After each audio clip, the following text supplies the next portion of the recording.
Yo, man, straight up. Let's be real here.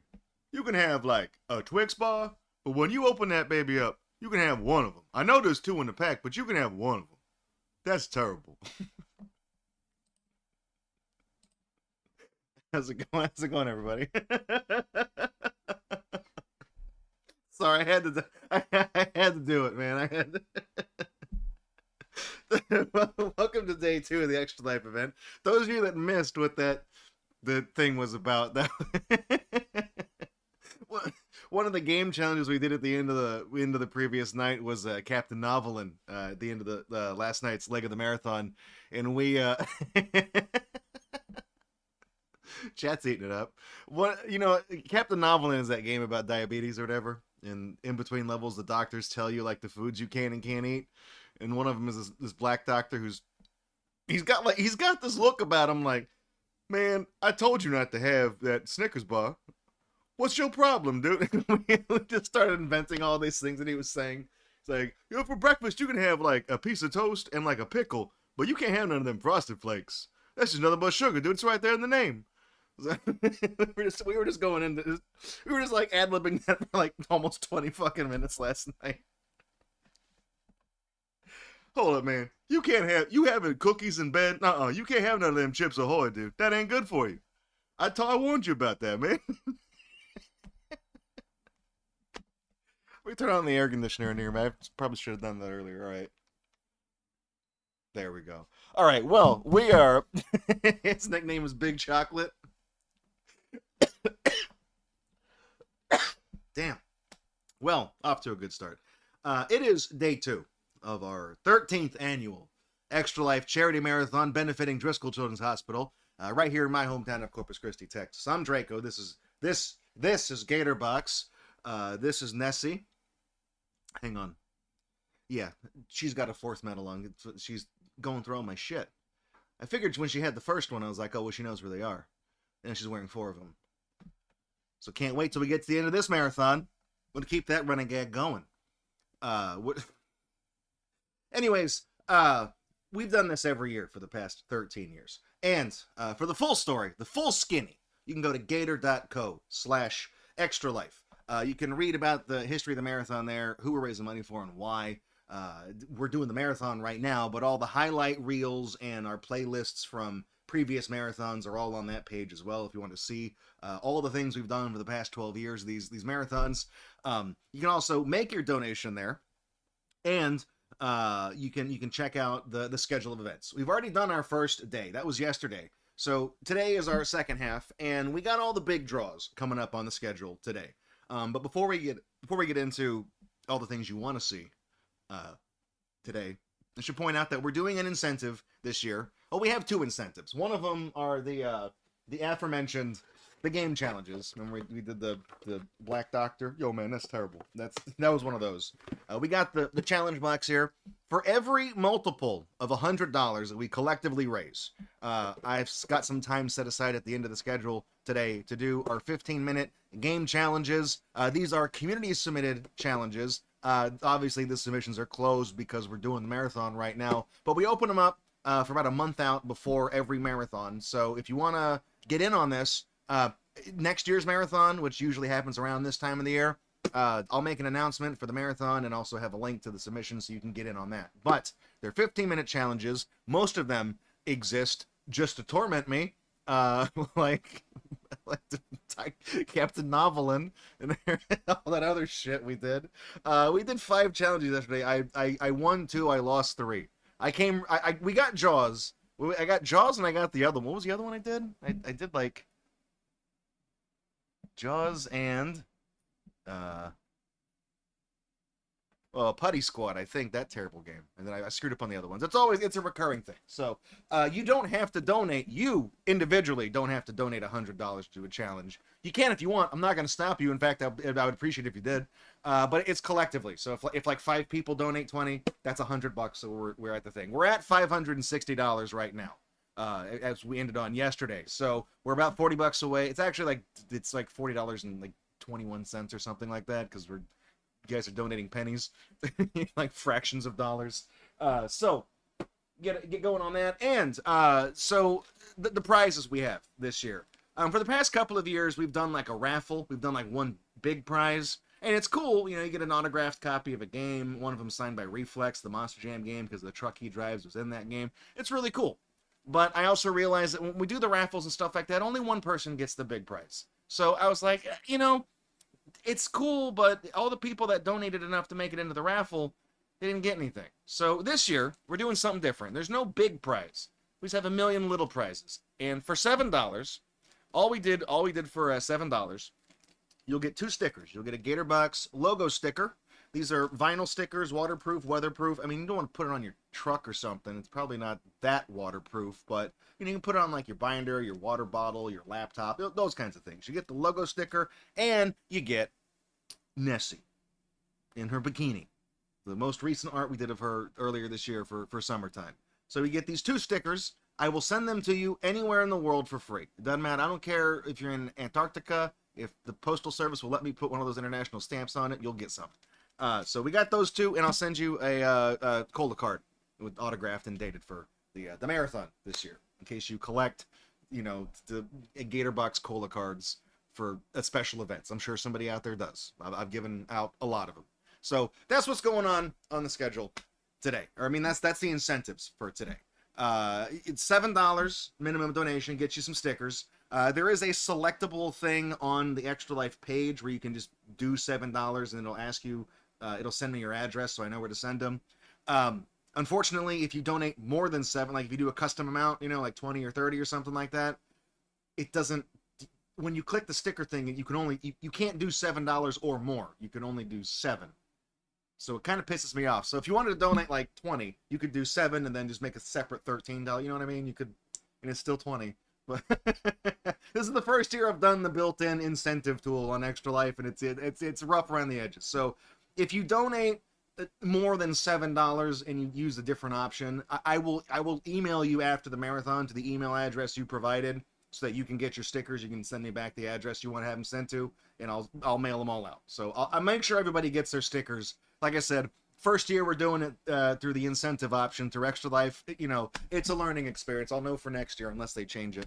So, but coming into this marathon, like I said, we've got $560 on the board. This year's goal is 2025 because this is the year doing that.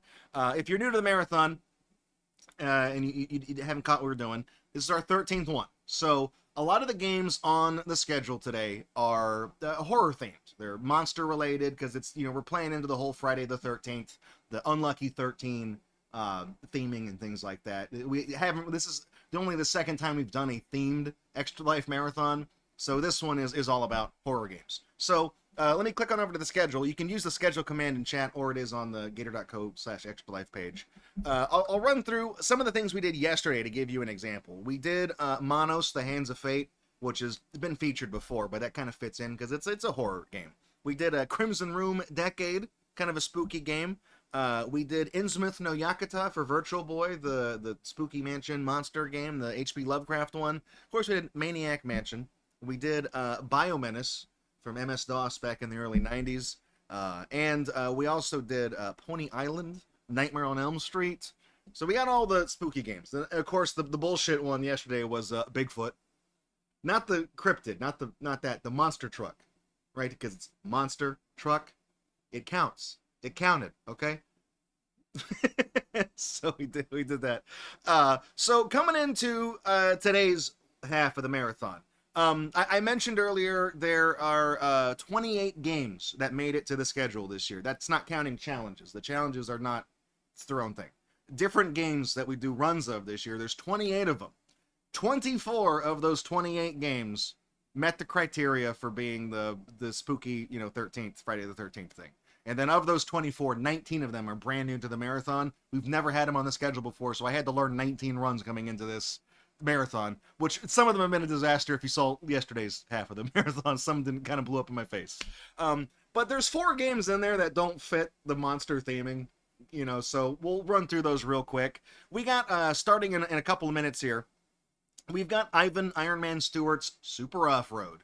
The classic SNES video game, Super Off-Road, that has been featured every single year on the Gatorbox Extra Life Marathons, because that's the game that my brother and I played a lot when we were younger, when we were kids. And of course, my brother, we're raising money for the hospital that saved his life, so this game is special to me. So yeah, it's not a monster game, but I'm not taking it off the schedule because we're doing it every damn year, okay? It's not an Extra Life Marathon unless we do a Super Off-Road run. And then also coming up, we got Nano Quest.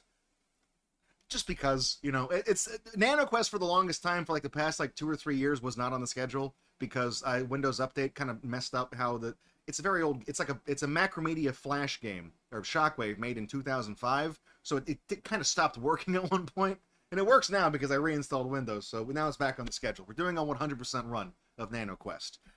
We also, of course, have MC Kids. MC Kids. My thing with MC Kids, I invented the Cheeseburger Challenge, which is basically every time you die in the game, you keep the clock running, but you stop playing and eat an entire McDonald's cheeseburger. MC Kids, that's an any percent run. We're doing 100% this year, so we're not doing cheeseburgers, we're doing McNuggets. We're doing McNuggets, and I got Billy Mitchell's hot sauce, okay?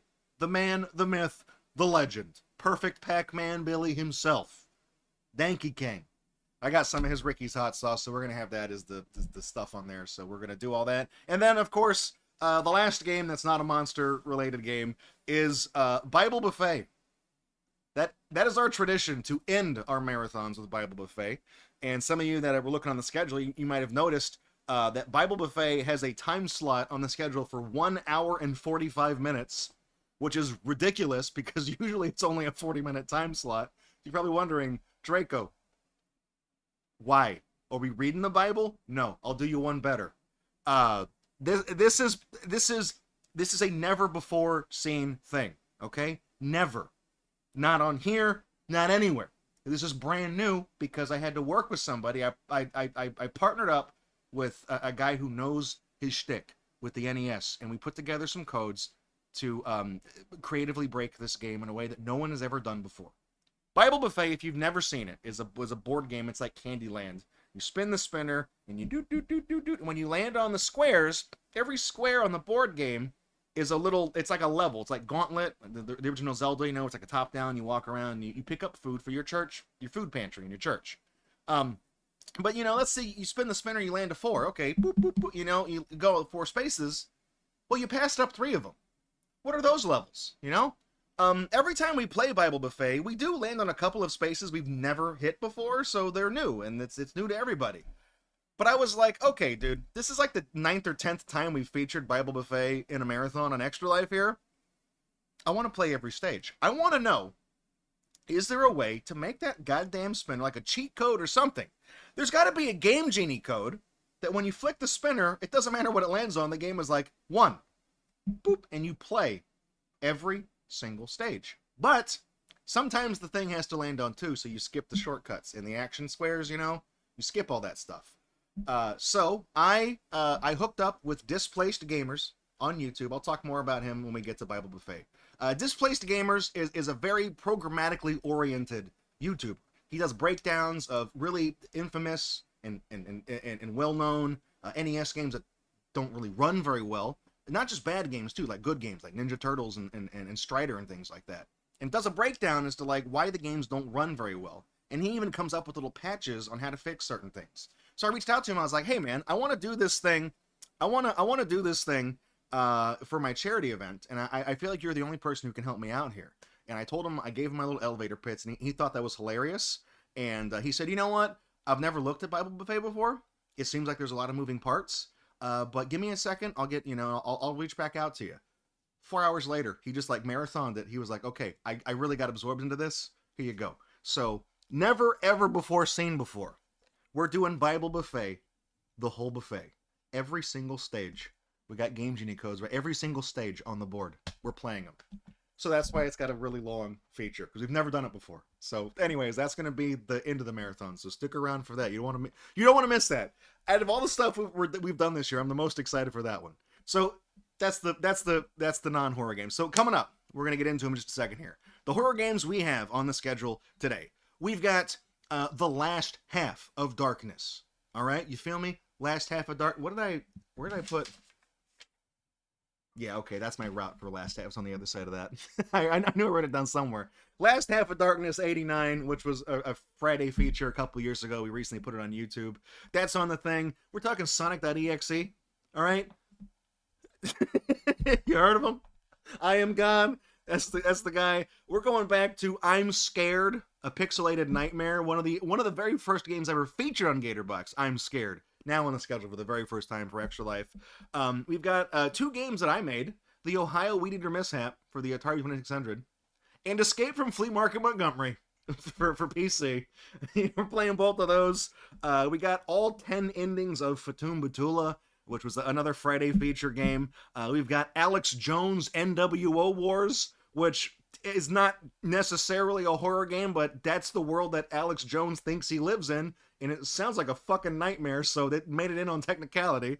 And then, of course, we've got Stigmatized Property, a Japanese horror game, very, very short one. And we have, I don't like this game, but you guys liked it, and this is one of the few times we've played a game on Gatorbox where I have been genuinely squicked out and made uncomfortable, and I didn't like what I saw. The Snow of Basidia is making its Extra Life debut.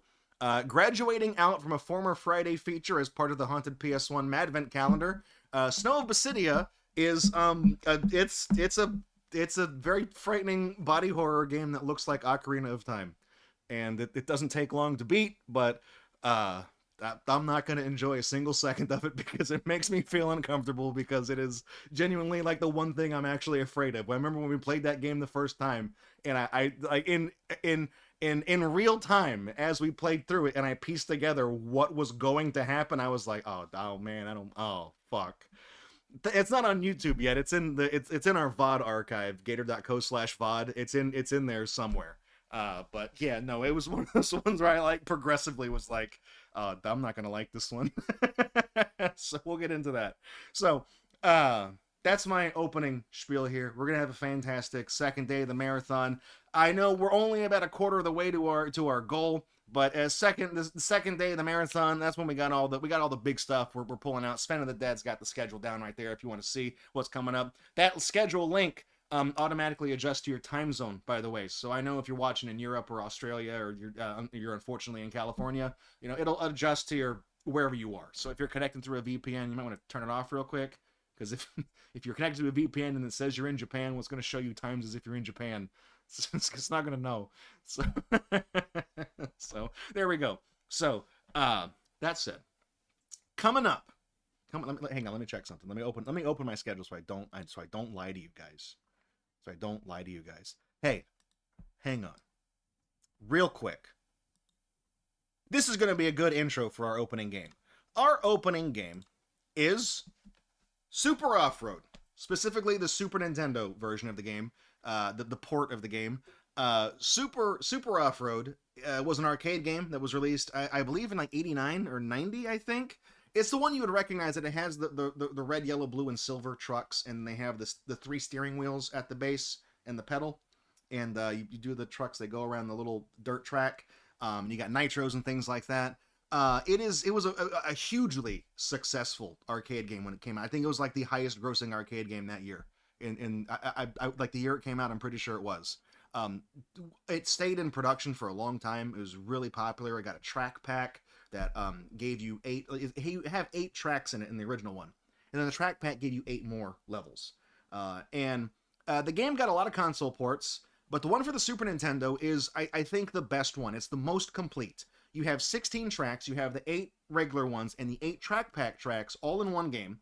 The only console port that does that. You have all 16 tracks, and unlike the arcade game, the SNES game has those tracks, and it issues you to them right ways around, and then it reverses them, and then it also has those 2 options with little hay bale obstacles peppered throughout the course. So there's essentially 4 iterations of every track, so you get 64 tracks to play through. We're not going to see all 64. The run usually ends around the 20th track. So the way this run works is there's not really an ending to the game, because it just plays forever until you lose. And if you get really good at the game, you'll never lose. So the run is essentially to completely max out your vehicle's stats and then also accrue 99 nitros to the point where you effectively cannot buy anything else throughout the entire, like you can't, that's it. You can't spend any more money. So you've maxed out your truck, it's fully upgraded, and you've got a full stock of nitros. That's the run. So that's kind of what we did. So I mentioned that this game was special to me, and it's every year on the marathon because it's the one that my brother and I played when he was younger. So that said, we have a $30 donation from my mom and dad, Mr. and Mrs. Draco, I guess, senior. They donated $30. No donation comment, but they donated $30 to the cause. Thank you, mom and dad. That means they're watching right now. That brings us to $589.55. So we are $10.45 away from hitting the 600 barrier, and that's another game challenge. So get those donations in again. I'll bring you, Mom. I'll bring you some stickers the next time I see you. Okay, you earned them. I'll deliver those in person. Saves me a stamp. You know. So, anyways, we'll hop on over and we will get super off-road underway. There we go. If you give me a second. It's not that I wasn't ready. It's that I didn't have the game loaded, which I guess means I wasn't ready.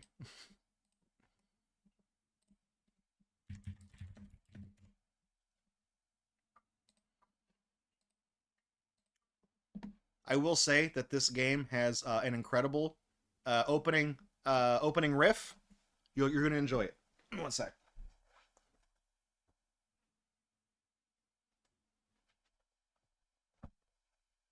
Had to move something off camera. All right, here we go.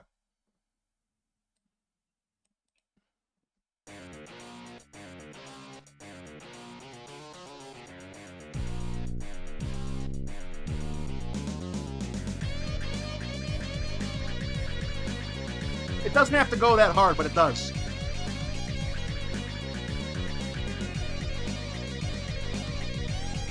We're gonna listen to this, okay? Van Halen in the house.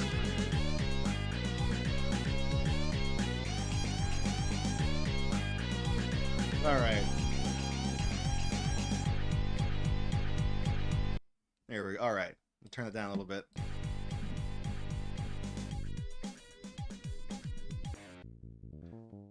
All right. So we are. Oop. These are going to get knocked off the table if I don't move them.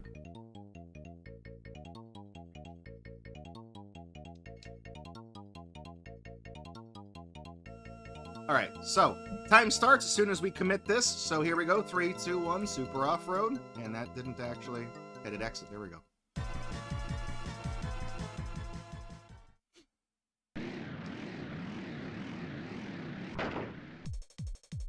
All right, I'm the red truck. You guys ever heard of this game, Super Off-Road? Oh, thank you for the good luck. Thank you for the good luck for this run. I'm gonna need it. The extra life quarter, the magic quarter, lets you get in. This fucking silver truck, I swear to God, he cheats. I'm going full speed, and he keeps passing me up. What's the deal with that?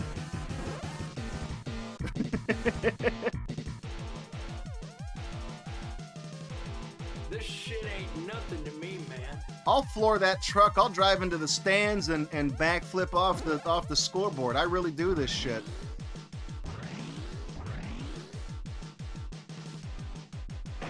So I am in second place. That silver truck really kind of just floored it because you notice the silver truck. That's Mr. Mickey Thompson. He sells tires. Wait, what the hell happened? The other guys passed. Hang on. Did the other guys actually pass me up? When did they pass me up? I was in front of them. Did I miss a turn? There's no way I would. What? Okay, hang on. Mulligan. What the fuck was that?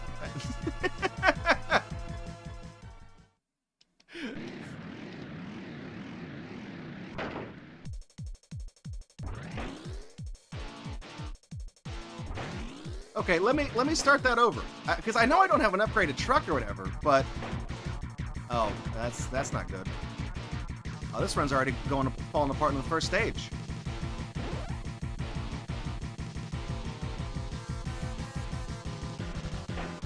Okay, see, I'm ahead of yellow.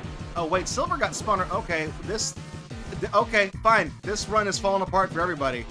When the silver truck gets spun around, like when the AI gets turned around, their pathfinding breaks. He's a hazard now. He's gonna hit me. Okay, no. I think he might have figured out where to go. Well, good, he hit me. Oh, motherfucker, dude.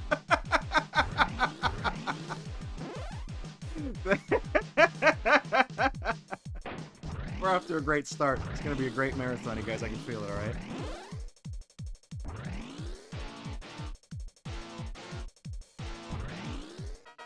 Okay, this is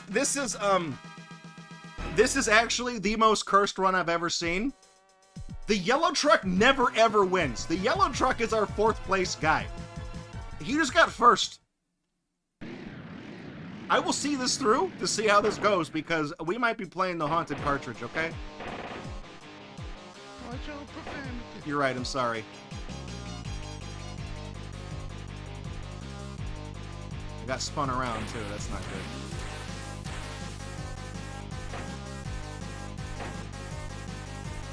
So you gotta be careful when you collide with other trucks because it will just like knock you sideways and spin you around like...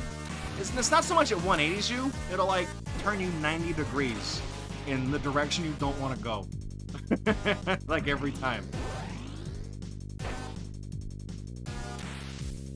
Okay, I'm dogging here. What the? Really? This is, oh fuck! That's not good. That's not good. I gotta get in front of these guys. Come on. Oh.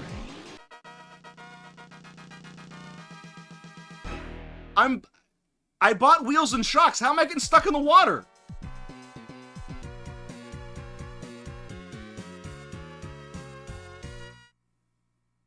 This is the 13th speedrun I've done. This is the 13th year in a row I've done this game. Okay, we'll do it. As soon as the yellow guy won, I knew this was bad.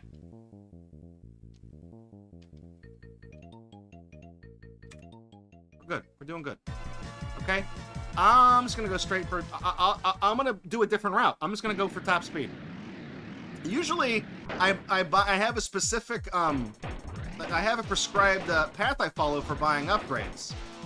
I usually buy shocks and tires first. Whoops. So when you buy the shocks and tires, all the things do stuff, obviously. You know, top speed, acceleration. That's... I don't know, Bubsy.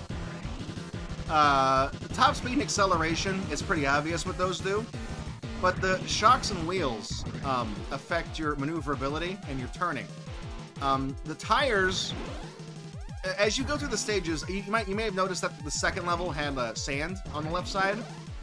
When you have upgraded tires, that reduces the effect that different terrain has on your vehicle. That goes for water as well, I think. It also increases how quickly you can turn, just barely. And then shocks, the roads are littered with bumps and ramps and potholes and all this other stuff. So upgraded shocks reduce the effect that the track hazards have on your ability to drive around.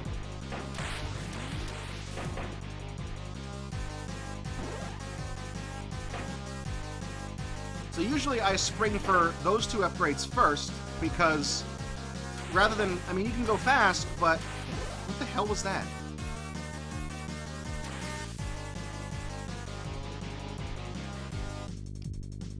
This is not good. This is really bad. We did start a few minutes ahead of schedule though, because I got an early start on. Yeah, see, that water fucking killed me. The race is gonna end. I'm gonna get in last place again. That's why I buy the upgrades for wheels and shit. That's because this second track will completely screw. I lost again. We'll try it again. Well, once we get a run, we'll get a run.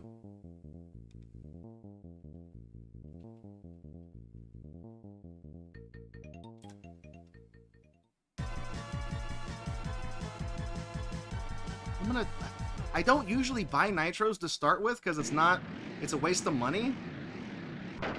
But I guess I'll keep a couple stocks and I'll play it safe in case I start falling behind. I don't know.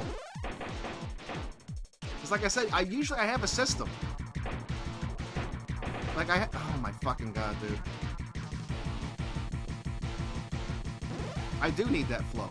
I'm losing it bad.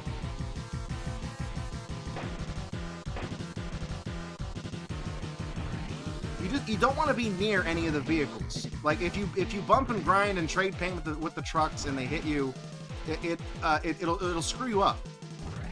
Because you can't like you can't turn when they get in your way. And plus, I don't really spend money on nitros because every nitro you spend is effectively costs you $10,000. Every nitro you spend is one you have to buy again before the end of the run.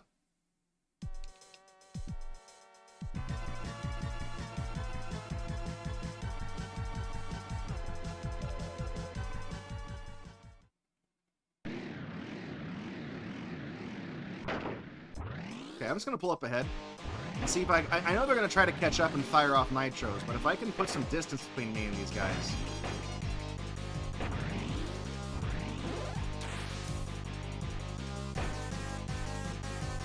I have never had this much trouble with super off-road. See, I don't know what happened. Like, usually you kind of got to, like, thread the needle a little bit there. You got to serpentine through the puddles up top.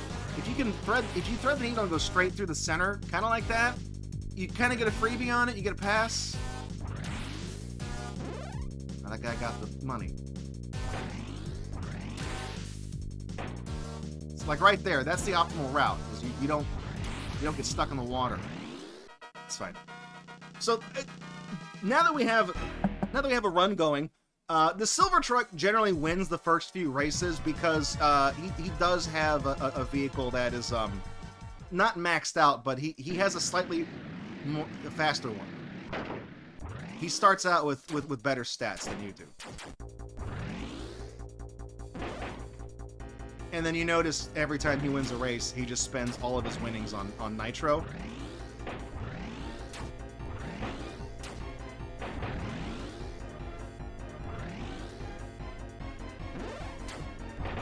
There is kind of a strat here to, if you stay directly in front of an AI truck and they use a nitro boost and they ram into you, you kind of inherit the momentum that they would have had from using their boost. Let's see, how close are we? Can I get around this? Fuck that up. I cut the turn too sharp. I was going to try to cut it really close and then turbo boost. There's a $50 difference in every prize tier that you get. There is a difference in, you know, whenever you first and second place. So if you can spend one nitro and then get one place ahead, it's a net gain of $40,000 basically, because you lose 10 because you spent the nitro, but you get 50 more. So you got the cost, right? That's basic economics. Yellow's getting awfully close to me.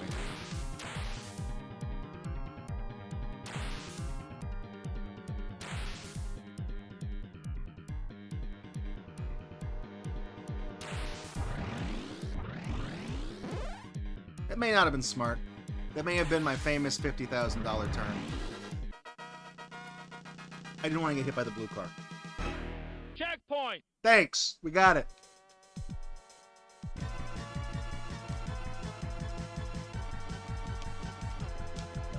Go with that. Tires are maxed out. This is a good track. It's my favorite one. Every track has, basically, there's like between 3 and 5 locations on a track where an item can spawn. And where the item... pull the car. More like truck, right?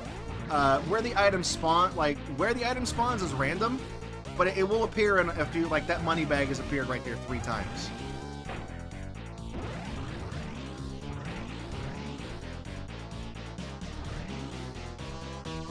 I nitro's there now. I'm not going to grab that nitro. So I can hug the inside turn and I'm out of nitros. Shit, I was gonna spend one to get ahead of that guy. I still got first. I can usually get first on this race. Usually.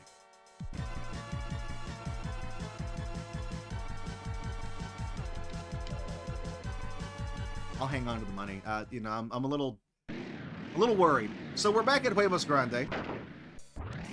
This stands for Huevos Big. This is what that means.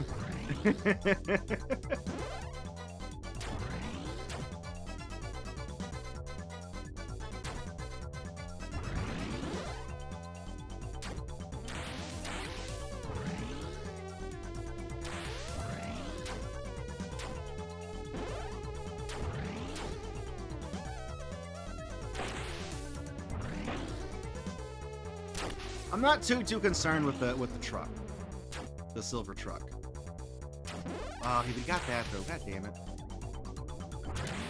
So I mentioned earlier something by name called a $50,000 turn, and basically what that is like, see that nitro that appeared right there?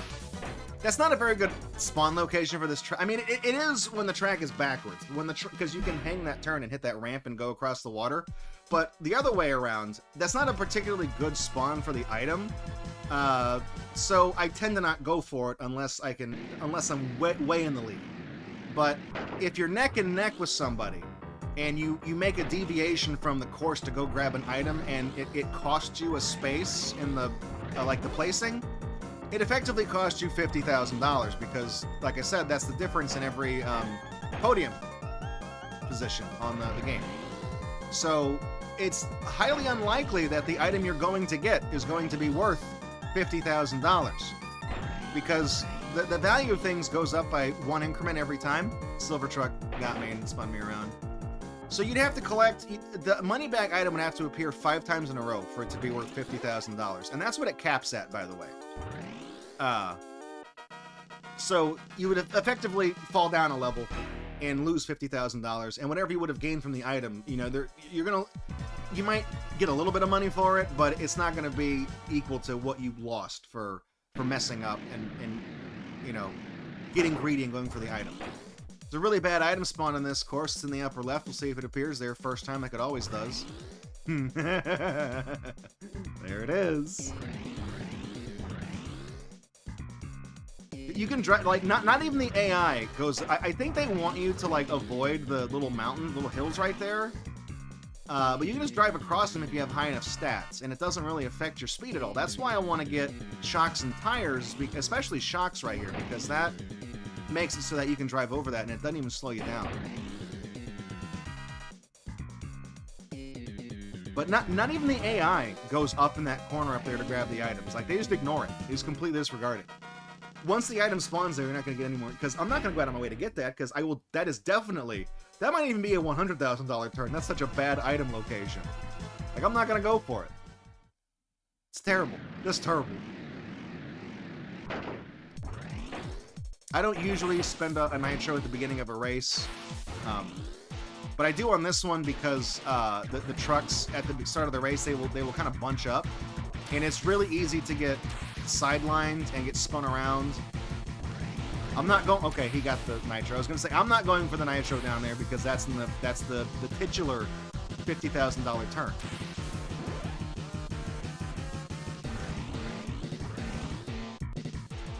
The money bag up in the top left is not really a $50,000 spot, $50,000 turn spot, but I'm not gonna go out of my way to get it because the silver truck is like right on my ass, and I'm actually doing really good because I'm gonna win this race.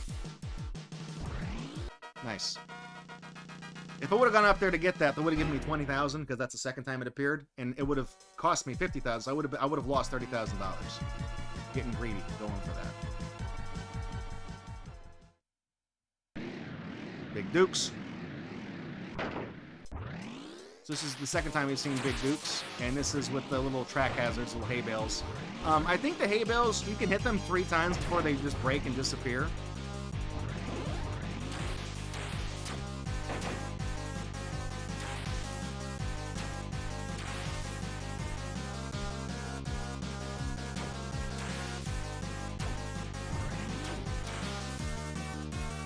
I'm really close to the silver truck, so I'm not going to go for the money bag up there. That is not necessarily in a bad spot, but we're so... let's see if I can get a hit for that. Maybe. Hit the hay bale. Damn it, I bumped into him. I tried the nitro and cut it, but I bumped into him and I T-boned him and it killed my momentum. It's fine. Whatever, I ain't even mad.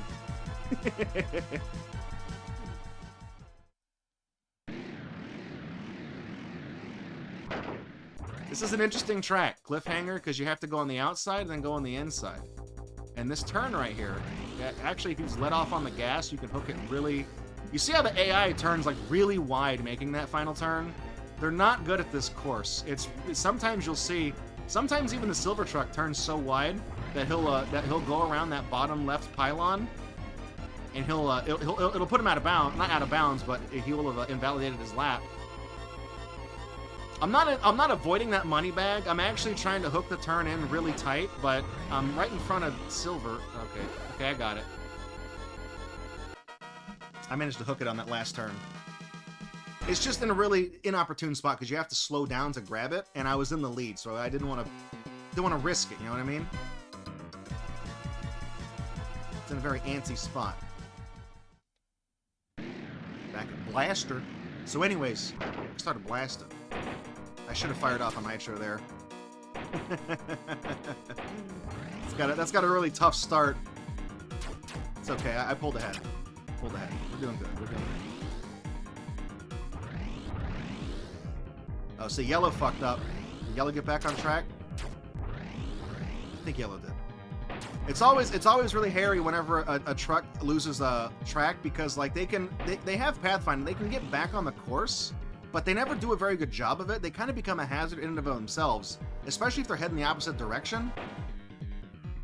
Let's see, can I... Oh, god damn it. Again, I tried to cut it close and nitro. I'm playing fast and loose with the nitros this run because we're having a hard time. We had like 4 failed starts. So I'm trying to make sure that I'm in there. But I rammed him again. Hey, Cool Bits, what's going on, man? Welcome to the stream. Starting off second half of the marathon today with Super Off-Road. I've already mulliganed 4 times.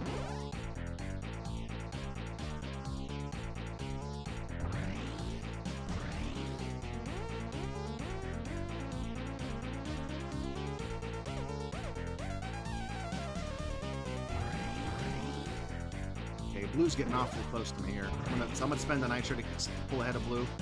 I'm not gonna be able to get in front of Silver because he's playing a little too perfect right now.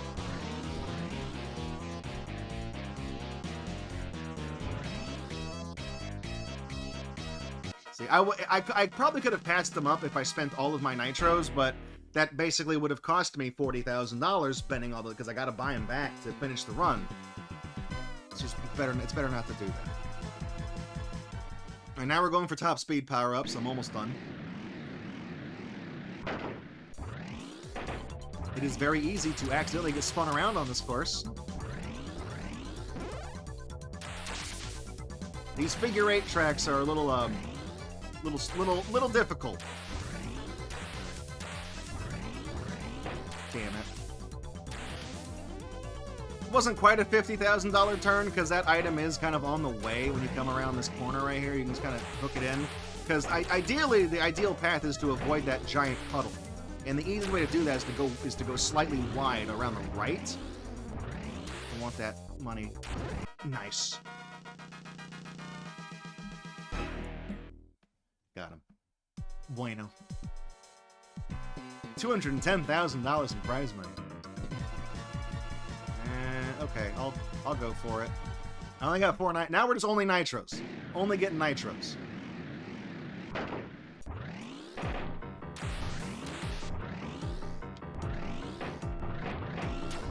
So I got full stats. Now it's a race to finish 99 nitros. This is why I try to pull ahead with the nitro at the beginning of this race, because you see whenever the trucks get kind of corralled inside the center part right there, they huddle up and they start running into each other. It's really hard to predict impacts in this game.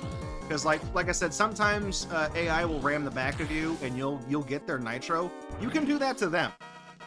So you always got to be careful if you try to like speed across, you try to like, you know, slingshot somebody.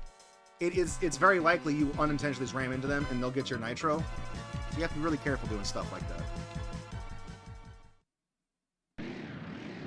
Rio Trio.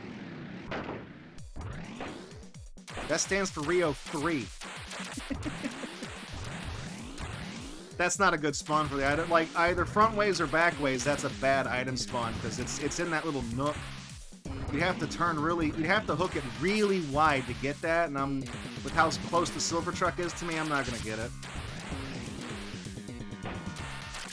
Okay.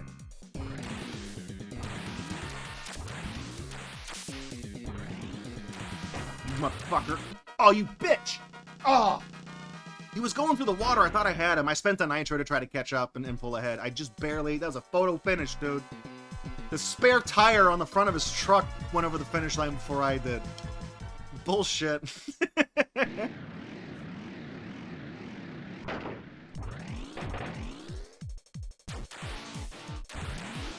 They did, I think the ladies that... I haven't been paying attention, but the ladies on the score screen after every race, they're not as scantily clad as they are in the arcade game.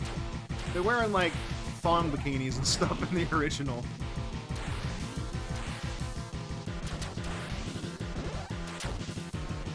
There's actually a dip switch on the arcade for what the women are wearing. You can change their outfits. You know, in case you're running a family establishment, you don't want no big titty broads, you know, celebrating. Yeah, see, they've got like the tight pants, and she's got an open kind of blouse, you know. But no, in the arcade game, they are very close to nude.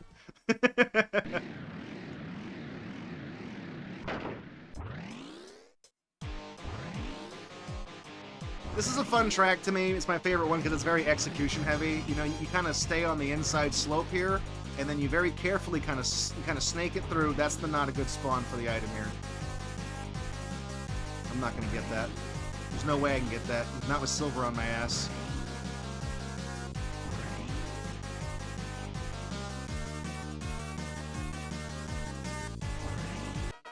Nice. Wasn't gonna go for that. That's not even a good spawn when you're going around the other way, because the other optimal path, when it's right ways around, is just the same course I did, the same path I did, just backwards the other way.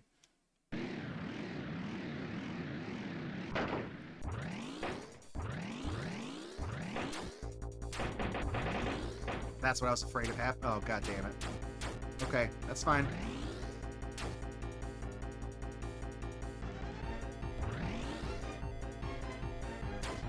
If I'm lucky, silver might screw up on those hay bales. Or I can pull ahead right... Okay, good. Ah, fuck. I spent several nitros getting back in the lead there. I'll take it. I'll take it.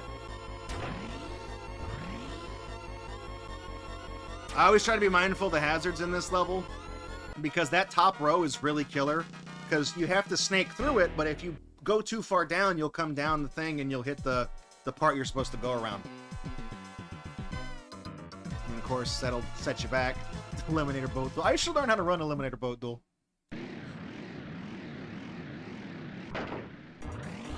I think in the run, this is my least favorite course because of this right here.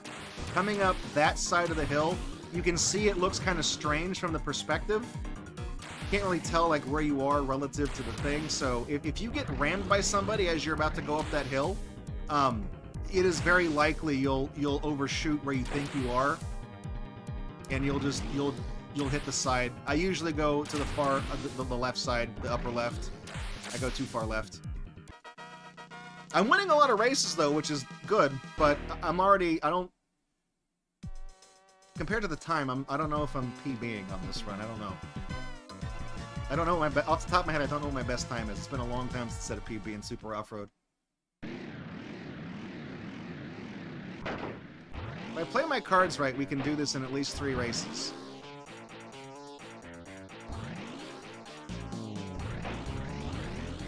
Oh no, okay, he went for the shortcut. It's like I wasn't sure, because sometimes... I feel like that he wasn't supposed to take that deviation from the course. You can do that. You can take the alternate route, but the way he was behaving, it seemed like... Because he came out and then he, like, went long. He didn't hug the inside spot. He got me in the end. I thought about spending a nitro there, but I'm trying to ration him out. It's okay.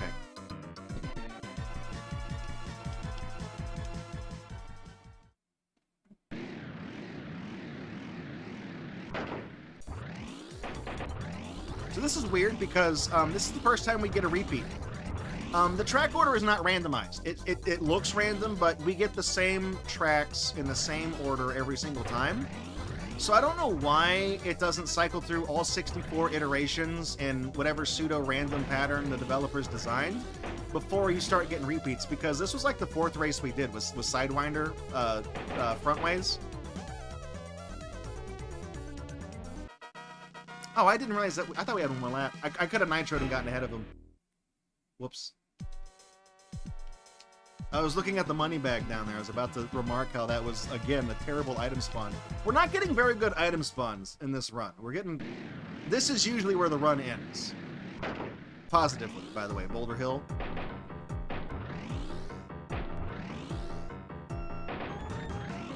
This is usually the last track, so we're not making great time.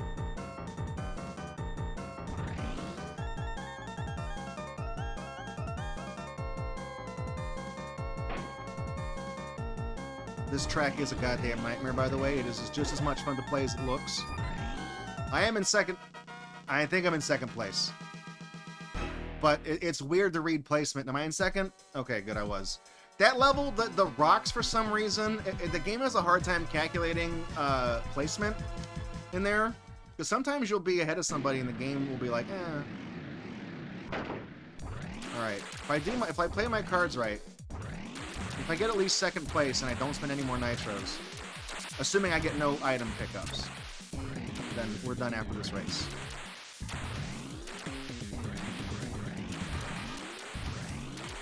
Okay. I am in first right now. That doesn't matter. As long as I get second. If I get second, I can't spend any more nitros. Okay. Fine. Fine. I'll hit every damn hay bale. All right.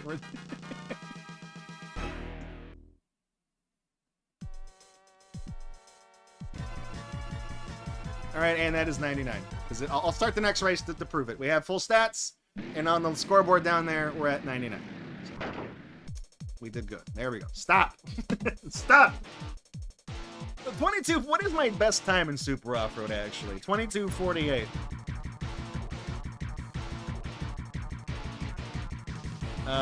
My best time is... Yeah, no, that's not a PB.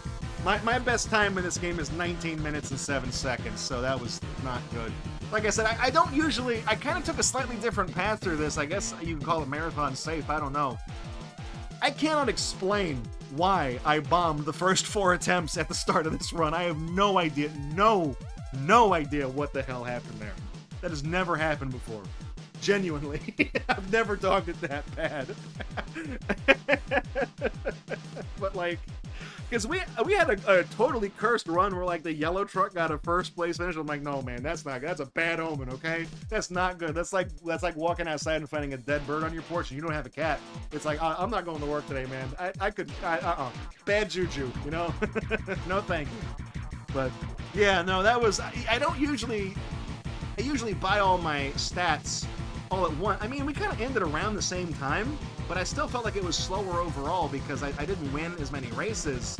Because usually, like I said, my route is to buy shocks and tires first. Because that, I mean, I know the other two do make you objectively go slightly faster with every increment you get, but those are the more expensive things, and as long as you get second place, you can buy shocks and tires every time. You do that for the first 6 races, then you're completely maxed out on your shocks and tires, and environmentally, the tracks inhibit you less overall. So then, even though you may not be the fastest, most upgraded truck for top speed, you kind of have an edge because the other trucks, they're going to be slowed down by all these bumps and shit they're hitting. So you can kind of edge it. It's almost like a tortoise in the hare kind of thing. Yeah, they're faster than you, but you can stay the course and the environmental hazards don't hurt you as much, you know? You can... I don't know. I'm convinced it was a good path, but since my best time on the leaderboard is 8th place, could be wrong about that. I actually know. But thank you for the GGs. I appreciate it. it's a start. It's a start to the marathon today. You know, it's whatever. Super off-road, baby. It's great, great soundtrack in this game too. I love it. All right, we'll reset there. We got a good game coming up next. Interesting one. Are we? What's the schedule looking like? What was Super Rough on the schedule for? Which button is my schedule?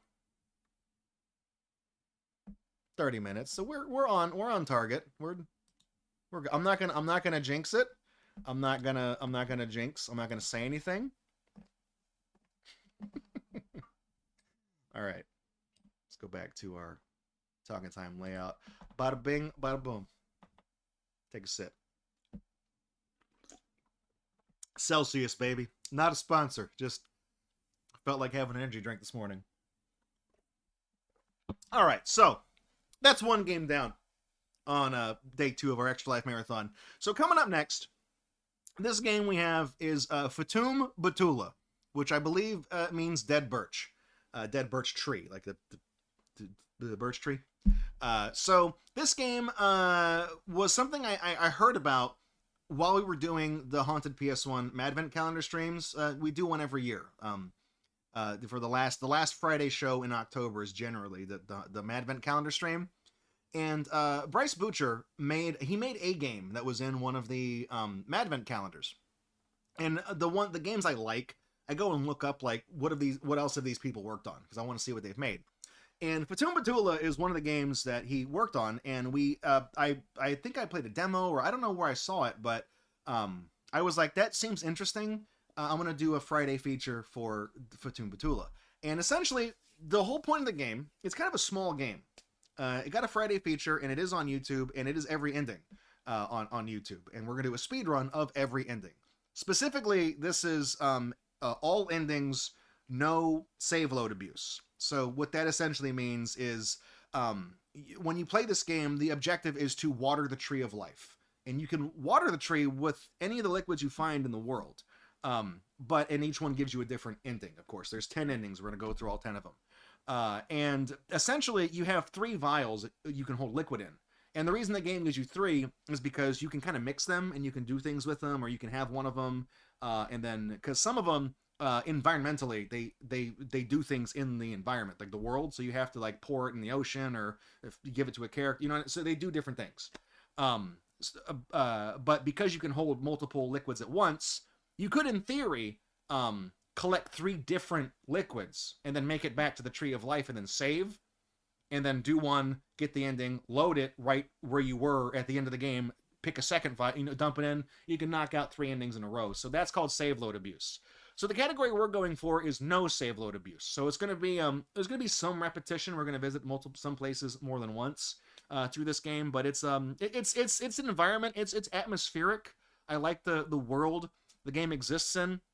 The big draw for me for Fatum Batula is it's one of those games that does like the PS1 style graphics, but it is one of the few games I've seen that actually do it well. You know, because a lot of people, a lot of indie developers will be like, oh, I'm going to go for the PS1 aesthetic, and they don't like understand why PlayStation games looked the way they did. They just go for the look without not the substance, but like the mechanical stuff underneath the surface. You know what I mean? So this game, it does look the part, it plays the part. It's kind of spooky, you know. There's a skeleton in it. Heads up, skeleton warning in effect. Okay, put a little alert over there. Put a spooky man. I probably shouldn't do that because that's also a skeleton. Whoops. But so we're gonna go through all 10 endings. The last ending is bullshit. It's very RNG dependent.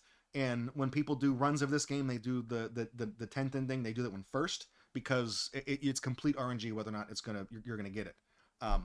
And you can re-roll it as many times as you want when you play the game, but it's a run killer. If you do the other 9 endings and you get to this one and then the game fucks you, then there goes your run. So they do this one first and then the other 9. But I'm just gonna go in order from endings 0 through 9.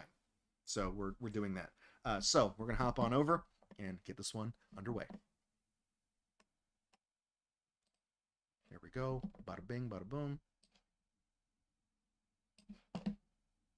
Oh, wait, no. I gotta update that thing.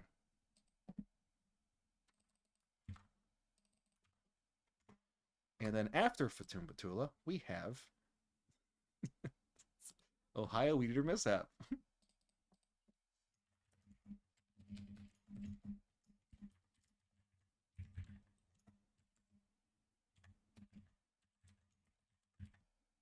Is that too long? Oh my god.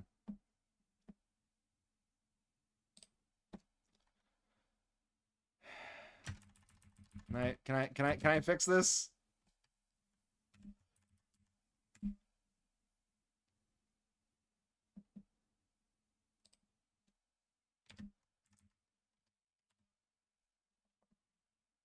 It's got to be heavily abbreviated. Sorry, that's the best I can do.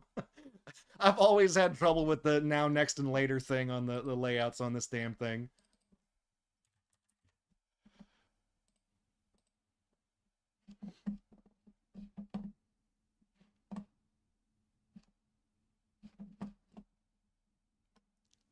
Right. Does this one go window capture? Does it detect it as a window? I think it does. Yeah, it does. Okay, good.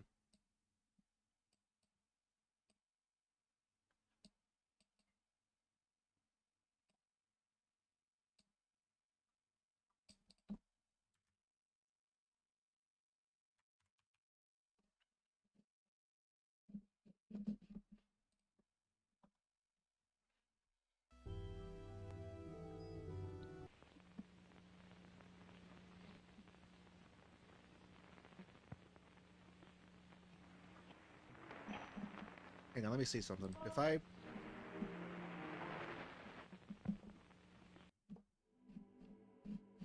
Okay, it does take control of the cursor. Didn't want to close the whole thing. I just want to go back to the menu.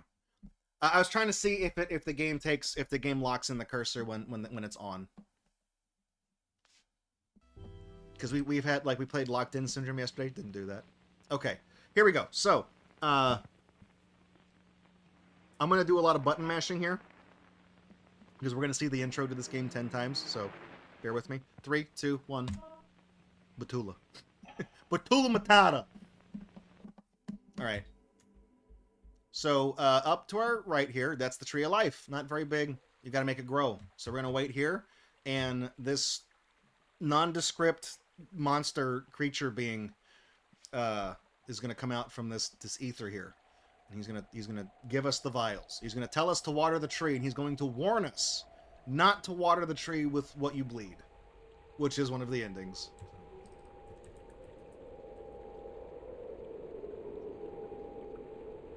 Right, and we're going. So our first ending is going to be poison.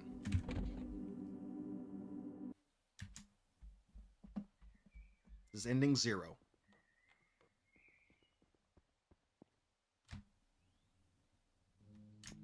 All right, need this knife.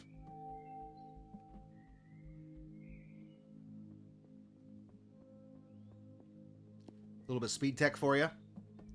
Gonna jump in the water right here. That spawns us at the house up in front. It resets us up there. Just a heads up, the nightmare version of the Cherry Blossom place is hard to look at, so if this gives you a headache, you know, I don't blame you if you want to, like, just look at the face cam and not the game for the time being, because this is kind of strange. Basically, I don't blame you if you look at this, you're like, nah, fuck that, I'm out. We gotta go over to this gravestone here. Okay. Got a noose. And we need to cut the noose down. That summons the guy here, the hand man. He gives us the poison fruit. So this fruit will kill anything that eats it, or anything that is nourished by it. It will kill. So we have to essentially extract the poison from this fruit and then give it to the tree.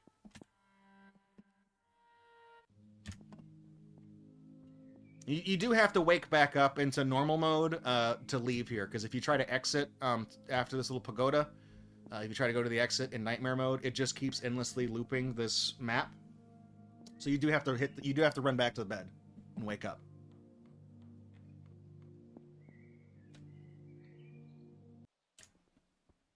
We're gonna pay a visit to a little beast man back here. He's not gonna have a good time this run. We're gonna see this guy many times. And here, eat that pear. Is that good? You like that? Is that good?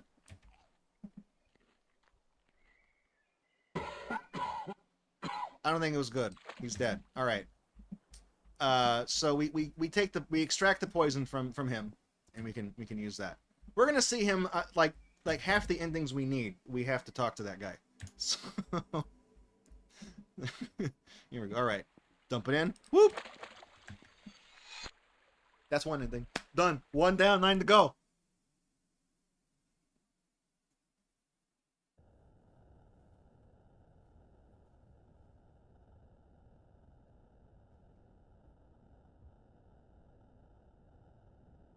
Nothing. Nothing. There is nothing. Nada. This history is erased. So we killed the tree, so it's never happened. Not a pair of eyes to see what you've undone. No ears to hear the silence. Not a mouth to say goodbye. That's fucking deep, okay? I know some of this reads like 2 edgy 5 me like high school journal poetry. But this part right here, you will not remember this world, because they referenced us. The only person who remembers this world is outside of the fiction, which is us. And you'll forget about it someday. Death will make certain of it. I'm like, oh shit, dude. I don't know. That's a really good ending to start the thing off with, because that one is just like, that one gives you goosebumps, because the game just tells you, you'll forget about this someday because you're gonna die. Okay. Wasn't expecting something that deep from a tree.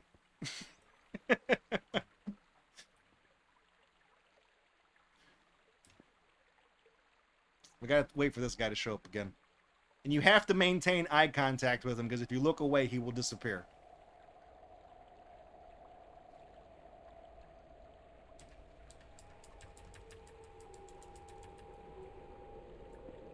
Right? Next ending is oil. We gotta talk to the little kitty cat guy that I fed the poison to again. We're not gonna kill him this time. This is the one ending where we do not kill this guy.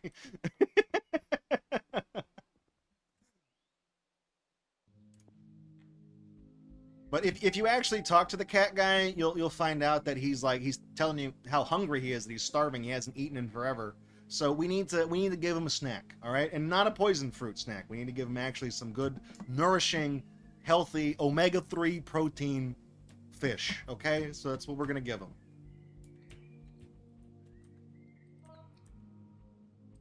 Doink.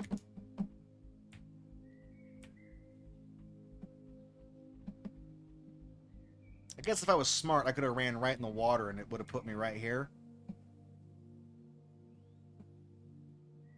It's fine. So I lost like 10 seconds?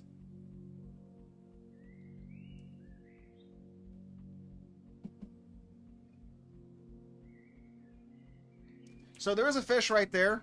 We can try to catch him, but it's kind of difficult. So what I'm going to do is I'm just going to go use the warp, and there's a little pond, there's a little alcove right to the right of the pagoda. We're going to go I'm going to go right down here between these trees, and there's actually a little pond, little lake in here, and it's way easier to catch the fish here. And I mean, I could just fish right where that guy was to start with, where I was a second ago, but this, I have to pass this place up on the way out anyways.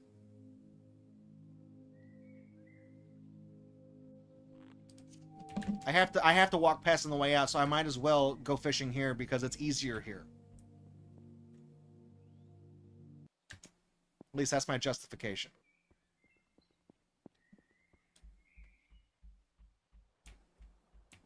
So rather than kill this guy, if you feed him the fish...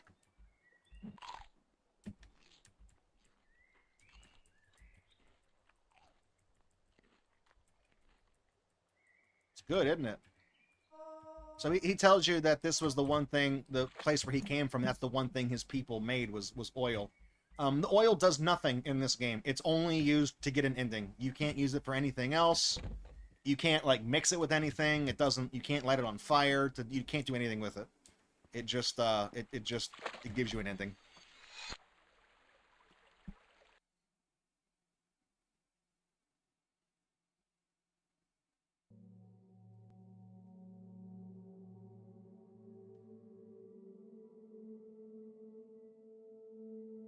Solved many, many issues. Tremendous amount of issues. Huge.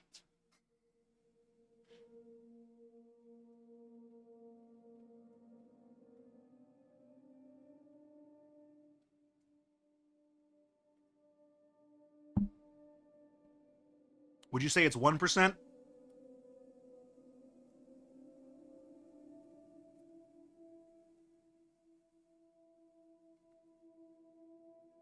F's in chat for the frog. Feels bad, man.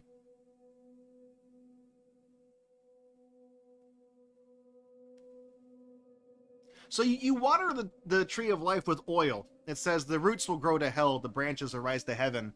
I believe this one is more commentary on like the oil industry, the oil tycoons that are just wealthy for destroying the planet and milking it for all of its natural resources and things like that.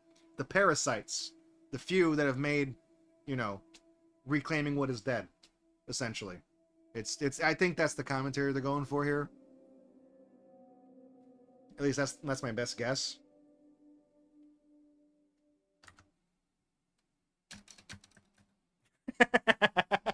You guys are doing F's in chat and Buster Keaton rules. Those ROG, frog. Alright, going for the next ending. The next ending is Beast Blood, which means that the black kitty cat guy has to die again. That we are 3 for 3 for endings that have featured this guy, by the way.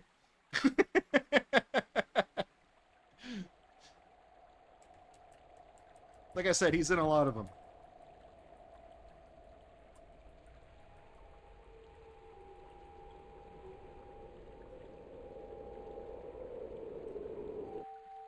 All right.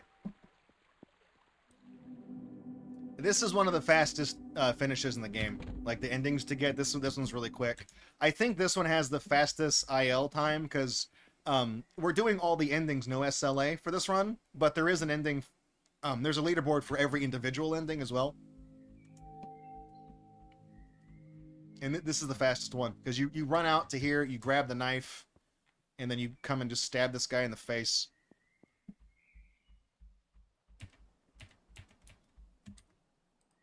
Hey, check out this knife. Whoops. Ah, damn it. Go.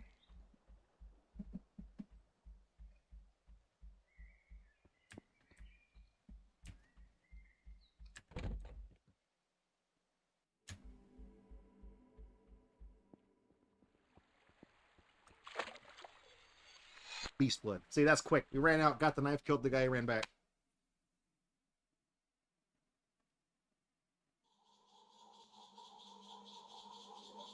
Spooky. Get those eye emojis. Put those in chat. Spooky one. F's in chat for the cat, too. Yeah, pulling up for the cat. Poor cat.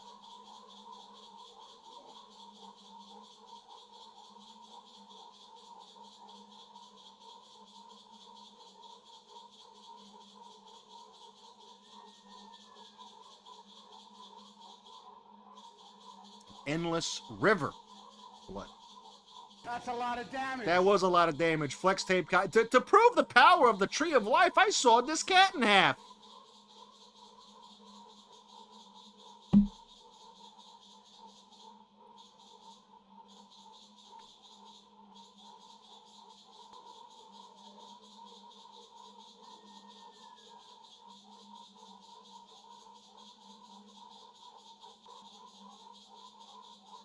So this is just, you know, watering the tree with the blood of somebody else. You murdered somebody else. That makes everybody violent, essentially.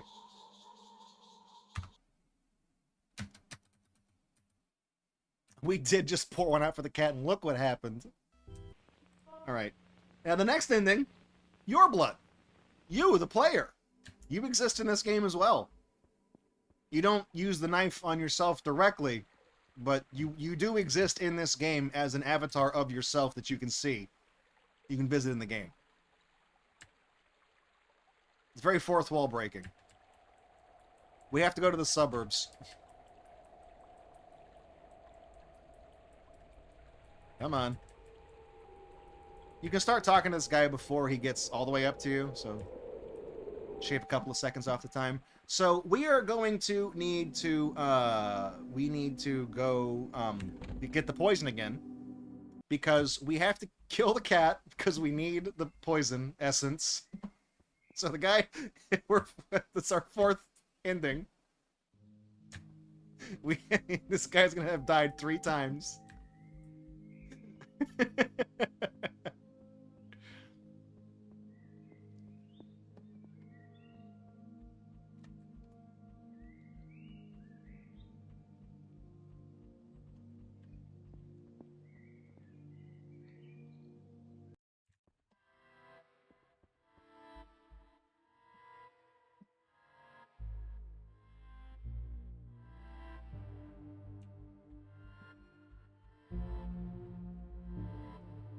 I tend to go really wide on this part of the game because you can inadvertently step in the water and it'll just reset you over to where the house is.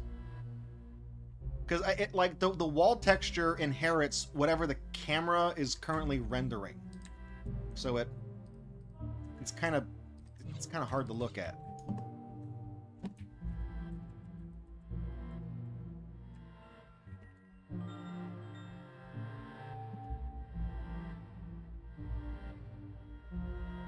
Cat dude should have 6 lives left. Well, that's the good news for the cat is that he does not die 9 times. So he will make it out of here alive.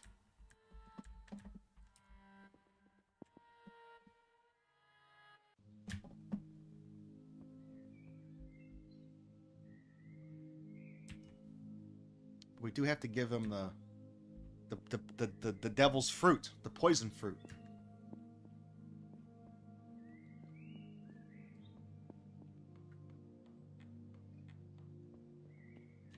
We were nice to him once. That's all. We fed him once.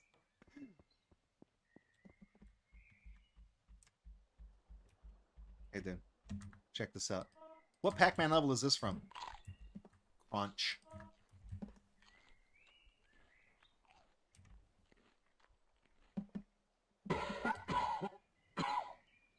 Right. Now we gotta go to the beach, which is up here.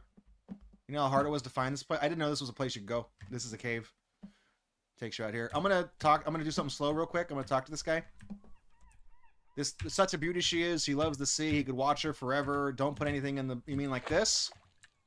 I literally hate you. We had to poison the ocean, okay? Because we had to kill the seaweed. It's preventing us from getting to the suburbs, which are under the ocean. Alright, let's see if the biblically accurate angel is in this church. He has a random chance of spawning. We'll get 4 chances to see if he's here. No, he's not in there. It's a very rare, slim chance that he appears in there.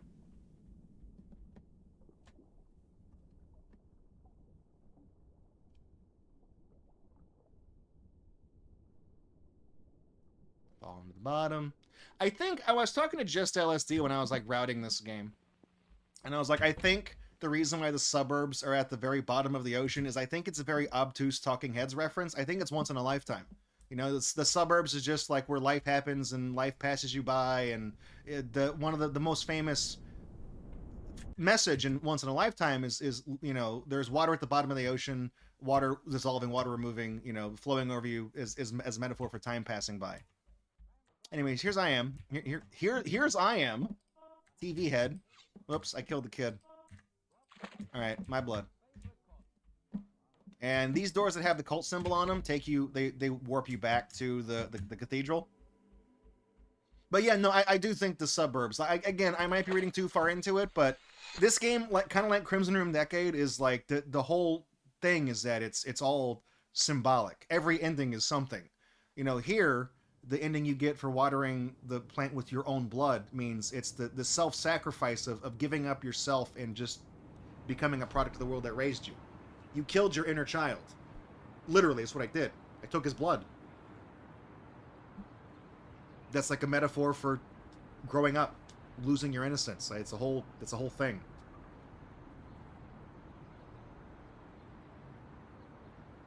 It's the rosebud ending.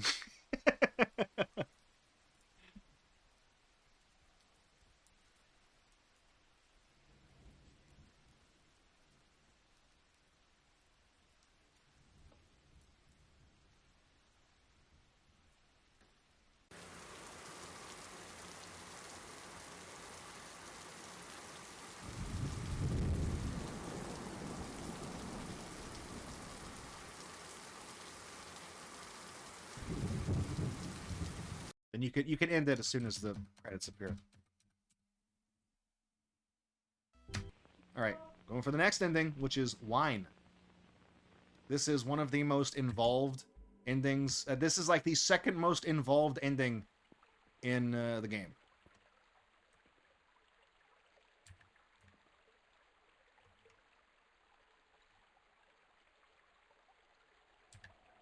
He's always so judgy, this narrator. I think the narrator is supposed to be God. I think it is. Also, yeah, I didn't say it because I was in the middle of mentioning talking heads, but when we were in the house and we went down the corridor that twists slightly, I referred to that as the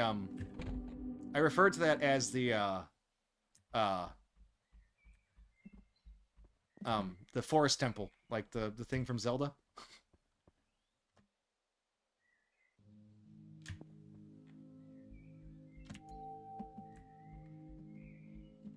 Okay. We're gonna need to get some bone juice.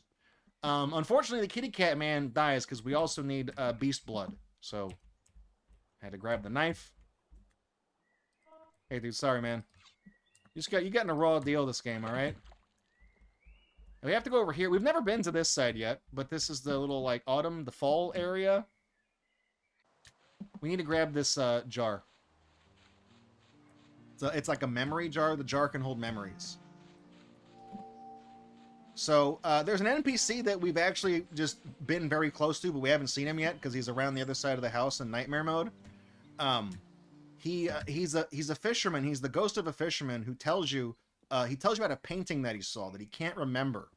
And the painting exists in this area, but in this mode where it's not nightmare. So we have to throw the jar at the painting to capture the memory of the painting, and then give the jar to the guy, and he gives us bone juice.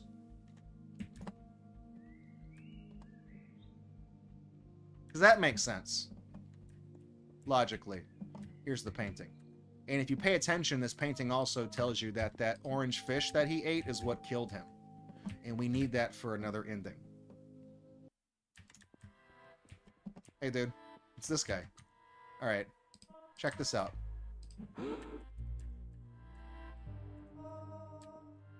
Alright. Get that bone juice.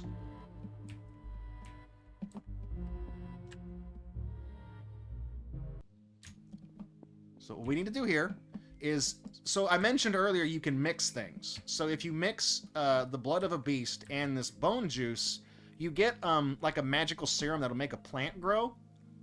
That is one of the endings for the game, but we also needed to get to the church.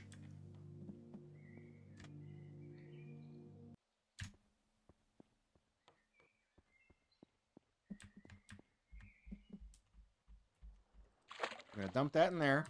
We're gonna dump that in there. We're gonna get that.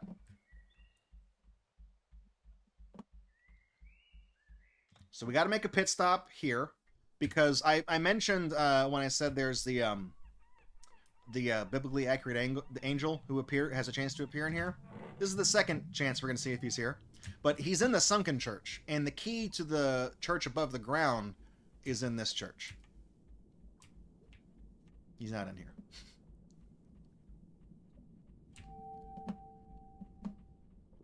But we need that. And we need the plant serum because there's a shrub that we have to water with the magic juice so we can get around to the other side of the area.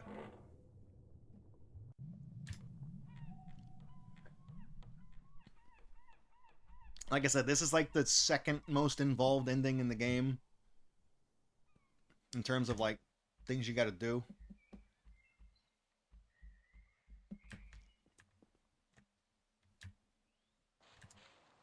All right.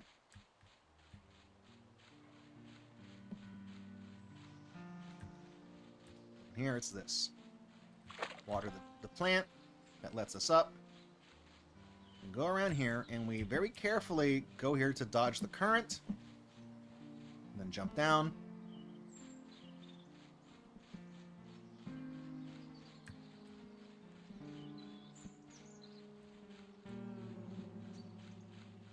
I think that's the same stock music that I'm Scared uses, that discordant piano.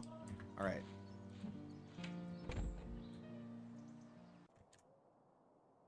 This is my favorite ending in the game, the one for wine, because I feel like the message that they say at the end of this game is like is really kind of poignant.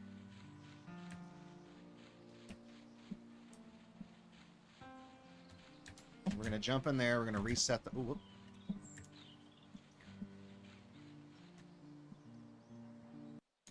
That just kind of lets you warp back out if you jump in the river.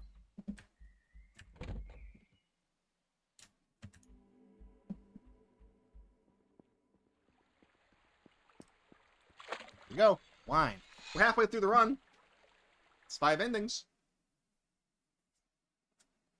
Life is a party of faith.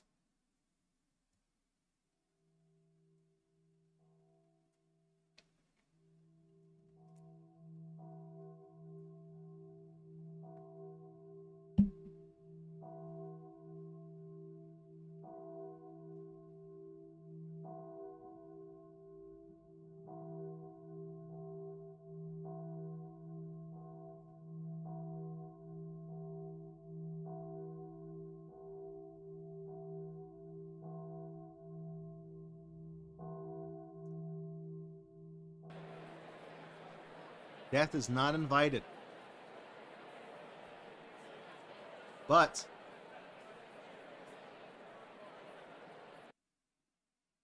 he shows up anyway.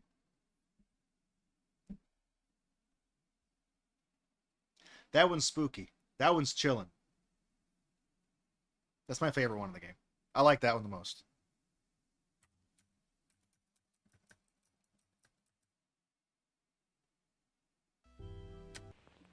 All right, now we gotta get bone juice, okay? Getting the bones. The good news is that cat guy is not involved in this ending. He has been in. We've done 5 endings so far. He's been in all of them. He's not in this one.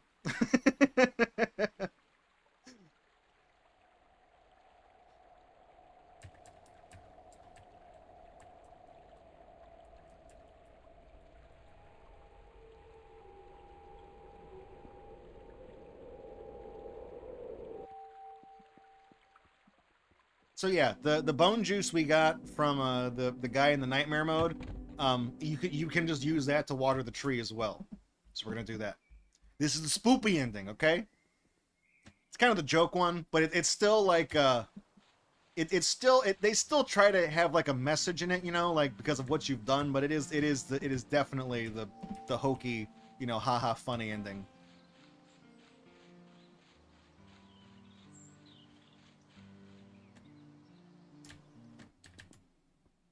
You guys are talking about the judgmental narrator. I was like, I think it might be God.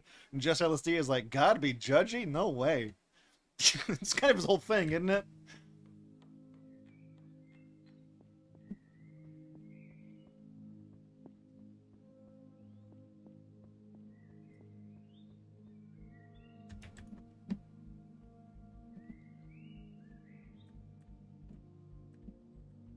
Right, walk up here, bada bing, hit him with that rainbow dash jar. Yeah, I was gonna make that reference, sorry. You know? Here you go, dude.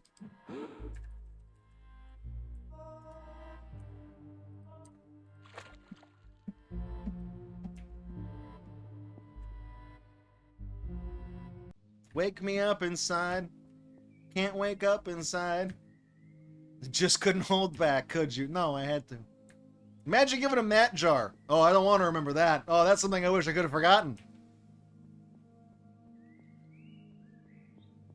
When I said painting, I didn't mean painted horse.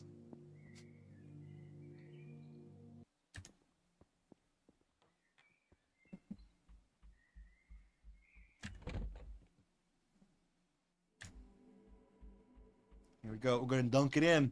We're going to dunk it. Boop. Skeleton alert is in effect, okay?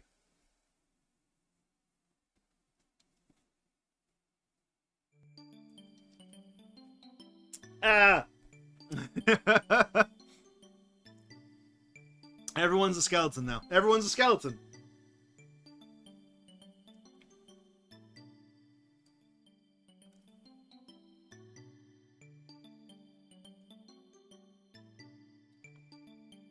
No one has... See, now they're trying to get deep. No one has the eyes for art, you know, or skin to feel touch or whatever they say.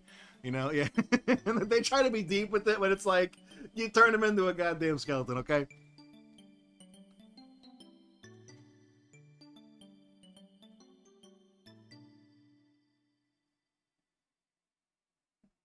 You got spooked. At least Halloween will be fun. That was a week ago! You missed it! Bones. That's the first ending I got in this game, and I'm really glad I saw this through to see the other endings, because getting the bone juice is like the easiest thing to do in the game. So it's the first ending I got. And I'm glad I was like, because I got the ending, I was like, this is dumb. But then I saw that it was ending number 5. So I was like, well, there's at least 4 other ones. So let me go see what those are. And then I'm like, okay, the game's actually good.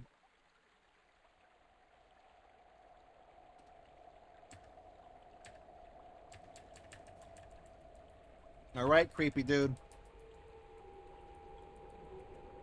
The next ending... Swish, there we go. The next ending is the plant growth serum that we use to water the shrub to get to the church. Obviously, you can water the you can water the plant with that too, the tree with that. Which means yes, the cat guy has to die again. Tough break, dude.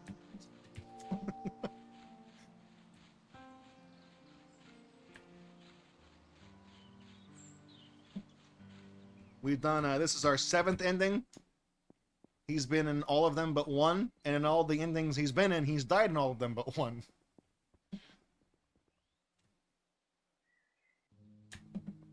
Right? Need that.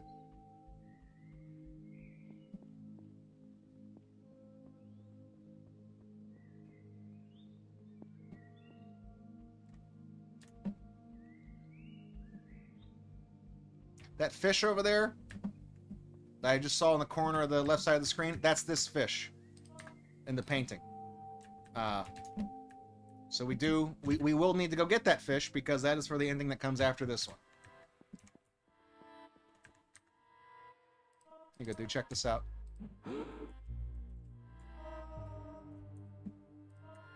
What's your name, Paul? Check this out, Paul.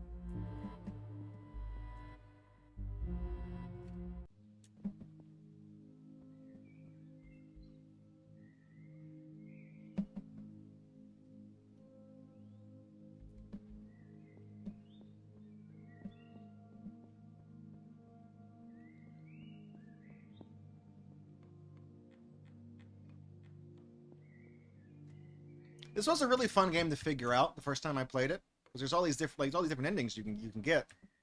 There's also an 11th ending, but it requires you to modify the files of the game, which I'm not going to do because it's not something easily done within the context of the game. So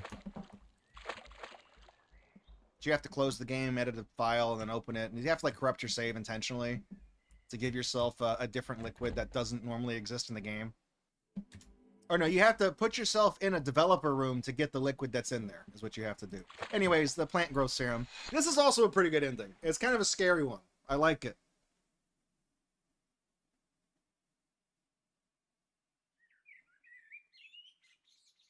See, that's the tree. Look how big it is. It looks fine to me. It's just really big. Cause oh, no, that's not good. Uh-oh. That's the symbol? The cult? Now you know where they came from.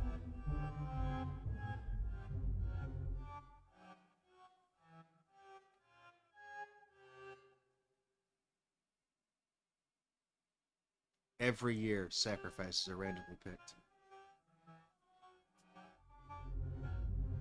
Speaking against this idea, get you eaten alive. Honestly, I think getting fed to the tree is probably better.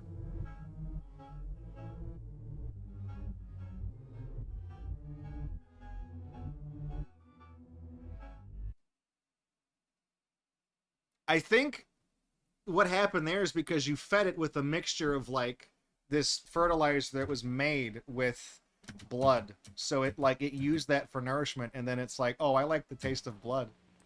Then it gets spooky. All right, the good news is we got an ending here that doesn't involve killing the cat. He's not in this ending.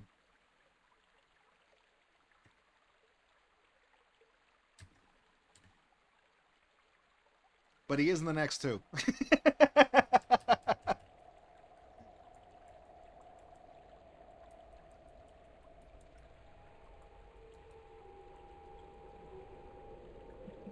I think the thing that I really like the most about this is, like I said, this game really got the aesthetics down of like the era they were trying to do.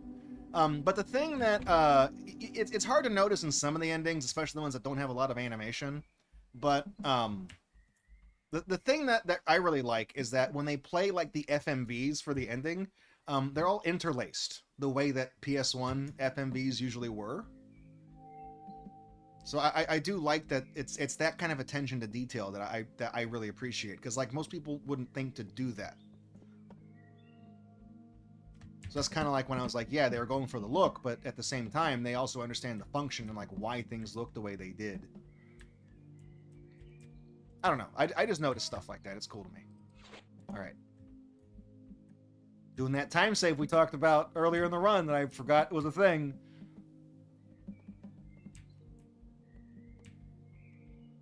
So we need that orange fish from the painting that I pointed out on the previous ending. And the orange fish is hanging out in this back corner. So we're going to get fishing rod. All right.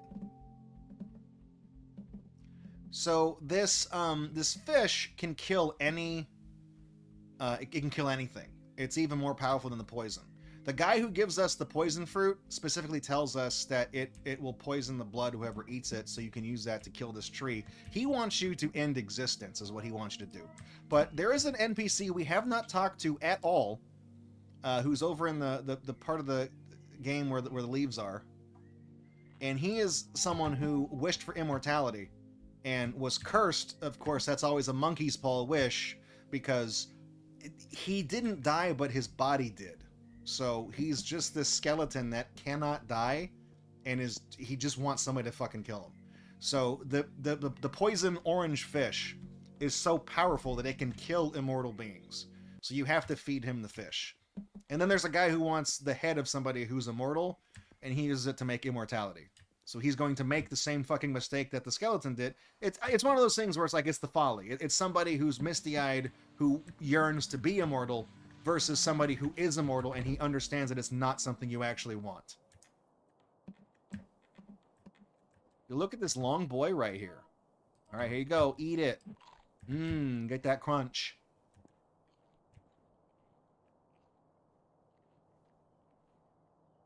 You alright? Is it good? Wasn't good. Some bad sushi. So yeah, you only see these two NPCs in this run. You don't see them anywhere. You can actually go down the well. So that's where the other guy is. There's this little platform right here. You can jump down the well. And here's this guy.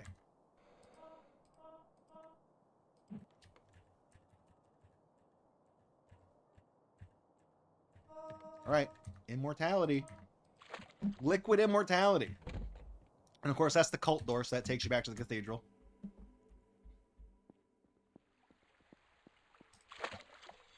This ending is kind of dumb. I mean, it has a very predictable ending because it basically spells out exactly what I just told you. That the story that plays out here is somebody who is immortal, who understands that it's not good, and he just wants death. And then there's the guy who's trying to become immortal because he thinks it's going to be a good thing. So the ending pretty much covers that.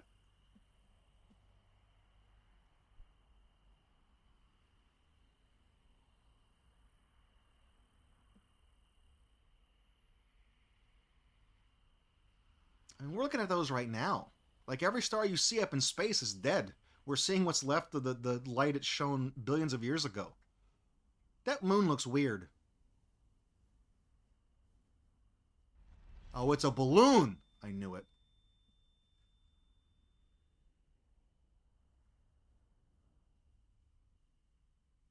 So see, everybody who's immortal just outlives everything else that's not immortal, including the universe itself. Because they can't die. They transcend existence, but not in the way they want. There's one problem left to solve, and I think you can figure out what it is. They all realize in the end, being alive.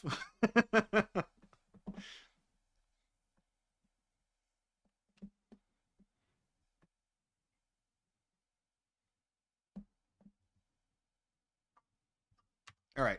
Next ending is it's not a joke ending, but it's a self-aware ending.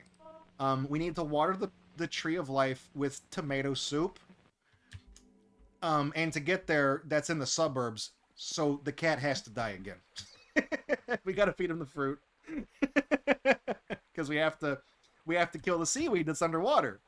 So to do that, we need the poison fruit, and to do that, we need to kill the cat. You can, by the way, if you're wondering, like the poison fruit versus the orange fish and that skeleton that wants to die, you can feed him the poison fruit, and he acknowledges that it's not strong enough to it won't kill him. He doesn't tell you what you need. He just says that like that didn't work. Shit's broke.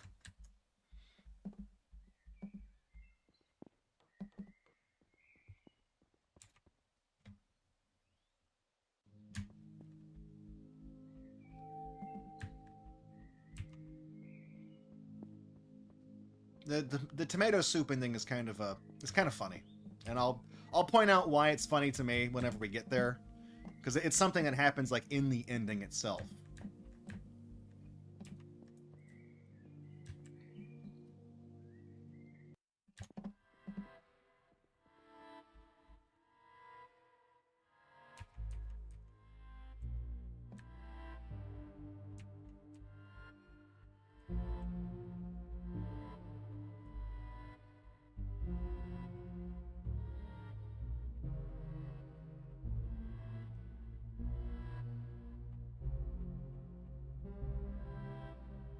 Right, here we go. Cut down the noose.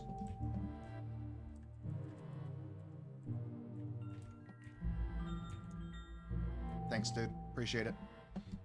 I promise I will use this poison fruit for good, not evil.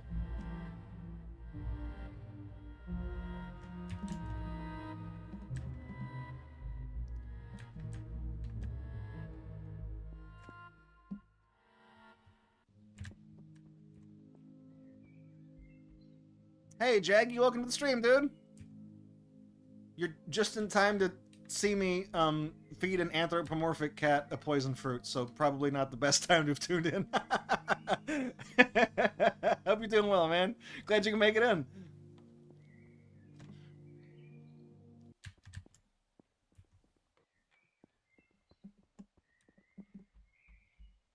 All right, here's our buddy again. Look, hey, check this out. You haven't seen me before. What's this taste like? Mmm, good.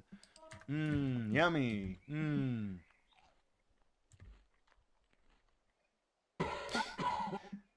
You should have played Captain Novelin, dude. Yo, man, I told you about eating that. You had one banana? That's good. Two banana? That's too many banana, dude. Yeah, your blood sugar too high. You're gonna die, dude.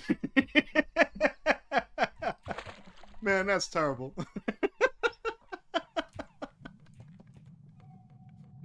We're gonna go down here. We're gonna see if the biblically accurate angel has appeared inside the church. Maybe he did. I don't actually know. He is not in there. Nope. We got one more chance to see him.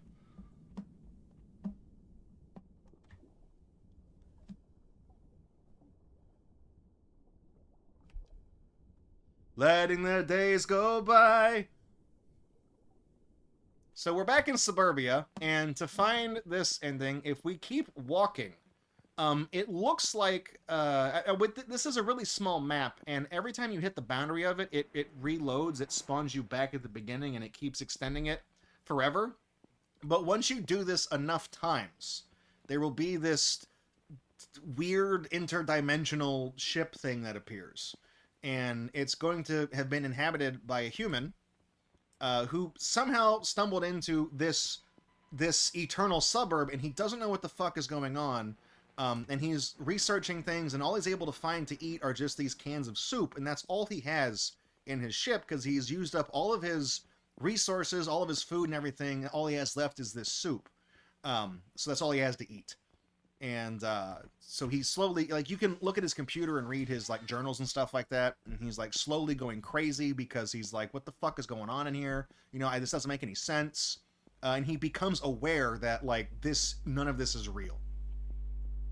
So that's his story if you read all of his journal stuff. And he's dead. Didn't make it out. All right.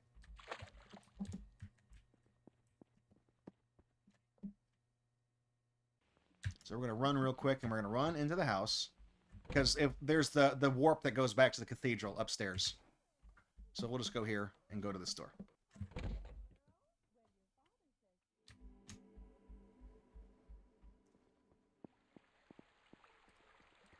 Take care of that orange stuff, baby. Here we go. We got one ending left to get, and it's the bullshit one. Here we go. Got it's soup time. Your level sucks, baby. Soup time. Everyone gets it now. Everyone understands.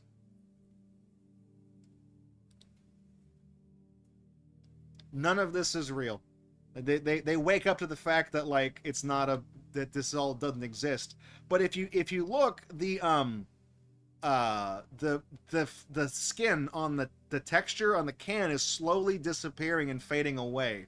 And the reason why it's doing that is because it's self-aware of the fact that these things are just in a computer, just dots on a screen, right? This cylindrical can of soup is the item that has the most polygons out of anything in this game. It is the most realistic thing in the thing that is not real. So it's like the whole, you know, it's go out there and be real. That's the thing. It's the self-aware ending. It's a cool one. It's just funny to me.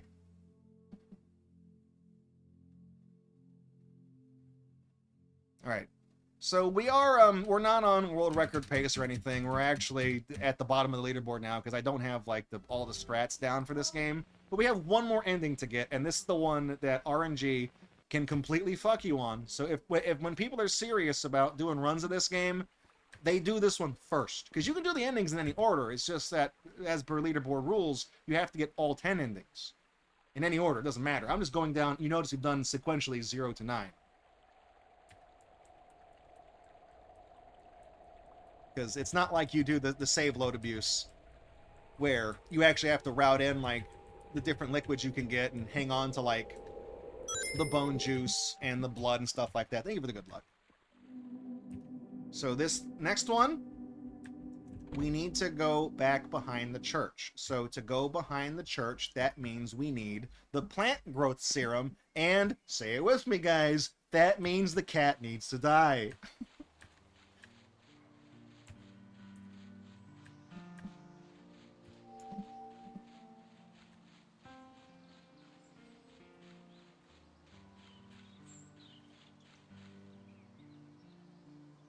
guy gets a raw deal. I mean, we were joking about like 9 lives. He's in. I think he dies. He's not in 2 of the endings. He's in 7 of them, and he dies in 6 of them. So he's not like totally dead. I think that would actually, now that you've pointed that out, I think it would have been more amusing to have him die, like all the different endings, if he's in 9 of them and he dies in all 9 of them, because like, you know, cats have 9 lives. That would be an interesting thing, is that would be like meta commentary, that in order to see every ending of the game, you have to, in you know, metaphorical terms, like the superstition, you have to kill the cat genuinely 9 times. Damn it. Alright, dude. Do you not remember this thing? I'm sure this is like the 3rd time you've seen this painting. Right. And with that bone juice. But the cat came back. Thought he was a goner, but the cat came back. He just wouldn't stay away. Yeah, I picked up on that really fucking obtuse, esoteric reference. I get it. I'm cool.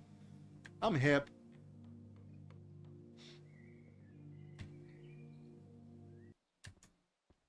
So we need the key to the church. We don't necessarily need it, but since this is RNG dependent, the easiest way to do this is to re-roll the RNG using the church loading screen as the buffer. So we do need the plant growth thing, and we need to get back up. Oh, no, give me that. I do need to go grab the key so that we can at least just reload much easier. Because otherwise, it's a fucking nightmare doing attempts at this. And I'll tell you why it's a pain in the ass later. So this is the 4th and final time we're going to see the sunken church, because we need the key. We'll see if fortune shines on us and we see the biblically accurate angel. It would be nice if we could see him during the marathon. No, he's not in here. I swear to God, he's in here. If you see, because encountering him is an achievement. And if you see the biblically accurate angel, he will just tell you that you are going to go to hell in real life. That's all he has to say to you.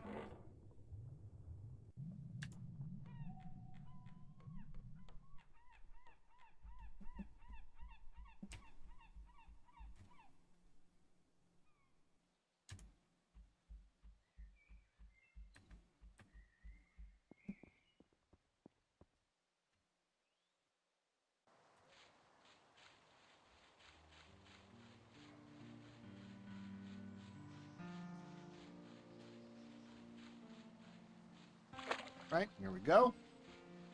Climbing up the tree branch thing, the shrub.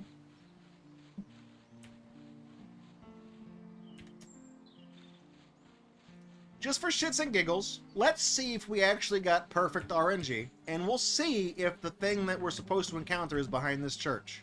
Because that's why we have to go out here, because there's a thing that can appear behind the church. I'm going to get real mad if it's back here, because that's like perfect luck.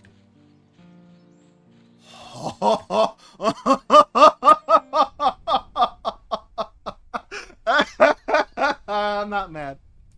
I ain't even mad.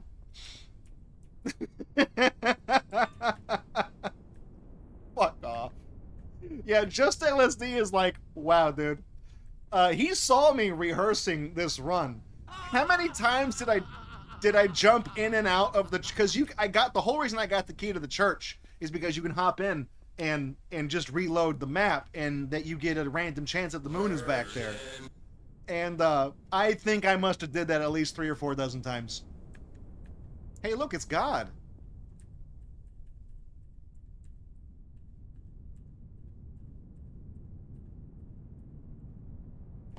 Right. God gives us free will.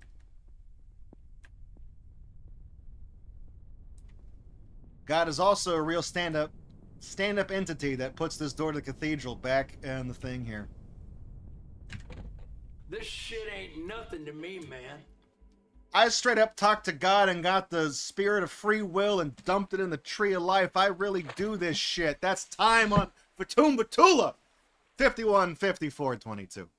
This ending sucks. The flashing light thing, if that actually pisses you off, you're not going to like this ending. I don't like this one because it's hard to look at.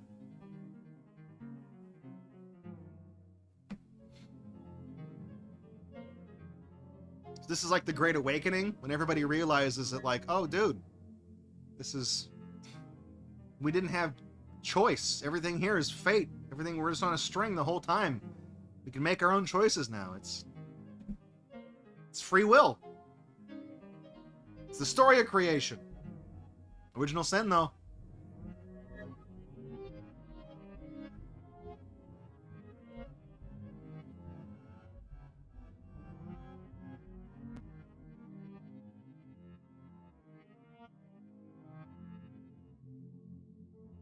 They are all real. Real as shit ever.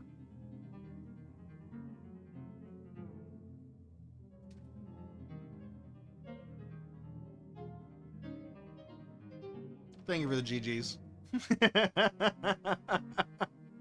And the moon is spamming goth selfies like it's so badass. Here we go. That is Fatum Batula. All 10 endings.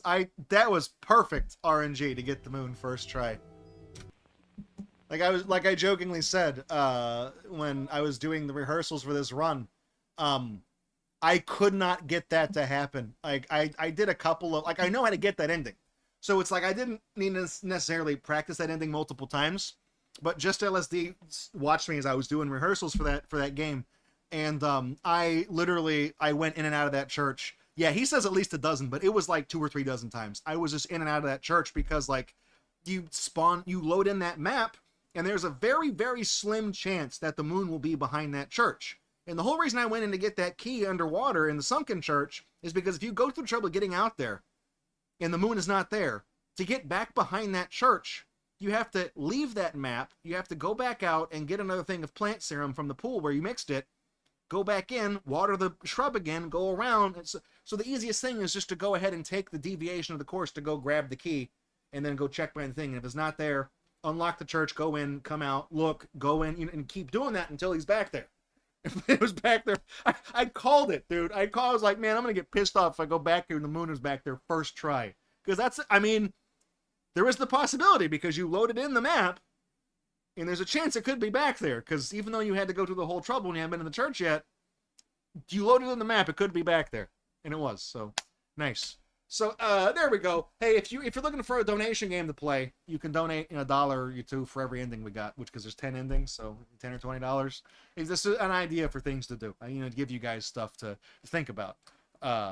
So like I said, that's Fatum Batula. We actually did do all of the endings in the game when it got featured on a Friday stream a while back.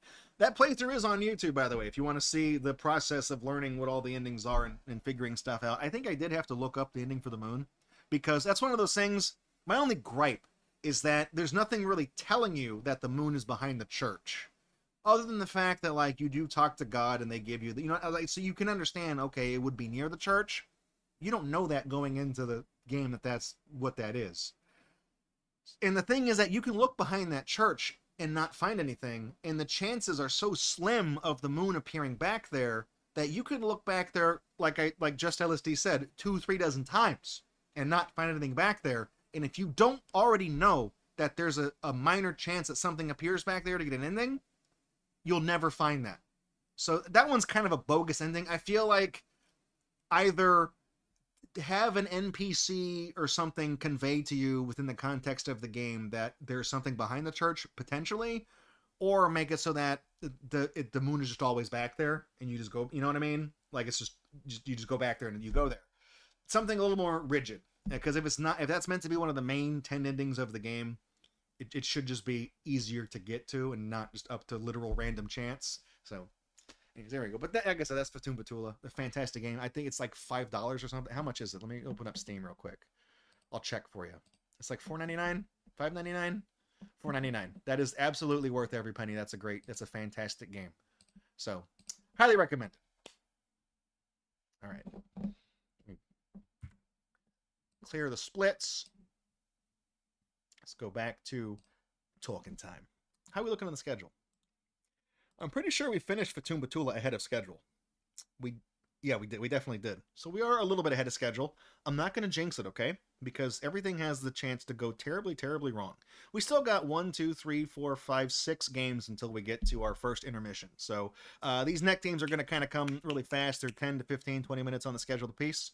So, get this party started here. Coming up next on the 13th annual Gatorbox Extra Life Marathon is we got a back-to-back feature coming up of 2 games made by yours truly at various points in my life. Up first is a game for the Atari 2600 that I had formerly lost the code to, but thankfully I was able to find it on like those websites that like crawl Atari Age and other communities for like ROM hacks and things that people have made, and just they just archive every file they get. So I was able to find it because I remembered the file name, and I just was able to Google search for the file name of my upload, and I found it. This game is, of course, the Ohio Weed Eater Mishap. It's a joke ROM hack I made of the Texas Chainsaw Massacre, with the punchline being, what if it was an embellishment, you know? What if there was something that happened, but it was so mundane and stupid that they had to, like, you know, like through a game of telephone where the story corrupts and becomes like the fish gets bigger and bigger and bigger every time somebody tells you how big it was. So, okay. What if it didn't happen in Texas? You know, Texas is a cool state, you know, the Cowboys, the Alamo, all this cool shit is in Texas, right? If something happens in Ohio, nobody fucking cares, okay? Like, Ohio sucks. Like, this was before the Ohio is weird, skibbity riz, stupid fucking Zoomer talk, okay? I made this ROM hack in fucking like 2005 or 6 or something, okay? 20 years ago. So this is before Ohio was a joke. So, yeah, Jaggy's like, only in Ohio, skull emoji. This is before, way before all of that, okay? I was a trend center before it was cool. So it's like, what if it happened not in Texas? What if it happened in Ohio, okay? And a chainsaw, you know, that's really cool, man. Chainsaw chopping down trees and so I was like, that's really cool. But what if it wasn't a chainsaw? What if it was like a weed eater, you know? Like, you know, that's not cool. That's stupid. That sucks. And what if it's not a massacre? You know, massacre is like, everyone's dying and stuff like that, cutting heads off and stuff. What if it was just like an accident, you know? Accident's too long of a word to fit on the title screen, so we just said it was a mishap. So it didn't happen in Texas. It wasn't a chainsaw. It wasn't a massacre. It's the Ohio Weed Eater Mishap. So, that's the joke. And I never really, this was the very last Atari ROM hack I worked on. I never really pursued it further beyond that because I got kind of burned out on it and stuff, and I wanted to get cartridges made. Maybe I will someday, I don't actually know. But I think the version of the ROM hack I have is a slightly older version because I remember fine-tuning things a little bit more. I tightened up the graphics on level 3, so to speak. I think the title screen is also slightly different in the finished version, but I still can't find that. So I might have to relearn how to do it, crack this open, and maybe finish the code, and maybe I'll make cartridges. The problem is that, like, nobody really gives a shit about Atari Homebrew anymore, so making cartridges today somehow is leagues harder than it was 2 decades ago when I first did it. I don't know how. I feel like you can, like, 3D print shit and stuff, so you don't have to, like, cannibalize shells anymore. Should be easier to do this, man. We're in the future. You mean there's not some Chinese company turning out just crappy little 2 kilobyte boards for the Atari for pennies on the dollar just because they can? You know, like, I feel like this would be something that people are just making just to have. You know what I mean? I don't know. Anyways, let's go take a trip down memory lane. The run here, this is a game that goes on endlessly, so the run is to get 10,000 points or 10 kills essentially. All right, the Ohio Weed Eater Mishap.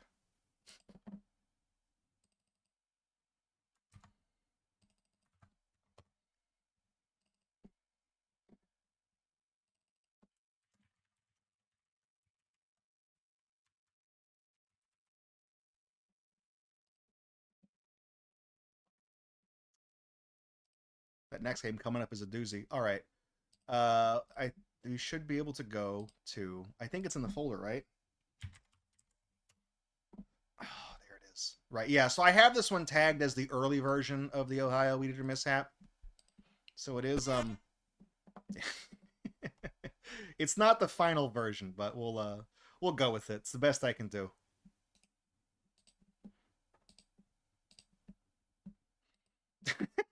it is.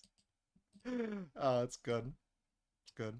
So yeah, the title screen eventually the change the way I noticed that this was different was the way I fixed the justification. As you see, it's like staggered weird.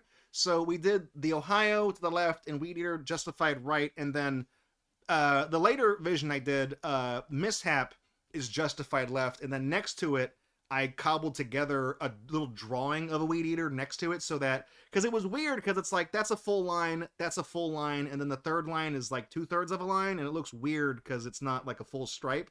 So I did it like and then I added a Weed Eater next to it.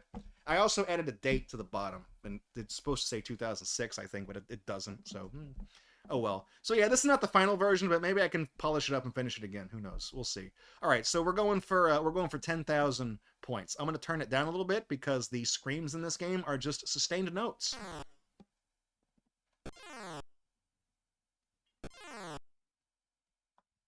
we go. Thank you. Good luck at my own game. Yeah, see, all the hazards are like, I replaced them with other things. There we go. That's one down, baby. And then I remember, like, the house in the background, I replaced it with, like, a McDonald's.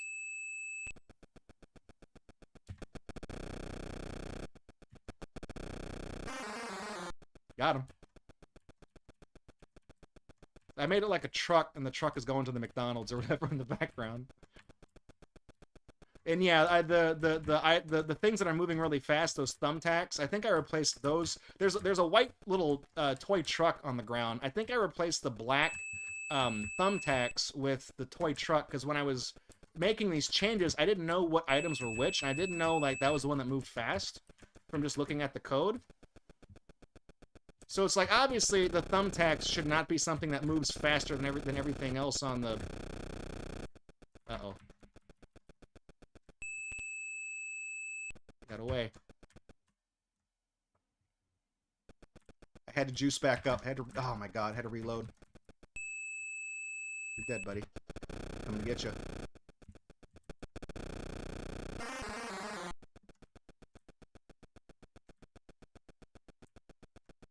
So yeah, there's like firecrackers and toy trucks and everything else to dodge. Thumbtacks, pile of shit. The pile of shit is there from for meta commentary on what this game actually is. Okay, now we're getting some good luck here, because usually like the characters for some reason they can just like evade you. There's like a random chance they will just appear behind you, you know, like you can't kill them. Like that.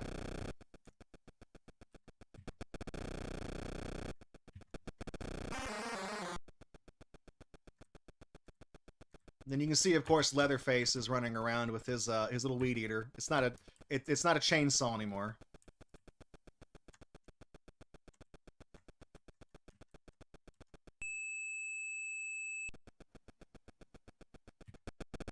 Alright, 2 more kills. We're probably going to have to refuel at some point, so that's going to be slow. That's okay.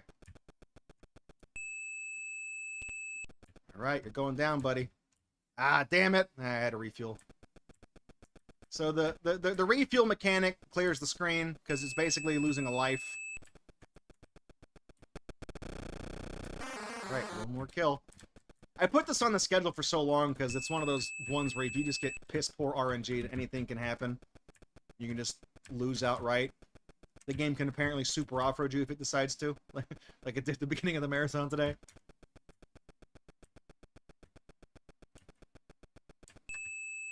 Alright, come on, dude. Come on.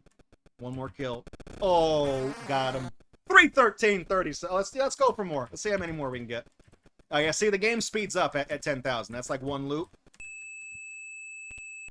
I guess the better name for the category would have been 1 loop. 11,000. Let's keep it going, baby. So, if you want to play this game, I will try to make it available. Ah, shit. No, I'm stuck on the poop. Ah, I'm stuck on the poop. I ate poop. Hit me in the face. I will try to make it available. Like I said, I would like to finish this. And then you guys also know I have that goofy ROM hack I did of Custer's Revenge. Where I replaced the characters with well, they were supposed to be dragons, but then I couldn't get the wings to fit on the size of the sprite with the game.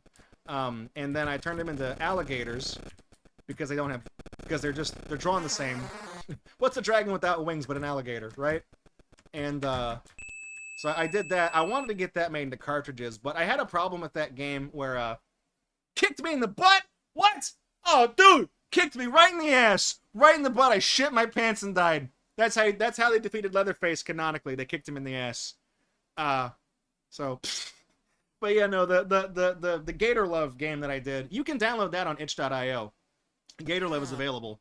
But I kind of want to redo that one because the problem is that it still has the sounds of like Custer's Revenge, and I'm trying to either change that or mute that because I don't want it to have cowboy music.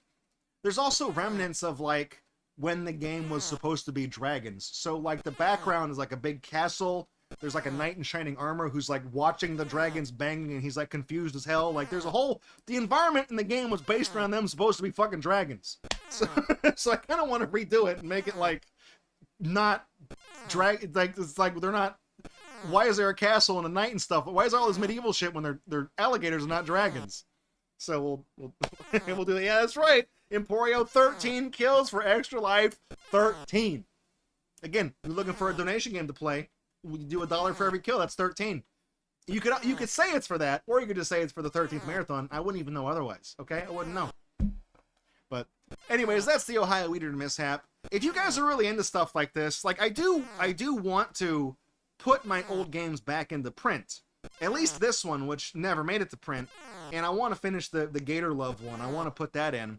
I kind of wanted to go. I kind of got discouraged though, because I mentioned earlier, just before we did this game, was that like it's really hard to get homebrew cartridges made of Atari games now, which was weird to me because it was kind of a pain in the ass 20 years ago the first time I published a game. And I felt like it should have gotten way easier with like the advancements of technology and everything. I feel like it should be easier. Like, am I wrong for thinking that? Am I wrong for thinking that? Like 20 years ago, making Atari games, that was a pain in the ass. Let's deal with that. I literally talked to the company who made my cartridges 20 years ago, and I was like, hey man, you guys did such a bang up job on the game I made 2 decades ago, literally, that I want to hire you. Like, are you still in business? You're still around, so can I hire you again to make more games? And the owner of the company, gave me this like self-defeating fucking nonsense about how hard it is to make games now, and it's just not worth it. I'm like, what the fuck, dude? I'm telling you, I want to pay you to make shit, and you're like, oh, everything is futile. Everything sucks. Oh, everything sucks. There's no point in living anymore. Like, dude, I was gonna pay you $200 fucking to make some games for me. You're not gonna do it. So yeah, I never got cartridges made because for the alligator one, I wanted to make a box, like an Atari-sized box, which is going to be custom printed. And I know that costs money. I was going to get that made and a cartridge. I was going to print out a little, like a manual that looks like one from the era. And then I was going to make little art cards, like a little postcard printout of art from the game, because I was going to hire somebody to make the label and the box art, make it really nice looking, and then give a printout of that. And put a couple stickers in there, or like a little keychain of the characters, or like a lapel pin of the sprites. You know, I was gonna do like a whole thing, and make like a collector's edition and sell it. But the thing is that like, I don't know if anybody's gonna buy that now because like if they're not, no one cares about cards. I don't fucking know. Like, would you guys buy that? What? Genuine question. I don't know how much I would sell it for.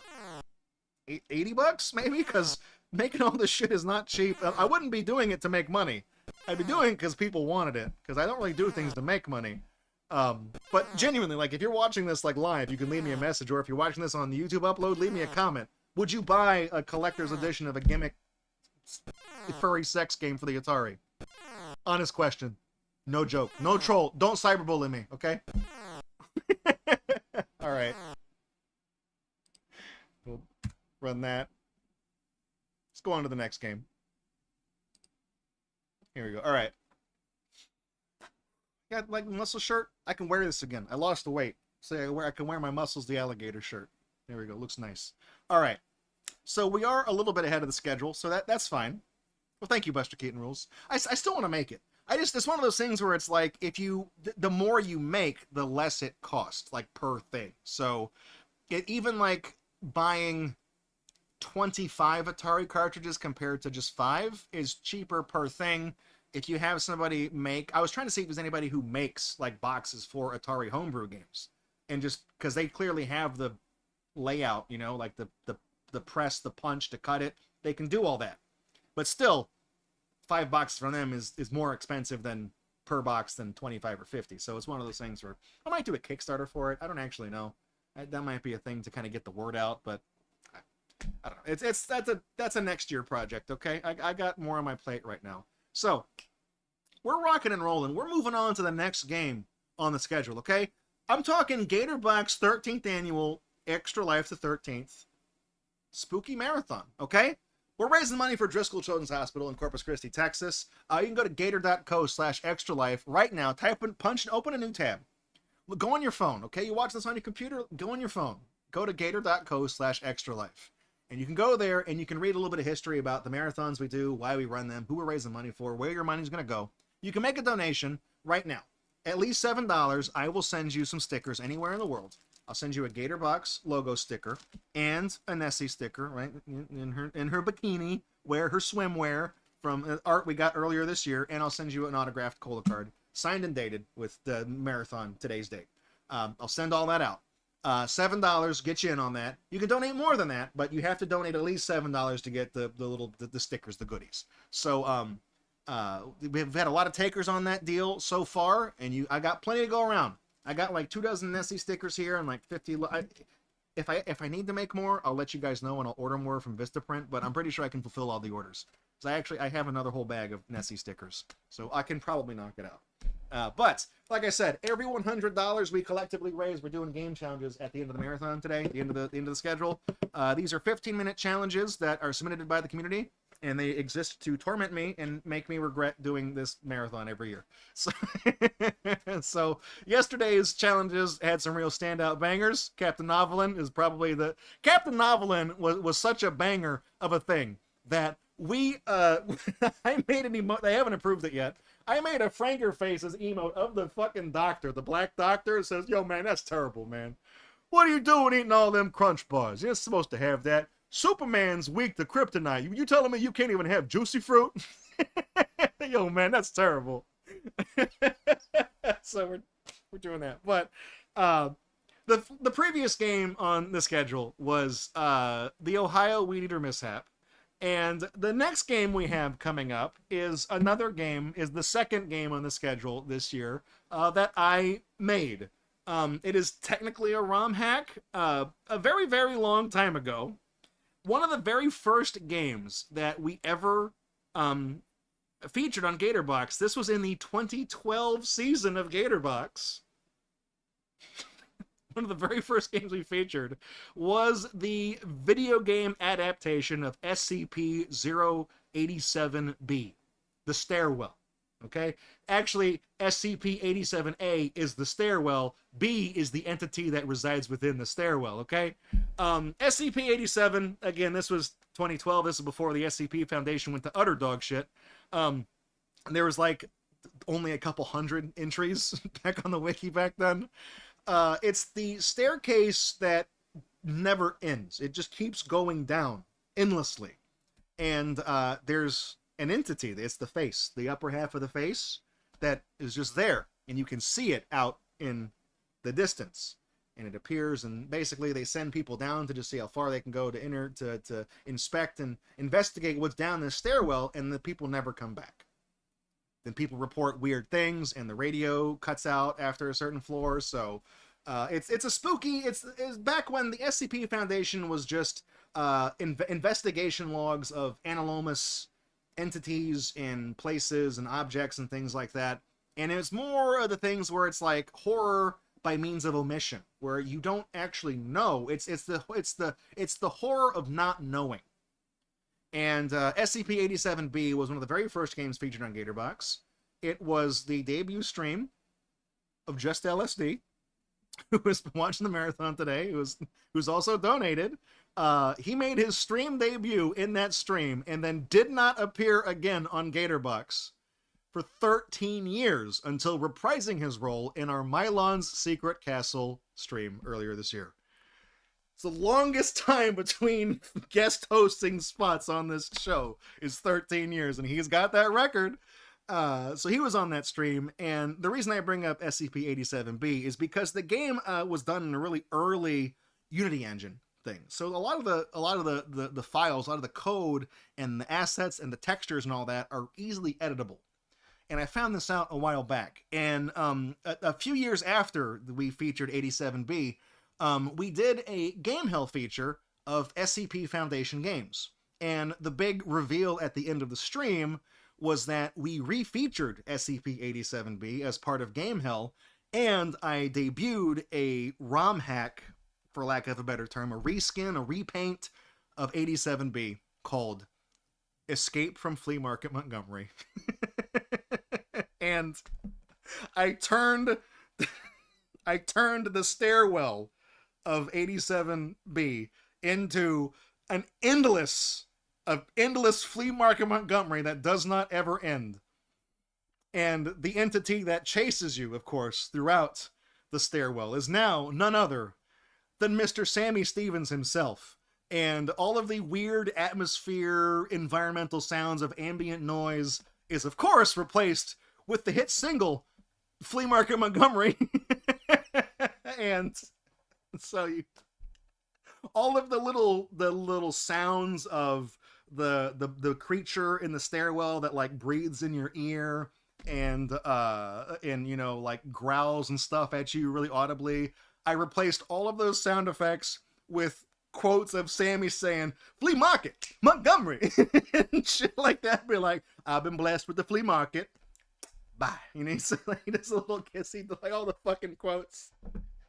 I released this game as a joke, and for the longest time, it was one of those games that like Windows Update kind of bricked and it didn't really work anymore.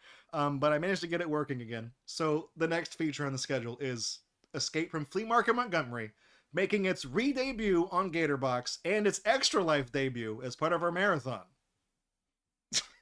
Living rooms, bedrooms, dinettes. We got it. Oh yeah. Flea market. Let me get this going. All right.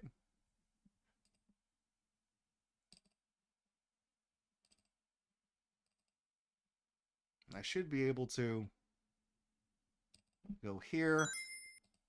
Thank you for the good luck. All right.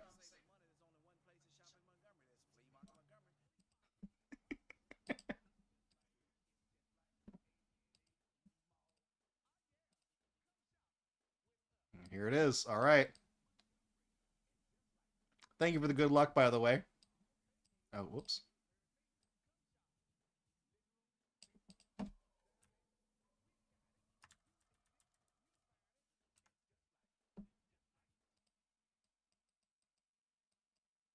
All right.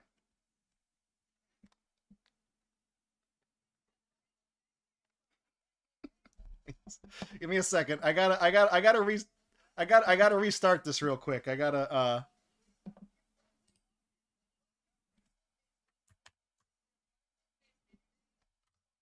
All right. So I should have that locked in. Before we start though, let me reload that. You're good, Jaggy. It didn't use your power word. We're gonna before we start Flea Market Montgomery, I want to read this donation real quick because this is $20. It put us over the 600 thing, so that's another milestone. It's another challenge. So now we're $90 away from the next one. And the Family OG, thank you for the follow. Appreciate it. You're just in time for a real banger of a game, okay? Jaggy donated $20 and says, here's to a great rest of the marathon and to saving lives. Let's kick cancer's butt. You probably heard that a lot, didn't you? That probably drove you crazy.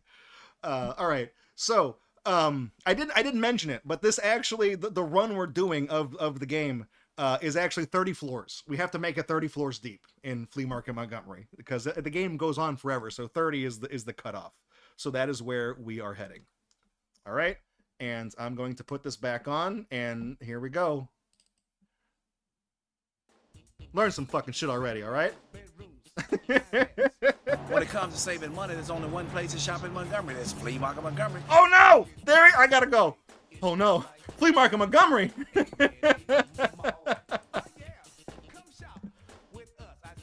2.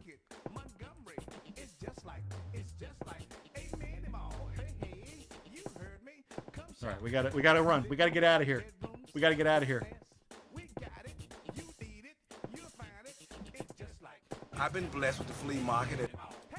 He's coming. Sammy Stevens is coming. How many floors are we? 6? Oh my god, we got a ways to go. So this game is procedurally generated. And it'll throw traps at you. So you gotta be careful. Yeah, someone just signed off AOL, I think. Gotta get out of here. Oh, I don't think I changed the game we're playing. I think it still says Ohio Weed Eater Mishap. Whoops. It's okay. Oh no, he blew a kiss at me. I heard him. Only 12 floors deep.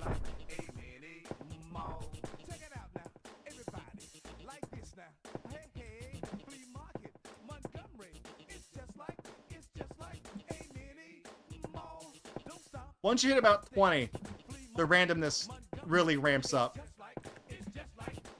Oh, no, that's I heard him. He's coming to get me. 18.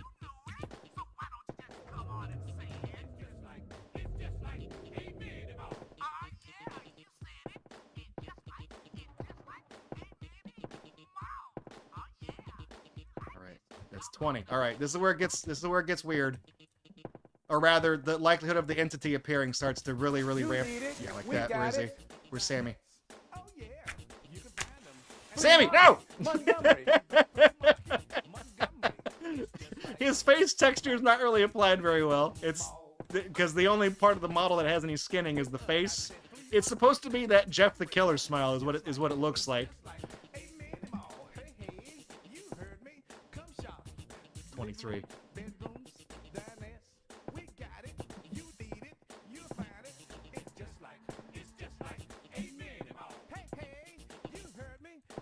I heard him. He's coming.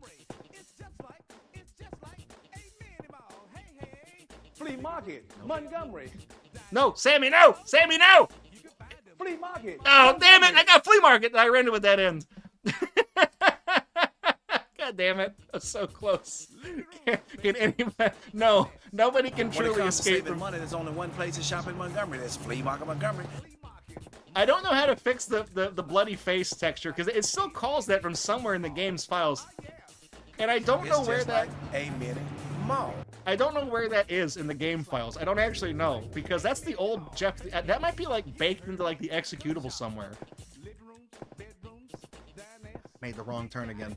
You got to be like if you make the wrong turn at that fork, and you're past 20 floors deep, that he will just come out and get you. I'm pretty sure. Blessed with the flea market.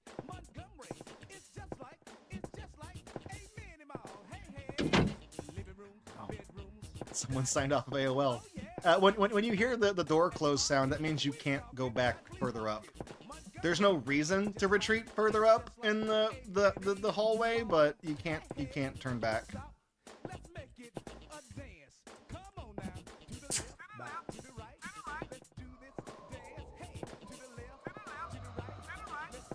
When you hear him say "mall" like that, it's his face blinks somewhere on the screen for like a frame.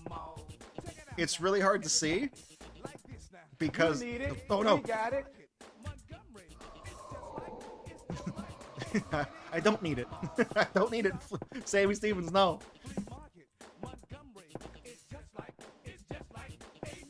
The problem is that the original wall texture was just like bricks, so it was a lot more plain. So when the grinning, evil, bloody smile flashed on the screen, you could see it a lot easier. But in this version of the game where the wall textures are a very busy Flea Market Montgomery, it's much harder to see. So unless the face blinks directly in front of you where the black void is, you kind of can't see him.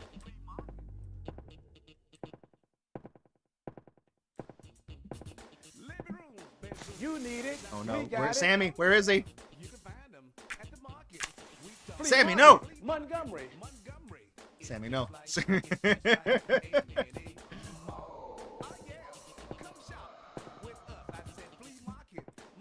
He's coming to tell me it's allegedly just like a mini mall. What floor are we on? 22? Okay. We're close.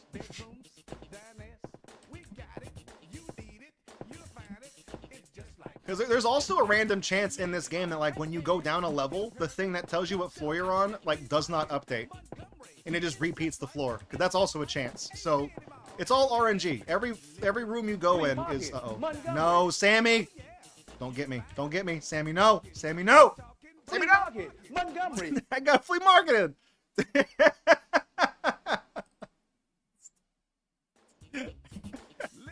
You want to see someone like When it PewDiePie comes to play saving this? money, there's only one place to shop in Play Montgomery. up the That's horror. Flea Market, Montgomery. Can you imagine fucking Markiplier playing this and then Sammy Stevens pops out? Was that the bite of 87?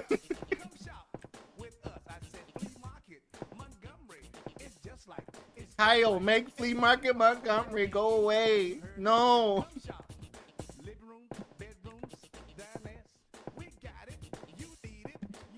But see, once you realize, once you hit 20 floors and you hit that fork, it's just a 50-50 chance if you hit the wrong The dogs in the house, oh yeah! And the dogs in the house, oh yeah! Oh no, he's asking for where the dogs in the house are. That's a rare sound clip. Glad we got to hear that one. Yeah, you take the wrong turn at the fork, which is just complete random chance. You don't actually know. He'll come out and get you if it's past the 20th floor.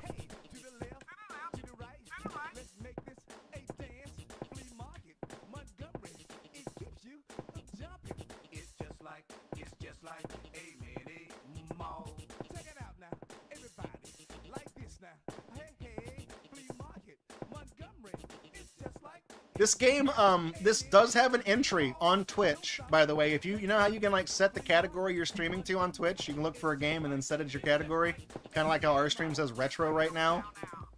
If you search up Escape from Flea Market, oh no, Sammy. If you search up Escape from Flea Market Montgomery, this game does appear. And it does have box art. I submitted it to their data. Somehow, somebody at Twitch, I guess, was having a really slow work day, and they approved my request to add it to their fucking system. You need it. We got it. Flea Market, Montgomery. Sammy, no, I don't want to go to Flea Market Montgomery. Oh yeah, you can find them at the market. We talking about Flea Market, Montgomery. It's just like a mini mall. If we get good luck, we can make it through and not hit another four. Oh shit. Okay, we're going right. Okay, good. What floor are we on? What floor are we on? 26.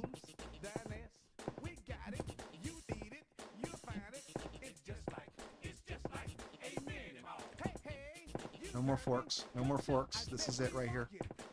29. One more. One more. Time ends when you look at the 30th. Yes, when you look at the 30th floor.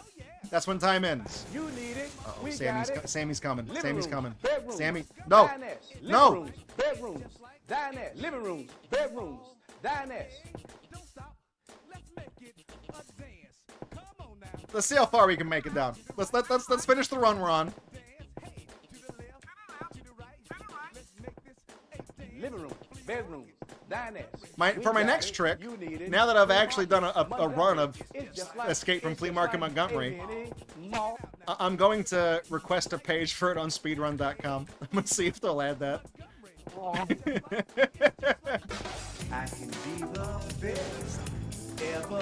he's playing the Pokey Rap. Flea Market, Montgomery. Did I get spun around? Oh shit, I got spun around. I just want to hear the Poker Rap again. Sammy. Bye. He's not going to get me. I can be the best ever He's seen. playing the poker out. We got it. Pokemon. Oh, yeah.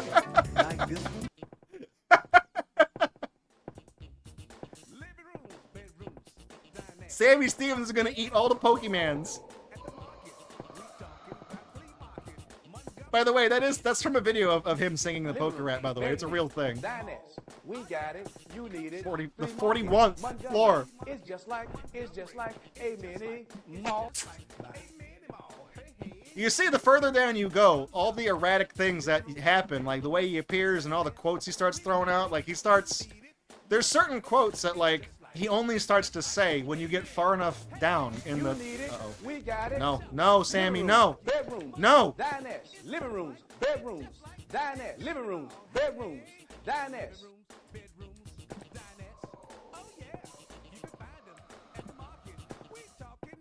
Oh, shit, we're making it way far down here. He appeared again. When the screen goes all fuzzy like that, when it kills the bit rate, I'm sure that's him appearing and like chasing after me and pursuing me. Oh my god, 49 floors. Living rooms. Oh, I just dodged him right off to the side. He appeared right to my left. Uh-oh. We made it 50 floors. That's it. I think it does it end at 50? Sammy, no! Sammy, no! He got me.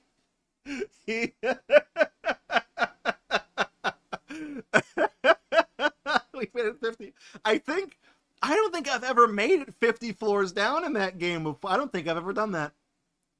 I do not think I've ever made it 50 floors down. That was, I think I think the game actually ends at 50, I guess. Like, it puts up because there's nowhere else to go. That's the wall that stops you. It's normally a brick wall down there. Holy shit. So, I guess the category could be 50 floors then. 35 or 50, or 30 to 50. Sammy Stevens finally got me. Okay. We've had the highest turnout on Twitch so far because people saw me playing Flea Market Montgomery. If you want to get that, gatorcompany.itch.io. You can download that right now. You can play Escape from Flea Market Montgomery, that version of the game. You can get that out at our itch.io. Do we have an itch command? If I type in itch, is it itch.io or itch.io? Yeah, there it is. Gator Company. You can download that right now. You can also get some of the other games we talked about too. Anyways. It didn't really take me 8 minutes and 40 seconds. It actually was a shorter run. We had multiple attempts in there. But that was Escape from Flea Market Montgomery. It's the second time it's been on Gatorbox. It's been almost a decade since the last time we featured that game on stream. It's great. I guess you find out in the end that you really can't escape. You never can truly escape from Flea Market Montgomery. It's a naff effort. Sammy Stevens will get you in the end. Every time. That's the scariest thing. That's actually a new twist. All right. Let's go back to our talking time layout here. Here we go. All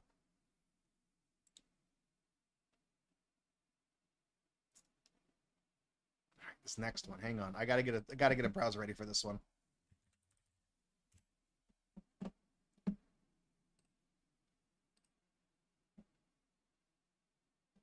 It says a lot about life. Certainly does. Is this going to start making sounds if I get it ready ahead of time? Is it going to skip that screen and start making noise? Okay, I don't think so. Okay, good. I'll minimize that then. All right. We are moving right along. I got to get my route for this game. I got to remember what to do. All right.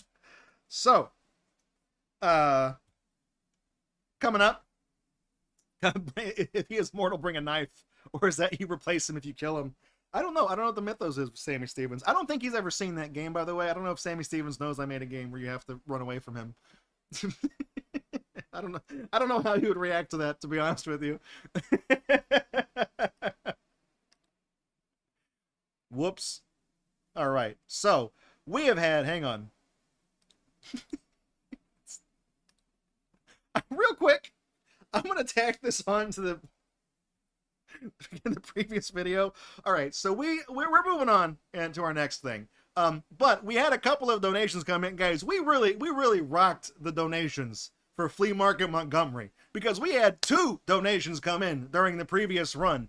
We had one from Magic Beans who donated $30 saying, hey, don't stop. Let's make it a dance. Come on now, to the left, to the right. Flea Market Montgomery. Magic Beans, thank you for the 30. And Sven of the Dead donated $50. One for Magic Beans did one for the 30 floor run we did, and Sven of the Dead did 50 because we made it to the 50th floor at the end of the game. And he says living rooms, bedrooms, dinettes, all on our 50 floors on Flea Market Montgomery. It's allegedly, I've been told it's just like a mini mall. Can we get the Mythbusters on that? I don't know. Can we get someone to scope that one out? That brings us to $689.55, which is probably just enough money to finance a really nice dinette set from Flea Market Montgomery. Who knows? Sammy Stevens has entered the chat. Thank you guys for the donations. I really appreciate it. That's gonna make line go up, okay? Line go up for charity. That's always a good thing. So, moving on. We got the next game on the list. We've been mostly bullshitting games we've done so far. They're kind of hokey, jokey games. The next game on the list was unintentionally kind of a Gatorbox hit. It has become a running gag that still continues to this day because we were in the middle of streaming the remaster that this game got on its 35th anniversary this year. I am speaking, of course, of The Last Half of Darkness, a game from 1989. It's the first game in a trilogy called The Last Half of Darkness, so that started the running gag of the first third of The Last Half of Darkness. And we kept that the first third of the last half, so in other words, the 4th, 6th, I guess. And then we had such a hit with it, we did the second and third games, and we kept the mathematics joke going. And when the game earlier this year got a remaster for its 35th anniversary, it's available on Steam, The Last Half of Darkness. They just did the hard reboot thing and named it that. We brought the joke back for the second version of the first third of The Last Half of Darkness. We're still running that. We're still running that joke into the ground, okay? We didn't finish it in one stream, so the next time we finish it, it's going to be the second part of the second version of the first third of The Last Half of Darkness. Keep those fractions going, folks. Also, no, we haven't done Sonic.exe yet. That's further ahead in the schedule. Is it before the intermission? It's 2 games from now. It's after this next one. So the whole reason Last Half of Darkness made it onto the schedule is because it's one of those games we featured because it was me facing a childhood fear. You know, reconfronting something that frightened me when I was a kid. And we're going to play it on stream because that's the thing is I didn't go back and play it myself. I hadn't played it for like 30 years. More than that even. And we put it on the stream and it was going to be like a thing where I just like remember the game and tell my memories about it, you know, all that stuff. I just remember the game. It was like a point and click adventure. The game's theming is that it's very blue. Dabba-dee-dabba-die. It's a point and click adventure, and you navigate this dark house, and everything is blue tinted because you only had a limited number of colors you could do with like VGA back in the day. And the blue wound up kind of being the iconic, like the trademark style of the Last Half games, and something birthed by necessity almost because of the limited color palette. So you're playing around this, and I remember the game being blue. I remember there being like the girls that play patty cake, and like they jump out and stab you if you do anything, you know what I mean? It's like, and then a dog pops out and gets you. Like I remember all these things that are very dumb when we revisited them, but when I was like fucking 4 or 5 years old, it scared the hell out of me. And we played it, and I'm like, yeah, it's a joke.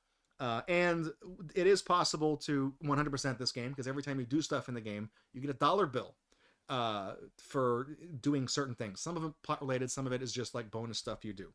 Ironically, there are $13 to collect in The Last Half of Darkness, and it's our 13th Extra Life Marathon, so it meant to be. Since we are also literally collecting dollar bills the entire time, I do invite you guys to play along. You can donate $1 for every dollar I get. So we're doing a 100% run of The Last Half of Darkness, a category that I currently hold the world record in. And that is not a de facto. That there is other people on the leaderboard. I'm not going to tell you how many, because if I did, it wouldn't be as impressive. But I do have the top spot on a leaderboard that has multiple people on it. So I am the record holder of this run. So we're going to play through the last half. And I look in the chat. You guys are talking about blue stuff. And Zahando's, he's back to doing the Captain Novelin Doctor. Yo, man, you had too many blueberries. That's terrible. That's not good for you, man. You can have like a few, but you can't have a handful. That's not good for you, man. You got to check your blood sugar. That's terrible, man. That's not good. I don't know. I do not know why we went to Charles Barkley for that guy. We just did. I looked at the guy. I'm like, that's terrible. That's what I started doing, man.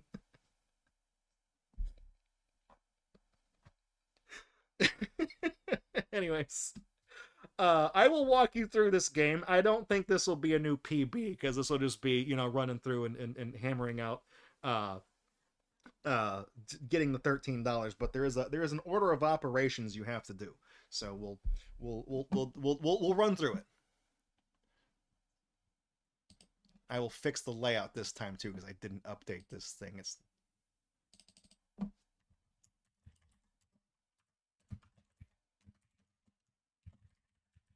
Is that too long? Motherfucker.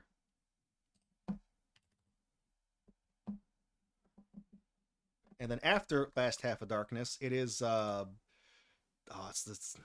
the game I don't like that I put on to be humble. I think this will fit, right?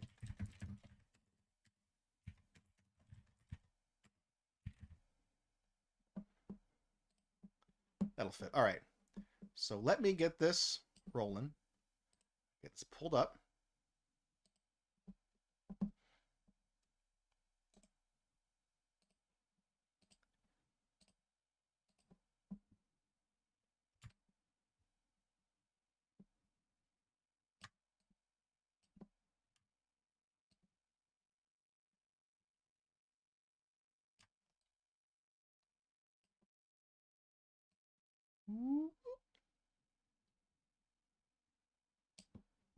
I don't know where the boundaries of the screen are.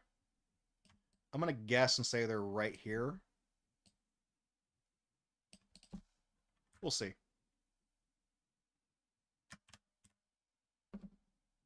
All right.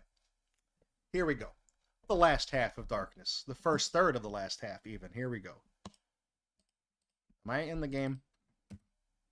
How do I get... Did that fuck up? Okay, hang on.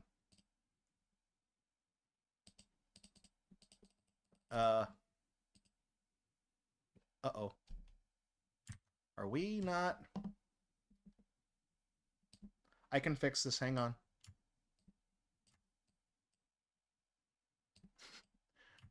Don't worry about it, I'll fix it. Everything's fine. Everything's fine.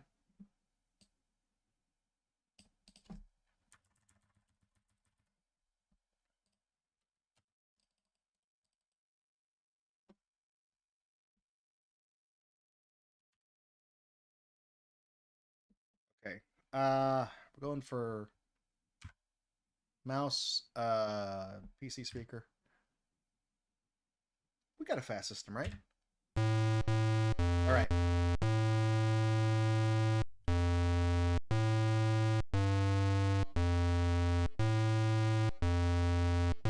Very spooky. Very spooky. All right. There we go. And we are going. All right. So we can, yes, we can use our keyboard shortcuts here. All right. F2, F3. First things first, we got to go into the kitchen. And we got to open this. And we have to, why is take all the way over there? We got to take that key. All right. So that's $1.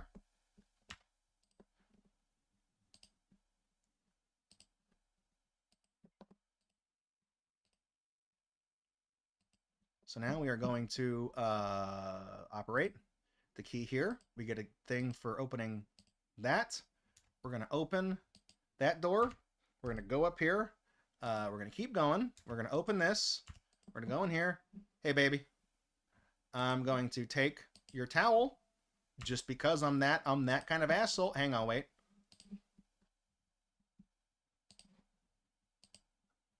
Got to do it. I got to keep Fangemon happy. That's my thing. That's my inside joke. I got to do that, okay? All right. Going in here. We're going to go. Open this. I'm going to take the lockbox. Al Gore would be proud of that. Here we go. We are going to double back and go out this way. We're not going to go in that door on the left because that's the bad. That's where the girls are that are going to get you. We're going to fill the water jug. We're going to go to the water jug there. We're heading up. Open this door. We're going to go in here. We're going to operate the water jug on this flower. And we're also going to operate the towel on the painting. And we're going to take this book and open the book, and that'll tell you. I did open it. Don't tell me. All right. So now we need to actually kill some time here. We're going to go down. We're going to go up. We're going to go down. We're going to go up the stairs. We're going to go up down the stairs. We're going to go up the sideways stairs. We're going to open this, and the flower should have grown. We're going to take the Gigi Blossom. We need that because that's going to awaken the girl who's kept in the cellar of this house that we're actually in. Towel on the painting and the okay, so now we're going to need to go here, here, here. Wait, hang on. I need to take that thing. That's a little eyedropper. That's an important tool. I need that. All right. Open this. We're going to open that. We are going to open the bookcase back here. We're going in. I didn't take the... Oh, shit. I didn't take the matches. I should be able to go... All right. We got to swing by the kitchen again. On the way out, I got to go to the kitchen. Forgot the matches. I'm stupid.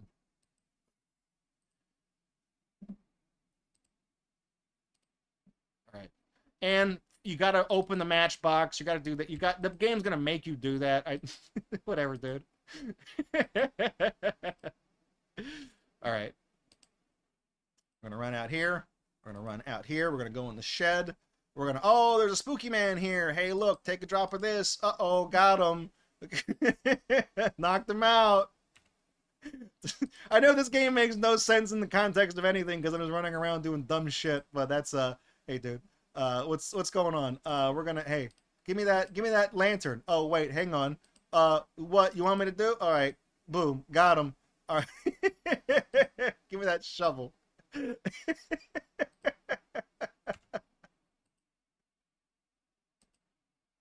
All right. Oh wait, no, wrong way. Hang on, we gotta go. I gotta go through the gate. Through the gate. All right, and then we go up here. We're gonna desecrate a grave. We're gonna do that. Nice. We're gonna open that. We're gonna take the bone. That's our aunt's grave, by the way. She's reduced to just a bone.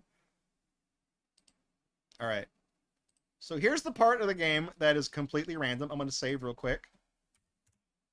So there's a chance we can go in this. We've done everything right. We can go in here and the girls might be in here. Okay, they are in here. And if you try to leave, this happens. Ah!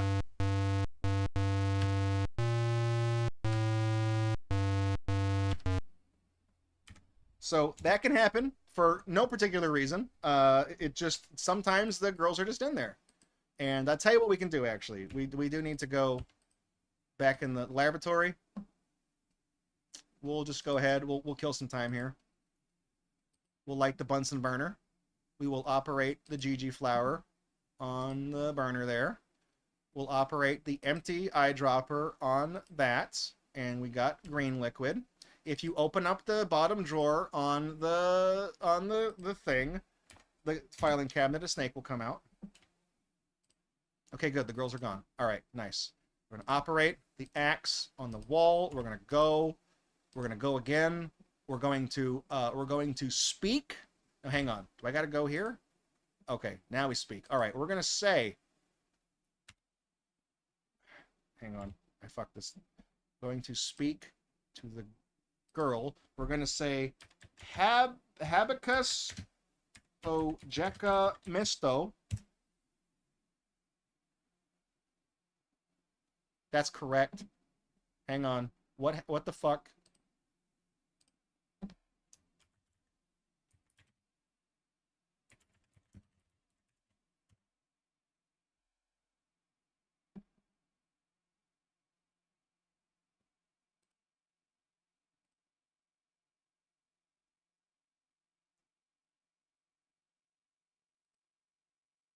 I don't have to see that, do I? We just...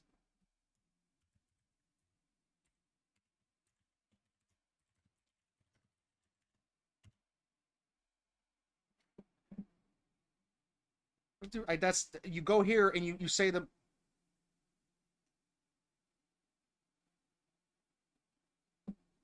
Those are the words! Are you kidding me? Hang on. Maybe I fucked it up by trying to click on the thing. Let me try it again.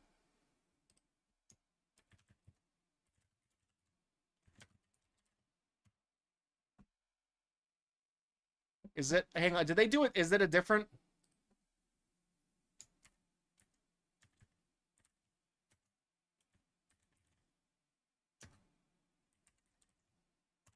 No, that's not it either. Okay, hang on. Let me, just for the sake of...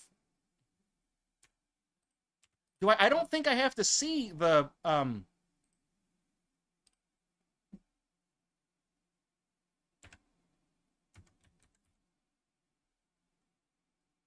Habacus, Habacus, not Habacus. Oh, I was spelling it like the fucking thing you count with. I'm stupid as hell, man. God damn it, dude. I've played this game before, okay? I told you I got the world record in this. You know I'm not fucking with you. Look it up.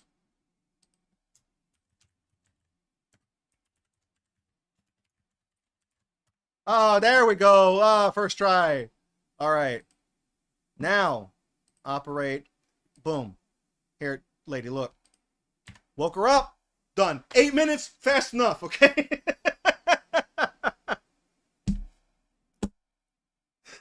To give her a look. God damn it, dude. I'm not even going to look at what my current time for last half is, because it's like 4 minutes, I think. I was spelling the thing wrong. It's habacus.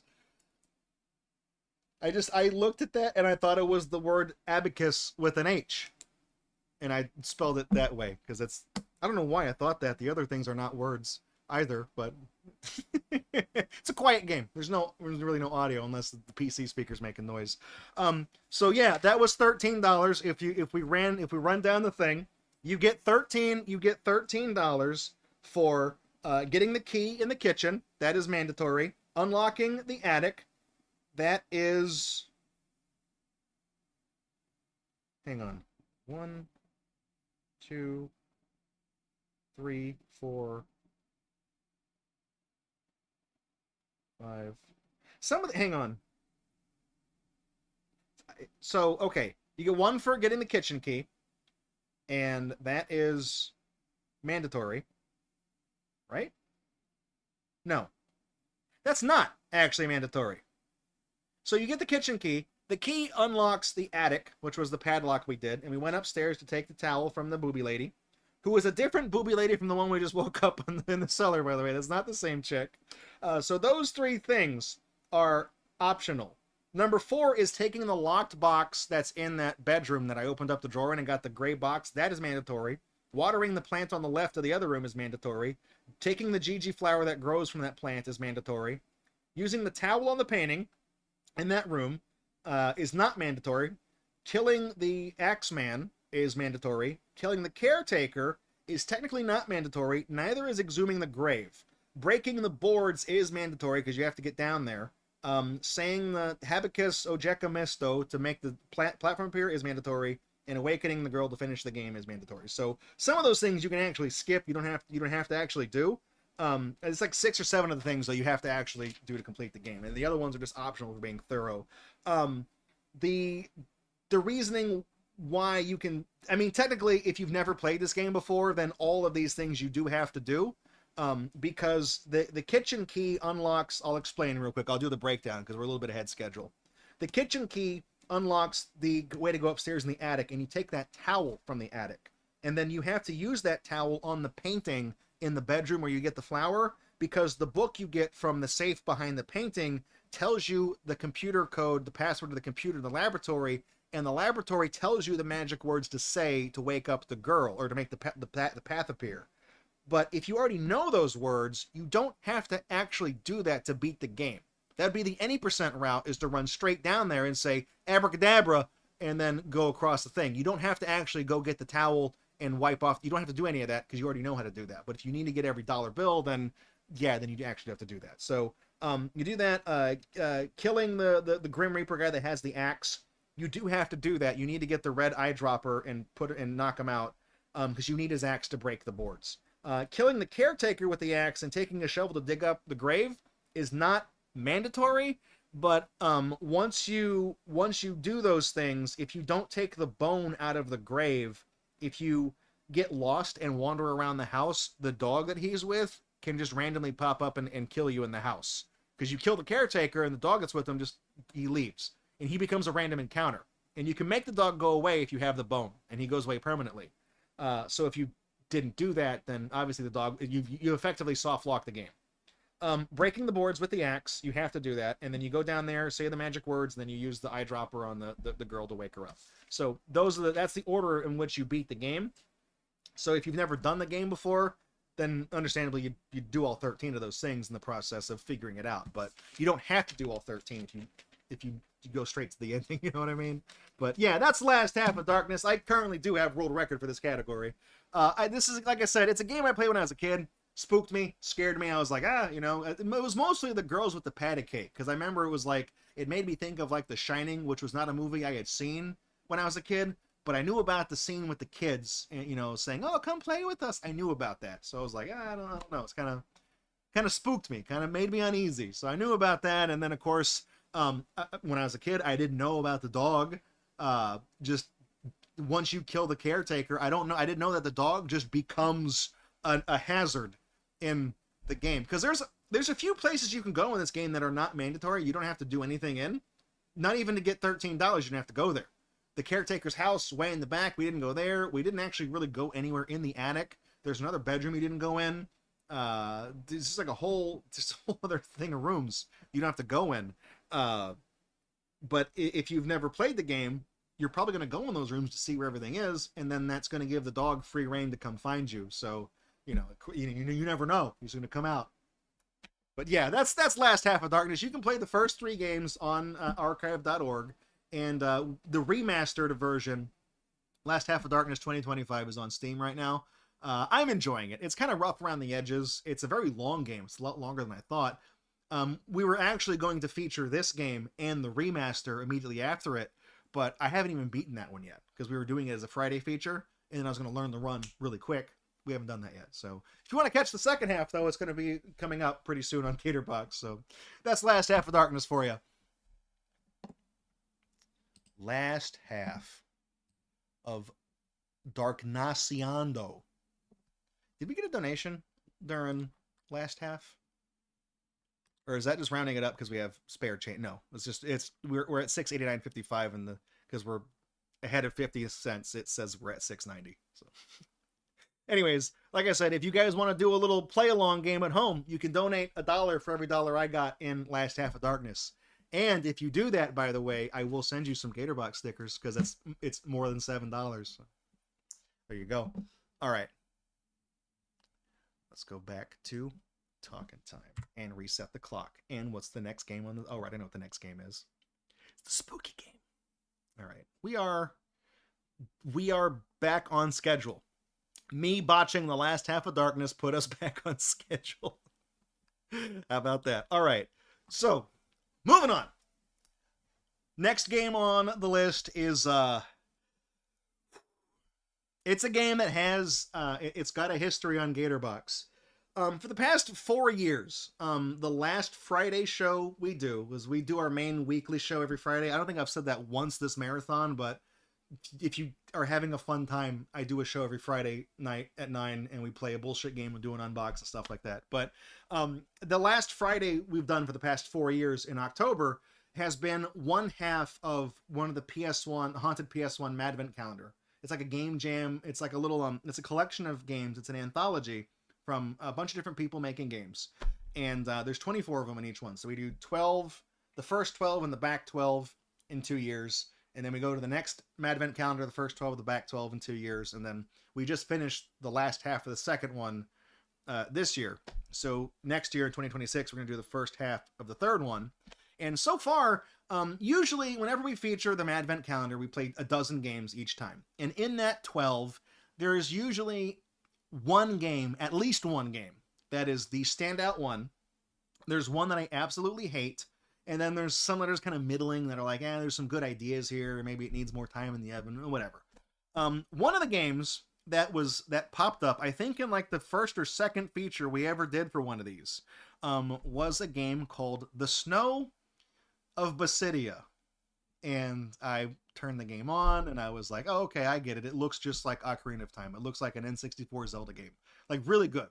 Earlier in the run, or in the marathon, when I said Fatum Batula nailed the PS1 aesthetic down, like, down pat, this one nails the N64 aesthetic down. They even got, like, the slightly crappy, grainy, crunchy textures that are blown up and stretched out. Like, they got it down pat. It's good.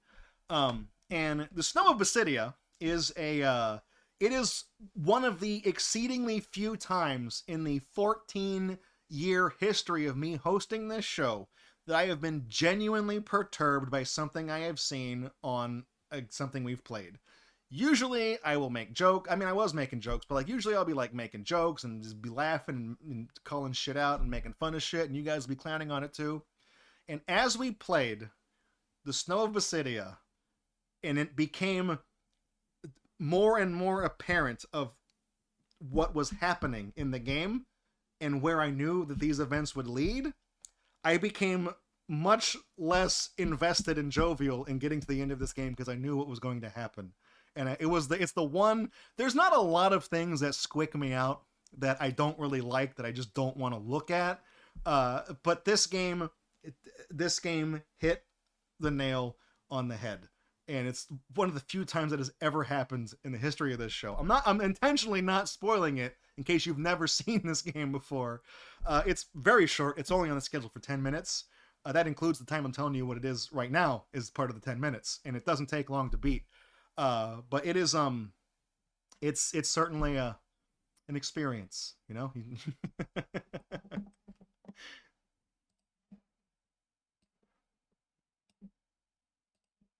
All right, let's get that over. I think we got another donation that just came in. I can put off playing this game for another 2 minutes if I read that donation.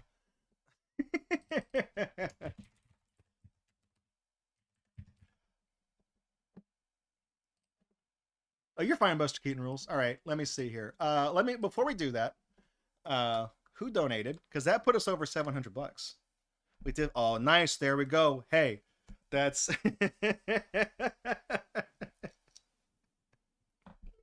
All right. So the game we did before this, Last Half of Darkness, we did a $13 run for it. Buster Keaton Rules has donated $13, and he says another half of the Last Half of Darkness, halfway completed. Here's 26 half dollars. Well, the last half of the dollars, by the way. So it's 26 last halves of the dollar for $13 total. Thank you, Buster Keaton Rules. That brings us to $702.55, which the thing above me just says 703, because it's easier that way.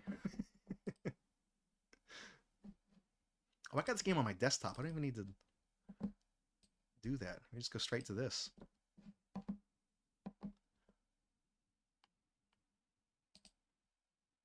No, oh, man.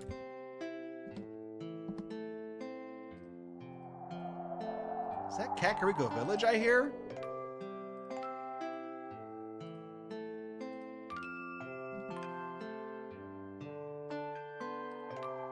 See, it looks, I mean, it looks like a 64 game. They did a really good job of making it look like a Nintendo 64 game. So, what happens in this game is, I'll tell you real quick, the main plot line here is that, you are, because I'm not going to talk to any of the NPCs that give you the backstory here. You play as your little hero character, right? Your little Link analog, and you're in this little town, talking to all these people, and there was a landslide that was triggered because some of the explorers from your village they managed to crack open the door on this old crypt, and in summoning that, opening the door, the resulting in the aftermath, it triggered a landslide, which has blocked off the town, and it started snowing. But it's not cold outside.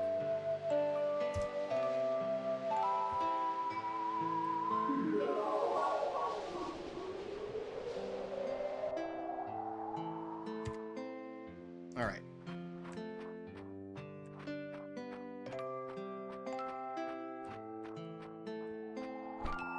You jump automatically. You just have to make sure you do it right. Here we go.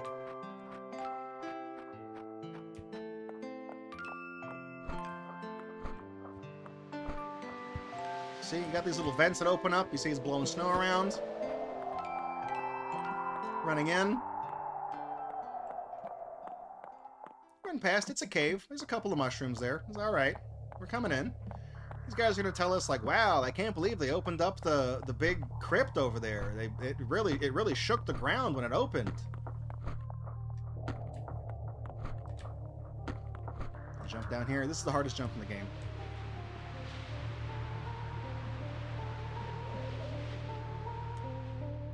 So right around here is when I noticed that there was something wasn't right. We're going to pass up something on our left in just a second that I looked at, and I'm like, oh, fuck this. I'll look at him real quick. That's a dead guy. You see what's growing out of the dead guy?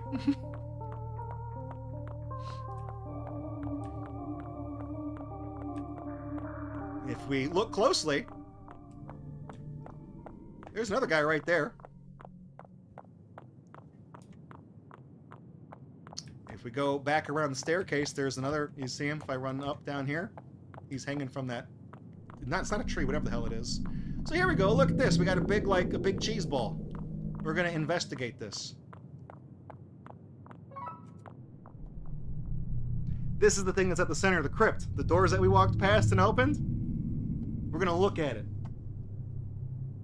We're gonna be in its vicinity, and that's enough for it to sense that we're here.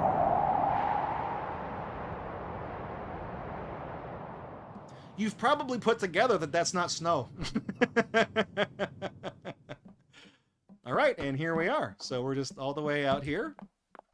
And now we just, okay, we can't go back in because everything is caved in, so we're just going to go back out.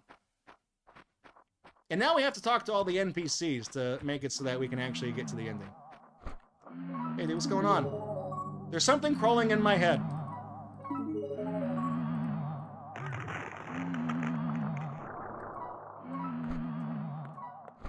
And now you've noticed, since we've witnessed this guy die and mushrooms erupt from his fucking face, that the border of the screen is starting to change for our character as well. How's this guy doing? Was he throwing up blood? He's not having a good time. He's not. No, that's all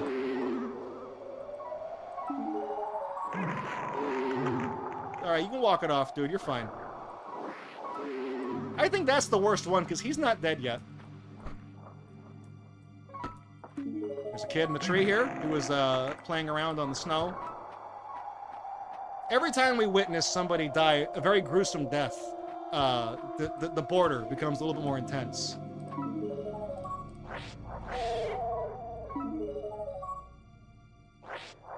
One more time.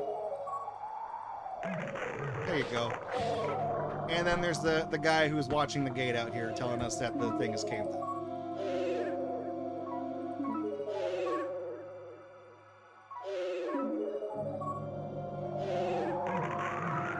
Alright, and that's everybody.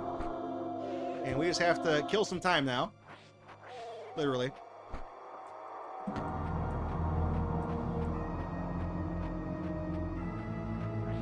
Oops.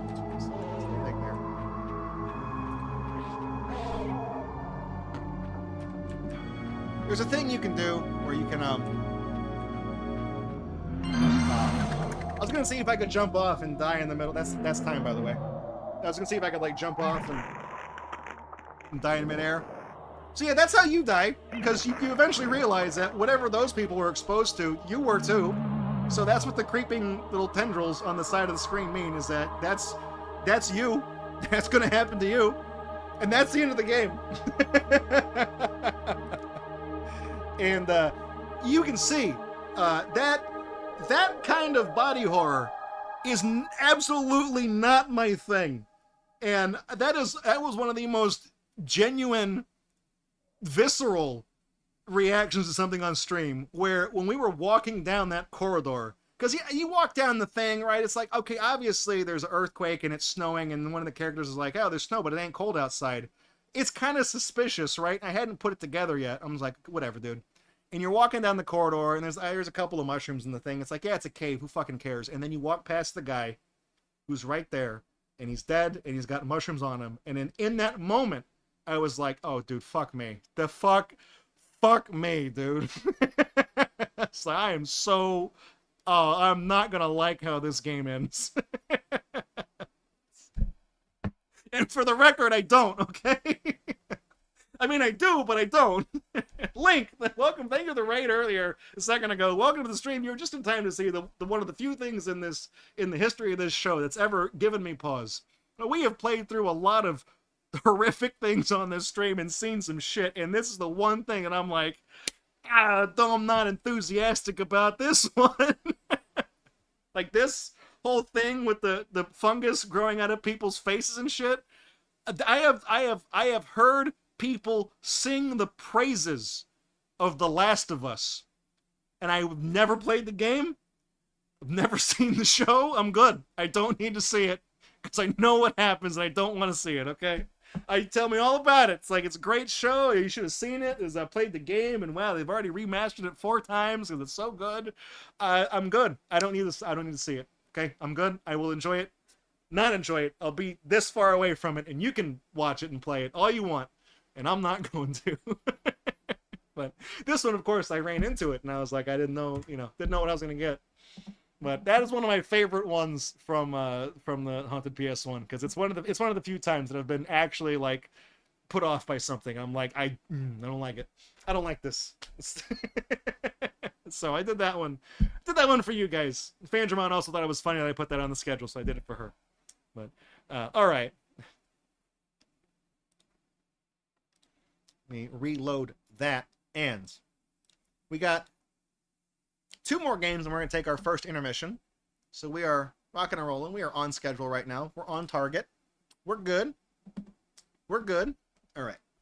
So, Gatorbox, Extra Life, number 13. Spooky games only. The Spooky Game Zone. Even though a lot of the games we're featuring today are actually ones that don't fit the criteria of the spooky games. The previous one did, and the next one does. But this is also the day where we've got Nano Quest and the Super Off-Road Bible Buffet are the ones that happen tonight. So we're going to be playing that later. But that's later. Coming up next is one of the rare games. There's actually 2 of them on the schedule today. This is the first of those 2. It's one of the few games that has ever had a double Friday feature on this show. And I don't mean like it was a game that took so long we featured it twice to finish the game. I mean, no. We played it once, and then for a Friday feature, and then years later, it was just featured again as a Friday feature on its own, as part of a themed thing. This next game is Sonic.exe. One of the most infamous and stupidest creepypastas ever written. Sonic.exe is something that was written by this character named JC the Hyena, I think was the guy's name. And I remember back in the day when we featured this originally, we played it. I think it had like a 2014 feature, 2014, 2015. Rocky co-hosted that stream with me, and after we beat the game, we did like a menagerie of Sonic creepypasta games, and this was one of them. And Rocky read some of the journal entries that JC had posted to Furfinity, which I think are now deleted. And it's basically this guy having an episode that like somebody like banned him. Oh, I know what it was. Somebody deleted, like the administrators of the creepypasta wiki deleted Sonic.exe off of their website because I think people were causing drama and they thought it wasn't very good. Like they were like, yeah, it's popular, but this sucks, and we're trying to maintain a standard of quality here. And this guy lost his shit and had a meltdown over many journals on Fur Affinity. And Rocky read them, and he kind of talked in a funny George Lucas sounding voice, because JC was going on and on about how, like, he wrote the best creepypasta ever, and it was your duty as a Sonic.exe fan to keep him alive, and blah, blah, blah, all this dumb shit. And then years later, for a Halloween stream, EXE got featured again as just a Friday thing, with some other, like, furry-themed horror games, and it made the list again, so it was featured twice. And in that time, it's probably come out, I'm pretty sure, that JC the Hyena was kind of not a good person. Like all Poppy Furs, there's got skeletons in the closet. So, wow, must be a day ending in Y. So yeah, Medler knows what I'm talking about. His response to the thing getting kicked off the wiki was extra. Yeah, it was choice. That Kino, that cinema. So, Sonic.exe, you know the thing where it's like, I'm sure you know who Sonic.exe is. It's the Sonic that... I have a fucking doll of him somewhere. I don't know where it is now, but somebody sent me a fucking creepypasta doll from AliExpress of Sonic.exe. It's Sonic, but his eyes are black with red pupils, and he's got the hyper-realistic blood coming down his face, you know, and he's got the jagged teeth and everything. He's iconic. He achieved new life as a character in Friday Night Funkin' as like a cameo that people just ran with. He's one of the old guard of the creepypasta days. Love him or hate him, Sonic.exe is inseparable from the discussion of internet horror. Okay, he's in there. And it was a story about like the guy who was playing the haunted Sonic game, and he loaded it up in the save file, and it was Tails, and he got murdered, and blah blah blah. You know, and Sonic appeared, and he had the hyper-realistic blood. That was what that... When people say hyper-realistic blood, sarcastically, they're making fun of this game. Okay, that's what they are referring to. But really, the game achieved like superstardom, not just because of what was written. The story was like, at the time, the story was whatever, you know, people read it. That's when people were reading that stuff. But a game developer named Mist Crimson made an adaptation of the fictional game that is played within the story of Sonic.exe. And this is that game. And because this game was made, it was kind of one of the first times that happened. You know, you had like Slender Man back in the day that had the game that went with it. And I'm trying to think, like, that's really like one of the only other ones that really you could like not just read the story, but like play the game and experience like what's in the story. It did, for better or worse, elevate Sonic.exe above its contemporaries because nobody else had that stuff. I mean, like Ben Drowned, you couldn't play that. I mean, that game was like a second place thing. You couldn't play the Haunted Majora's Mask cartridge. You could only live it vicariously through the edited, ROM-hacked, corrupted things that the guy was uploading. But with Sonic, you could actually play the game from the story and experience it yourself. So we're going to play that, and we're actually going for the secret ending. We're going to go see the Fires of Hell. So to get the secret ending, there are 3 levels in Sonic.exe, and you have to find 3 of the Darkness rings, the anti-rings, that will eventually let you play as Sonic to give you the backstory as to what happened to him. That's the secret ending, okay? So we're going to play some Sonic.exe for its first Extra Life feature on Gatorbox, and its 3rd time appearing on this stream. Here it is. And I'm gonna fix this real quick.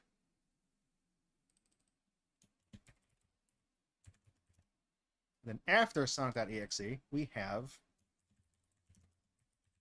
Haunted Houses, which is different from the game we featured yesterday. That was Haunted House Singular, okay?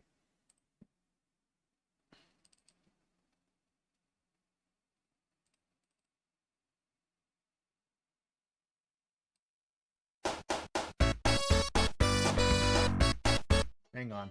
That's really loud.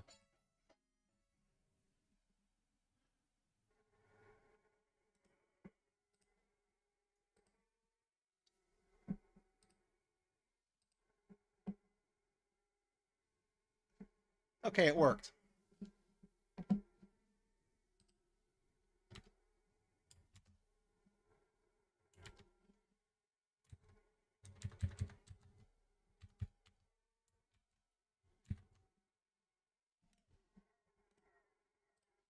Okay. Sorry, I got to set this up and give it. It's one of those games that doesn't really have a title screen. It just goes straight into the game. So I tried to mute it while I was trying to get this set up. So all right, now We'll get this. I'm pretty sure time starts when you pick a character. I don't think it starts on the title screen, but seeing the title screen, you have to see the jump scare on the title screen. Otherwise, you don't get the full experience unless you see the jump scare. Okay.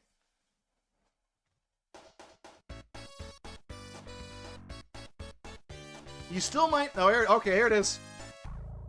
You saw him? You saw him?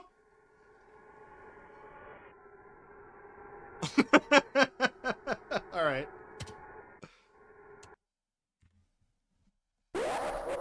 Ah, Kefka.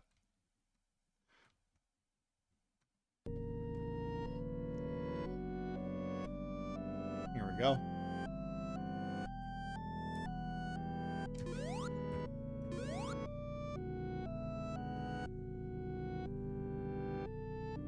I already made a mistake, by the way, by going left. You're supposed to go left, but you have to, you have to see Sonic first, I think, before you can go left, right? Oh no, the pants are dead.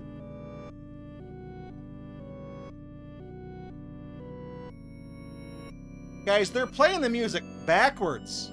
That's so spooky.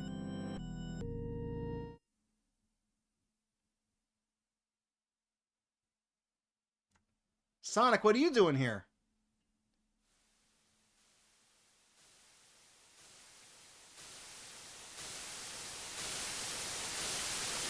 Uh-oh. What could possibly go wrong? I don't know, Bubsy. I think everything could go wrong. Hello. Do you want to play with me? The way he says that is good. All right, hide and seek. Wait, why can't I? Wait, hang on. Did I do this wrong? Hang on. I think I fucked this up. You're supposed to be able just to go backwards, right? Like that's a. Hang on. Hang on. Let me reset this because you can go left at the beginning and just go straight back. Unless you have to like go forward for a second, maybe like to like set the flag. Yeah, I already did. Spooked. All right.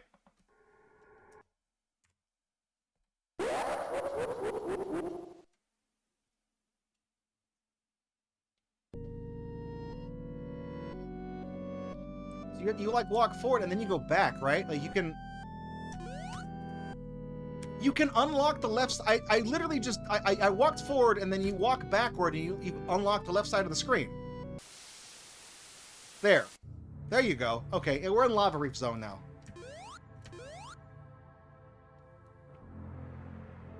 I wasn't sure if you could go back here first or if you had to like see Sonic and then you can go back to the left. Is what I meant. Spooked. The fires await. Okay. Cut yourself on all that edge. Now you go back. Now you get the... See, now we have -1 rings, okay?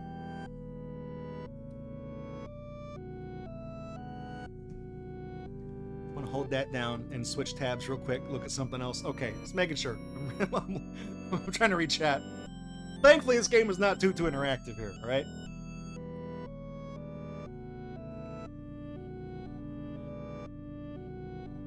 They're playing the music backwards. That's what makes it scary, okay?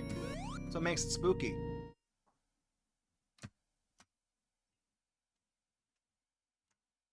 Okay, pretend like you haven't seen this before. Pretend it's gonna be scary, okay? Pretend like you... Look, he's gonna get close. Wait, look. Spooked. Spooked you.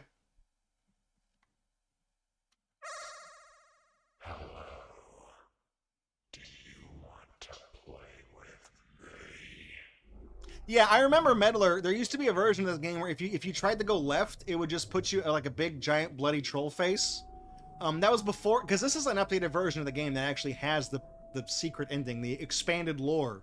The original game, if you just tried to leave, it would be like, problem tales? No, spooked! Got me! I walked right into his open arms. I want to give him a big smooch. Don't eat my heart. Uh-oh.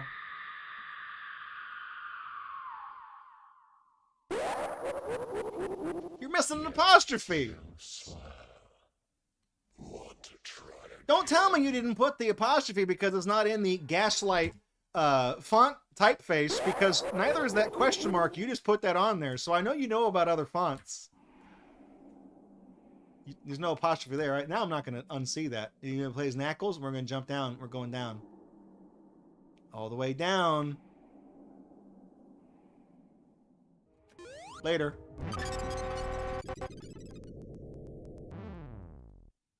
Earthbound sound. Extra scary.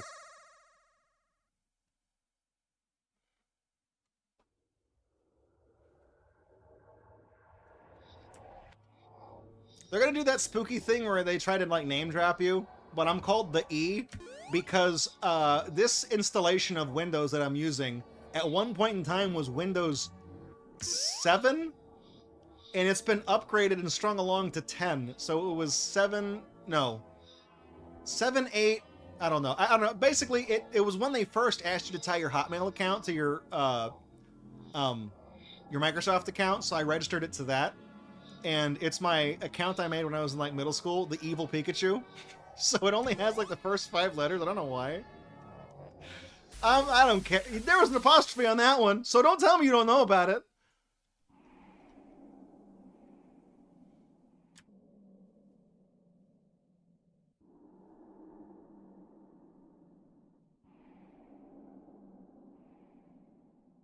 Die. So edgy. Is this do my ears deceive me, or is this the Gygus when you're approaching Gygus in the Devil's Machine?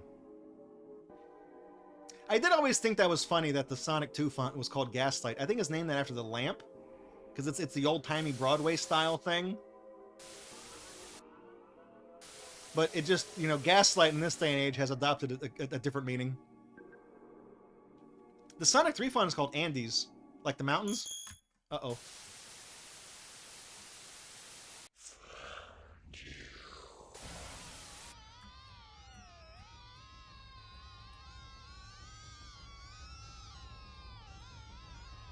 You have to make him disappear a bunch of times, or maybe this is time. I don't know. You have to either run back and forth to make him teleport, or just wait like 20 seconds or something, and then he can. Will die at my hands.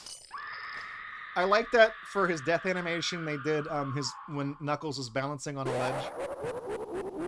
So many It's funny. souls to play with. So little time. So many souls. So little time. No, I don't agree. Alright, so Robotnik's death ring. You have to like walk forward, and then you make it to the edge where the staircase begins. Because Robotnik is too fat, he can't jump. So you run all the way over here, then you double back. You have to like load in the stairs, and then you go all the way back to the left.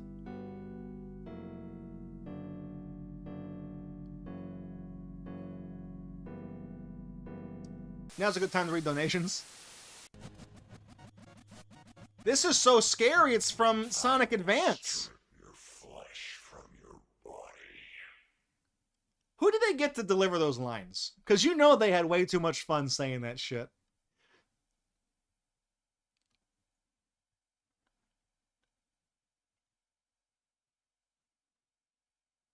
Why do... okay, that's... Why'd you have to layer the font weird like that? I can't read it.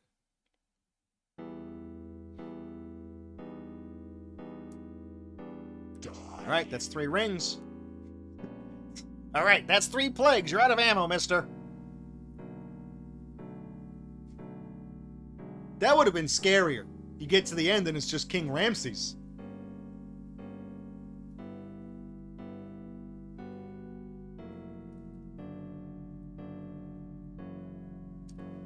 Little thing I noticed is that the fire animation starts to play backwards when you go down a level. It's to make it spooky. To let you know you're playing a horror game, okay? If you made it this far, you didn't know? The reverse fire, that's your clue.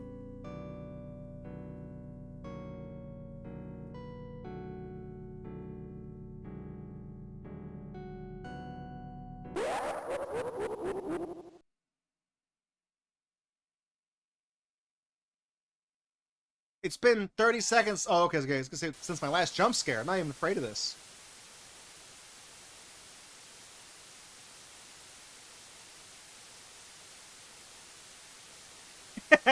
don't make games that are scary like this anymore.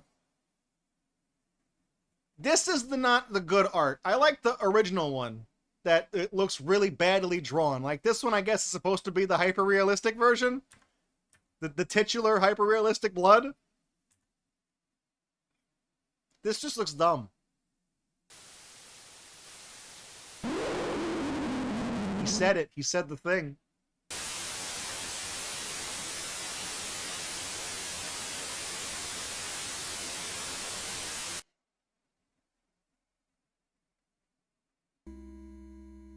Ready for round 2.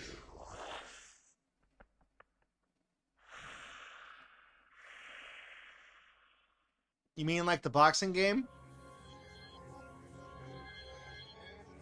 If you wait, it should, like, if you stay here for a second, then it loads in the secret ending, I'm pretty sure.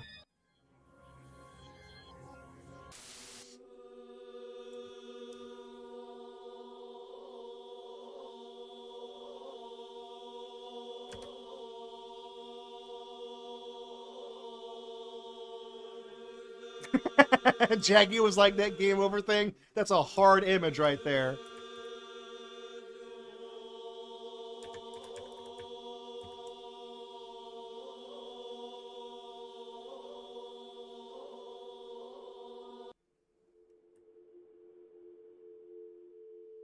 You had a chance to comply, now you've come too far. Can you hear them? They're trying to tell you something. Oh no! Ah! Ah! That's too spooky! Playing with them was such fun. Oh man, it's like I'm playing a... what's wrong with this room? There was Gary and Jake and... oh man, all these people! Gary, not Gary! And Alice? And Jake? Those are my favorite Sonic characters!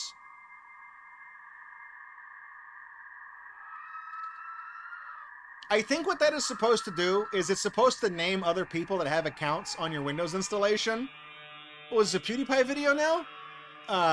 But if you don't have anybody in your Windows account except for yourself, it just puts those names as placeholders.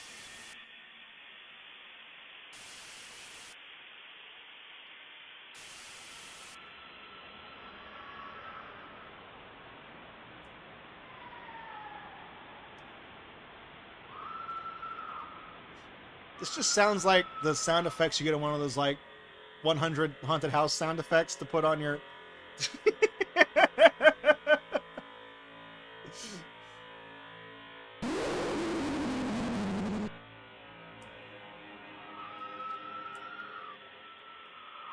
So I guess, like, he becomes Sonic. That's how he turns into him, I guess. That's your, It doesn't make any sense. I can't read that. You didn't tell me I had to do Duolingo to play this game.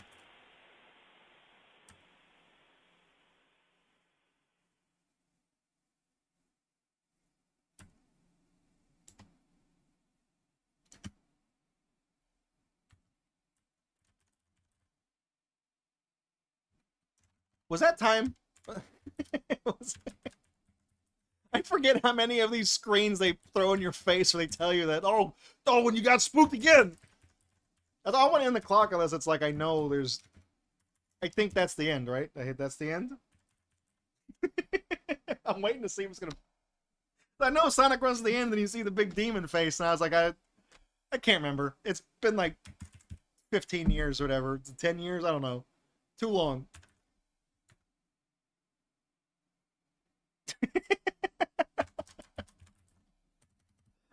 I think that's it. We're going to call it there. Sure. I'm gonna be straight with you. I did not practice this run at all. It's like I remembered this game from way back in the day, and I don't remember any of this shit. I was just like, Sonic.exe is literally a game where it's like you press right and you win, and it says scary. Sometimes you gotta press left to get the evil anti-rings, but 90% of the run you're just pressing right as Sonic says spooky things. It's really all it is. I like Metabread is giving us the breakdown here. Okay, we're gonna guys. Welcome to Creepypasta on breaking it down the creepypastas. Right? Okay, Metabread. What makes this one really scary is that Sonic is supposed to be a good guy, and in this one, he isn't. Man, that's one for the record books right there. I know Sonic. He's a good guy, right? Gotta go fast. That's no good. I know him. He's a funny guy. Jaleel White, good guy. But he's bad? Expectations subverted. I don't I don't know, man. You really got me on that one. New ground, you know? I would tell you guys to play along and do a donation game with this one. You say you donate $1 for every time you got scared, but you would donate $0.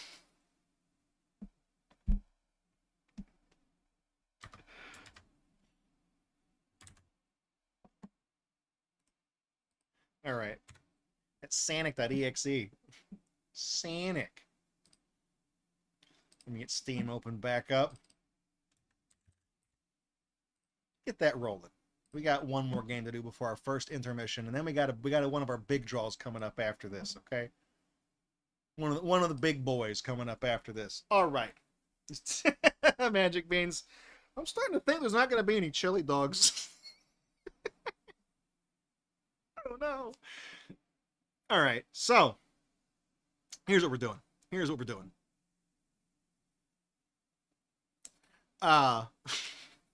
are talking about. I thought we were practicing after the Super Mario 64 stream. I didn't practice this game. I was like, I know how to do this one. You just hold right to win. But I forgot how many times they put a spooky screen at the end. I was like, I don't know what time actually ends. I figured like the game would like close, you know, like the spooky games do. It didn't. All right. We got one more game coming up, and then we're going on intermission. So don't go anywhere. We got a lot of folks watching right now. So thank you for being here. Since I got you here, we're between games. I'll give you a quick breakdown in case you saw somebody playing Sonic.exe. You saw the little preview window on Twitch, and you're like, "What is this? This looks like big time gaming." And I got to see what this guy's doing. Okay, I got to check. We got to peep this one out. I'm Draco. This is Gatorbox, and we're doing our 13th annual, Extra Life event for Driscoll Children's Hospital. And since it's our 13th one, a lot of the games on the schedule this year are all horror themed, which is why Sonic.exe was the one we just played, and the next one we're playing is Haunted Houses by Atari. We're playing spooky games, okay? Because it's the 13th. You know, the Unlucky, Friday the 13th, all that stuff. So, we're raising money for a great cause, though. Driscoll Children's Hospital in Corpus Christi, Texas, my hometown. You guys like Monster Jam? You ever heard of Earthshaker? You ever heard of Bounty Hunter? You ever heard of Stonequest? You know the guy that drives that? Alex Barton? Yeah, that's my brother. I ain't making that up. Look it up. Google it. Look him up on IMDb.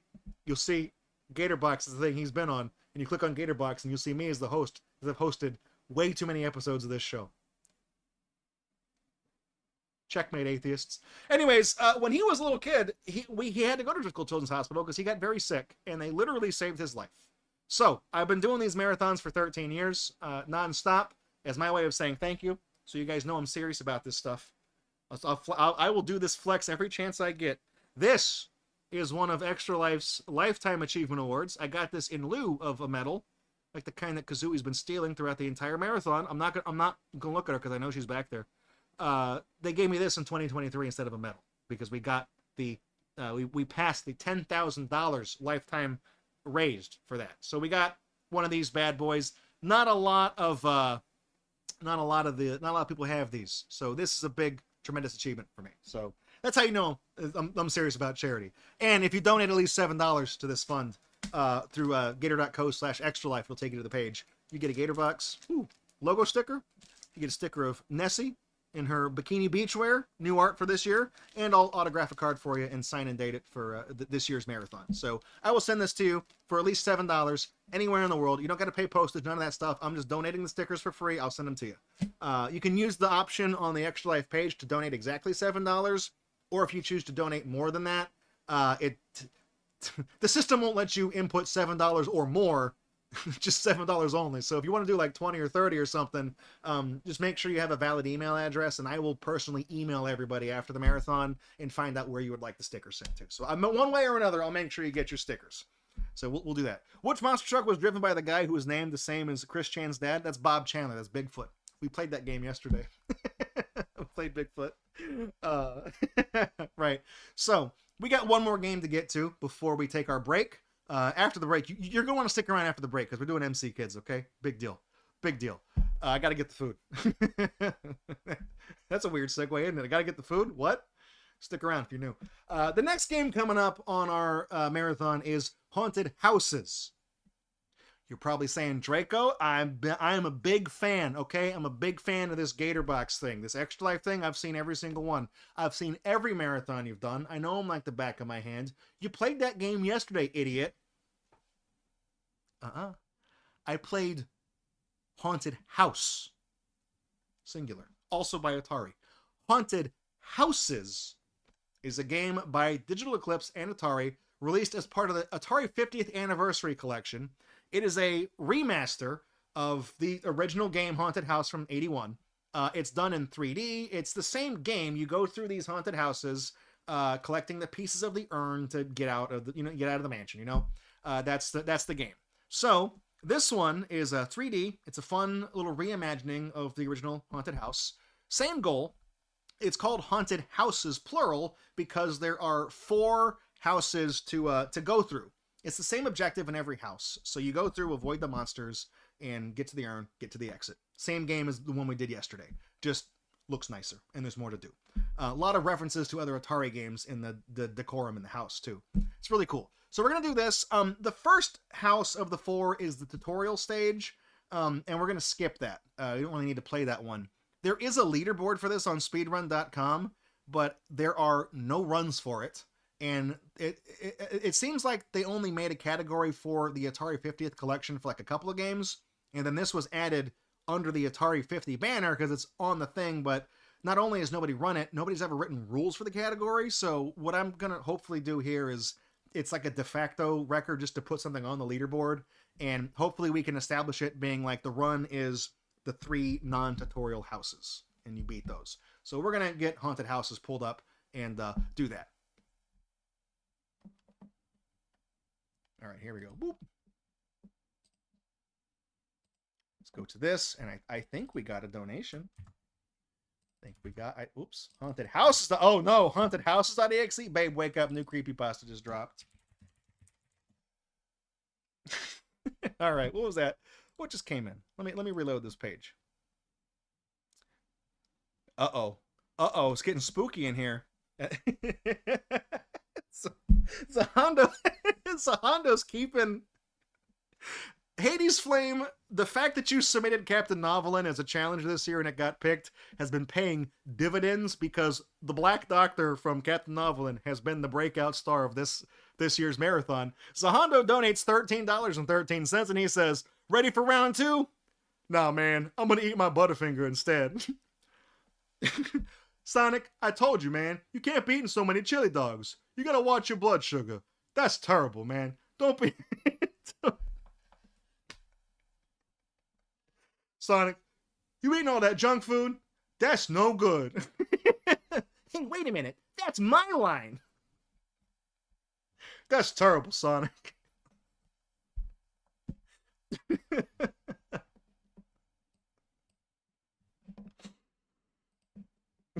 I'm just trying not to laugh at this point, right? God damn it. All right.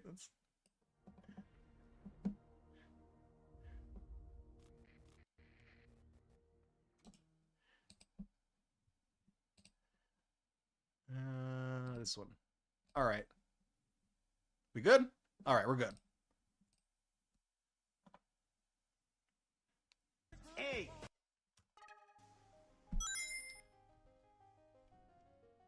we're going straight to the game library. We're going straight to Haunted Houses. Thank you for the good luck. I will certainly need it. Alright, so that's Graves Academy. So, okay. Graves Academy is your tutorial stage. And then over here, we've got the Creepy Cabin, the Terror Tower, and the Madness Mansion. And then it loops around. You're right, I'm sorry. Creepy Cabin is, I think this is a house based on the layout of the original game. You can see it says 2600 as the street address. I like that. This one says 52. And if you know why those are the house numbers. So we're going in here. Terror Tower is the hardest one out of the three. Because this one is not the tutorial, but it's just the original house, so you kind of already know the feel. This one has a lot of weird nooks and crannies you can get lost in. And then the Madness Mansion is actually, there's like one path through this house. It's really not that hard, so as long as you stay on the path, there's certain things to check. And as long as you stay the course, you'll probably find all the pieces of the thing, and then it loops back around to the start of the house, and you just leave. It's not that hard. So we're going to start here. And also, we're going to play, you can play as a different character. You got the fire starter, you got the green beamer. Inside mine? You got the streamcaster. So these all have a different torch that you can do. Fire starter is your normal guy. This is the one you start with at the beginning of the game. This is the original character. He just has a torch. That's all he does. Free real estate. Is it? They tell me not to go in there. Green beamer has he has a radar. And what he does is you can only see items when you have something illuminated. The green beamer, but if you're illuminated, the monsters can see you. So this guy will let you walk around without the thing illuminated, and his radar will kind of point you in the direction of the nearest item. Doesn't tell you what it is, it just tells you where something is. And then he has like a green glow when you turn it on because he has a radar. The Streamcaster is the guy we're going to be using here because he has a magic wand that when it's fully charged, you can use it to repel and dispel the enemies. Because if you get hit 3 times, you die. So you got to be careful here. So we're going to go with this one. We're going to go 3, 2, 1, Creepy Cabin. And here we go.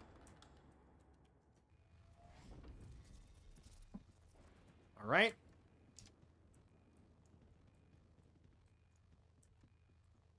So that requires a key.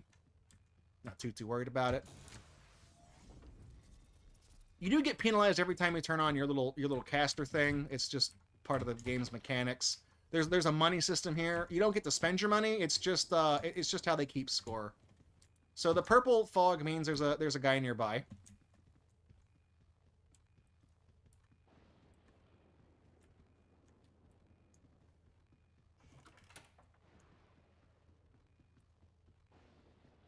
I'm gonna go check the mausoleum. That's a spider.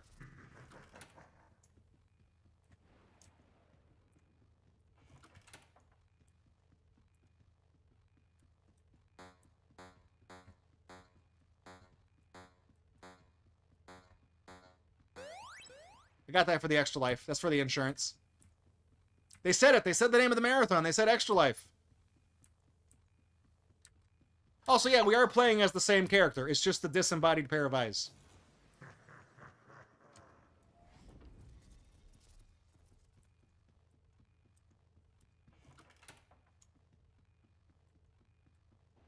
So all these locked doors, you might be wondering, it's kind of a problem. You can't go in there. The way, if you have the key item, it's the same items as the first game.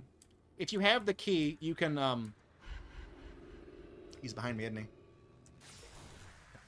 Here's the key. I'll just take that.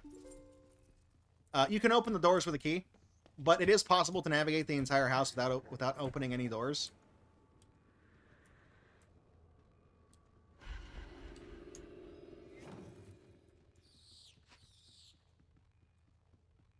So you can now we're on the other side of where we started, at the beginning of the house.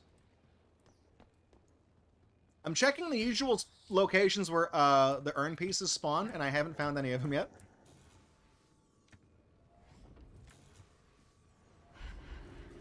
Where is he? There we go, got him. Here, I guess we'll just go in this door. I'm kind of breaking my path here because I'm going around. Oh, that's the exits where I was. This is a tricky layout.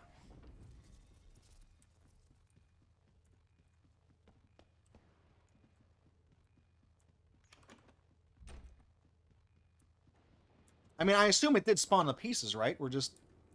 They gotta be in here, right? That's Yar's. Yar's Revenge. Are we all the way in the attic?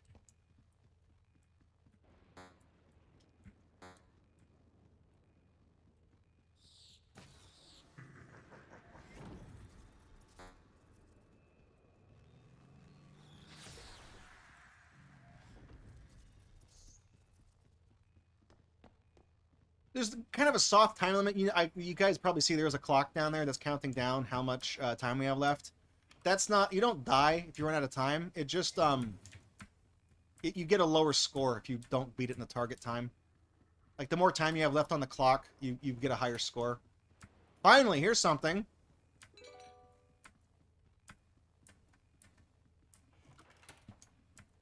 I don't know where... Oh, okay. Did they spawn it all together in one spot? Are all the locations good together?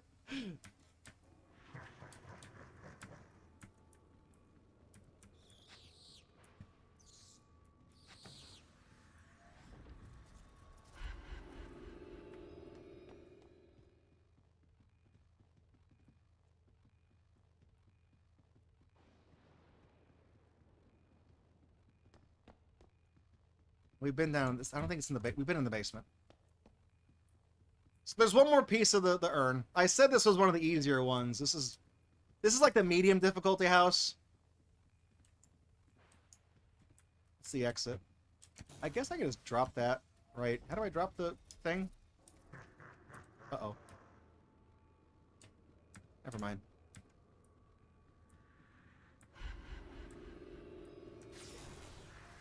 I was going to try to drop the urn right there, but I forgot what button lets you drop.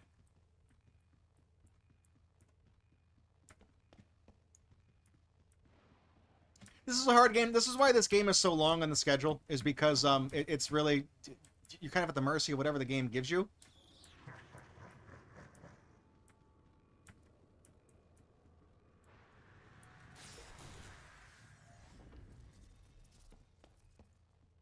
See, we came from right here. This is where we found two of the pieces, right? Because there's the bathroom.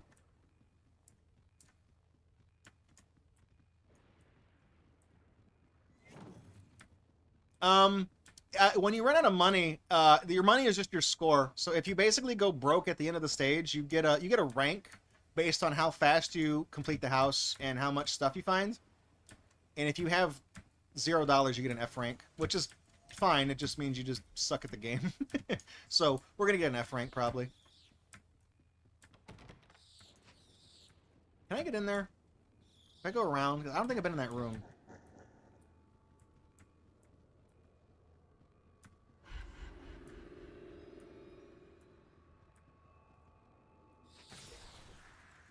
Yeah, you keep opening the... I mean, you keep turning on your torch. It does penalize... You get attacked by the spider. All these things penalize you. That doesn't really do anything, though.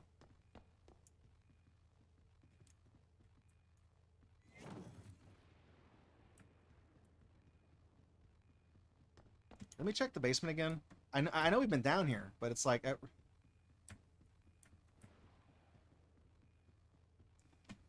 That's the outdoors, and it's not outdoors. And we get to the other side. We've been to the other side of the basement, too.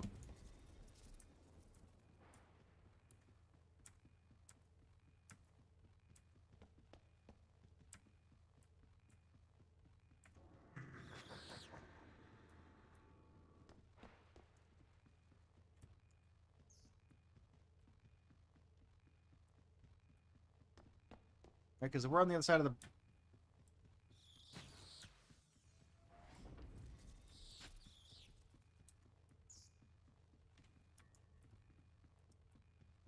I don't remember where I put the key. I don't really need the key, but if I did, I could just like run through the doors and then find the piece and then regroup. Pick it up at the edge of the end and the beginning of the house, I mean.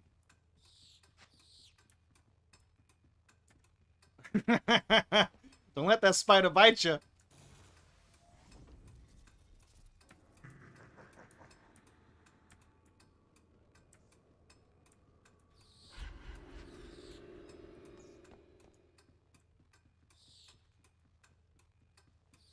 Yeah, see, Spider bit me. it's the one.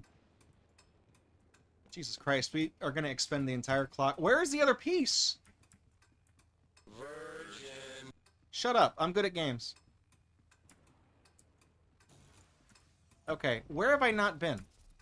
We've been down here. I came from these stairs.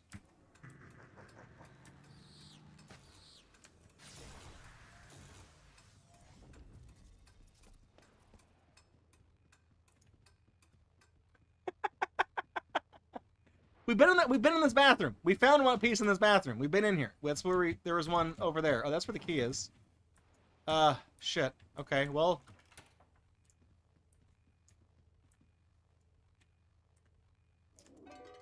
It's that button to drop it. Okay. No, drop it. I'm gonna executive decision this. I'm just gonna grab this key. I know this is, I would say it's the key. Oh, right. Light was off.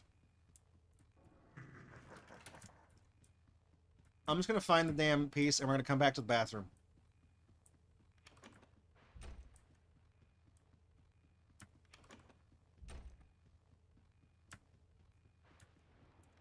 Being able to just indiscriminately walk through all the walls and stuff or the doors just makes this a lot easier.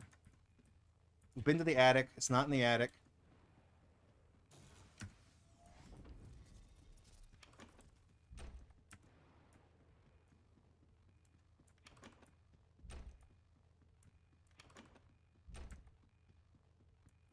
Wait. Oh, that's the one we dropped. Fooled me. I don't think I have had luck this terrible on this game. Like when this is one of the games that like I tried to like memorize the maps. I tried to remember the location of everything so I could like easily get back to everywhere I was. And there's I swear to God, there's got to be like one place I haven't been to. I just haven't checked that I forgot about. No, that's the scroll of protection. I don't need to be there.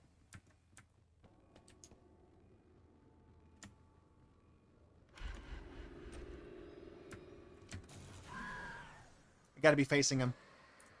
Whoops. That's fine. That's my first death.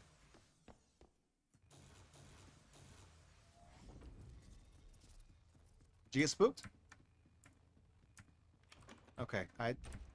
That's going to take us back up to floor 3. I don't want to be back up there. How have I spent 10 minutes on this house? This is a terrible run. This is god awful.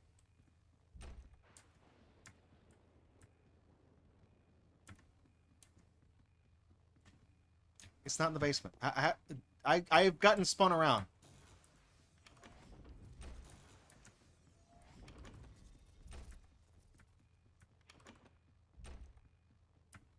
See, I know it's not in the basement because there's only like 6 rooms down here and I've been in all of them.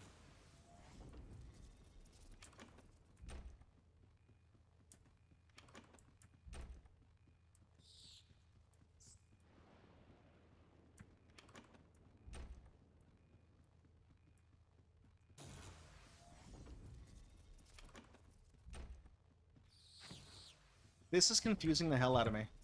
I am literally going through, like, a round. You guys can see what I'm doing. I'm going through every single room.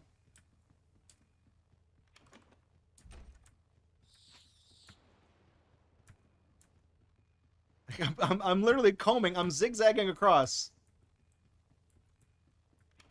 And we've been in here. So we're going to go up. And that takes us to 1. I don't want to go to 1. I want to go to 3. What could possibly go wrong?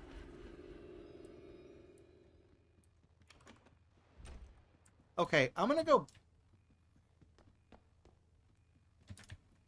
What was this? This just said the Atari room. No, we've been in here. See, this is. See, I saw the marking on the wall. I thought that might have been a different room. It led somewhere because like how this one leads to the attic. It's not in the attic, right? We were in here. I gotta make sure.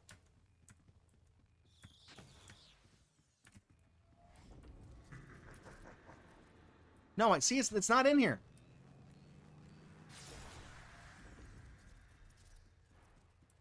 I feel like I'm going crazy. I literally.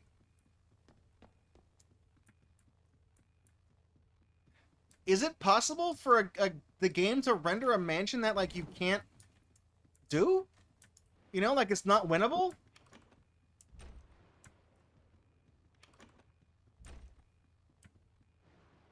That's the one. That's ours.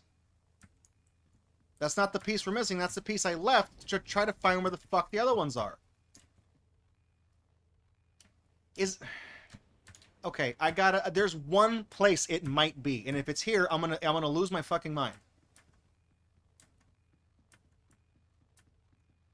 I gotta go back to the basement.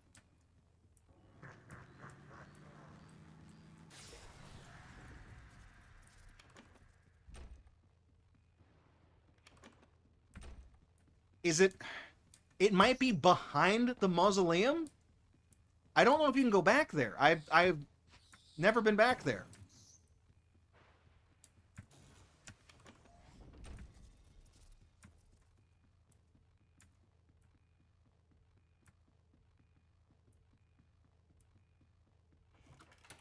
Yes, it might be like back around because it's not out here, but I don't know if you can go behind this mausoleum. No, you can't go back here. It's not.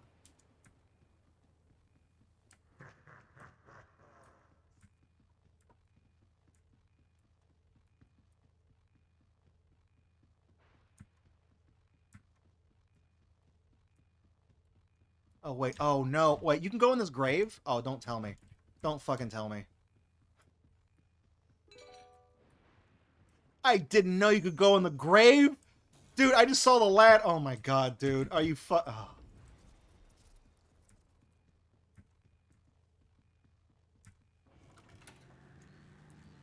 Go away. No talk me Angie.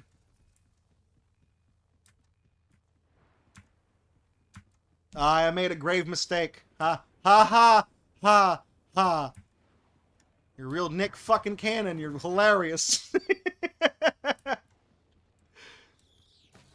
We gotta find our way back to the bathroom and get our damn thing back. So the bathroom's all the way on floor 3, I think, right? It's all the way up here. Let's get the fuck out of this house. I'm so ass mad. I did not know you could go in the grave. It's a good thing I decided it because I was pulling my hair out. I was like, it's gotta be like behind the mausoleum or something. You know, there's no other place I can go.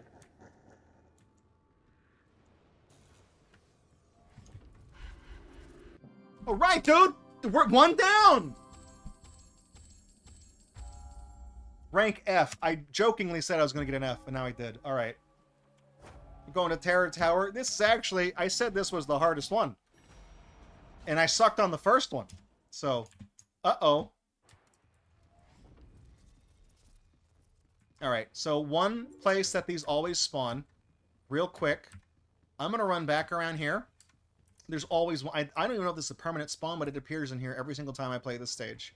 And there's only one way to get into this room, as far as I can tell.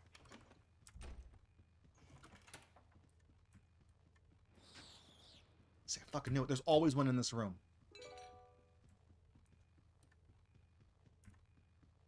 I think you can get up here. There's an elevator on the wall in this this basement. You can use the elevator to get up. Where's the guy? Hey. I think you can get to that room through the basement, but it's a dead end if you don't have the key.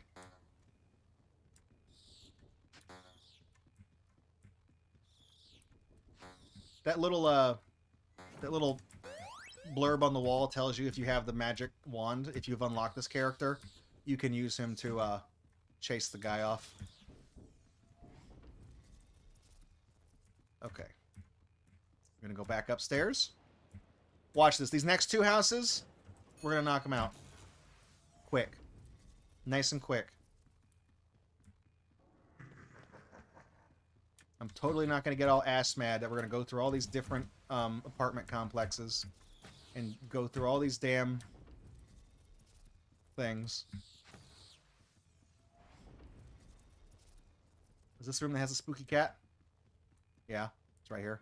Spooky cat! The cat, when the cat screeches, it turns off your torch.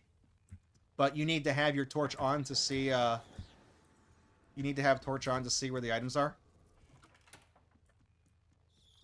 That was the mechanic in the first game, too, is you had to have you had to have your light on to see where the items were.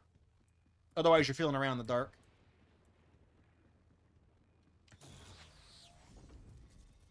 There is an option to start a level with the lights, you know, quote unquote lights on. It loads in the thing and it basically gives you a freebie until you either turn on your torch or you get spotted. And then it kills the lights.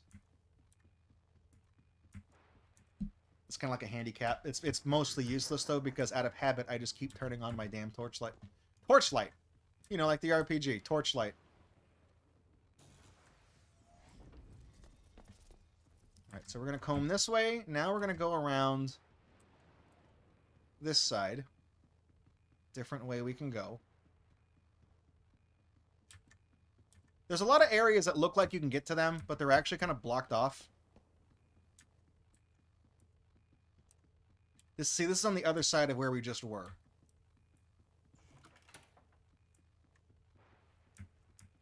Is it going to be in the spooky baby room? I guess not.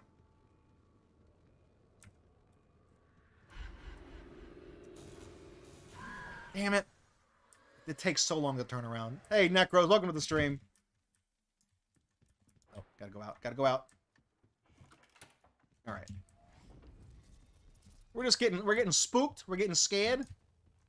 Playing a little bit of haunted houses. I totally bombed the first level. That's why we're at 19 minutes.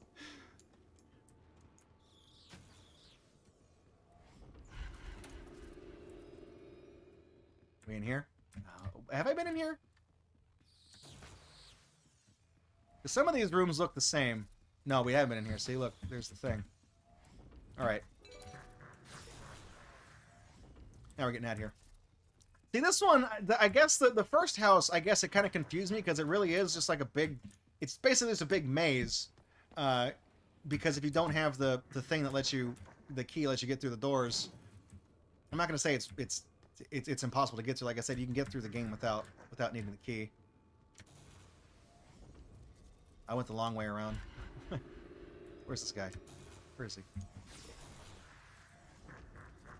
Uh-oh. My thing's not charged. Ah! It's okay. Once you have the full pieces of the urn, the guy, he starts to appear a lot more often. There we go. Alright. That was quick. It did that like 2 minutes. C. Nice. CD's nuts. Madness Mansion, and we're playing this. This one's gonna go fast. I feel it, okay? I feel it. This is my moment, alright? I'm gonna grab the key, even though I don't really need it. Just because it's right here. We're gonna go down to the basement. We're gonna check the basement. We're gonna run under the stairs.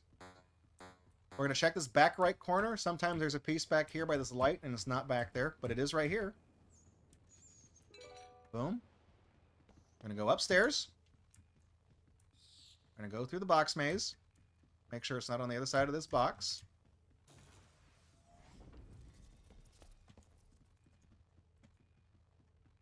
I'm going to check this little alcove back here. Nope. Was that the carpet pattern from The Shining? Because there's a lot of references to stuff in here. Not just Atari games. Uh-huh. There's that.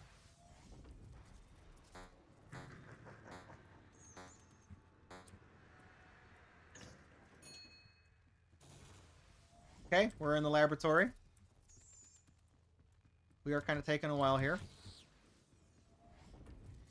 I gotta fully check this area out. We might go on the roof. If it's not in here, I might go on the roof. Because there's a lot of, Okay.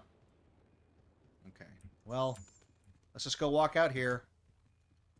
This is, we're in the Resident Evil homage, by the way. Ah, good. Glad I went here. That was the right choice.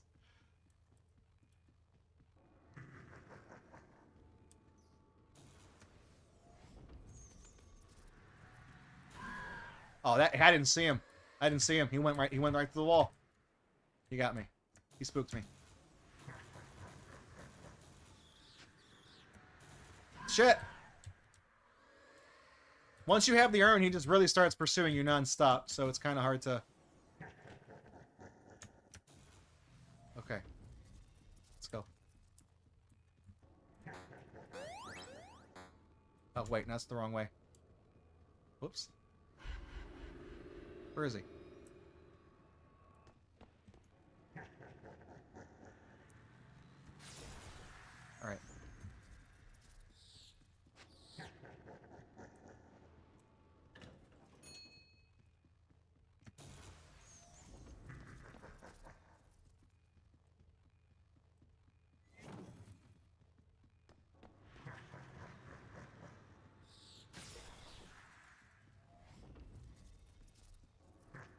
I think I did miss a turn here. There is a way you can. Oh shit! Don't get that.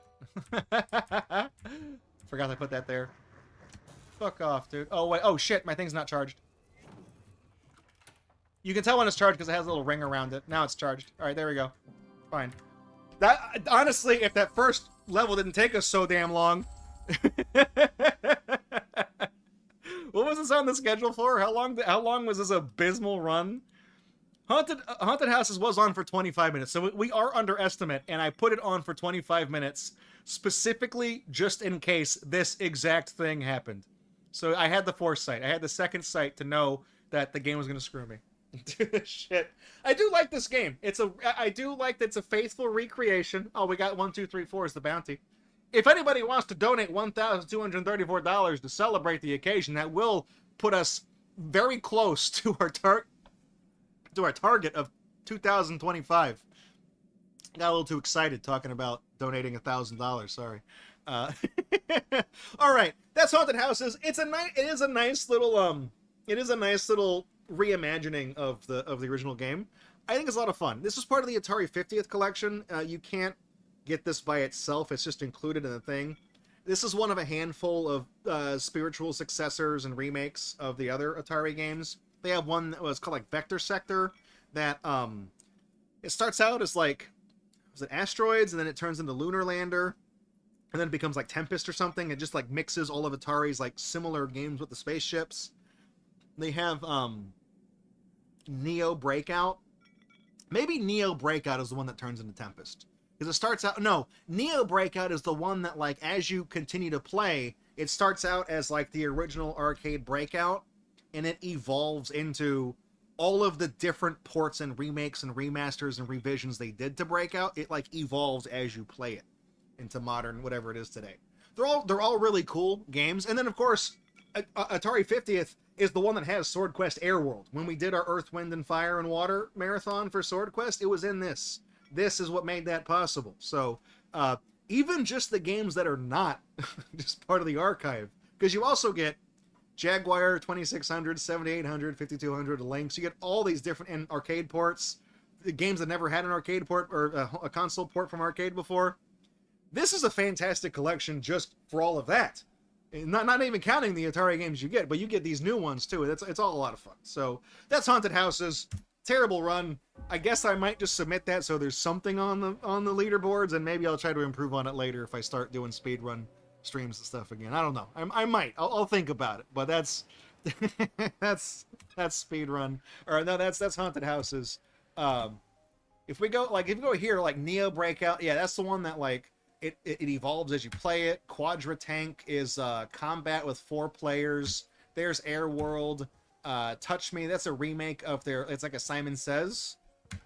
Vector Sector is the one that is like multiple games. There's another enhanced version of Yar's Revenge. And then we get in here, and then there's like arcade games that were made. This one was never made. This was Jeff Minter, the Llamasoft, the guy. He did this one. This unreleased prototype of the original game is in Atari 50. And they remastered and revamped this into a modern game that's the same game but just like super enhanced. That's a standalone release. And then of course you get like you get all these fucking, there's like a million games. I'm not even joking. This is just arcade, and then it gets into like all the 2600 games. You know, it's just, this is still 2600. And you get into the 5200, the 7800, the Lynx, the 800, the Jaguar. We ended on the worst furry game ever. But, I mean, this is a phenomenal collection of games. And it has some DLC, which you can do. And there's also a museum, too. Like, I forgot about all this stuff. I know it says 0% explored. I have it for Switch, and I've looked at all these and watched the documentaries and stuff. Like, they have, like, super high-resolution scans of all the different games and the manuals and the history of Atari and just all this insane stuff and, like, interviews. It's like a whole... the way I describe this collection is it's like the tram ride you take at the museum, you know, of natural history, and you see all the Cretaceous and the Jurassic, you know, and you ride around and you see the dinosaurs. It's a thing you can do at your own pace, and you can look at things and zoom in and watch and rewatch the documentaries. And as you read about like Pong, for example, you can take a break from the museum exhibit and just go play Pong right there out of the menu. It's like when they talk about the game, there'll be like it's like Wikipedia, but better. You know, it's really cool. And this game is worth every penny. It's a fantastic little collection of games. And you get haunted houses. That's a deal, baby. That's a deal. All right.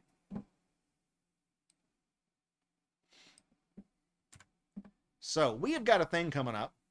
We got a lot of viewers right now. I invite you to stick around because we're going to go to break real quick. We got a break on the schedule here that should have started about 10 minutes ago.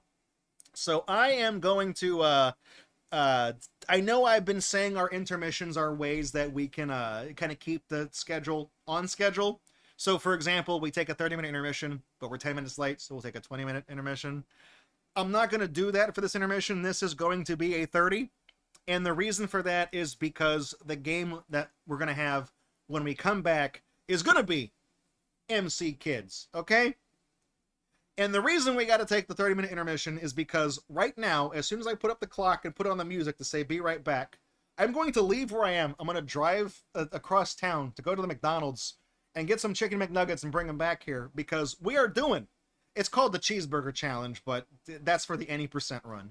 When we do a 100% all cards, all levels run of MC Kids, it is the McNugget Challenge. So the way it works, I am the inventor of this, by the way. The way it works is every time I die, every time I fuck up and lose a life in this game, I stop what I'm doing and I eat an entire McDonald's cheeseburger, okay? There have been marathons where I have eaten 10 of them over the course of the marathon. Or the run, I mean. Those are not the fun ones. But we're doing McNuggets this time because the 100% route has a lot more risk for danger of screwing things up. You know, there's the one-hit deaths. There's the sharks that kill you in one hit. You know, you can miss a jump and all this shit, you know. So I gotta dial it back a bit because I could not do I've done 10 cheeseburgers once. I shouldn't do it again, okay? I will go on the record and say I do not like McDonald's food at all. It sucks now. It's terrible. But when I'm committed to the bit, and I have a really cool thing I can show you guys that I made for this marathon to show off is like a little good luck totem, so I don't have to eat all the McNuggets. And I will show you guys that when we come back from break. So for all you guys hanging out right now, keep it locked right here for the next 30 minutes. I'm gonna put the timer up. I'm gonna go get some nuggies. We will be right back with MC Kids. And in the meantime, now's as good a time as any to go to gator.co/extralife. You can read more about the marathon history on that page, who we're raising money for and why, where your money's going, all that good stuff. And while you're there, you can make a donation, $7 at least, to get you the stickers. Anywhere in the world, I'll send them to you. Okay? So hang tight. Don't go anywhere. We'll be right back with MC Kids, the McNuggets Challenge. With Billy Mitchell hot sauce. Oh, uh-oh, uh-oh, uh-oh.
Right. Mac Attack is coming. Mac Attack. It's coming. Hang on, let me get this ready so the camera doesn't screw up. There we go. All right. Well, everybody, we we got quite a turnout right now. Got a lot of people excited for the next run. Welcome back to the stream, by the way. I'm Draco. That's Nessie. And that's Kazooie back there. And if I look at her, I'm going to see that she's wearing a 5th medal. Yeah, that's the silver one. That's the first one they gave me. That's 2019. I think 2019? 2018? 19. Okay, good. That's kind of the gag. We got one more intermission coming up, and I don't have a 6th medal. Because the year that I got the Lifetime Achievement Award, I didn't get a medal because this was the bigger thing. Joke's on you, asshole. Alright, anyways, welcome back to the stream. I'm Draco. You guys are excited. You guys are pumped. Hope you're as pumped as I am. Because coming up. Welcome back, Roxanne Wolf, by the way. He's watching on Kick. He is our most dedicated Kick fan. That is not sarcasm. I mean that genuinely. He was talking about how much he likes the sticker that we were giving out this year. I give you donate $7, I'll send you one. Okay. Also the logo sticker too, the Gatorbox logo sticker. Right. We're coming in hot. I won't keep you guys waiting any longer because we're a little bit behind schedule because I just one of the runs, haunted houses, ran a little bit long. So that Birdo looks traumatized. That little Birdo, that one right there. That's the normal Birdo. That's the official one. Do I have the bootleg one back there too? No, the bootleg one, I think Roastmaster sent me that one. That one's over in my other room. Because I have multiple Birdo figurines. I just don't keep them all in one spot. They tend to multiply when you do that. I won't keep you guys waiting. I know you guys have been waiting. This is one of our... I think this next run, all things considered, I think is our biggest draw every year, is this next game. And I think it is second only to Bible Buffet, which I would probably argue our ending run is our probably second biggest draw. I think this is the one that everybody comes out to see because this is my contribution to the speedrunning world. Okay, coming up, we got MC Kids. Okay, you heard of it? McDonald's game for the NES. This was back when making an advert game actually meant something. You had to make a game that wasn't total dog shit. You had to make something that people wanted to play, otherwise they were going to associate your brand with being crap that sucked. Beetle Adventure Racing for the N64? That game was a certified hood classic, okay? Not only, I don't even fucking like VW Beetles, but I was like, dude, that game goes hard. All the tracks are fun to play. All the cars are different colored VW Beetles, because you can't have... Normally a racing game has different kinds of cars and they all have different stats. Well, the different colored Beetles, the different decals on the side mean different things. That's the best they could do. There's only one kind of car. But that game was a lot of fun, dude. The music rocked. So McDonald's NES MC Kids. That was back, we played, like Mick and Matt Global Gladiators was the other game in this series that came out, and there's like Donald Land for, was that Famicom or Master System, and then there was Ronald in the Magic World, which we've did that one before. They're all pretty good games. And this one's no different. MC Kids came out in the 1990s, I think 91 or 92, maybe. It was a really late NES game. Our main man, Tommy Tallarico, worked on this one. So get those Virgin alerts ready for when we switch over to the game feed. So this game, I remember playing it as a kid. I remember renting this, I think, as a kid. Because I was a late comer to the Super Nintendo. I didn't get a Super Nintendo until those had been out for a while. Because I remember, like, the Super Nintendo was the first console that I remember buying with my own money. I like I did the childhood thing, mowing lawns to get a Super Nintendo, and I didn't get it in 1991.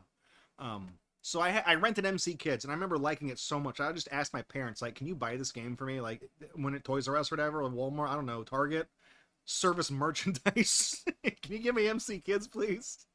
And yeah, I got it for Christmas one year, and it was a really fun game. And it's really, there's not really a lot of heavy-handed McDonald's advertising in it.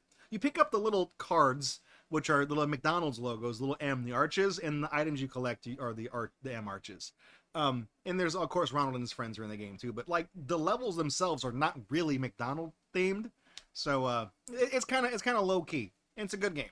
And I invented a run. called the Cheeseburger Challenge. Because MC Kids was one of the first games we put on the schedule on Extra Life. We've done it every single year. The only other game we've done that with is Super Off-Road. MC Kids and Super Off have been every single year we've done this. And a few years into these marathons, I realized that I didn't want to let these games get stale. So I decided to think of new ways to play different things. We started playing different versions of Super Off-Road. And for Kirby's Adventure, which was a long time game, I started beating it with different controllers that were weird controllers. And for MC Kids, I did the Cheeseburger Challenge, which was every time I die during the course of an any percent run, I stop what I'm doing, I keep the timer running, and I eat one entire McDonald's cheeseburger while the time runs. And then we pick the game back up and keep going. And it's just kind of became a funny thing. I remember the first year I did it was a disaster because they gave me double cheeseburgers instead of regular cheeseburgers, and they screwed the whole thing up. And we've done multiple iterations of it. So we're doing that this year. But we're doing a 100% run of MC Kids, every level, every card, even the secret levels, and that necessitates something a little bit different. So what we have here, instead of cheeseburgers, because it's a longer run, there's more danger, there's more hazards, I'll probably die more often, we kind of downgrade it while keeping the spirit alive. We do the MC Kids McNugget Challenge. You feel me? Look at this, man.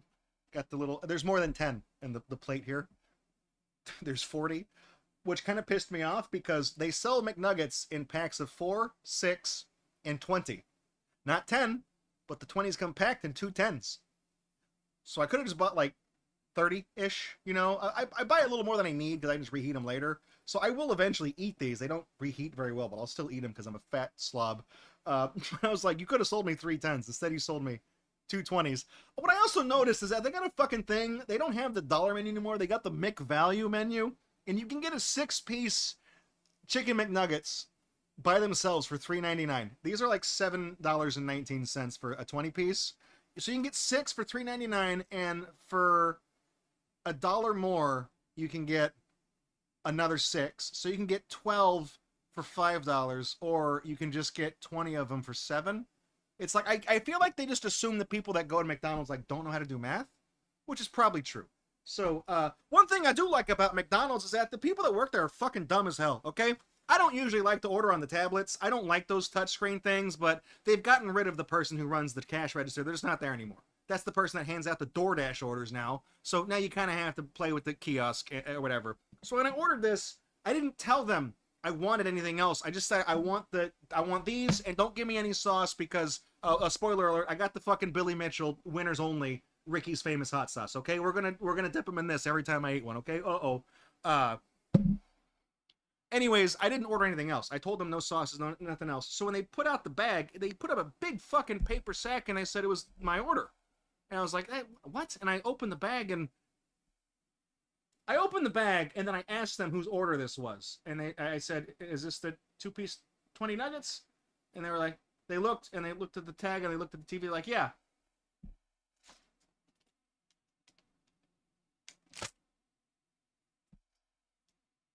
They gave me somebody else's food? Like, I'm not gonna say anything. I'm like, thanks for the fries, I guess. I can't eat all of this, by the way. I'm not going to. It's not gonna be a mukbang, or however you say that word. But they gave me somebody else's goddamn food. I go to McDonald's once a year, only for this marathon to do this gimmick. And every time I'm there, they do something stupid.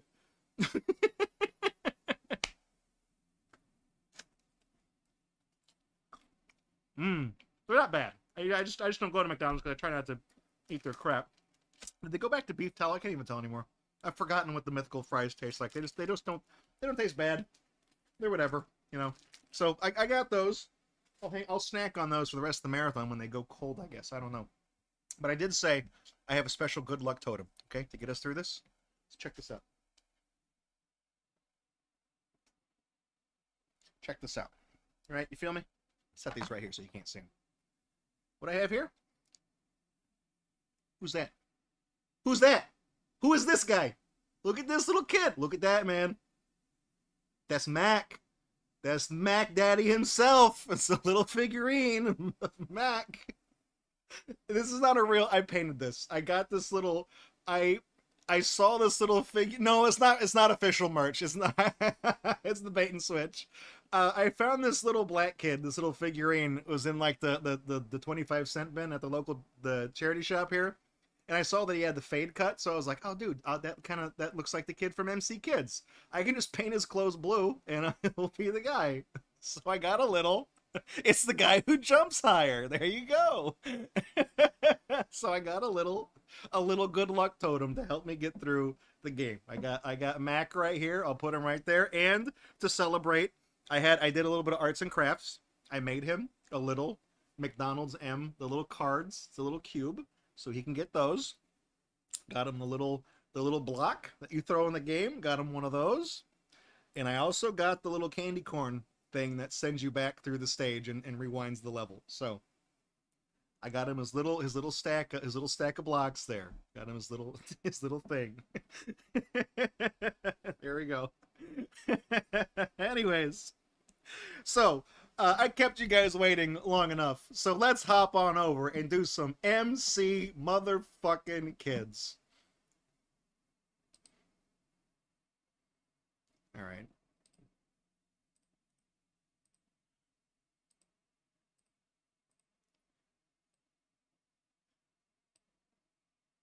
Oh, hang on. We got a donation that came in too. I'll read that before we start. That'll be another good luck thing. Very lucky number, 777, by the way. I like that. It's nice.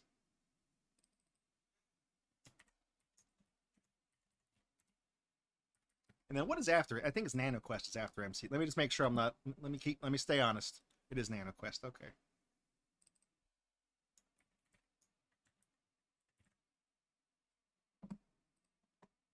All right, here we go. And let's check that donation. Let's check that donation. Who's making it happen? Here we go. We got Emporio donating $161. No, 61. Sorry, I saw the dollar sign. I saw the strike out of the corner of my eye. 61. Sorry, I didn't mean to play it up. That math doesn't work out. He donated $61, and he says, "Give me that scratcher." For 777, because that was the milestone, the Mega Million scratcher on the Extra Life thing. That brings us to 770s. Actually, we're actually 776.68, but because it's rounding up to 777, I'll send you some stickers to make up for it. Don't worry. All right.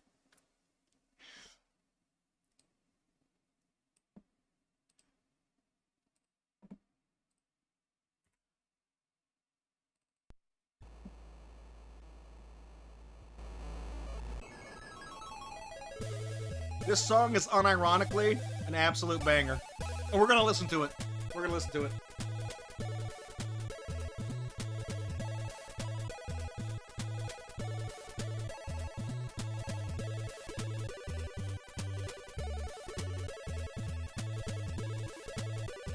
Virgin. Tommy! You did that last year, too. Tommy didn't do the soundtrack to this game, but I know Tommy likes to fancy himself a musician. He didn't do this soundtrack, okay? I'm not just saying that because he claimed credit for it and somebody else did it. He's in the credits as quality assurance, okay? He didn't do any of the music. He didn't touch it. All right.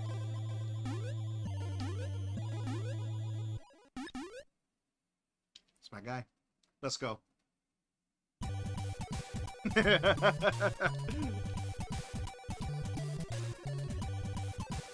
Hey, Ronald, what's going on, dude? Thank you for the good luck. I'm gonna need it. Alright. You guys know how this works, okay?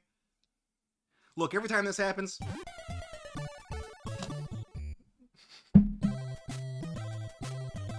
Suicide is badass! Here we go. Alright. Let's get that Ricky sauce, baby. Honestly, the Billy Mitchell, the new sauce? Suicide is badass. There it is. It's not bad. Not bad. I feel like a winner when I eat it. Alright.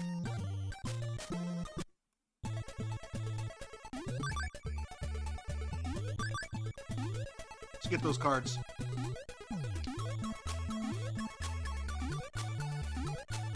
Here's the spinners. You see him in this level. And then in the very last one, that's it. It's like they forgot they made that item.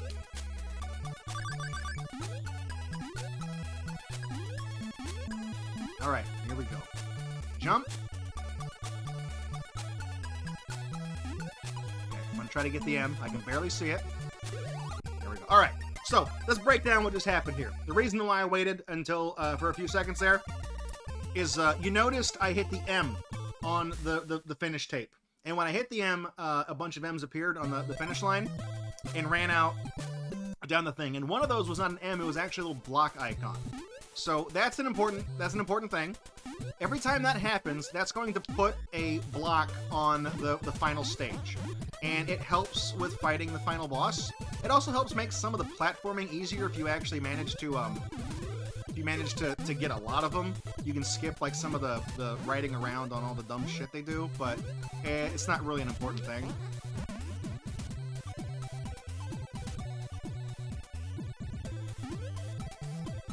What side that is? Is it down here?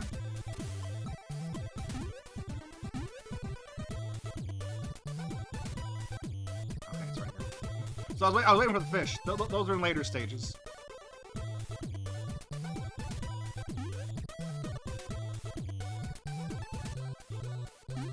Alright. Yep. Hey, that's fine.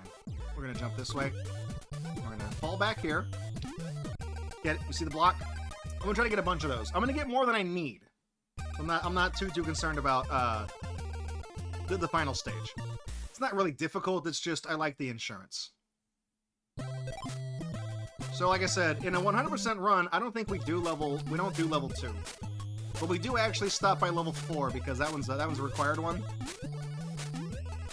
Even though level 4 doesn't look like it's on the way, it actually is, it does have one of the cards you need. The way this game works is that, I button mashed through the thing. We do. Come on. First try. I button mashed through the whatever. When Ronald was talking. There we go. Got an extra hit there. So you have to collect a certain amount of trading cards for every character to advance on to the next one. Ronald, you'll see whenever we get to the HUD after this, it'll say Ronald has like 2 cards left or something. Cards need a 1. So we would go in here and find the card for Ronald or whatever. There's a whole thing. He's got a whole little spiel. And not every level has the cards you need. But we do need to come into this one because I believe... I was trying to kill that guy. Got him. Got him. Meant to do that. This level has a card for the professor. He's World 4. Normally we're not going to see him for a while in this run. But it helps with the routing for the professor because doing this stage is a lot easier than doing the professor stages. But it doesn't matter because we're doing 100%, so I'm going to have to do them all anyways. But normally for any percent, I would still play this stage because no, that's not Ronald. One of the other stages has Professor in it. It's funny as other ones. But you would do these out of order so that it saves you time elsewhere. Right, I'm gonna grab that block. I can take the hit, but just because I can doesn't mean I will.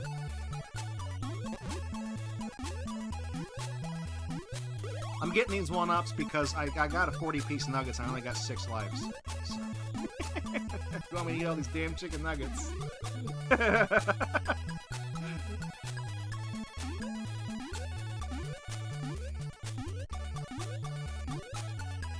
Alright, there's gonna be another 1-up here and an M. Alright.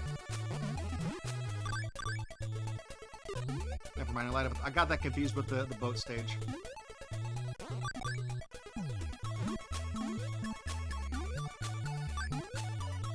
This game has an interesting life mechanic, like health in terms of life.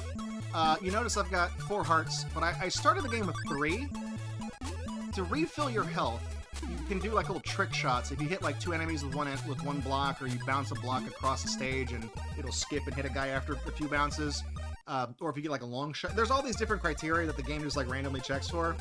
And if you meet those criteria, this is Hamburg. That's World 6. We're not gonna say that till the end of the game. But you get trick shots, it'll restore a heart for you. See, I tried to ricochet that one off the back, the log I was standing next to. It didn't work. Like I said, sometimes sometimes there's shots that you feel like should have given you an extra point of health, and they don't. Just whatever.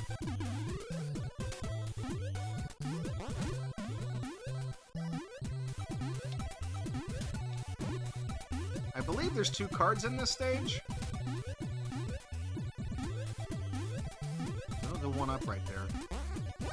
See, that was a long shot, so I got points for that. Yeah. Okay, I'm gonna skip that one up. I'm gonna go for the block at the end of the stage instead. You can get behind the... There's usually a way to get behind the banner tape finish line in every stage. If you get behind the tape, you basically... It's just timing your jump correctly. I'll probably still fuck it up, but you just time your jump right, you get to the thing, you know? So that's the one that had Professor. One of those cards in there was technically optional. Alright, I'm not going to worry about doing the bonus zone. It's a pain in the ass. So, you notice we're missing. We did all of Ronald's stages, but we're still missing a card. I didn't fuck up any of the levels. Not all the cards are in the levels. I think the only character who has all of their cards in their own world is Birdie. She's World 2. If you find everything for one of the players, you do get... You do get something special. Birdie gives you a 1-up, so that's the worst thing.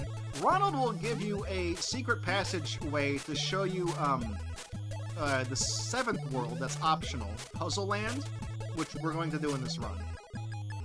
Grimace does... What does Grimace do? I don't remember what Grimace does. I never talked to him after the fact. I know the professor opens up a shortcut to Ronald's levels so you can get there faster. What does Cosmic do? One of them doesn't give you anything. One of them just tells you to go fuck yourself, basically. I don't remember. And then Hamburglar doesn't have a bonus for getting all of his cards, because by default, you have to get all of... Oh, I thought there was a moving platform there. I was trying to talk and play at the same time. Hamburglar requires all 6 cards to complete, so he doesn't give you anything special. You just have to do that to advance the plot. Advance the plot of the McDonald's game for children. Okay. Ah, good. Thought I was about to miss a jump there. I eat the 1 McNugget for free at the beginning because I don't start losing lives until a couple worlds in. Ah, damn it. Ah.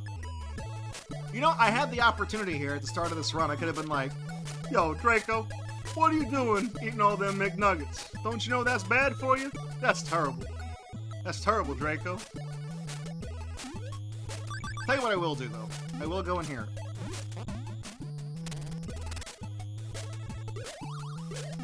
I'll get those. That's how you get those, by the way. You probably saw me walk past him. You're like, ah, Draco, you missed some 1-ups. Yeah, I know. I'm sure you guys do want to see me eat the McNuggets, right? You guys want to see me do that? Alright, I'm going to skip that. I don't need to go in there. That's just a bonus area. Oh, I told you I was going to screw up a couple of them.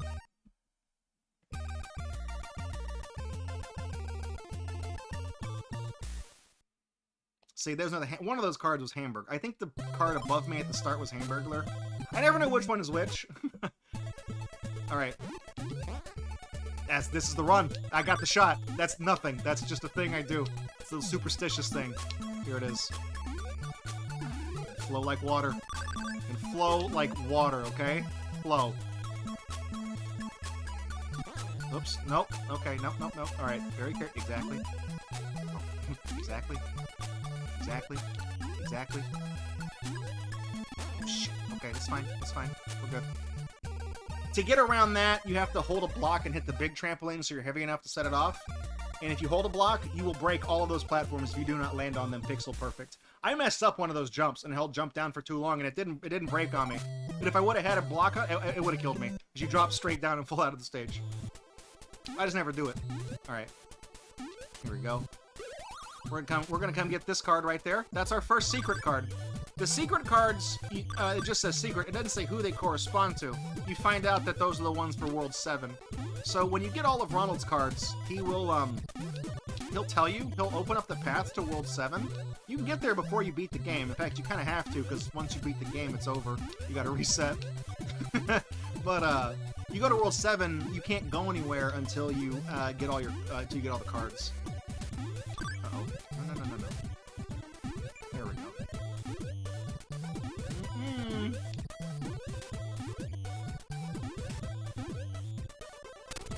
Alright. Here we are. Anyways, go down the chute right here. Back down. Get our M's, get our arches, and now, here comes the jump. Got it. That's a really... There's ice physics and everything in this stage, by the way. That's a really easy final jump to mess up, because when you're on the slope, sometimes it'll just eat your jump, you know? Say secret card. Here we go. Secret surprise, and they spelled it wrong if you look at the level title. Pay attention after I leave. Here's the card, by the way. This is the intended route. This is not a shortcut. You gotta go down here. You keep running. Keep running. Don't go up. Keep running. There's the card. I say this every time I run this game. When I was a kid, I do not know how the fuck I found some of this stuff. Because the one thing I hate about this game, my one MC Kids, my one Mick gripe, is that when you finish a stage and you miss something, the M it still just deactivates. It just, like, you beat the stage normally. You know how in, like, Kirby's Adventure, when you finish a level and you don't hit a button, you miss something in that stage for 100% completion? The door doesn't, it's like, it stays, it's like brown or something, it doesn't change colors? If they would have done that in this game, that would have been so much better, just to let you know that you missed something. Because, see, if I would have missed that card, it still would have just said that. I'm going to show you guys a dumb secret, because we're doing okay. See that? Because normally you got to get that card, right? You want to get that card? Don't get that card. Look, this part of the background, you can... Oh, no. I fucked that up. Okay, hang on. We got it. Okay. This... You can stand on this, by the way. You can stand on... Oh, my God. I'm gonna show you, okay? I'm gonna show you this stupid secret. Jump on this, you can jump on that, you can jump on this, you can jump on that, and that! If you get the card, you can only go to the secret when you don't have the card. Okay. You jump over that, though, because that will kill you. That's a nugget right there. That's how you get these one-ups. It's also how you get behind the flagpole here, and I have never been able to get this... I've never been able to get the arch because you hit the spikes and it kills your momentum. Never done that. But this is the only stage. Now, see, watch. I didn't get anything, but it'll just be like I finished the stage. See, it's not animated. And I know I didn't get that card, but for levels that have 2 cards, that's really a pain in the ass. Here we go. Billy! Billy Mitchell. All right. Here we go. Let's get one of these. Here we go. Yeah, the abominable snowman respawns, and the blocks don't. Get that nugget.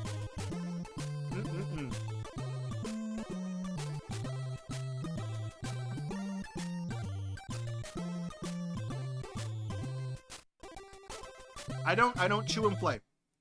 In the spirit of the merit, because, I mean, with the McNugget, I can shove one in my mouth and just keep playing. With the thing with the cheeseburgers, though, is that you kind of can't do that, so even when we do the McNuggets, I still will do the, I'll do the honorable thing. Fuck that up. Hang on. I don't trust that. I was gonna make that jump. Ah, shit!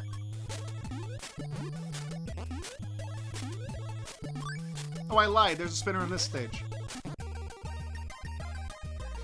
I bonked. I just barreled through him. I'm out of my way! I gotta finish this level. I gotta high-five my white friend.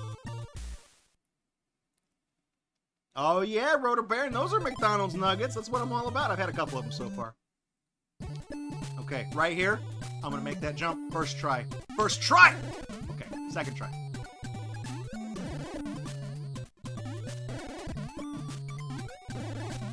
I will make it. I will make it. I will make it. It's possible. Oh, what the fuck? No, no, no, no. Oh, shit. Okay.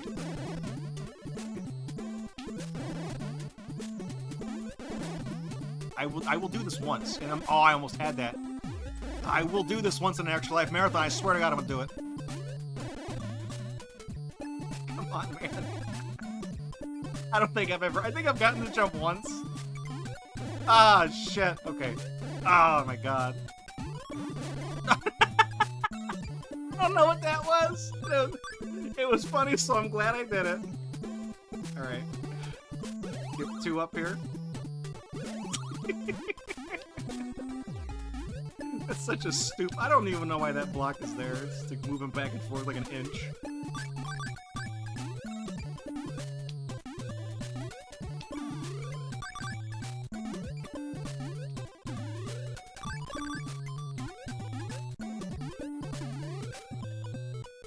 Alright. I have glitched this level before. Somehow you can get up and around and get back there. I don't really know how to do it. I think you can clip into like C-jump parts of the cloud. But I'm already over there to get the card, so it's slower to go down. I did do a run one time when I jumped and my foot hit the finish tape and it like clipped it and it like soft locked the stage, so I had to kill myself and redo it. Because it was like I hit the finish tape but I didn't. I can't explain it any better than that. So it's weird because, like, even though we found all of Birdie's cards, when the first time you talk to her, she still only acknowledges that you've got 5 of them. And then she automatically sends you to Grimace's place. But if you go back and talk to her, she will acknowledge that you did find all 6 of them. I really like I think it's called the square wave instrument. Oh, good. In this music track, I like it. Very funky. Hit that Mick Tornado. That was an item, right? Wasn't the tornado was like their chicken wrap or something at McDonald's? Or am I making that up? Am I hallucinating that?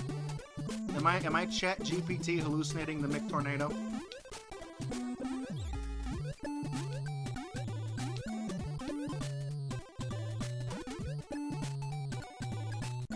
Right, we're gonna go.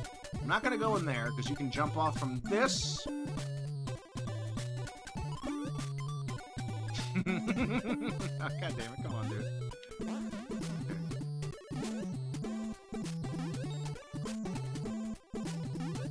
There we go. You get like a 1.5 block start, you get like a running jump speed. And I'm not gonna try to damage boost through that guy. Let's see if I can do this.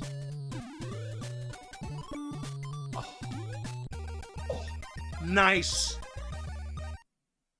See that? It's like a Ronco knife, like Ginsu knife. I apologize in advance for the waterfalls in this world, because one of them is literally just called the bitrate waterfall. You'll see, when you see it. You guys ready for the McMoose? There he is, the McMoose. Oh, we got McMoose. Oh, God damn it! Come on. Alright, here's a glitch with the loading scene. No collision on the far left. He's right here. That guy. That's what I was trying to avoid. Here we go. Alright, here comes one of the hardest cards in the game. See this? I'm gonna go with that one too. Alright, here we go. Oh! Easy! Easy.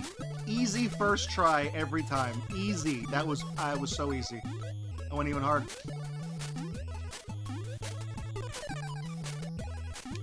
It's almost like I've been playing this game for 13 marathons straight. That's not part of the any percent run, though. That card I usually only get every other run, because that's a secret card. So Grimace's thing is that he only needs a 3 cards from you the first time you see him, and then he unlocks the rest of his levels. Then he can go play the rest, and then he asks for like 2 more cards or something. That guy's gonna be down there. Oh, okay. There's a faster way to get down here, but you gotta fall between the trees, and it's really easy to inadvertently fall out of the level. This jump is not good.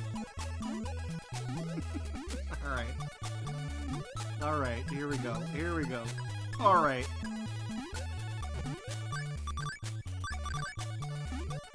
No, Hey! I had to think for a second because I thought in my head, in my mind's eye, I saw the child fall to his death. And I was like, in my brain, I processed it as I'm already dead. I'm gonna have to eat some chicken. some heavily processed chicken. But actually, I didn't react to the fact that I didn't fall out of the stage yet. Suicide is badass. The child is dead. Get some more on that. Get some more pepper on that. There we go. Mmm. That is really good hot sauce. I'm not gonna lie. It goes great on stuff like this. Alright, real talk. Billy, you spoil us.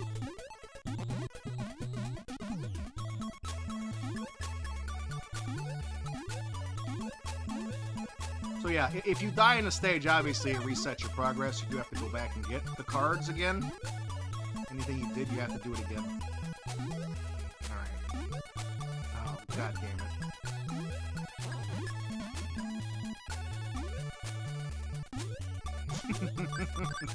Alright, my mistake was jumping off from there. You gotta jump off from here. You see, you just barely make it. This is a level that has another bullshit secret in it. You ready to see it? Okay. Whoops. This block right here, that's a springboard. And you gotta do your Mario thing here. You gotta jump across the top, make a couple blind jumps on these floating logs that are very perfectly rectangular. That's either a secret or it's the professor's card. I don't remember which is which. I guess we'll find out. I think it's a secret card, or maybe it's... Okay.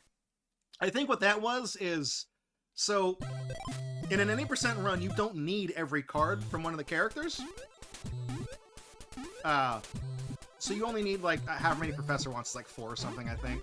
So there are 2 Professor cards that are just completely optional that you don't need to get, and I think that might have been one of them.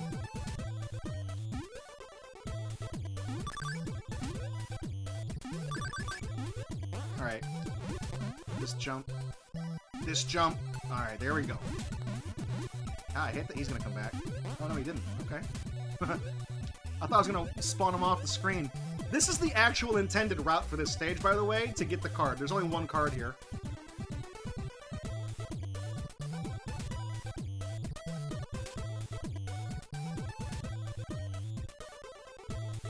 He's the instant. I got time to kill. You gotta wait for it to do the fucking Mario Maker Proto snake block thing.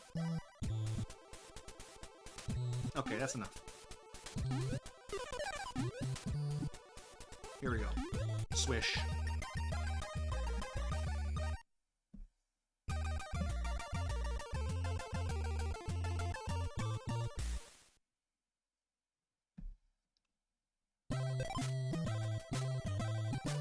I know I haven't eaten I'm only eating a few of these. The run, it picks up. Once we, especially Hamburger, I'll start fucking that up. And since we're doing any percent, if I mess up any of the, if I hit a phony finish line, which is a mechanic in a couple of the levels, I'll treat that as a loss, as a death, because it does kick you out of the stage, as if you died. Okay, there's Danger Lake. That's when we got in the boat the first time. That's the fish I thought I was gonna get. It's a lot of them. It's a lot of fish.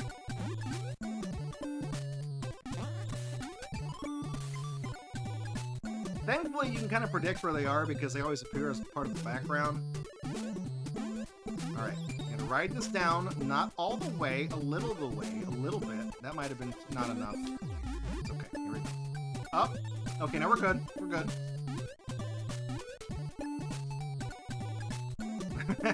That's alright, Fangermut. She was like, I can't do the donation challenge for donating every time you eat a McNugget, but she made Dino Nuggets herself for the occasion. I appreciate it. And of course, as always, you know, I appreciate you being here. Even if you're in Fangerman's position and you can't, like, donate monetarily right now. I mean, I know money sucks right now. Like, I get it. Trust me. I feel you. So, just by hanging out and being and kicking around, we got, I think just on Twitch alone, we got like 50-something viewers right now. So, the fact that you guys are here is really helping out because it means other people might see the stream and they might be able to tune in. Maybe they will donate. You know what I mean? And at the very least, like I said, all this stuff, the ad revenue that goes on YouTube if you're watching this after the fact, that gets donated for next year. So you're still helping out. To get to the banner tape on that one, you got to run across that breakable bridge and All right, we're gonna beat this. There's 2 cards here, so we're gonna run through this way first. Here's Ronald's 6th card. Did I make the jump? No. Okay. Oh, I did. Oh, okay.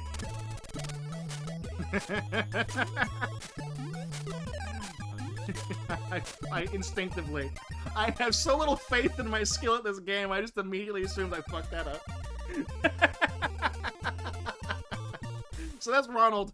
If we go back and talk to him, he'll take us to World 7. Okay. Let's get out of here. If you do the bonus round, you get 5 extra lives that are an absolute pain in the ass to collect.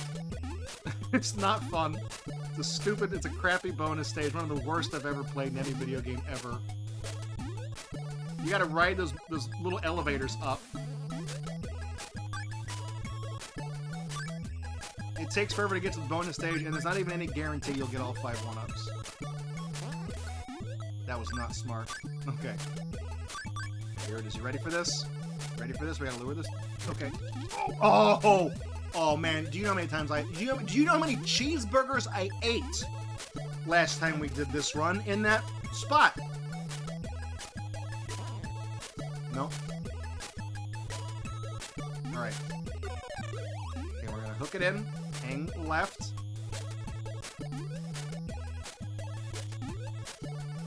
I'm so good at this game. Where's the fish? That guy. I was waiting for him. I thought he jumped over the waterfall. By the way, if we would have went down the main waterfall, that's the bitrate waterfall. Going there ruins the stream quality, by the way. I'm making an effort to go around it. Because otherwise it fills up the entire screen. It's like a Mega Man level, dude.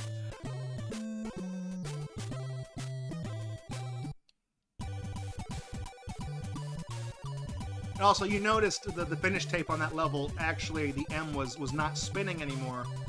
That's if you finish the stage that you've already hit the M on the finish tape of, the game does remember that you did that. And you can't do it again. So you can't just, like, keep replaying stages to get a bunch of blocks in the end stage. It knows about it. Alright, we're gonna try to get this. There's a secret card here. For the spirit of this challenge, I am going to try to get it the man mode way, and if that doesn't work, then I will pussy out, and I'll get it the intended way. You ready for this? Okay, here it is.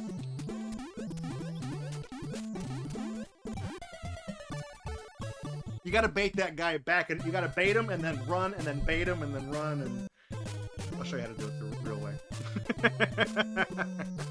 That's no guts, no glory, right?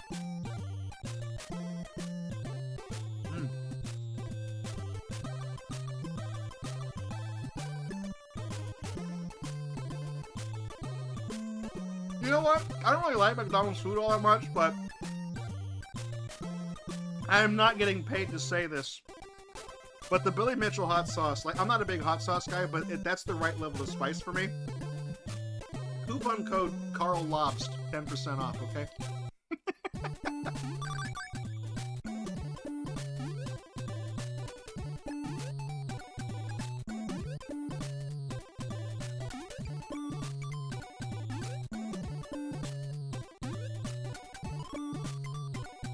Fish. All right. Really? Okay. For the fish. So here, the actual card in this stage, you can stand on half of this and you have to pick up one of those because you have to set off this trampoline. That is the only thing you can pick up to set off the trampoline, by the way. If you pick up the other single block, you fall out of the level and die. Oh, that didn't hit me. No way. Okay. You see that? It looks like the background. It's not. So that's kind of how you get to the behind the goal tape, but if you jump straight down, there's a boat here. All the way at the end. Okay, there's not a fish there. Where's the fish? If I get hit, I'm dead. He's right here, right? I don't know where the fish... Where's the enemy? There he is. One more. And then there's actually lower ones that jump low underneath the... Yeah, see? The game kind of telegraphs that you can go down here, because it actually, if you pay attention at the beginning of the stage, it does show you that you can get to the little zipper right here. Well, I guess I didn't need this. Whatever. Because if you go in the zipper, this just puts you back out by the finish line, I think, right? No, it takes you here. Bonus area. There's no way to get back up though. You have to finish this little bonus area. There we go. I gotta get through the stage without getting hit. I'm pretty sure I got hit twice on my way to getting that card.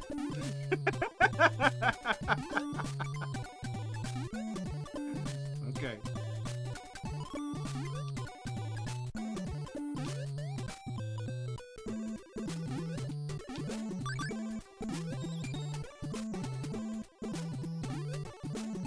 Okay, good. You know what? We're going behind the gold tape. We're gonna get it. I didn't get the block. Damn it! I don't think McDonald's... I don't think they sell fish nuggets. I know they have the fillet of fish, but I don't think they sell, like, the little fish pieces. You may have noticed when I walked past the little, yeah. When I walked past the, what am I trying to say? That boat, the pirate ship on the map, it flickered when I moved past it. That's because in an earlier version of this game, that was meant to be a moving item, that, or like an object on the screen that moved.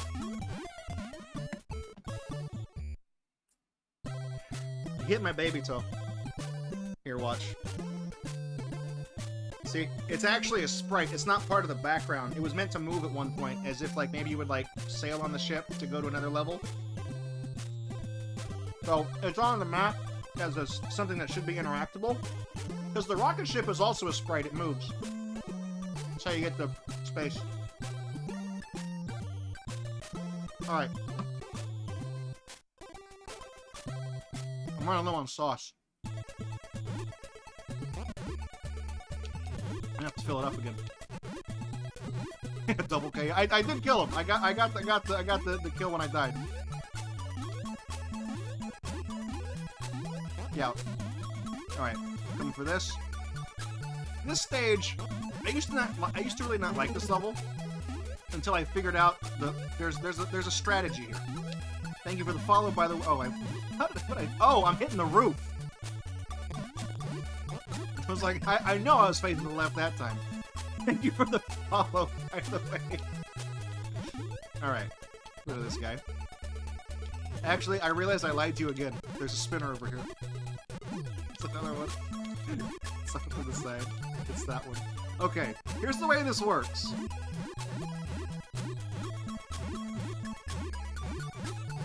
You have to, like, dig a little path down here. You can probably see what you're supposed to do. You can probably figure it out.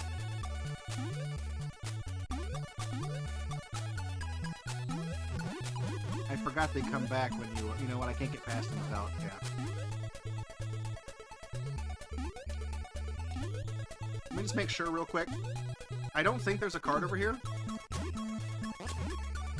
No, that's just arches. Okay. Here we go. We're gonna spin. Usually this level gets skipped in an any % run, because this is kind of an involved process of getting this card. You can hit these, and... oh. Give me that. Now the hard part here is that you have to actually get right ways up. If you walk off the side, you will fall upwards into space and die. It's treated as like there's a death plane. The upper boundary of the screen also has a death plane, but only if you're in upside down mode. Which is kind of funny.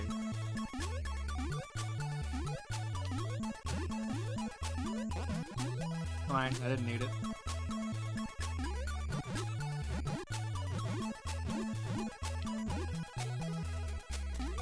Alright.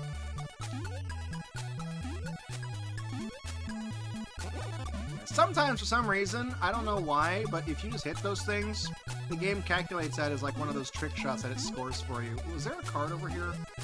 I don't think there... oh, I can't remember. Whoops. I think that's how you get behind the gold tape. I think that's the only card in the stage. Yeah, Professor. Because I usually skip that level because getting that card's a pain in the ass. I just wasn't sure if there's a secret back there. I don't think there is. Alright, this level has a fake finish line. So, in the spirit of, you know, this run, I will treat hitting the fake finish line as a death, because it does kick you out of the... It doesn't kill you, but it does kick you out of the stage. That's the fake finish line. There's another stage where that's the only gimmick. Pay attention to where that card is, because if you don't see that it's there, you're gonna miss it, and it's gonna piss you off. I was trying to think, I was trying to react, I was like, I gotta make my next move very carefully, because if I do anything, that guy's gonna pop me. And I didn't hit the fake finish line, so I was expecting to hit it at least once. So if you don't have, like, perfect momentum, you'll just crash into that. Don't kill that guy, kill this guy.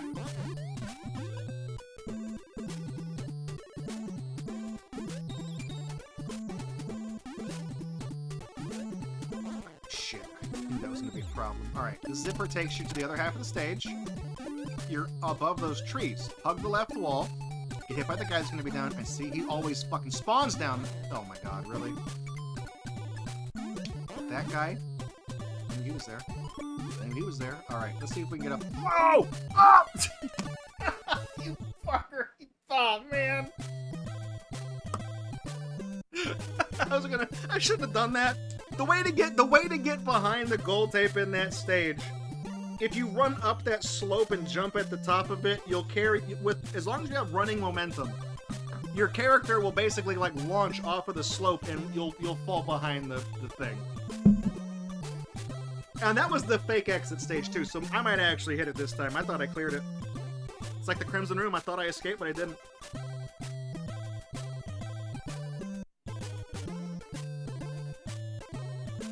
Alright. Alright. Okay. I got this, okay? I got this right here. Damn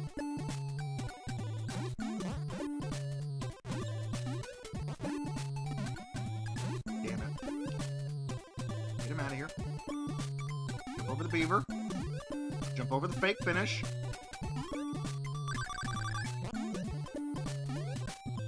There's no way to get up through there, like to skip that part of the stage and go straight to the exit.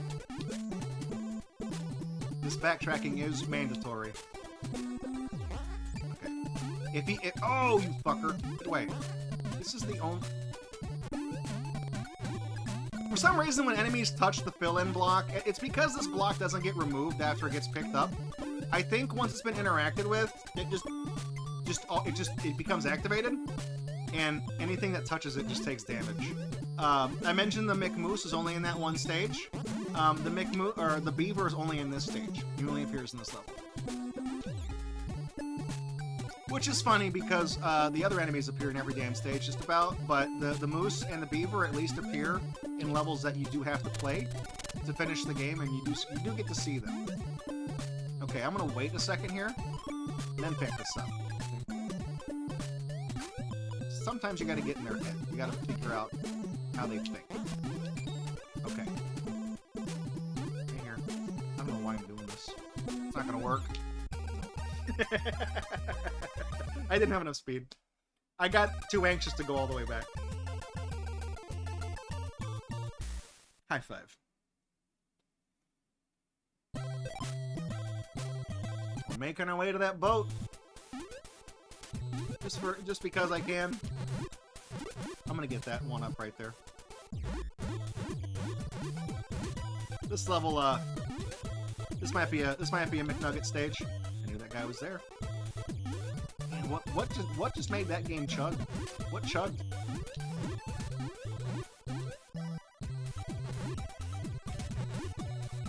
The shark is in this level. He's in every level that has water, I'm pretty sure. Alright. Oh man, okay. Okay, here we go. You stand on those for too long, they fall. Alright? Here we go. Here we go. Here we go. Here we go. Nice. Alright. I'm gonna do the safety straight. You know what? Full man mode it, okay? Full man mode it.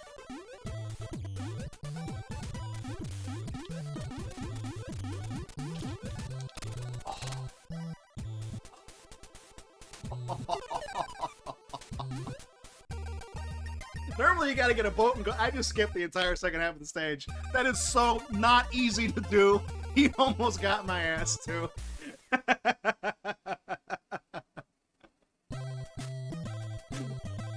Oh man, we're getting lots of clips for the highlight reel this time. Alright. This level we're gonna do twice. We're gonna go down here. Is this just the one up? Okay, never mind. There's a card up top, and then there's a card down below, around the back. You have to go around the boat, or you have to go around the boat to get it. I'm gonna let's do this level twice. I'm gonna do this level twice.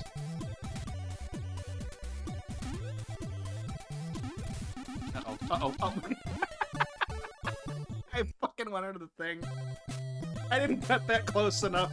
Obviously, you see, you kind of want to fly in above the block and land behind it, but no. I'll try to get that the other way. That was the fast way. That was the skills way. On last year's show, I went too low that time. Last year's show, I went too high, and I bonked and fell straight down, but I saved it last minute because I just button mashed on jump. And I managed to somehow jump 3 blocks high and get out of there. It was like that kid knew he was about to die, and he had that adrenaline strength.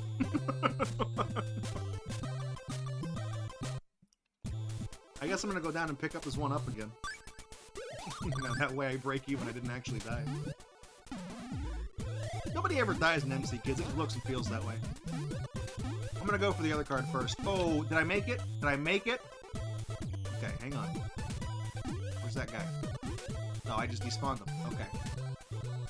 Here we go. Alright, my god, that jump I did is deceptively easy looking. I actually didn't think I was gonna make that. I was expecting just to kind of have to double back and go through this level normally. That was a great jump right there. That's honestly, that is not easy to do.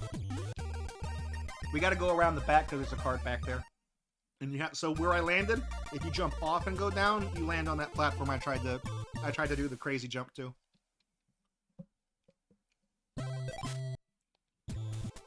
Alright. That ate my jump.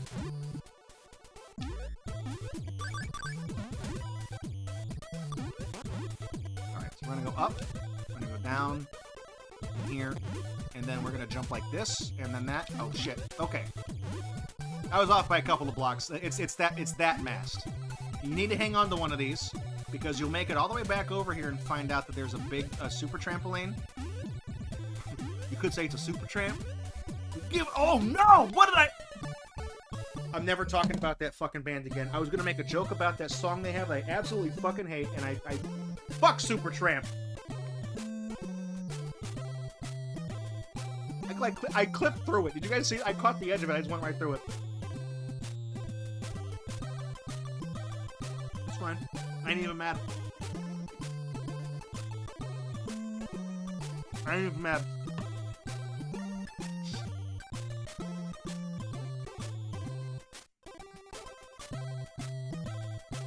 Alright. I'm gonna get right here. Right here on the third try. I'm gonna get it on the first try.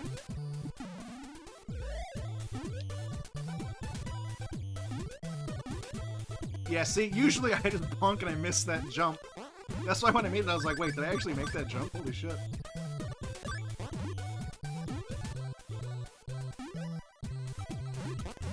Alright, it's this mast?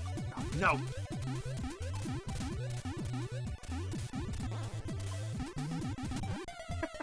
I just swim. I couldn't do the 3-block jump.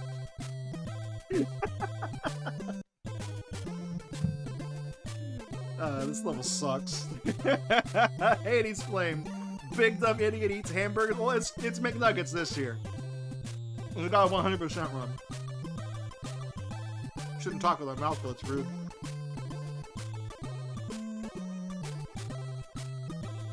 Alright. No challenges yet. I haven't drawn any challenges. But we have got a couple more challenges we're going to do because we're at 777. Alright. I'm just going to keep grabbing this extra life so I just keep breaking even. Got a bad feeling about this run. Mixed feelings. I've made some of these jumps on the first try. There we go. There we go.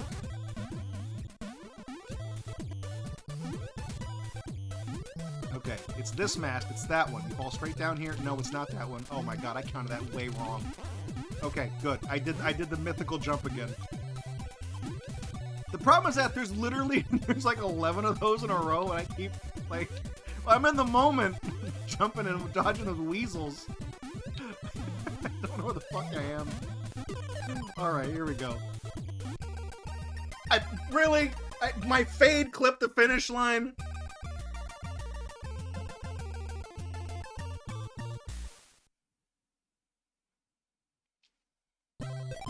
All right. Go talk to the professor.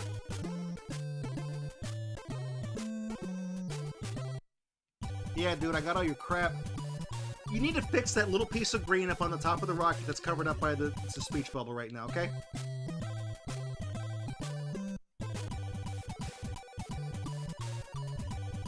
Look at Cosmic. He could fist 5 guys at once.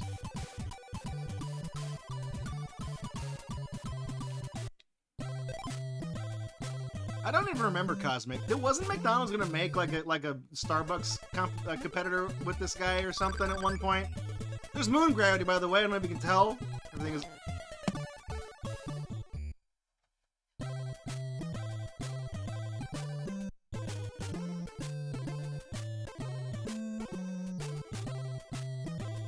Welcome to Japan.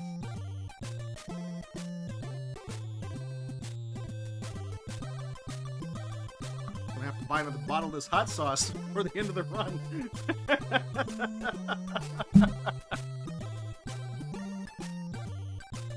Gotta get Billy on the phone. Billy, I need you to overnight me some hot sauce now.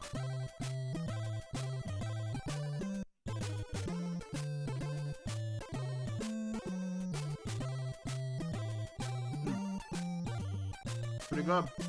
I still got a lot of these left.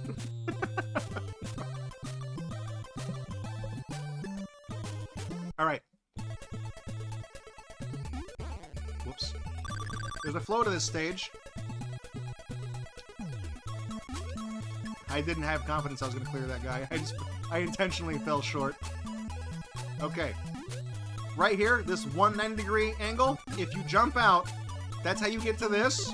And you have to hold right, because if you don't, you will land on that guy that will kill you. Also, there's no floor here. This is intended, by the way.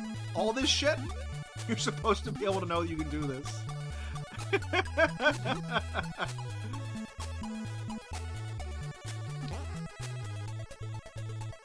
Really? You didn't see that. I didn't... You didn't see that.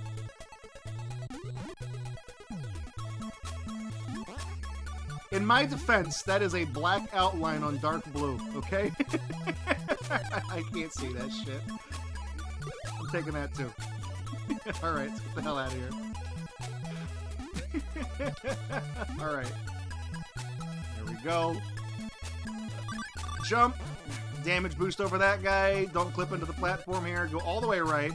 All the way right. That little hole down there, if you clear the finish tape weird and you're above that, he will kill you and pull you through the finish tape. And you will die. It will kill you, and you will not finish the stage.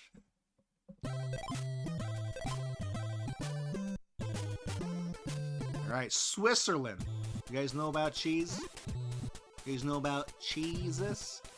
I think there's 2 cards in this stage. Might be doing this wrong. Maybe there's 1 card, and there's a route you take that... I guess I'll go fuck myself then. You mean to tell me that sign at the beginning of the stage lied to me? Where's that guy? Where's that guy?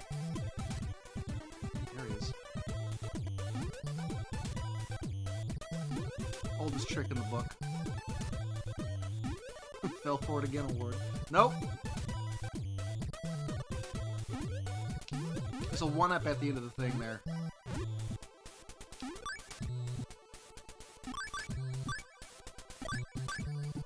Man, I cannot remember the path through this stage.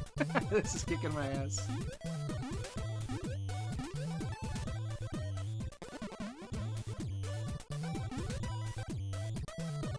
Okay, right. You gotta jump across this gap. That gap. The one I missed.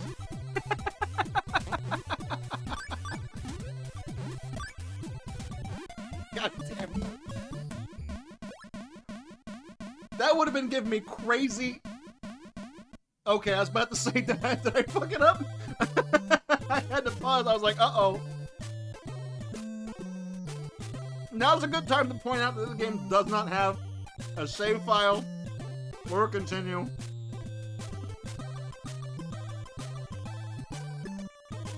There was a run.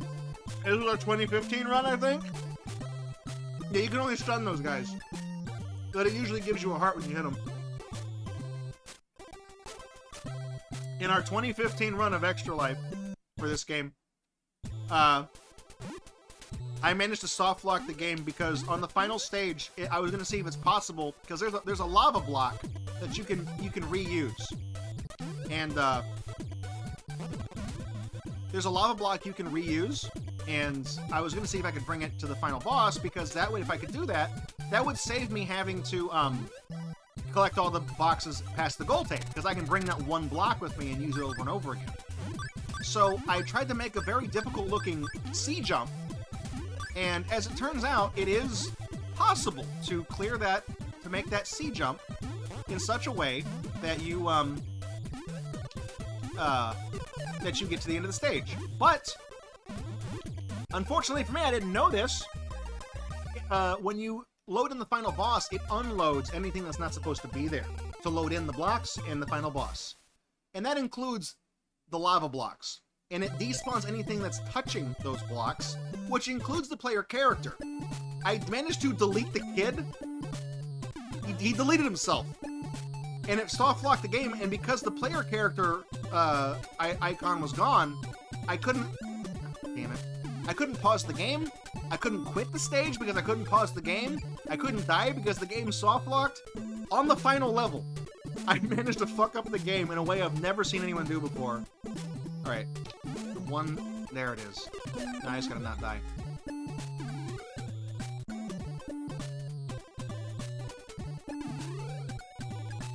Here we go. Here we go. Up and up and... You can't fucking see that guy. Also, he too hit my fade. He hit my fade as well, I think is grammatically correct here.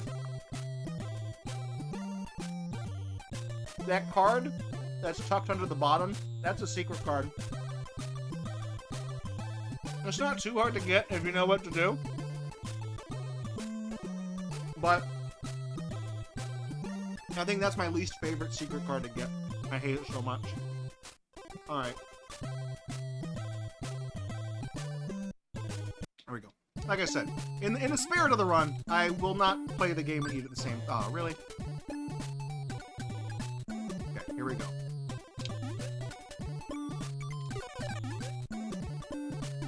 It's kind of trivial to get the card, but it's just not... It doesn't feel good to get. You know what I mean? There's a 1-up if you went left. Okay. Nice. Snake it down.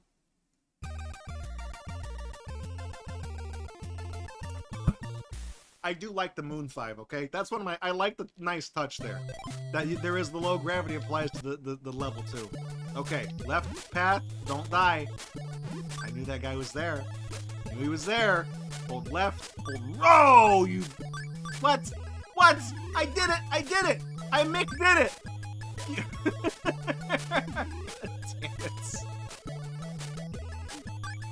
it. Just get down there, man. Oh, I'm off my game. You screwed me. You screwed me. You screwed me, MC kids.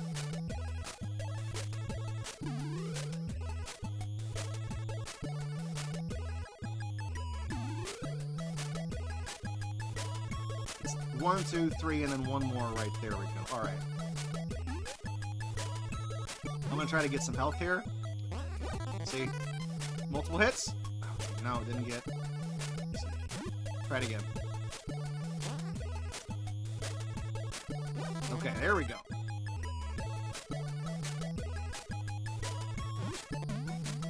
I don't know how you're supposed to get behind this goalpost. I have never gotten that M ever.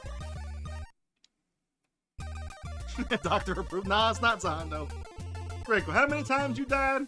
You gotta eat a McNugget every time you die? You know the serving size of those, Draco? Man, that's terrible. Alright, down the right, throw it straight down, hit that guy. Go left, and then hold right. And then, I honestly, I'm not even joking, that was the same input I did on the previous attempt, and this time it worked, okay? I don't get it. This game just makes it up as it goes. Fuck off, MC kids. Alright. Oh, really?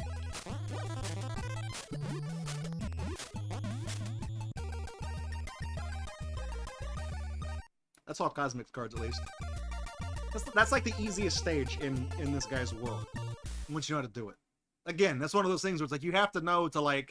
I guess you could probably figure that out, because you can see the zipper up there, and you'd be like, oh, well, the trampoline doesn't get me high enough to get up there.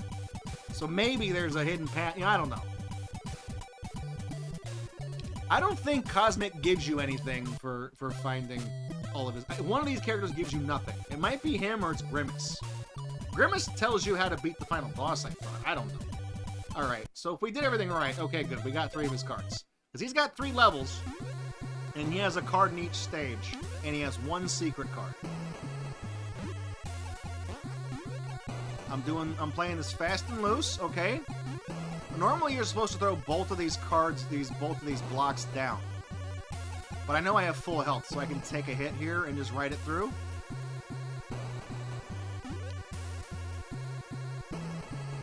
Oh, yeah. Man, this is like the 5th time Buffalo Sauce has appeared in this marathon. It's weird. I can't even do the Dr. Doofenshmirtz quote because it's happened more than twice. Alright, here we go.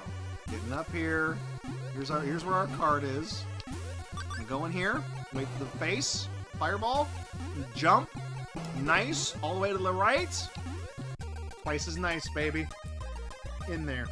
In there! We're really close to the end of the stage. End of the game, I mean, but not quite. We do gotta double back and go to World 7. Alright. This level. You gotta be very careful when you do these conveyor belts. Because it's weird, because like when you get on them, your controls will like reverse. I can't really explain it.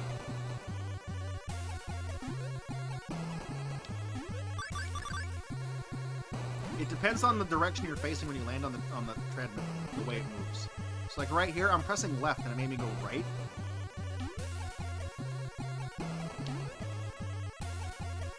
That one up down there used to piss off my dad when I was a kid because he's like, how do you get that? I was like, I used to mess with him and be like, you gotta go down and do this, blah, blah, blah. You can drain the lava. Alright, so let's lag the game real quick. Nah, it wasn't as bad as it usually is. Okay, here we go. Left, jump, 1 block out, get the card, get the M, take a hit, doesn't matter. 2 cards on the next stage. The final Hamburglar card, and if I've played the game competently, the final secret card. We'll see if we can get the fast strat for the secret card. If I do, it'll look great when I do it, okay? It'll look beautiful. You love to see it. Jump there, because that guy will pop you if you just walk onto it. Here we go. Jump. Under. Jump. Jump! Oh, fuck, I missed. Wow! Okay.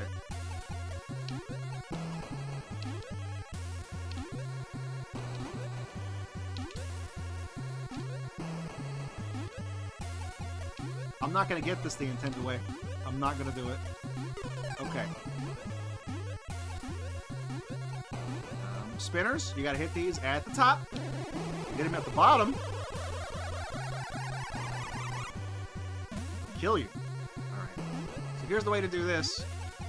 Remember when I said the spinners were in the final stage? I was thinking about these specifically. Okay, so you gotta go on this, upside down, and then this reverses your controls compared to the other stage. Because you're upside down. Okay.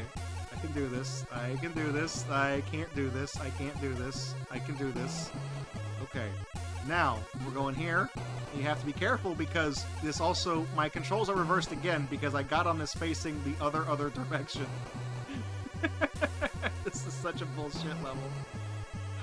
Alright. Here we go. All right, there's my card. You guys see how to do this? I'm trying to be exceptionally careful with this, because I will tell you a fun little thing about this level. If you change direction on a slope in this stage, for some stupid reason, the little track will just like glitch and fall off the level and it will kill you.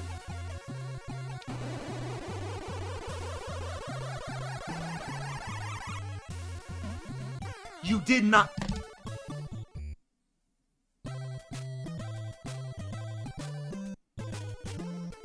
After all that, oh, we get to try the swag strat again. It's not even fit in there. Like, McDonald's nuggets are very specifically shaped. I figured it out the other day. Not the other day. It was more like 15 years ago. But they're not all random. There's like 4 shapes. And once you notice it, it's all you ever see.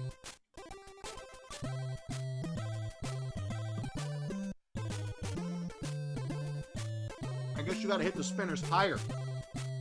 I mean, lower. Because I'm upside down. I don't know. I ain't even mad. Ain't even mad. Jump, jump, jump. Under.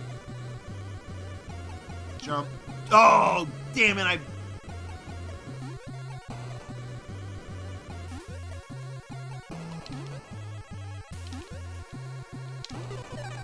You're supposed to also get that one upside down, by the way. I just don't do that because my way is faster. Okay. The previous attempt didn't actually happen. That was in a parallel universe, okay? That was not me.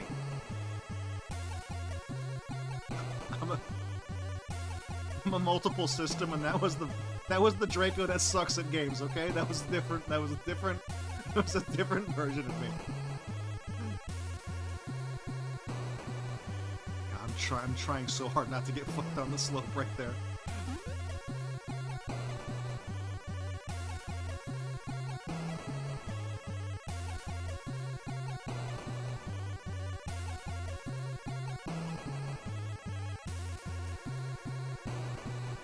Alright. Easy. Ooh.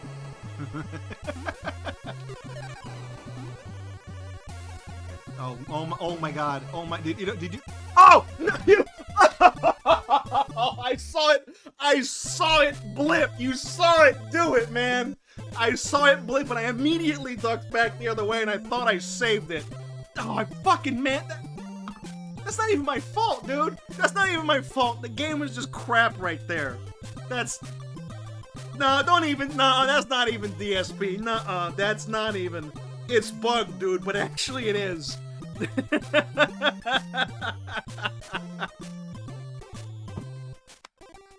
Fucking stupid McDonald's game. I take it all back. It's a bad game.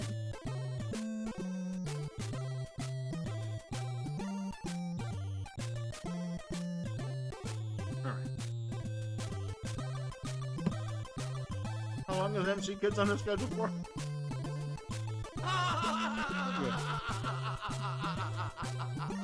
Yeah, laugh it up, DSP. Okay. This time, I'm gonna get the swag strat and we don't have to worry about this stupid bullshit.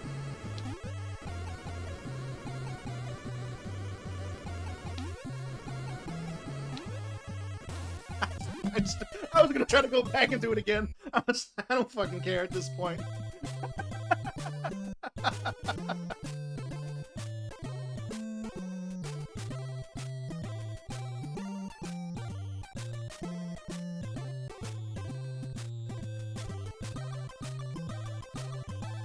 I think I've eaten about half of these.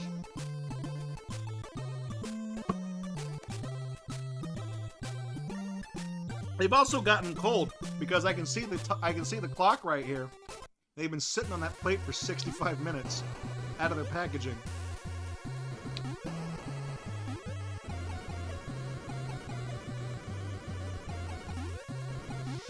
I clip on the side of it and it messes up. I have gotten the swag strap before.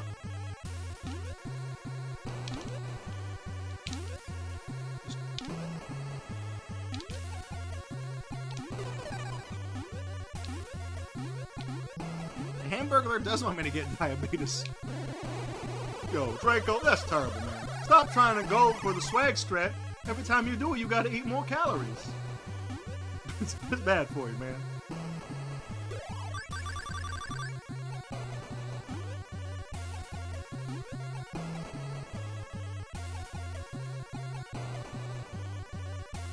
I love that I managed to die in the most infuriating way possible. Where the game, like, unhooks the thing.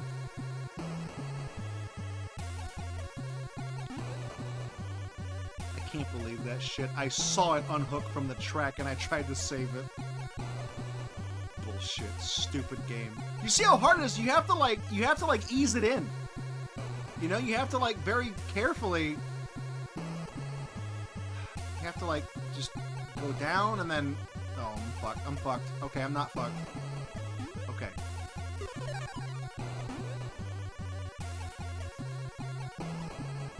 Like I said, I explained the glitch and then I unintentionally demonstrated it for you. I don't understand. I don't know why that happens. Okay, here we go. We're gonna go and we're gonna hit it just right there. That should be good. Okay. Now. If I didn't hit enough speed and that just fell me through the ceiling, I would have been so mad. I would have been so pissed off. Okay, and I gotta be careful here, because now my hitbox is on the top of this thing, and I gotta be careful not to touch any of the fire guys, because the timing is just ever so slightly different, because I am, I'm, you know, a few blocks up on the other side. So I gotta be careful here. Alright, here we go.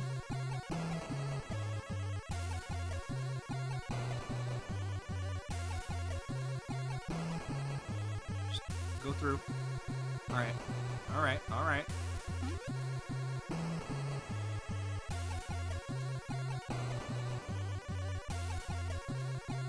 You have to jump here, because sometimes it will just eat your input, and it'll drop you when the thing falls off the track. It does the same thing and drops you through the floor into the lava. That's not it's not consistent. It happens sometimes.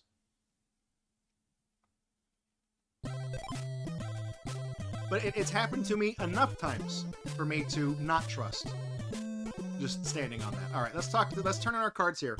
We'll open up the final stage. We won't go there yet. Okay? Now we gotta make our way back. And we'll talk to Professor real quick. Because like I said, the thing that Professor gives you for getting all his cards is he says, wow, you get a shortcut up in the upper left, and that will take you to Ronald's place. And we get here, and it finishes the puzzle, because we've got the 6th card later in the game. And unless I screwed something up, you are not clowning around. No, I'm not. I don't fuck around, Ronald, okay? So we should have all 6 cards, right? Alright, dude. Let me in, Ronald! Let me in. Let me in! Yeah, there's no monster. It's gonna be pretty easy, right? Alright, here we go. Phony finishes. Alright, you ready for this?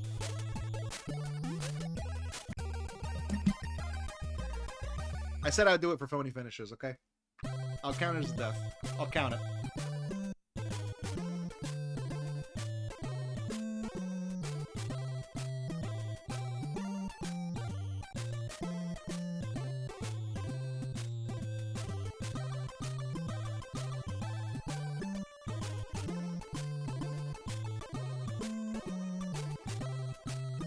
I don't know why this is capitalized so weird.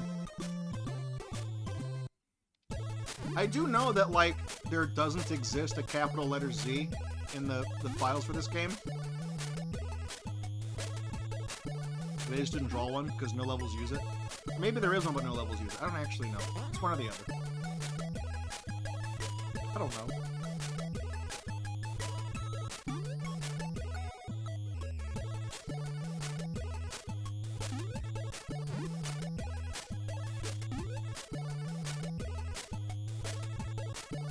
Here, right? Not what I meant to do. That was not the jump button. Oh, good. Okay, it's down here. Thought I screwed that up. I panicked. I got confused and I panicked, okay? It happens to the best of us. Jump on the left. Okay. Now...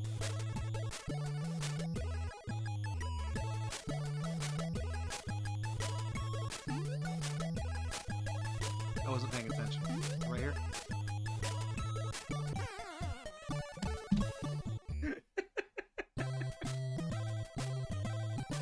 Alright.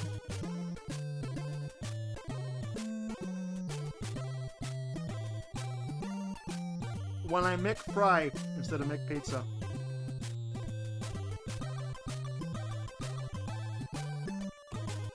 Do I just jump across? I don't even remember anymore. Alright.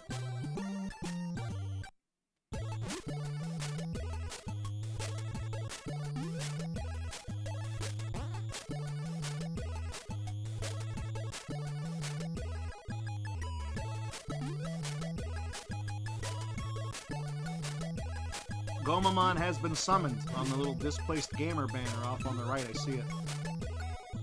Drop down. Drop down. Nice and easy. You guys know the formula, okay? 50% nice. Oh, there is a thing there. I just didn't wait long enough. I got restless. See, it's right there. Damn it.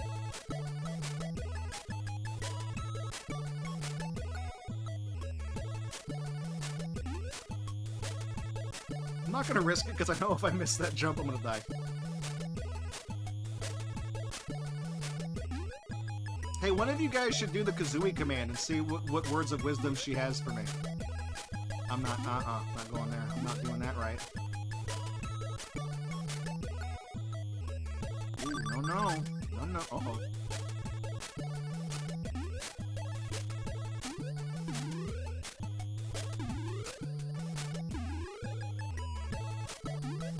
Swing it in. Swing it out. Swing it in, swing it out. That's what I'm talking about.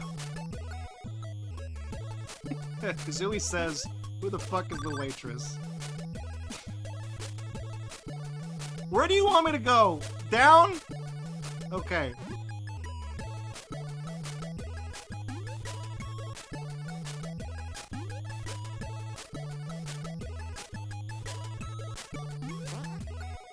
There we go.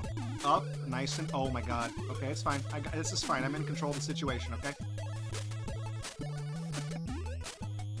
Oh, this is a good jump right here. That's a good jump! Alright, here it is. Boom. The M, the other M, the Metroid, the other M. Alright, there's the Ronald McDonald platform here, right? Alright, don't touch that thing. Don't touch the clown thing. Okay, I'm not gonna try to go behind it. That was the real one!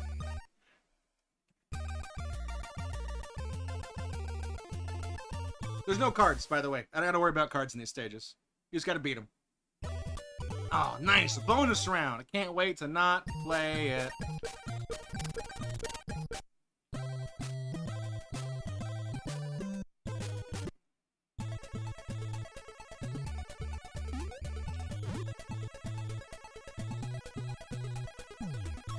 I remember seeing the diagrams for the Ronald McDonald helicopter platforms in the instruction manual for this game, and I was like, where the fuck in this game are those? I've never seen these before. I don't know what they are. Uh-oh. Ronald, please. Ronald? Oh. Okay, I did that wrong.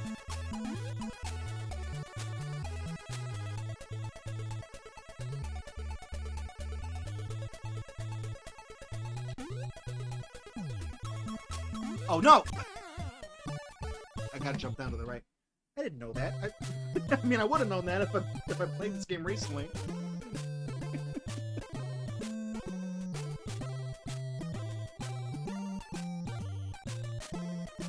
You down to clown around?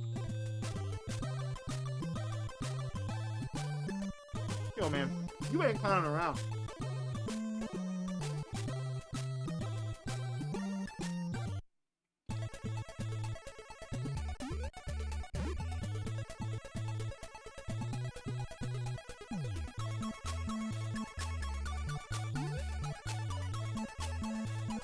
puzzle world, more like bullshit.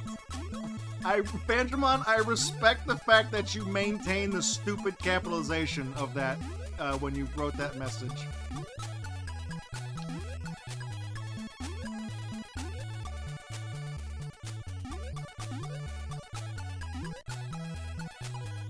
Okay, watch. Right here, right here.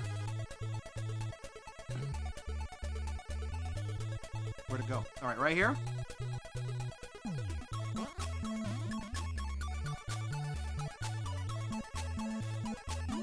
You didn't see that. I don't even think this comes back. It doesn't load back in, right? Because I'm too far away from it.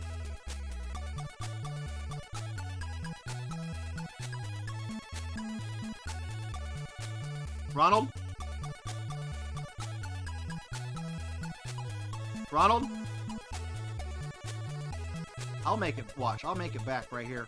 I'm gonna make that one block jump. Where's the, oh, you didn't think I was gonna do it. You didn't think I was gonna make that jump. You didn't think I was gonna do it. You thought I was gonna fuck it all up.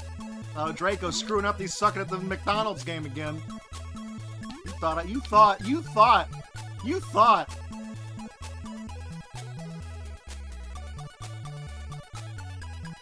Where was that? It was over here, right? Was it? What are you doing, man? It's good. It's right all the way back. It's like I died and started the level again, but I didn't have to eat any chicken.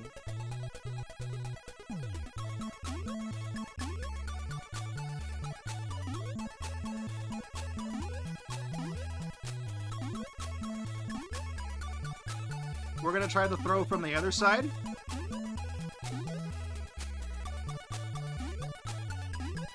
Oh my god. After all that, I should have just started over, man. I wasted all that time.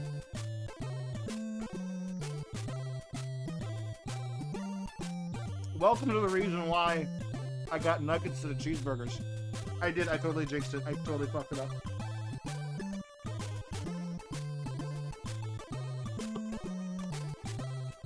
I had that.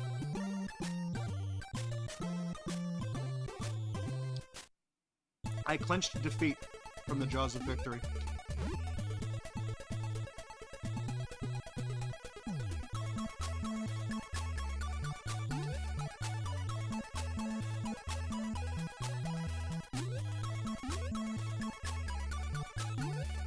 I think one of the reasons why I don't eat McDonald's a whole lot is because I associate McDonald's food with these runs. And it's funny for like the first 2 cheeseburgers you eat, but it stops being funny after a while because you realize it's not, the food kind of sucks. Good, I did it! Is this an ass? What is that?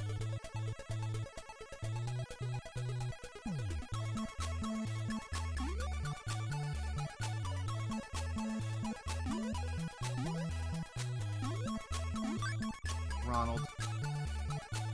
Okay, I was making sure he... No, you can't do that in this game. Do you think this is Mario?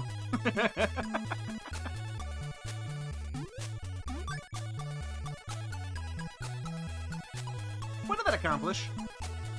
Oh, I see. Okay.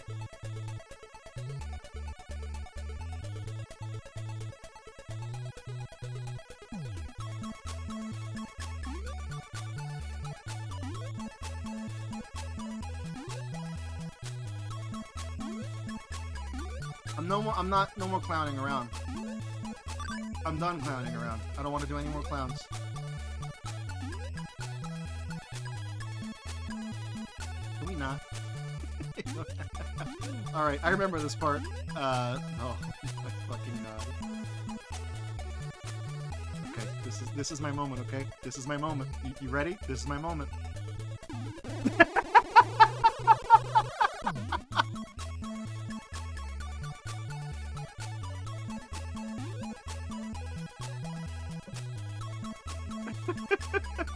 I hate you, Ronald.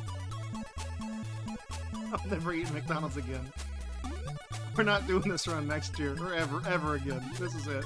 This is the last anything challenge run. Ouch! Spider bit me.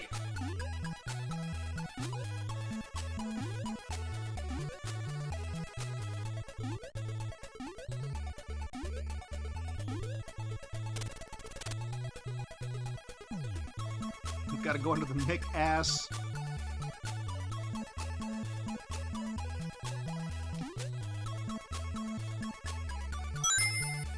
Thanks. You know what? I'm gonna wait.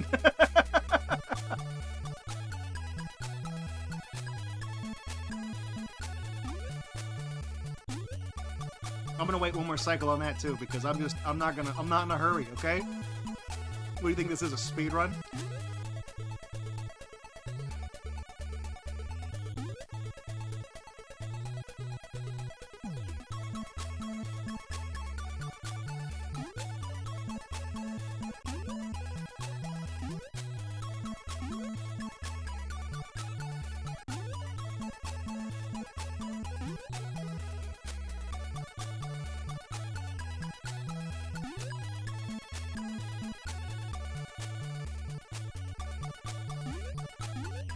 Right here.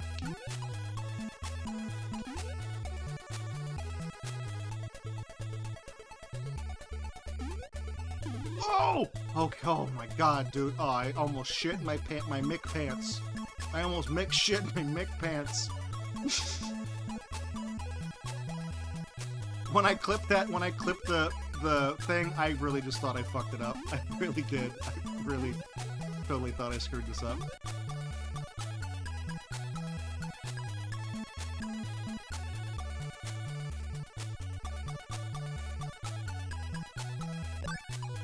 No!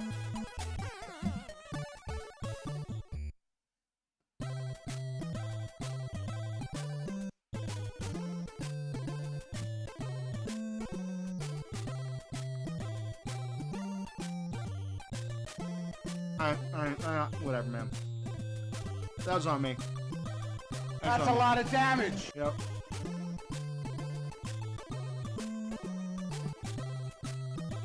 I'm gonna drink Flex Seal after this.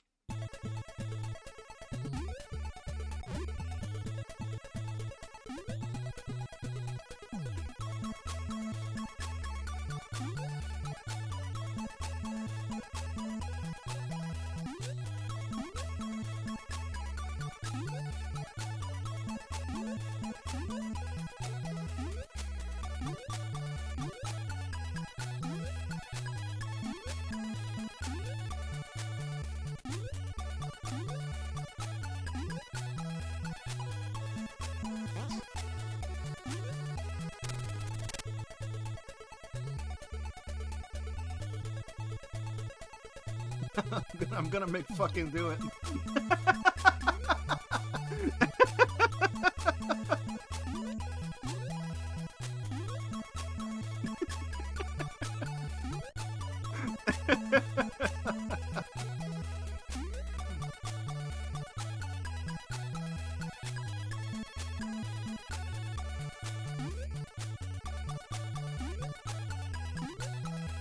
I mean, like in the spirit of doing these funny challenges, this is like the only game I never practice because I feel like it would be disingenuous of me to get really, really good at MC Kids and be like, guys, I'm gonna eat all the food. It's gonna be funny, and then it's like a no-death run. There's no fun in that. All right. Okay, maybe you're just supposed to hit that one on the end. I don't know. Suicide is badass. Okay, he goes out between those two M's.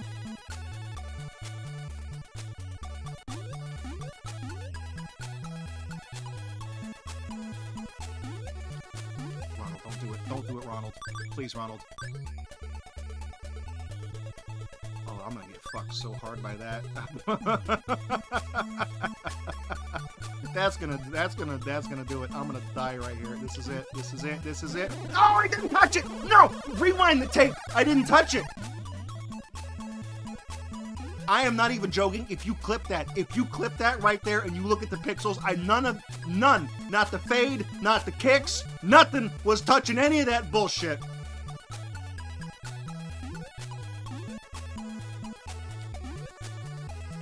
guarantee it. I guarantee it. Get a ref on that one.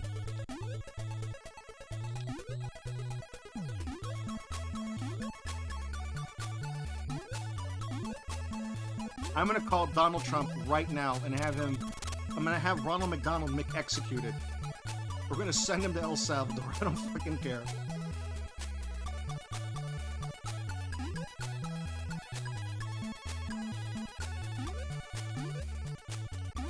Going to Alligator Alcatraz, Ronald. Calm down, Phil. What? Having the Big Mac attack. What? I jumped. What? Did you actually clip it and look at the? Did you do it? Okay, what is it? The left row screw, 1 block wide platform.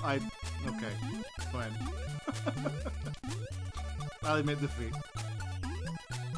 Oh, that time I didn't hit the thing. All right.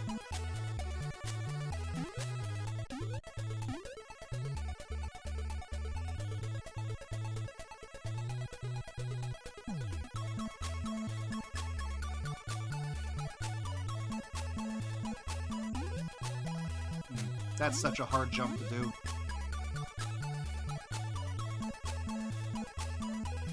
You have to hit it when you're... I don't think you can duck. Like, when you're going up, I don't think I can... I think if I duck, I think I can not get hit there. Let me see. Okay. I'm not touching it. I'm not touching it. I'm not touching it. I'm not touching it. I'm not... Okay. We're gonna write it again. I was just seeing what the platform was. I'm not touching it. I'm not touching it. I'm not... Oh. Okay, all I have to do is get across the Mick ass, okay? That's all I gotta do. Only thing standing between me and the finish line is the Mick ass, okay? That's it. That's literally it. Is there another clown platform here? Okay, I don't care. I don't care. I don't care. I don't care. I don't care. I don't care. I don't care. Let the record show that I do not care.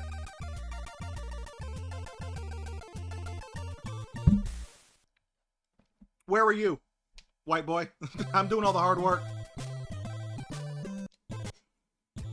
Oh, right, that was the thing. Because if you look at the name of this level, it's called Zippity Doodah, but the Z is not capitalized because they didn't make a capital Z. That's what it was. There isn't one in the font.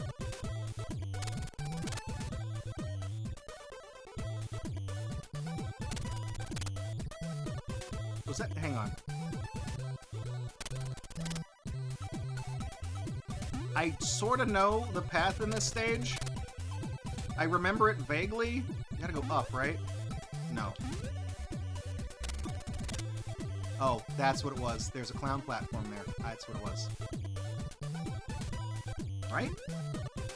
What, did you fuck up there? You didn't draw the tree? Hang on. I gotta take a make one up break because I keep dying. What did you do there? What is that? You think this is Kirby's Adventure? I'm gonna fly down there and find a button.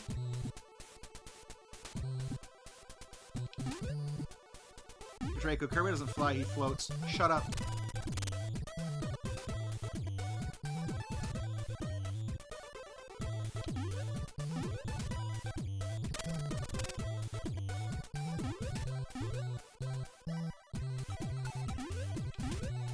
Am I doing this wrong? Am I... Here? Okay, hang on. Hang on.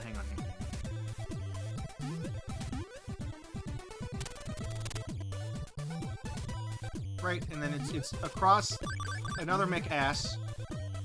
There's nothing over there. I don't think there is. Okay, let me make sure there's not one of those clown things. I don't think there is. So there's not.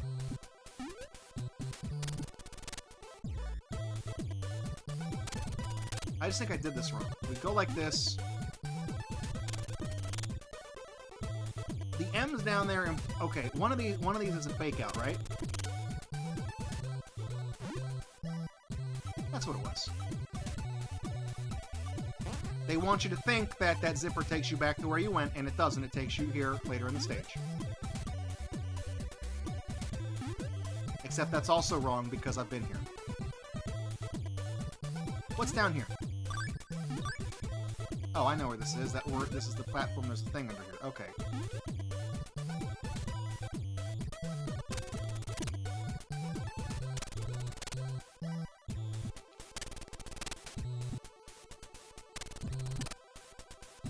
Now that I'm aware that they're messing with me, like I said, I know that one of these zippers is a fake out.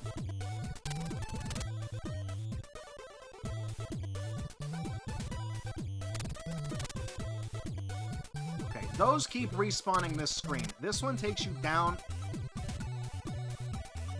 Oh no, there's multiple spots in this level that look like that.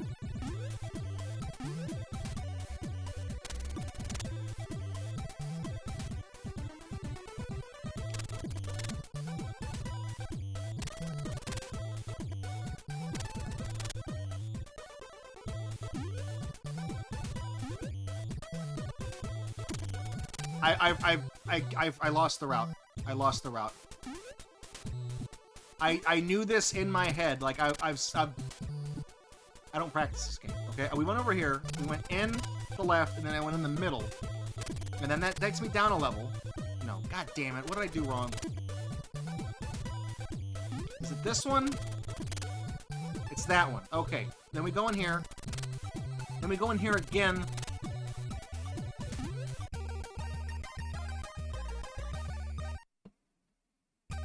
It's the double fake out, okay? It's the Mick double fuck. The Mick gangbang, that's what it is. The original Mick double. Ronald, I'm not having fun anymore, okay? I'm not having a good time. I want to go home. Gimme. Forgetting all this shit. Wow, you solved all the puzzles. Here's 10 lives. Thanks, Ronald. I will, with those 10 lives, I will go Mick fuck myself, okay? You could have given me nothing, and it would have felt more rewarding, alright? Let's go beat this game. Okay, right here. This jump I'm on right there. That's where I did the C jump, because otherwise you gotta jump back and throw this block in the lava and ride it across, and you can't do that. But that little hook jump right here from up top, that is technically possible. And I did that, and I carried the block all the way to the end of this level. I'll show you. All the way down here. Right here. I brought it to here, and when I loaded this in, it killed me.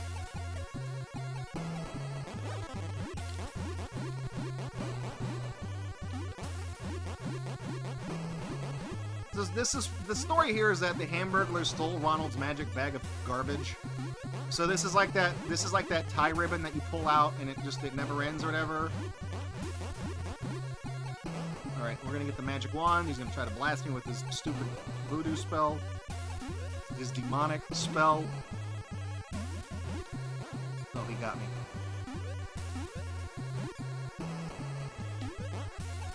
Oh, god damn it. Didn't mean to pick up the soot. Oh, I'm getting fucked here. Okay. All of the enemies in this part of the game cause an insane amount of lag. Really?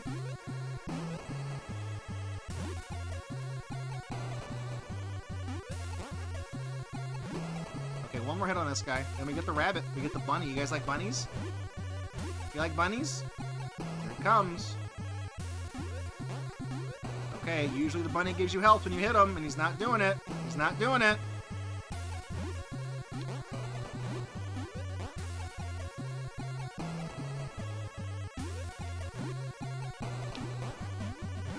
One more hit.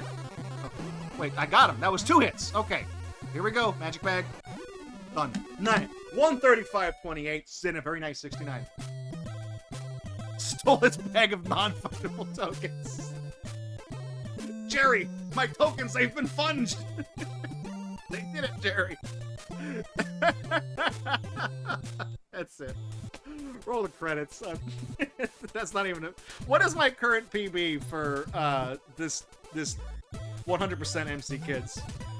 I messed up so many times here. I don't even think that's like a...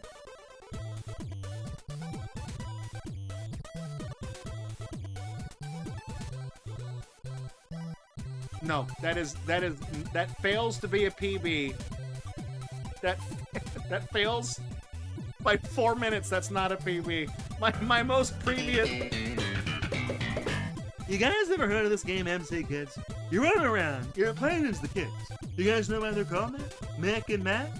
Oh, it's because people say McDonald's or they say McDonald's. I'm not making it up, folks. Look it up. It's real. That is true, by the way. What's the deal with that? We are so far behind schedule. MC Kids killed me. We were already kind of behind schedule, but we'll get back on. Don't worry about it. We'll get back on. Don't worry about it.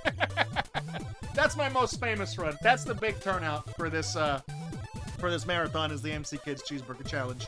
So I always, I go all out for you guys. Yeah, well, you see Tommy's name wasn't on there? Let's try one of these. Been sitting out for an hour. Not good. It's not good at all. It's amazing. It's amazing, but here's the funny thing. I could just let these. I could put these on the floor and leave them there until next year's Extra Life Marathon. They will look exactly like this. It's kind of fucked up. This is the weirdest food because like it only tastes good for like the 15 minutes where it's actually hot, and then after that, nothing can resuscitate this food. Nothing.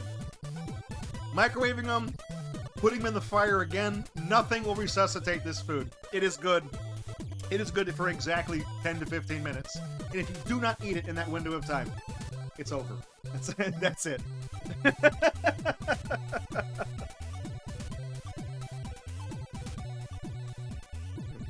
Gross. I could put them in the oven, yeah. I could put them in the toaster oven or something. But then they won't be soft, though. They'll just be, like, firm and crispy. Look at that, man. I did it. I did it, Mac. My little good luck totem.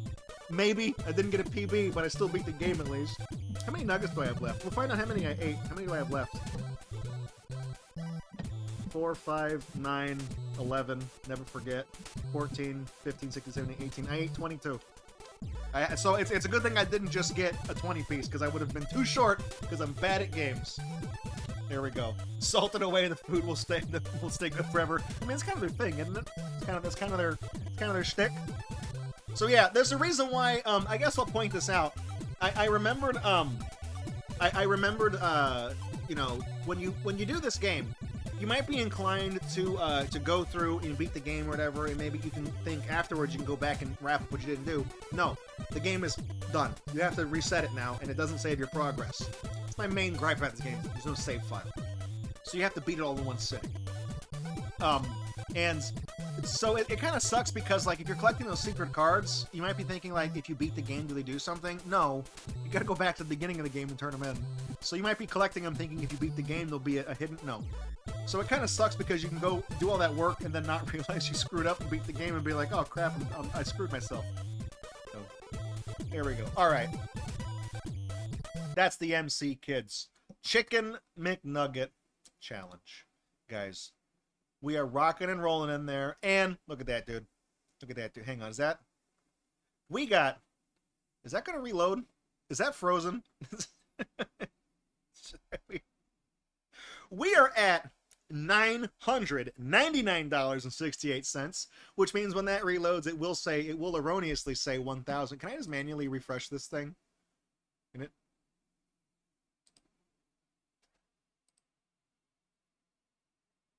There. I do have a manual refresh button. I'm glad I finally updated OBS. So we're actually 32 cents shy of being in 1,000, but it rounds up. We're halfway to our goal, pretty much. You know, halfway and change, because it's 2025 is our goal. So let's see if we can get it there in the end. That means I got 5 more challenges we got to do when we do the challenges on the schedule.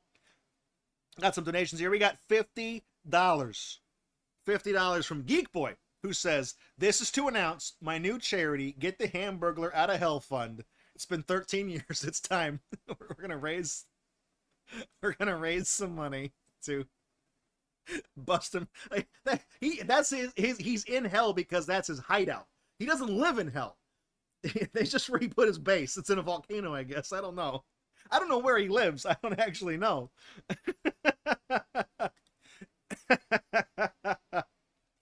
Incoherent 9, who was in chat, we were clowning on stuff, stole this bag of non-fungible tokens. That's what got me saying that, Jerry, my tokens. He donated $13, saying, my Mick donation comes with an Arch Deluxe. I'm so sorry. Real time, I missed the Arch Deluxe. They put black pepper on the meat patties. I remember those were pretty good. People are always like, okay, the Virgin the Virgin McDLT and the Chad Arch Deluxe. I will die by that opinion. Okay, Just LSD donated $60. No comment, just $60. Thank you, Just LSD. I really appreciate. Just LSD, I think, is our breakout donator this marathon. What was that? 60, 60, 60, 40. It's 100. So we're actually 200. So he definitely he has the lead right now. He's our guy out in front. And we have hot on his tails $100 from Necros, who just says 13. But he donated 100. So he donated like 7 times, a little less than 6.9 times 13. There we go. I appreciate all the donations, guys. Let me read though that page again because I know I screwed it up and loaded it weird. It timed out mid-load. So we are at $9.99.68. Disregard the thing up top. It's rounding up. You know, the pennies don't exist anymore, so who cares? Hades Flame asks, can I super chat $2? Yes, you can, actually. I don't know. I have never gotten a super chat at all on YouTube since we've been doing the stream. But if you want to super chat on YouTube, I will treat that the way I'm doing like the bits and subscriptions on Twitch. And when super chats we get, any bits we get, any subscriptions we get, all the money I would get from that, I'll put it in as one donation at the very end of the marathon. So that'll be something to kind of also give us one little nudge closer to our goal if we haven't passed it yet. So yeah, all that stuff that happens during this marathon goes in at the last minute. So, like I said, that's MC Kids. The McNugget Challenge. I got to pick some of this stuff up, so give me a second. When we come back, our next game is Nano Quest.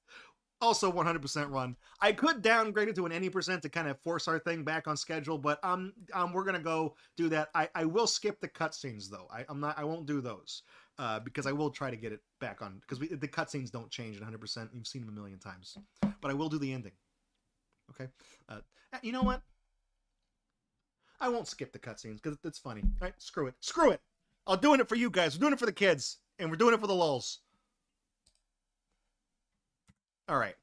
But do give me a second. I need to put the hot sauce back in the fridge, and I need to at least put this food in something to keep it fresh real quick. So give me 1 second. I'm going to put the music on just real quick. I'm not going to go back to intermission, but I'll be right back.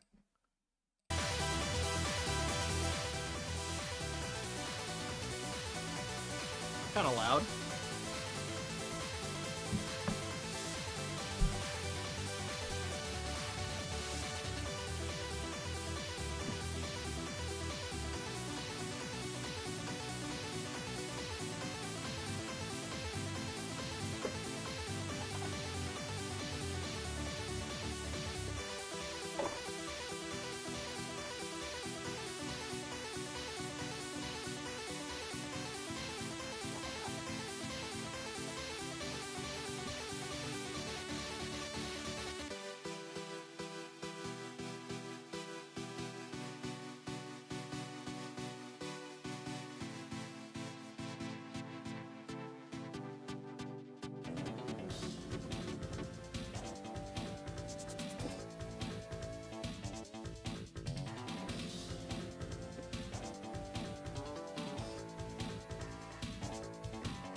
All right. Already back. There we go. Wait, hang on. Did we actually... Hey, the same, did you... Turn the music off. Kill the music. Did you do a super chat, Hades Flame? Did you? Oh, look at that. Hades, hang on. Hades Flame with the $2 super chat. Virgin. It's funny because that's my first super chat, so you want to be weird about it. You broke my super chat, Cherry. Appreciate it, dude. Thank you. I'm glad you're the one who took it. I'm glad I saved myself for you.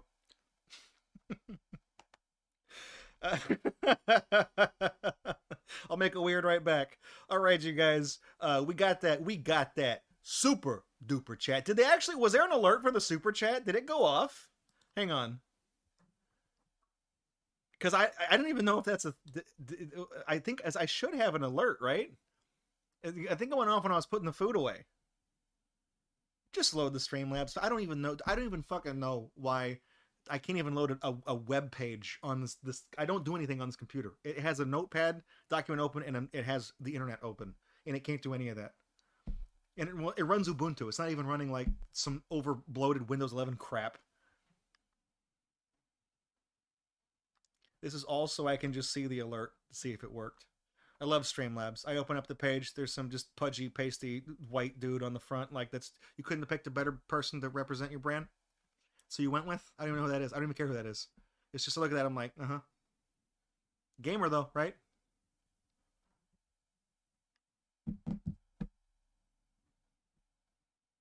Give me a second. I'm gonna work with it. Money. Holy shit, that does work. I mean, it's kind of broken looking because I've never seen it go off before. That was a... Oh, yeah! Trellion's on the alerts. I forgot about that. Because that's right! Because it escalates with the... It escalates with the different... Because if I go back to the YouTube tab, that is a cyan. That's a blue thing. Because depending on the levels you donate on a super chat, it changes the color of the banner. And the Tetris piece that appears on the thing with Trellian, it matches that. Forgot about that. Yeah, see? I've never seen it. I set those up at the beginning of the year and I've never seen them go off because we just don't really get a lot of traction on YouTube or that kind of engagement with people donating stuff. So I've never seen it in 11 months. I've never seen it go off. Thank you, 80s Flame. I appreciate it, man. All right. So we're moving on to the next game on the schedule. Doing a little clowning here. If you came in, no, that's not Dontrell the Dolphin. That's Trellian. He's this guy on the right. That's him. That's the guy. You guys have seen him before. It's not even Dante or Dontre. It's Dontrell. There's an L on the end of the second one. Dontrell the Dolphin. But he's called the character. He's called Trellian because it's a play on the Trell thing that guy did in all of his names, who made Dontrell. So it is a reference, but it's not Dontrell. It's inspired by. Okay, it's an homage. Canonically, Trellian. He's Russian. He's good at Tetris. That's his shtick. Okay. So Hades Flame on the donation page. It is technically $1,002, but it's not going to reflect that on the counter because the counter on the layout only reflects from extralife.org. We get the donations we get on the pages there. So everything else, because we had like 3 or 4 subs over the last night and 1 this morning, and there's like 200 or 300 Twitch pages. I'll have to bring up the thing to see the total amount.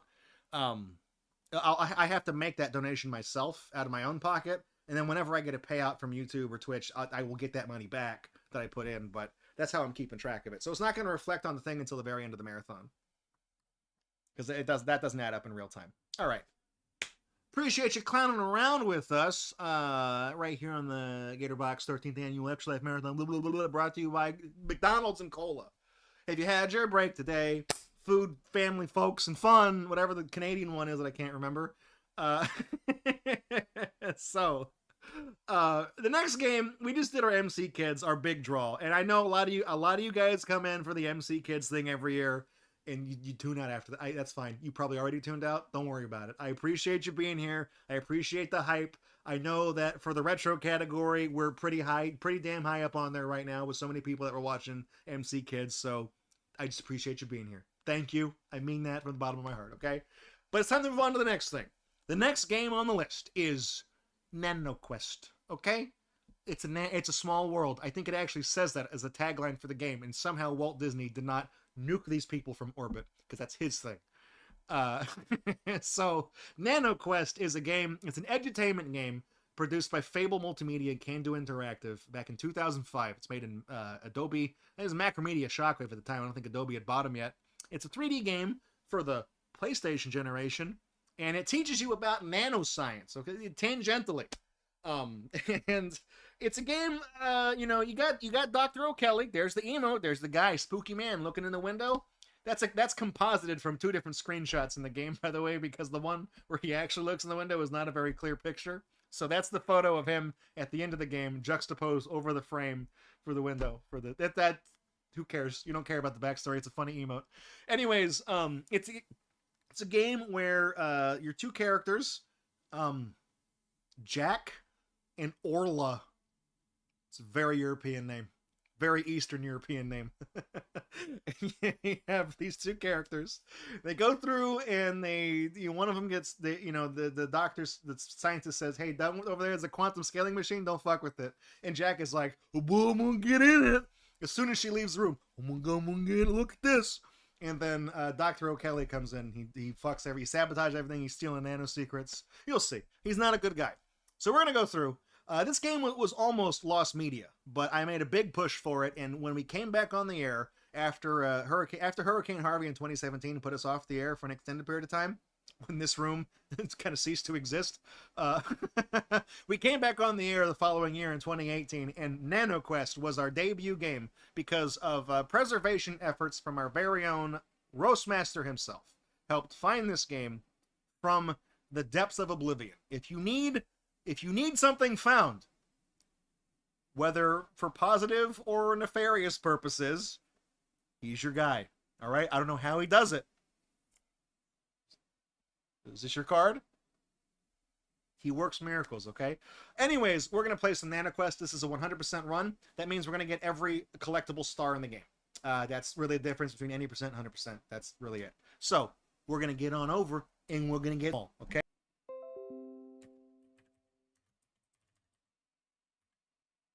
Hang on, no. Fuck.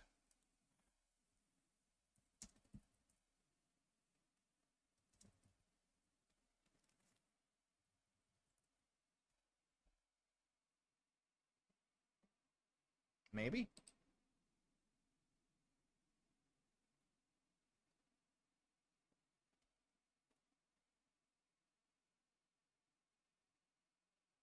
Uh-oh. All right.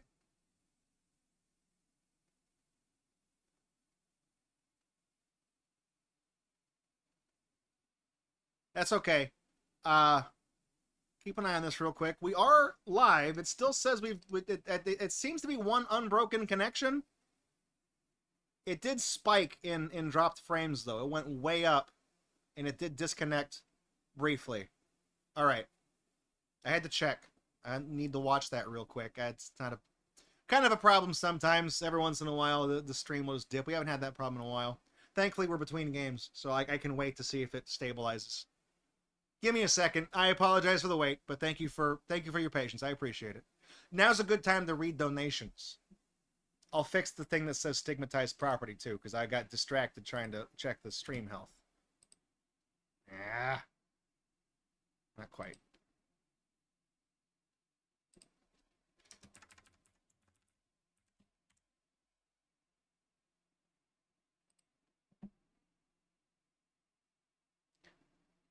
Are you getting Old Spice commercials? Damn, that sucks. All right, yeah, Necro's confirmed we're back up on YouTube as well. It just blipped. Sometimes it just happens. It's not a Twitch thing or a YouTube thing. It is. If anything, it's either a local connection here. Well, actually, it's not even that because this is still working. The chat still works, so it's not like the connection here went down. It's a blip with Restream's servers. It's okay. We've had better luck with Restream in our simulcast than just Twitch specifically. So we'll see. All right. Let me get this opened up. I had to recently reinstall this on my computer. Okay, of course that pissed everything off. Where's live split?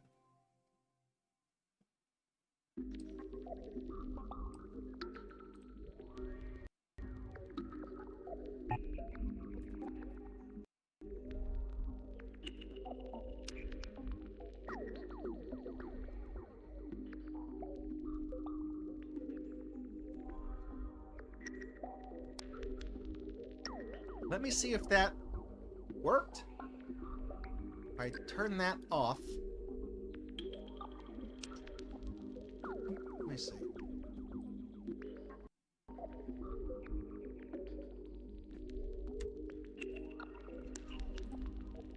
Okay, hang on. I'm having a hard time here. Okay, this NanoQuest does a thing where it like messes with my resolution. If I put this on the screen. Oh, fuck, now I can't see OBS. It's like it keeps messing. This game runs in such a tiny resolution that every time I touch it, it fights for control of the screen. Okay. Okay, we're good. So I'll run it by. What happened here is that NanoQuest, I actually have a specific window capture setting for this game. It looks kind of rough, but that's the best I can get it because I just have to guess to align it on my layout. And so it kind of fouls up. So that's as good as it's going to look.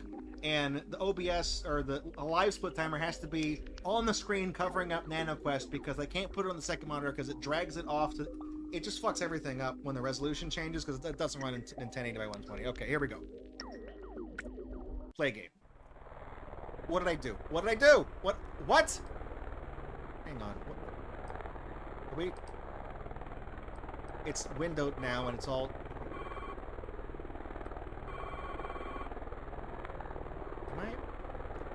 I can't.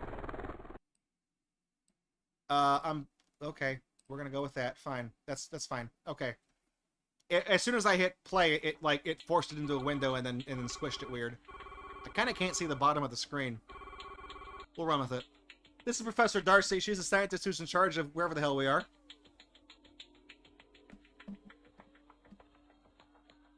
We're gonna use the AFM, the Atomic Force Microscope, and we're gonna use Comic Sans. Orla looks very angry. She's supposed to be. You're about to use a microscope thing that assembles like tiny cars. She gets like. She looks fine here, but on the previous thing, she's pissed off. So she asks about that thing, and yeah, her name is Orla. I'm sure it's a very traditional name where she's from. You know, I'm not gonna clown on her for it. And then you get the warning here, where she says, "Don't play with that." You know, it shrinks objects down.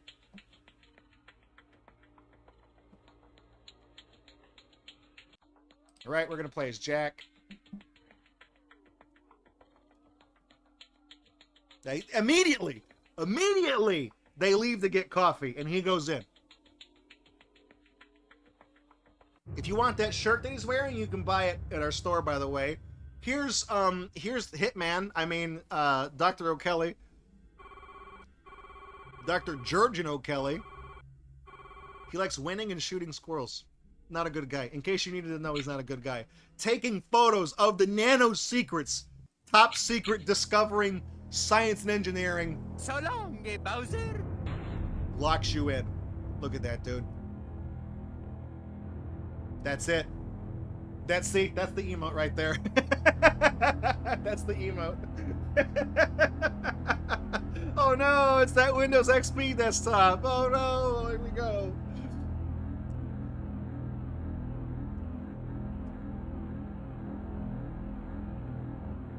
You can stop anytime now, you know, it's shrunken down to 2 nanometers. Tiny. Oh my god. Every time it wait.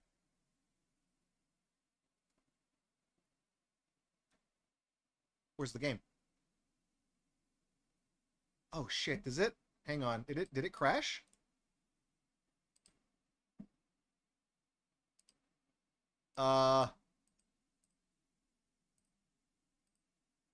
Okay. Give me 1 second. It worked the last time we did it. Okay, cool. My resolution is completely jacked up. I can't see anything.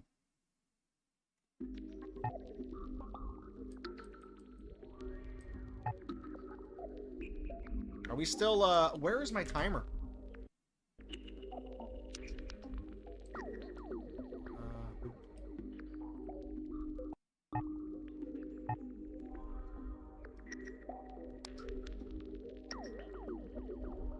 Hang on. Let me see if we're still. No, I didn't upgrade to Windows 11. Okay. That still works. Let me just try it again. Every time it loads a scene, it's for some reason it's like not... Hang on. It's not,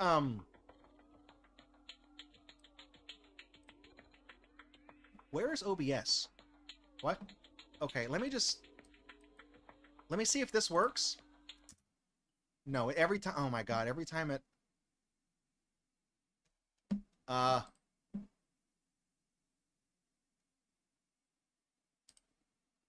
Okay, it did not work.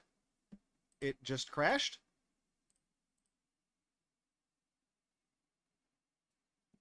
What did I do differently? It worked. I don't get it. Hang on. This worked last year. I didn't change anything. What if if I run it in... If I run it in... If I force it to run... Okay.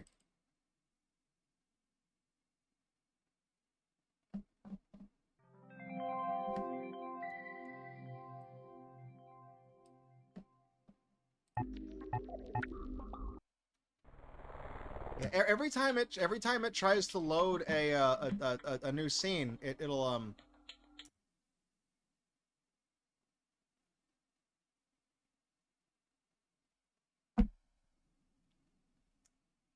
Okay, well obviously I didn't practice this one before the marathon because I do this enough that I know the game. I think NanoQuest, we might have to take it off the schedule. This happened last time.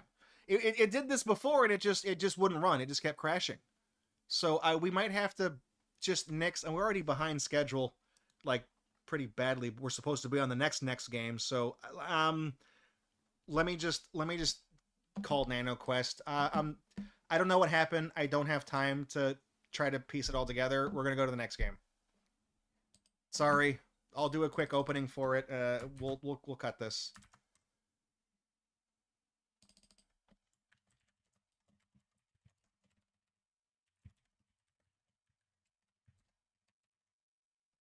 Yeah, sorry guys. I mean it's one of those things. It worked the last time I used it, and I haven't touched it since then. I haven't changed any configurations. I haven't messed with any settings.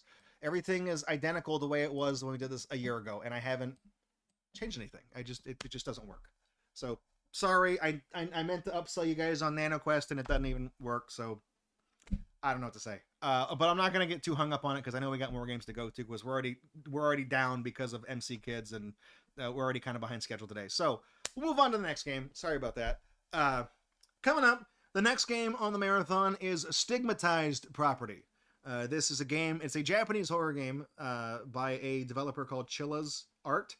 They're all on Steam. They have a whole collection of games, and what they tend to do is, as they release newer games, the prices of their older ones start to depreciate. They depreciate. They get cheaper, and the newer ones cost more money. So as they release new games, you can get their older ones for less.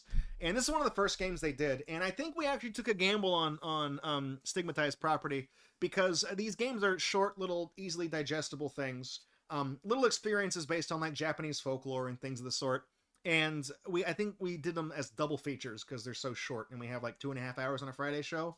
So we did 2 games at a time. We did Stigmatized Property, Inanake Tunnel, the radio station, the convenience store. We did all of these, 2 apiece in these streams, because I took a chance on them. They were cheap games. Visually, they looked pretty engaging. They have a certain look to them. They have like the VHS kind of grain and all that stuff, but they are pretty fun. I enjoy them. I like the stories they tell. It's just spooky enough. It's a little vignette. It's a little horror story, and that's it. It sets you on your way. Some of them are based on real things. The Inanake Tunnel is based on a real location in Japan. This one, Stigmatized Property, is based on a Japanese folklore tale. It's a horror story of a place, a residence that when you live in it, it consumes you, and people forget who you are. They forget you ever existed. That's the story. So you're playing as the protagonist in this game is going to visit one of her friends from school who hasn't been in class because he lived at this place, and she doesn't. It's the effect of the world or whatever, the house, the apartment. It hasn't fully taken root yet, so she still remembers who he is, and she knows he hasn't been at school, so she's trying to get to the bottom of it. And being at the location makes you the next target because you've been there. So what we're going to do here is we're going for the good ending, which means we're going to beat the game normally, but also praying at all of the shrines, which protects you from the evil spirits in the game and makes it so you get out alive, is essentially what we're doing here. So this is what we're going for, and we'll see. No, I had the next Nano Quest. It started crashing and messing up again, Hades Flame. I couldn't get it to work. I don't know what the hell happened, but it wouldn't play. So I just executive decisioned it because we're already so far behind schedule. I just called it. I didn't practice it before the run. I didn't practice it before the marathon because I was like, I know this game. I play it every year almost. So it's not a horror game, anyways. It's one of the ones that made it in and wasn't one of the spooky games. So I'm not too torn up, but I am a little bit pissed off that it wouldn't work.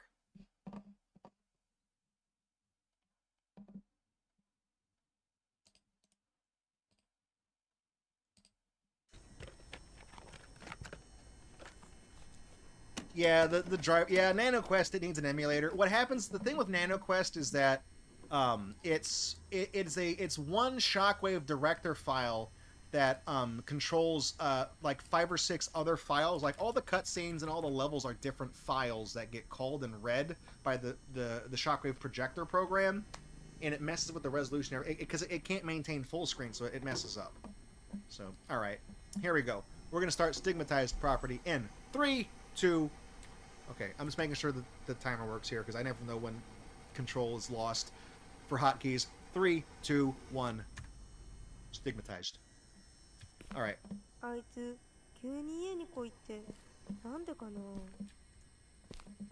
getting a little spooky, a little scary here. We run around the back. I want to say there was no. Already off to a bad start. There is a. I thought there was a shrine directly behind me.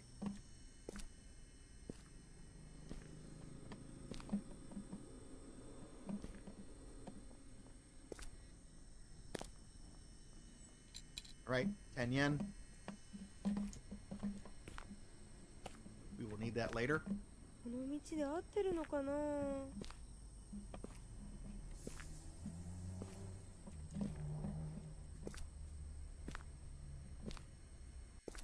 There's a shrine behind the vending machine.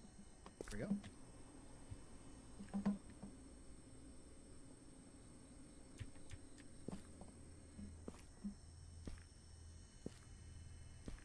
And if we walk around this house the long way, which is actually this way behind the trees, not the way I tried to go.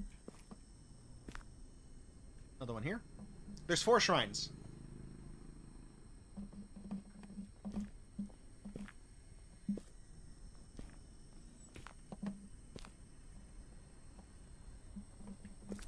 Kitty cat. Didn't make it. 3rd shrine.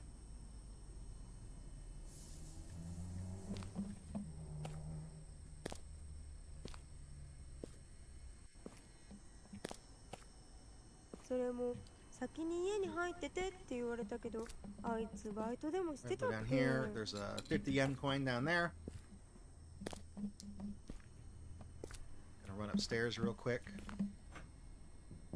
So he's not home. Basically, he doesn't exist anymore. The house, the apartment, whatever you want to call it, he got eaten or consumed by this entity. We don't know that yet. Yeah, there you go. Gotta wait a second, and then the character remembers that he has a spare key under the thing. Now he's in. There's a...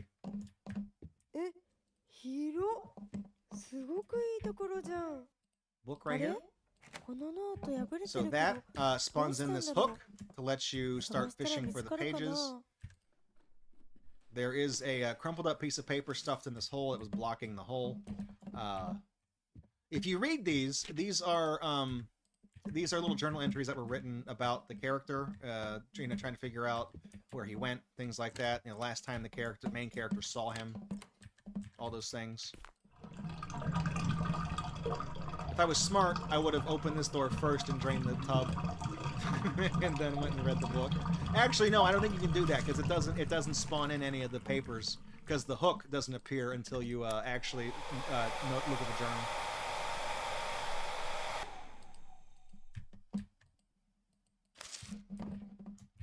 Right. Throw this down. If you look down here, you'll see there's lights on in there, I believe.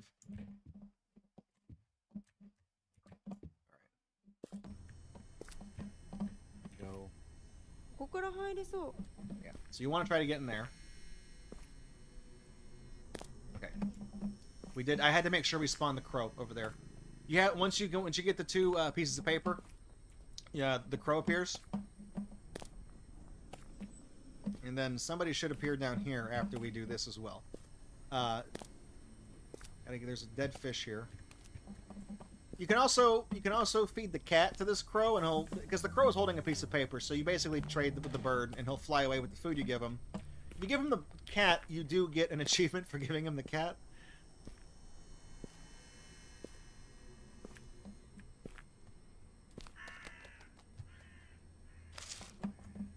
All right, so we get this. Now this should cause the shed out back that I looked into.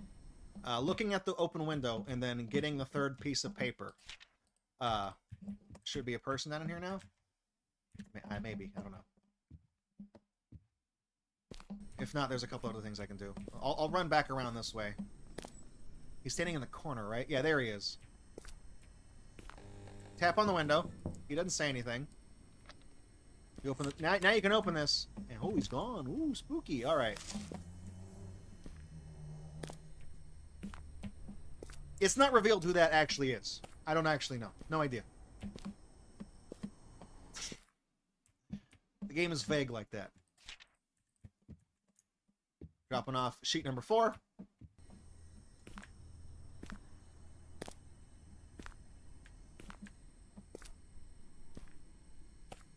Is this door open yet? It is. All right. Yeah, there's a guy. He's a spooky guy. There's our 4th shrine. Since we are already on this side of the building. Yeah, so that character saying that she feels warm now means that you have the protection of the spirit watching over you. Recognize that that's his mom's car. The car is locked, but the key is just sitting on the ground over here. Nobody holds a key like that. I don't trust people that do weird goblin shit like this. Alright, and on the passenger seat, of course, is another piece of paper. Okay, that. Can I get that? Okay.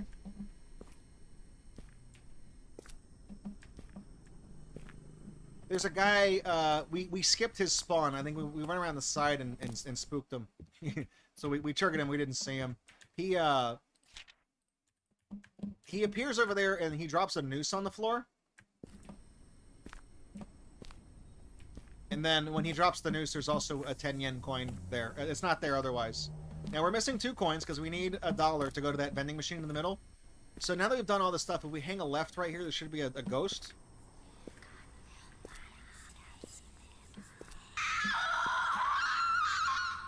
It's actually Yoko Ono. Didn't realize that. I think I made that joke the first time we played this game, but I'll stick by it.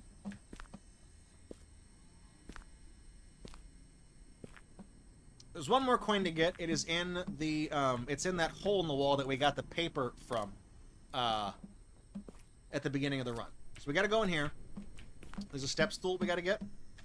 So we still have to go in the bathroom in our friend's apartment. That's the 6th piece of paper is up in there. And I believe going in there triggers the coin to appear. Gotta click on that. Click on the window, I don't know. Alright. There's our paper. Open that. There's our final coin. Alright. Oh man. Right into the closet. Gotta come out of the closet. So there's a piece of paper stuck in that center vending machine, but you need 100 yen to get to it. So we're gonna go in here. Boom. Yeah. So you interact with it, and the character notices like it's assuming you're gonna interact with that and not know that that's in there. But if you walk up to it with 100 yen, you automatically get it anyways. All right, and coming up on time here, if we do like this, and right. So we're gonna go down these stairs, and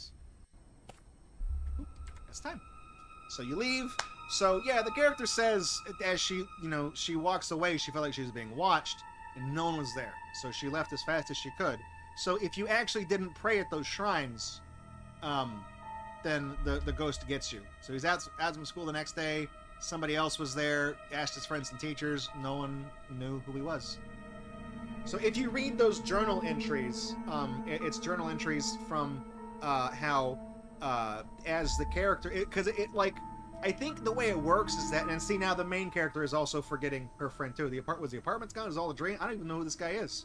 So as you read the journals, it's the person who wrote them who disappeared starts to realize that like people are like that he doesn't even exist. Like people treat him as if he's not there. He hasn't disappeared yet, but he's like just not there. And then he eventually does disappear. And it's like a weird, it's like a limbo thing. I don't know.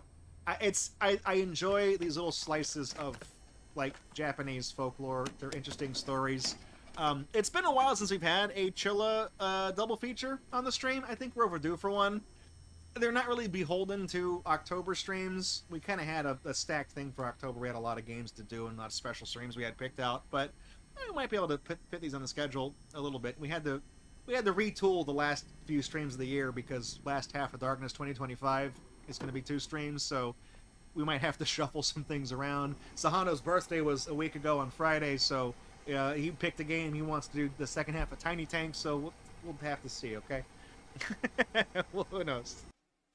Anyways, that's Stigmatized Property. Spooky, scary game. If you like that, I think those games... Let me find out how much that one is on Steam. I think that's one of the older ones. Yeah, that's one of the older ones. $2.99. It came out in 2019. So I think if you go to their developer page, it's pretty far down the list. So it's worth a look. I think the Chillis art, they're older games now. They've made so many of them. They do start to actually have little bundles of like 3 games, 4 games, 5, and you can save money. If you like one of them, you can just get the bundle and get the rest of them and see what you like. Not all of them are fantastic. I think out of the 4 that we've played, I remembered this one and the Convenience Store were pretty good, but the Convenience Store had some kind of bullshit puzzles I didn't really like, and it didn't really make too much sense.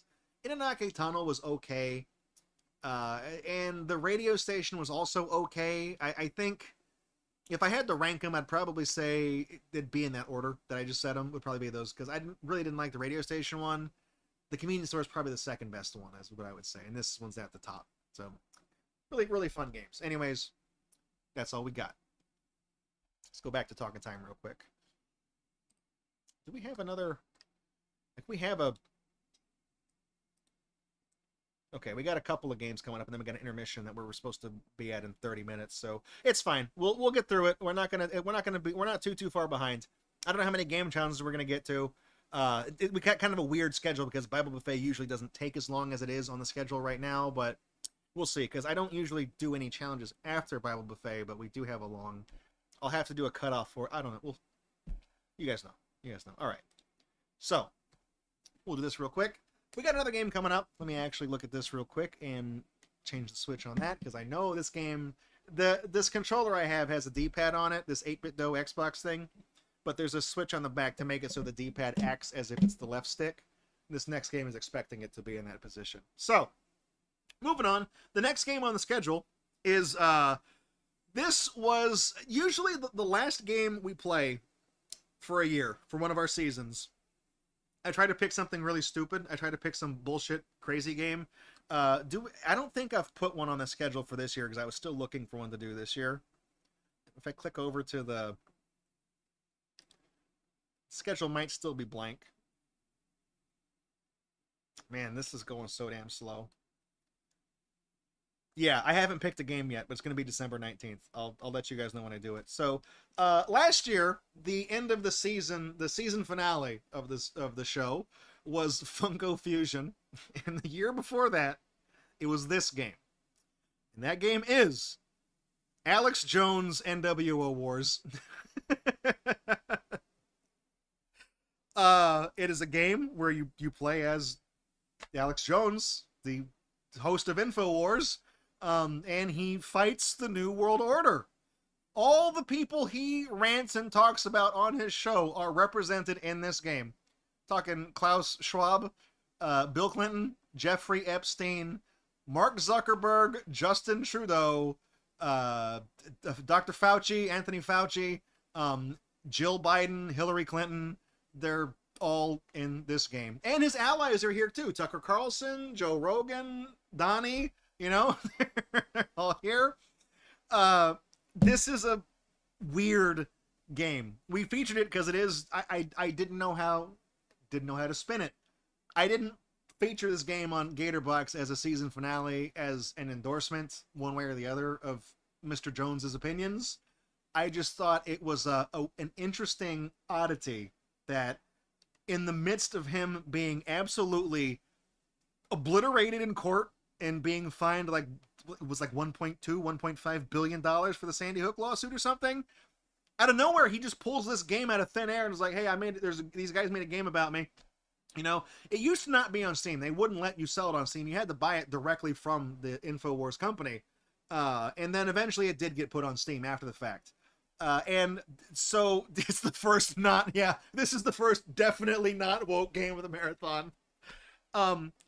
Say what you want about Alex Jones and the people who made this game. It's not offensive, but it is Alex Jones's shtick. So if that pisses you off, you might not like this game. But I will say, if you bought the game when it was not available on Steam, and when they did put it on Steam, everybody who had signed up and bought the game direct from them, they sent you an email with the Steam key for free when it got put on Steam. I will say, that was a nice move, because they could have very easily just double sold it to everybody, and they didn't do that. So I will give him points for that. But the game is $17.76 because, god damn it, that's Alex Jones's thing, okay? Everything in the InfoWars store is that price. Because America, all right? We get it. The solution to 1984 is $17.76. He says that. He's going to say it in this game. Alex Jones voices himself in this game. And so as we play this game, we're going to go through the 5 stages. It's not a very long game, and it's definitely not worth $17. $18 actually. Just round it up. Do the extra life thing. Round it up. It's closer to 18 than 17. It's not an $18 game. It's more like a $5 game, maybe on sale. So we are going to play that. Alex Jones is going to be saying quotes the entire game, and I will. It's kind of an insidious thing because he will say things that are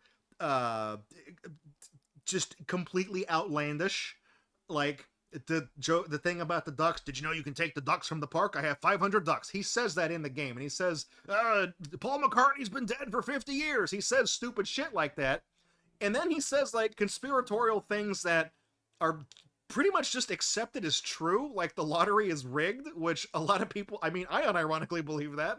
He says these two things on the extreme, and you know not to take him seriously, but then he slips in the stuff in the middle where he says, like, the moon landing was faked and climate change is a joke, and he says stuff like that in the game, and those are the ones that are hard to read. I feel like they try to soften the blow with the stuff that is absolutely outrageous, and then they try to shoehorn in the weird shit, so I will prime you guys on that much. I will say this game is featured in a horror marathon because if this is the world that Alex Jones believes he lives in, then goddammit, it's a nightmare.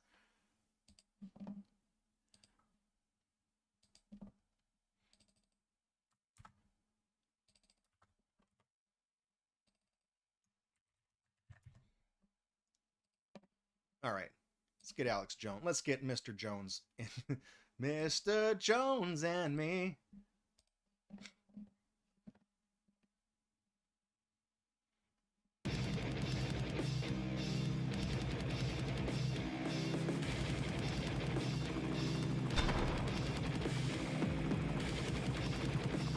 All right.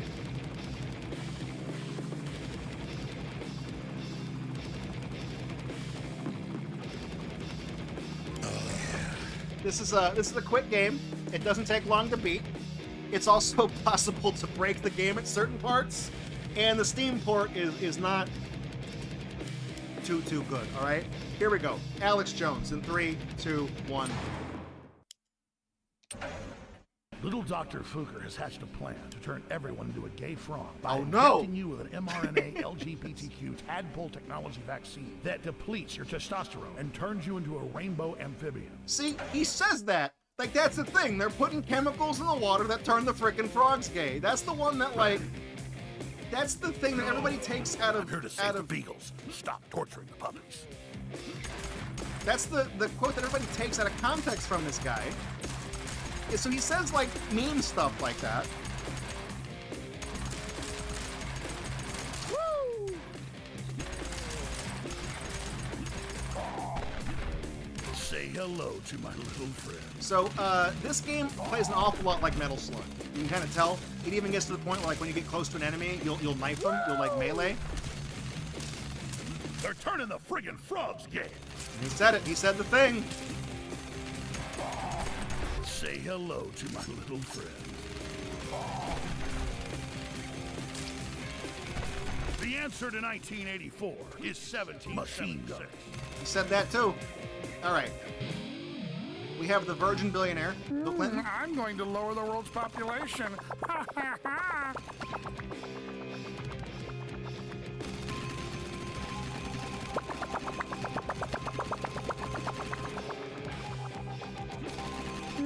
I'm going to lower the world's population.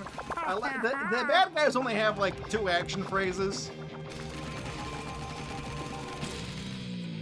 I thought you did computers, libtard.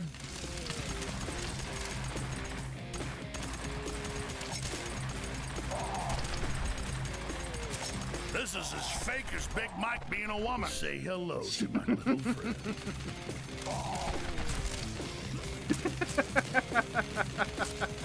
They're turning the friggin' frogs gay. Kind of a dated reference there, Mr. Jones.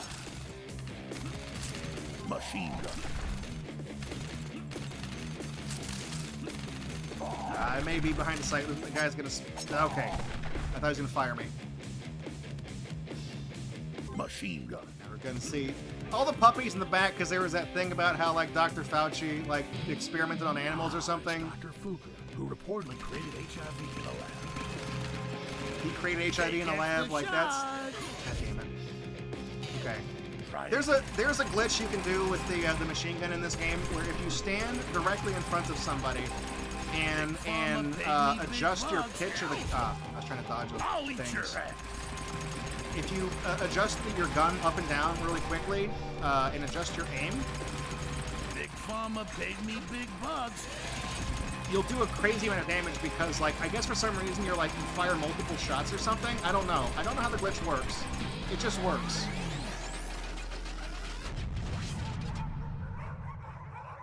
Who let the dogs out? And then they rip his head off, you know. They don't show that, though, because that would have been too violent, right?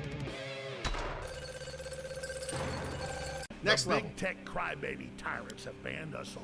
Locked us in our virtual The cages. Jannies! They're not human. The and they're Jannies will wiping us pay! off the face That's of right, the earth with Jannies are a not smile on their human, satanic Alex. faces. But I can stop it. I am prepared to single-handedly defeat Big Tech Lizard Nerd and free the patriotic Americans from the mass censorship hell. He said that all in one breath, because you could tell by the end of it, he was, like, out of breath. Fucking clown. No, you can't silence me, libtards. I'll destroy you. Okay, so we're in San Francisco with the homeless people that shit on the I'll street, eat your ass. and those are unironically in the game. Sure, Those are you're fentanyl freaking zombies, frogs. or those are the other guys. And then, of course, the San Francisco level has to have gay frogs too, because it is in California after all, right? Really? Okay, the shopping cart got me. Say hello to my little friend.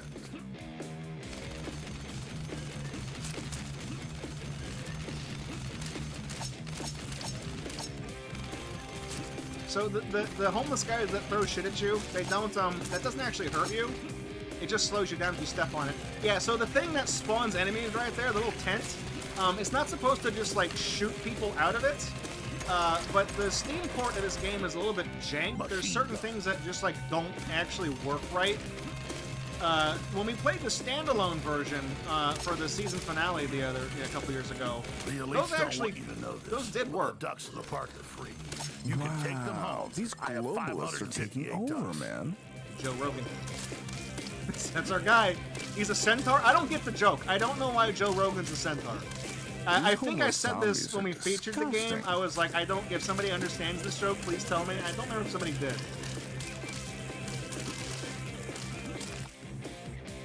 Machine gun. The lottery is rigged. See, I agree, Alex. That's like the one thing we can agree on, right?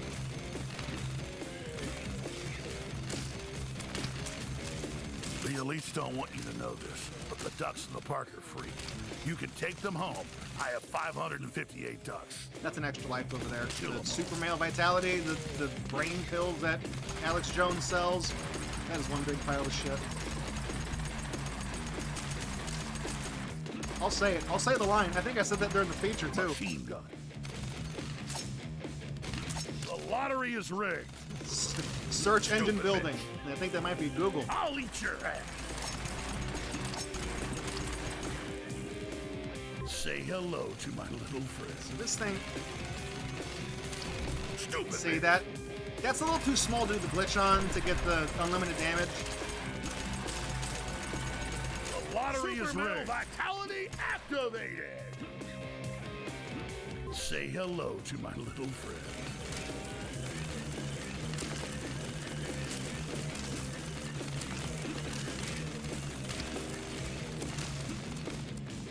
The machine gun kind of breaks a lot of things in this game. It does less damage than the pistol shots, but if you do the glitch where you tilt the gun up and down, You can take them home. I have you can shoot the 558 handgun ducks. faster and it does more damage. But the machine gun has the glitch. Machine gun. Look, man, that's what boomers on Facebook actually believe. Let's free the Patriots. And I wonder who defeat that the is. global tech beast. Oh no, he's hot. Warriors God. That didn't hit me, dude. Fuck off. Try again.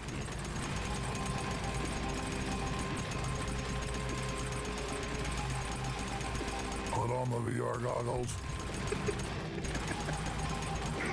Oh man, that didn't hit me. Fuck off. AI is God.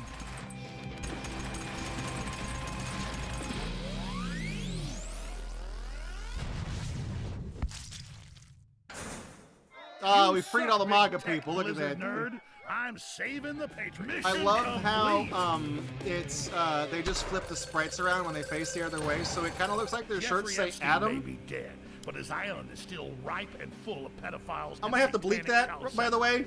Babies are being kidnapped and are being turned into a stew for the globalist elites to eat so they can live forever. The crooked witch of the West Wing is leading the charge, and I am going to get between her and those poor babies. They will not be turned into stew. That's not right. on my watch. Don't cook the babies. That's like he's talking about, if you don't know what he's referencing, he's talking about adrenochrome, which is like a thing that Where's Jeffrey? you know, it's like that's the reason why This is as fake as Big Mike being a woman. yeah, he's gonna say that transphobic joke all the time. Say hello to my little friend. It's like they're in the liberals want there to be, the elites want there to be abortions because they can use the stem cells to make adrenochrome or something, which is like it's a hormone that's produced. I think it's the thing that's produced as a fear response. I think is what that is. And then it's like the conspiracy is that all these people live forever because like they shoot up with that and it prolongs it doesn't make them immortal, but it just makes them live a really long time so they can enact their agendas or something. I don't know. That's the theme of this level. That's what's going on at the Epstein Island, okay? Yeah, the mausoleum is just shooting skeletons out all the way across the board. It doesn't really work all that well.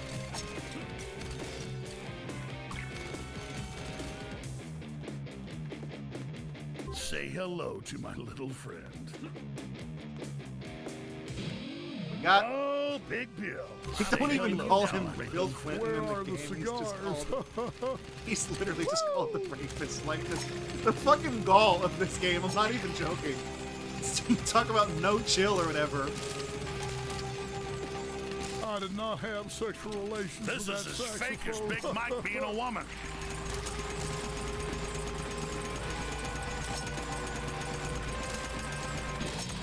Take that, Tito.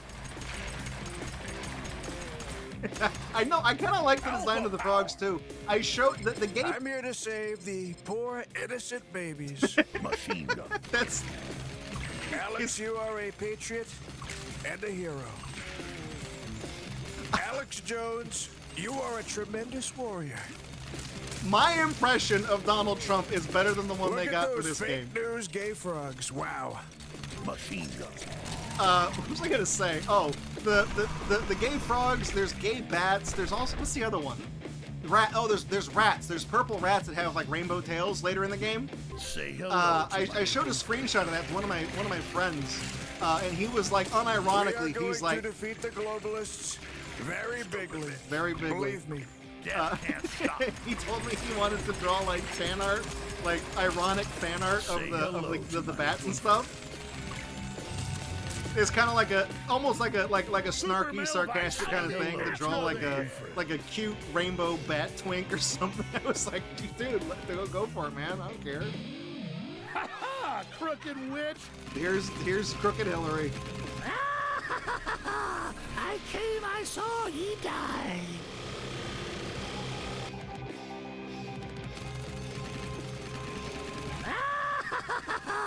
I came, I saw, ye die.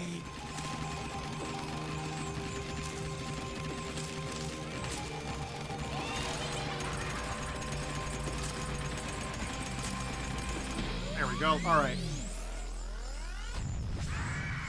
Yeah, that was the whole thing. There was like the whole pizza thing was like that people were talking about how like in DC people were saying like using pizza as like a code word or something.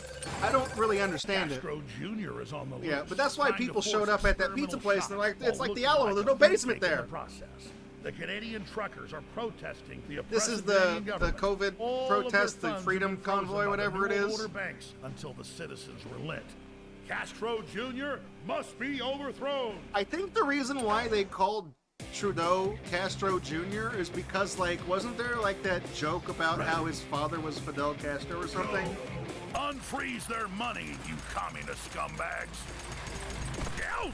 Say hello to Got my our little machine gun friend. here, get in front of the truck, and then do the glitch in front of the truck. There we go. Should be a chopper coming in. No, it's more gay frogs. Global warming is a hoax. He just drops that. Like, that's not even like a joke.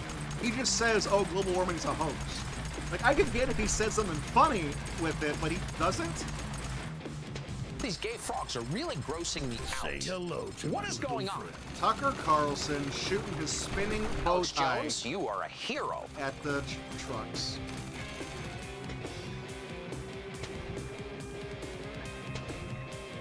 There's our chopper.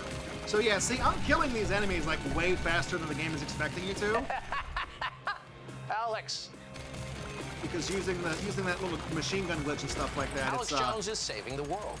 See, like, I get, like, he's not even saying anything funny. I think that's, like, indoctrination, where Tucker Carlson is just saying, like, Alex Jones is a hero. It's funny, like, when Trump says it, because he's fucking Trump, you know, he's an idiot, but having, like, the random NPCs say, like, Alex Jones, it's almost like it's, like, an affirmation or something. I don't know, like I said, I get the impression this is, like, a really insidious thing. The fake news clowns from CNN, here we go. The deep state isn't real.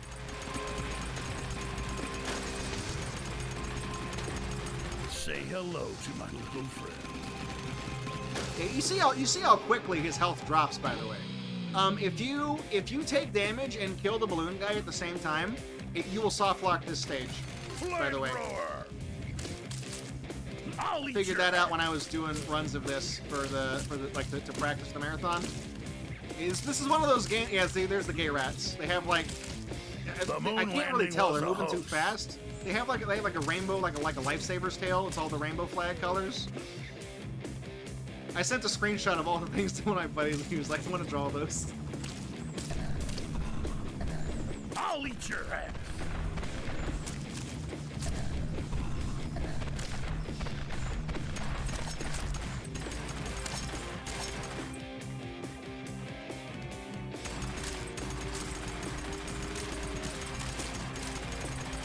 Ravens fan here that beams up the fake media, the fake news. It shoots out like laser beams from the satellite dish if you let them get too close to you. Get wrecked.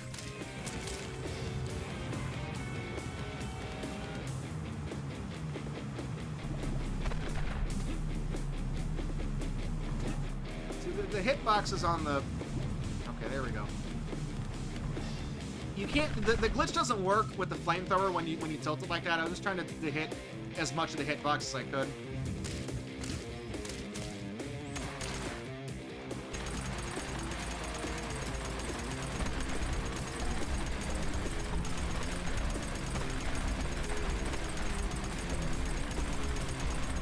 Go. Ah, so slow. That was slow. You want to draw him too, Jackie? Go for it, dude. That. Wear a mask, Grandma. You're going down, Castro Jr. No one is taking your rights.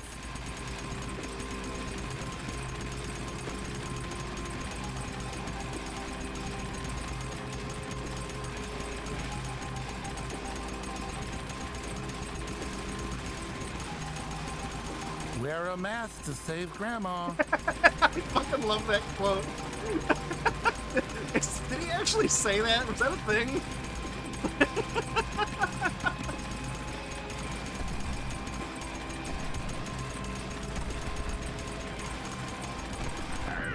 What hit me? Freezing your money for your safety. All right. I didn't see you hit me. We're freezing your money for your safety. You're dead. Stop talking. Mission complete.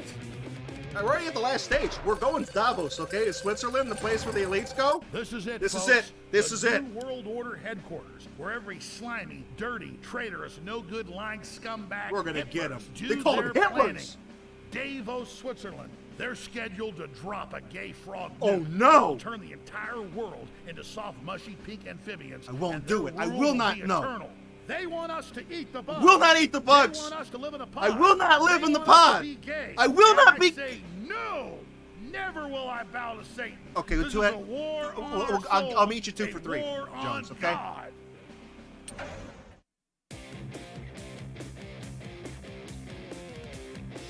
Ready. Go. At the New World Order headquarters, this place is wrecked. Machine gun. So this is, of course, you know, the whole trope where it's like every enemy you've ever faced is here, and then there's some new ones as well. The like the Panther statues, the gargoyles, and all that. Paul McCartney died 50 years ago. That's the first time he said the Paul McCartney thing in this run. When I was practicing this game, he said that like 5 times a stage. They're turning the friggin' That was like the frogs only gay. thing he said. Machine gun. Killing.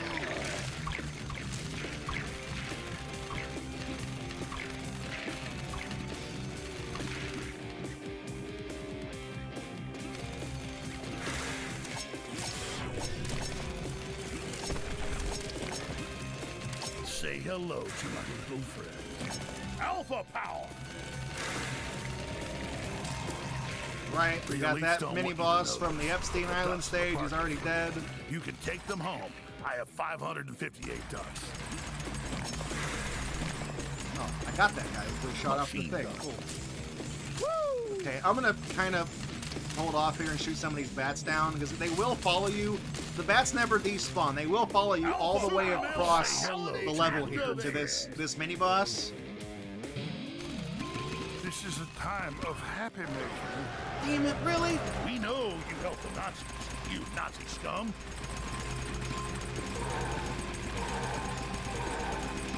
The elites don't want you to know this, but the ducks in the park are free. You can take them home. I have 558 ducks. Alpha power!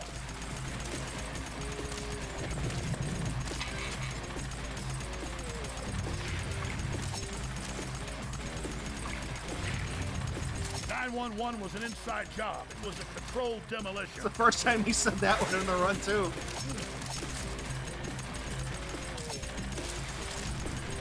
But see, like, that's kind of the ones where he said, like, the lottery one. It's like, a lot of people do think that about the 9/11 thing, so it's like you fold in this, like, insane stuff with things that people kind of do believe. That's why I said it was kind of insidious. I am knifing that chopper as if this was Heli Attack 3, baby. How about that?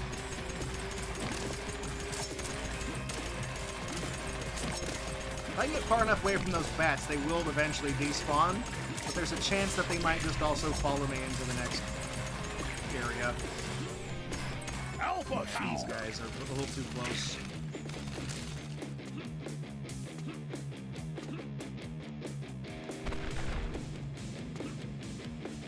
I mean, this right here, this boss room, this is a Metal Slug boss. Like, I've seen this before.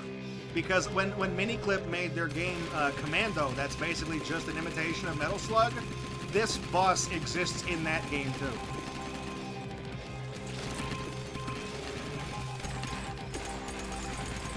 Yeah, see, the bats eventually did follow me back here. God damn it.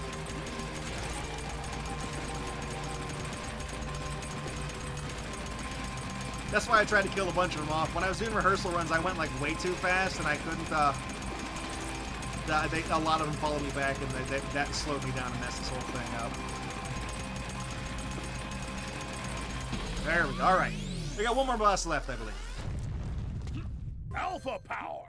Yeah. Say hello to my little friend. Super male vitality activated. That's Mr. Schwab himself.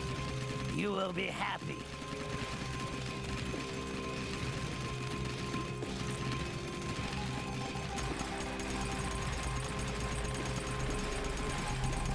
Right. This boss kind of reminds me of the attacks that the final guy does in Smash Ultimate. Oh, really? That didn't hit me, dude. Fuck off. Taking over, and resistance is futile. I couldn't have dodged any of those. He was firing a laser on the bottom and two spike attacks on top. What the hell? Got him, dude. Got him. We defeated the NWO. Wrong reference, Draco. The New World Order is no more.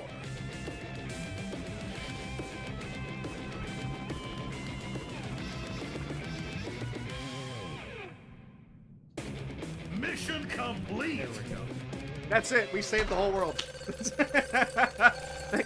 that game is actually a lot of fun to play. And what I don't like is that, like, you don't get like an epilogue or whatever. It just kicks you back to the title screen. Like, really? You just went and like almost directly name dropped. You name dropped the people you could get away with, which were the ones who were dead.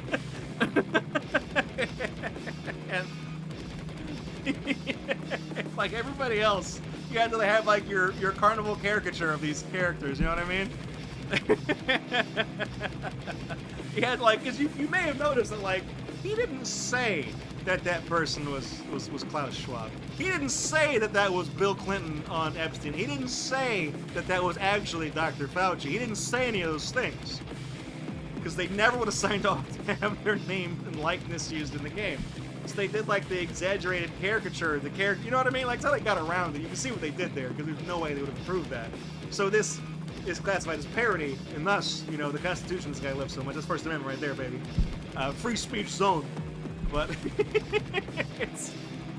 I remember we played this game and we beat it like relatively quickly. Like, I did this in 22 minutes. I think the actual feature on the stream was maybe like 40 minutes, and we blew through it really fast. That's why I said, like, there's no way this is an $18 game. You know, I got it for the yucks. I got it for the joke or whatever. It's like, and it's, even if you're like Draco, I can't believe you gave Alex Jones money. I didn't give Alex Jones money. I gave the Sandy Hook people money because they're gonna take every fucking penny he's got. So they got the money. He didn't get the money. Fuck off. Don't bother me.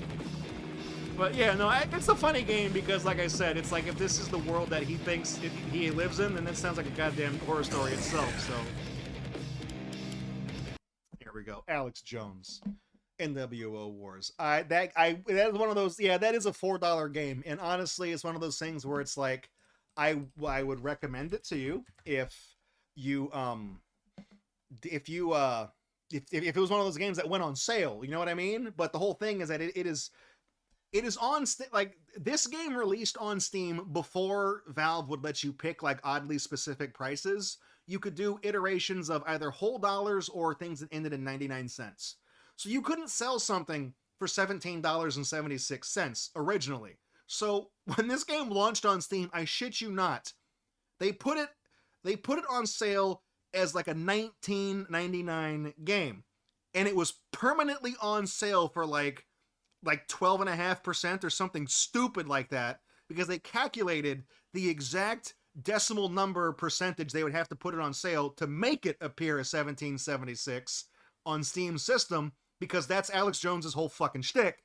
And I was like, I mean, I appreciated the dedication to the bit there, but I was like, God damn. And now it just is that price because Valve lets you set arbitrary, you know, numbers for different games and things like that, so you can be more granular. But before they let you do that, like, they just calculate it out like it's kind of it's fucking stupid shit.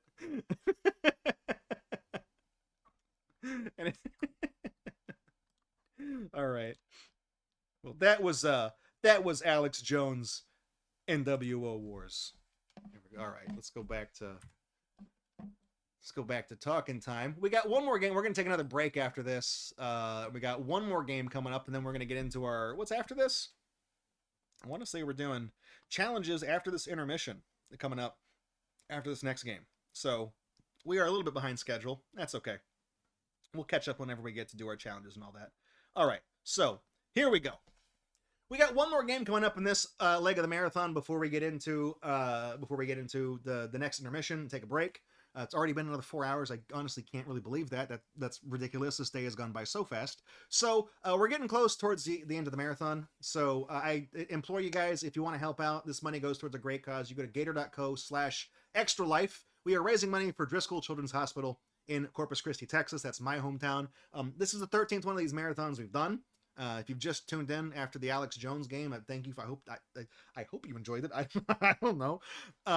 We are raising money for Driscoll Children's Hospital, and one of the incentives we're doing, I mentioned the game challenges. For every $100 we raise collectively, I will draw a 15-minute challenge out of our challenge box. We have 5 more owed challenges we've unlocked today from the donations we've raised collectively. Like I said, you don't have to do $100 in one go. You can if you want. We have had people who have done $100 at once. But it's like if 5 people do 20, that's 100. It counts as a thing. You know what I mean? So it's every threshold we reached together. So we'll do those. That'll be after the intermission. And the incentive this year. Let me run by these real quick. The incentive we are doing. I got stickers for everybody. If you donate at least $7, I will send you a Gatorbox vinyl sticker, die-cut sticker, and one of Nessie in her swimsuit. This is new art we got earlier this year, and these are the official stickers. You get those with the donation. If you're watching this on YouTube after the fact, because the incentive is only available while we're live right now. So if you're watching this after the fact and you want one, you can get these on our Etsy store. We do sell the stickers if you just really want one and you missed the opportunity. So you can get them there if you still want one. But right now, we got the incentive. So we are doing that, and I'll flash this real quick. I'll show you guys. This is how you know I'm not some charlatan who's doing this shit, you know, just to be an asshole about it, right? This right here, this little challenge coin, this cheat code of a Pog Slammer, this is Extra Life's Lifetime Achievement Award. This is the little badge I got with it. This is something they award only to people that have demonstrated profound dedication to their cause. We got this in 2023 after 10 marathons for Extra Life. We had raised collectively over $10,000 lifetime total. We're at like something like 14,500 or something lifetime total now after this marathon that's currently in progress. So they sent this out in recognition of this. And the hospital we've been raising money for, Driscoll Children's Hospital, they included they sent me over one of their Miracle Awards, recognizing my contributions to their facilities, which is something that they usually only give to like their big time corporate sponsors like Walmart and shit like that. So we got one of those. We got a Miracle Award, all right. So they invited me out to, or at the beginning of the year, this year, they had me and all their other corporate sponsors. We all went out there and they all had plaques and stuff like that. And they called me up and I got my thing, man. It was really cool. So we're doing this. It's going towards a great cause. I really appreciate every single dollar we donate. This money is not for me. It's to help sick kids. Yeah, I'm dedicated to this. This is our 13th one. You know, like I said, I don't know when to stop. I don't have an exit strategy. Okay, we're just gonna keep doing this until I die. It might be tonight. I might drop dead from all the Bible trivia we're gonna be doing at the end of the marathon tonight. Who knows? So we got one more game to get to. This game is it's a Gatorbox staple. Earlier in the stream, I mentioned Sonic.exe is one of the very, very few games in the history of Gatorbox that has received more than one Friday night feature. But when to clarify, I don't mean that like the game took so long that we had to break it up into 2 streams. That's one feature. We did the game once. It just took 2 streams to do it. I mean games that have been given their own feature twice separately. This next game is one of those games. It is I'm Scared. All one word for branding purposes. I'm Scared, a pixelated nightmare. This game was one of the very first games ever streamed on Gatorbox. I anchored that stream. It was hosted in 2012 was when we did that episode. Season 1 of Gatorbox, okay? For comparison, we're on 14 right now. I'm Scared debuted on Gatorbox in 2012. It is the game that spawned the little inside joke, the Bexit emoticon that's in our chat. That is this game, okay? That's from this game because one of the graphics, the blood on one of the doors, it's pixelated, right? It's kind of everything is pixelated. So the blood on the doors said exit, but the E and the X were a little too close together, and it registered to my brain as a B. And when I read the door, I kind of sarcastically just said, yeah, Bexit, okay. And that just became a thing. So the emoticon in our chat is the actual graphic from the game. Like 1-to-1. It is from the original game. So we did that stream in 2012, and it was funny. We had a lot of fun, whatever. And then in 2016, I'm Scared got a remastered and expanded release on Steam. So the original 2012 feature of I'm Scared was the freeware game that had come out even prior to that. It was like 2008 or something, 2009. So it was only a one and done kind of affair.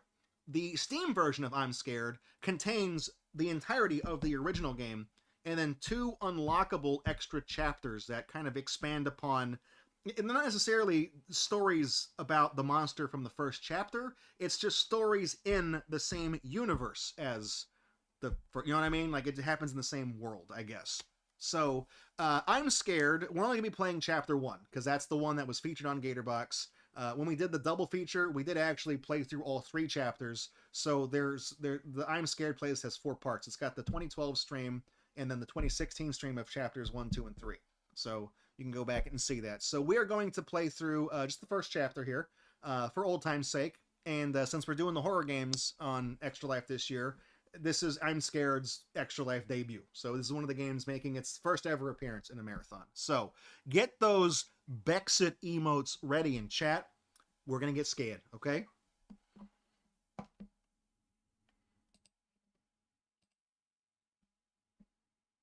We're going to get really scared.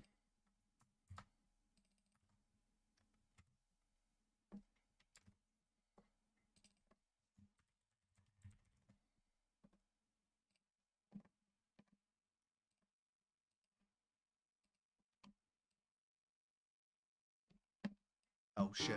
What did I do? What did I do? Oh no. Fuck. I was moving a window when the game opened. Hang on.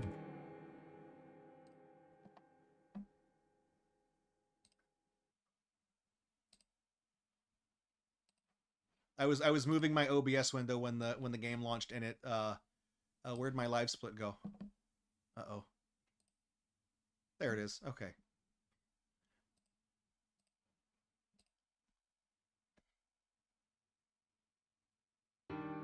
There. All right.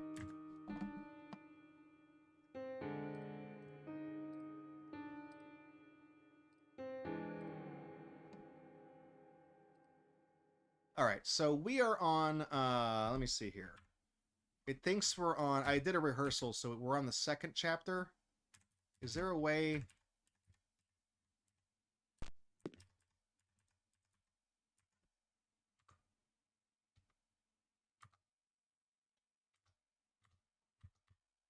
Hang on, let me see.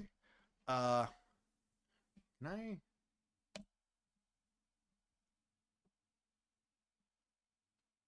Let me see something. Let me uninstall and reinstall the game real quick, because I don't know how to actually, there's no built-in mechanism for clearing the game's save data, because this is one of those weird games that like it'll leave like clues and files. It actually makes things on your desktop and in directories and stuff like that, that interacting with them does affect content in the game in the later chapters. So let me see if just clearing it and uninstalling it, if that just resets it. It doesn't look like it, because that's maybe? Yeah, no, it's shit. How do I reset the game? Okay, let me see something. If I uninstall this, and if I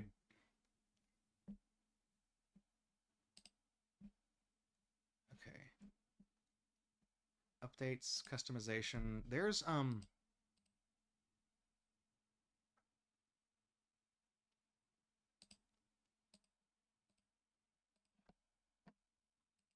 okay, there's a way to you do this.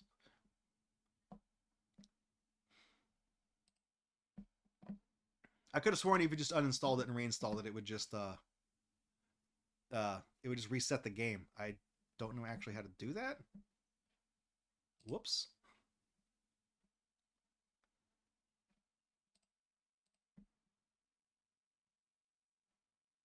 Okay, we run that. Now, if it's reinstalled, can I manage my Steam Cloud settings once it's installed? There is a way to do that, right? To like sync your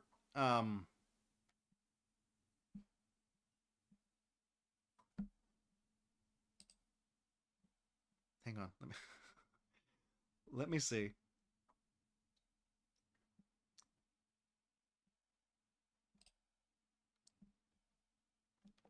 All right.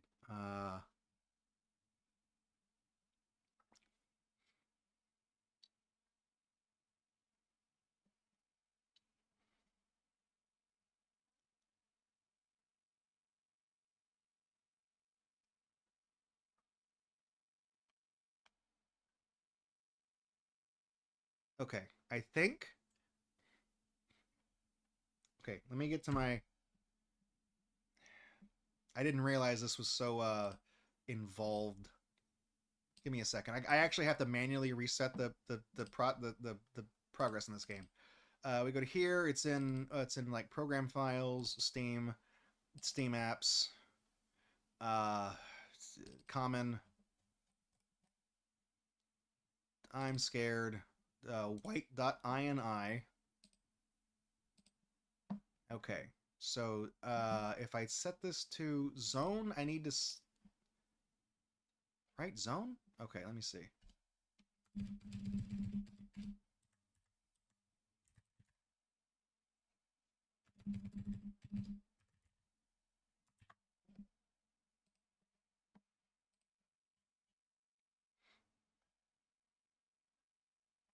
Okay, if I do that, now if I play it, I should.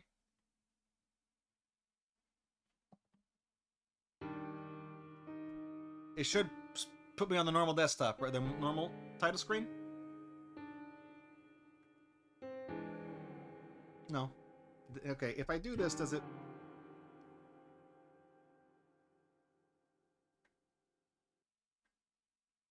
No, that's not correct. That's not, this is the room, but it's not the, wait, was that? See, they fixed the door in this version. Hang on, let me see. Okay, shit. What if I... Okay, let me see something here. If I uninstall this... Okay. Let me see. If I do this and I... So it doesn't delete all the stuff when you uninstall it. If I just delete the I'm Scared folder and then reinstall it.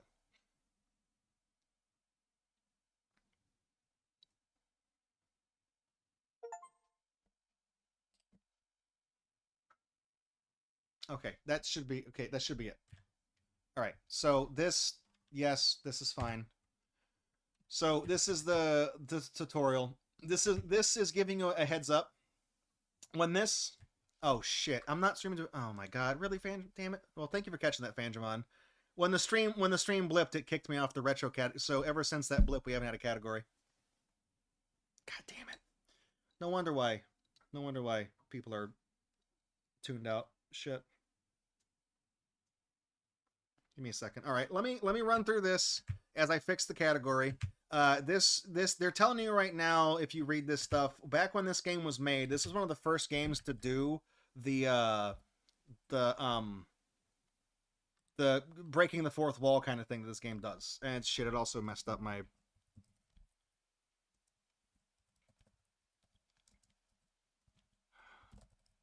Gotta fix my title. The time hasn't started yet. So we're still fine. So let me do this real quick. So okay. So this, yeah, interact. The gate's locked. Get the key. Open the gate. Crouch down. Get the flower. And we're gonna run back, and the little picture that tells you the controls on the side of the wall over here is gonna be white face. Spooked. All right. So that tells you how to play the game. All that for this. Yeah, I guess I should have looked in. I just wrongly assumed uninstalling the game and doing it would just reset the save file. All right, we good? Okay, we're in the game now. Wardrobe is locked. We're gonna go get the key. That's a fake achievement, by the way. Oh no. One of the fourth wall things that this game does is it pops up a fake achievement. Like, it's just going to think that they want you to think that those are the achievements in the game. So it'll pop up a fake one that seem real, but there's no achievement for that key. But it looks like it's a real achievement. It's a fake out. And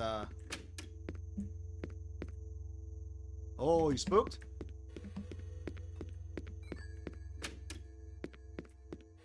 And then there's a part in the game where you have to like run away from one of the characters, and it happens in there. There's a thing that pops up, and the fake achievement says, if you're paying attention, that you need to exit the game while standing in a certain spot where this fake achievement pops up. It's an interesting puzzle.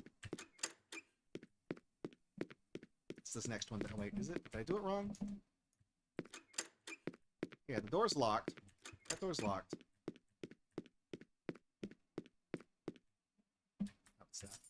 All right. There we go. All right. Very spooky hallway. Open up the heart. I'm sure nothing bad will happen for doing that. Ah! Not a real, because I know you guys can see me.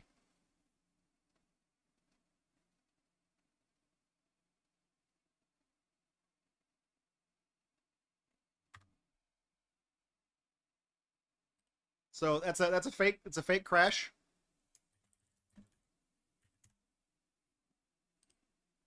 So it asks you if you know Whiteface's name. We're gonna play some tag here. The thing here, you have to run along these little arrows in this parking garage. And eventually you'll hear that static, that telltale sound of Whiteface coming at you.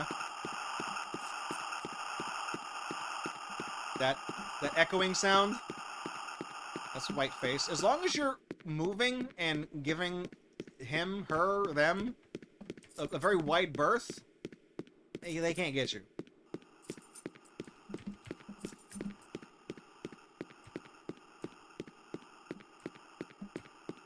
Okay.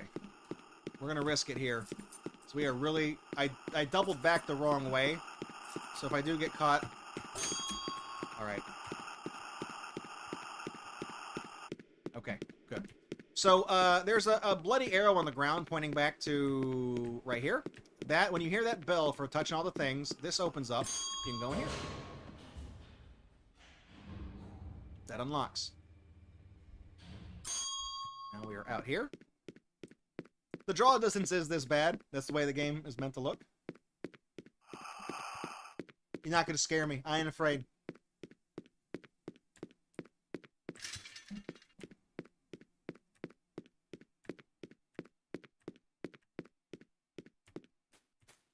Crouch down here. There's a little key.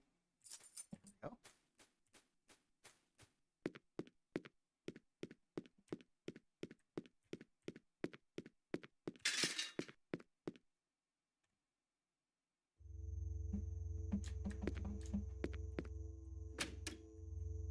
Wait a minute, I know where I am.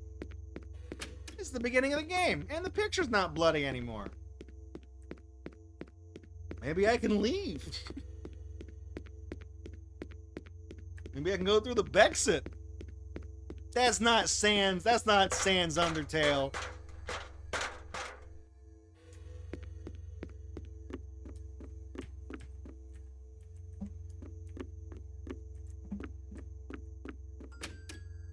Ah, we use the heart to unlock the door, of course.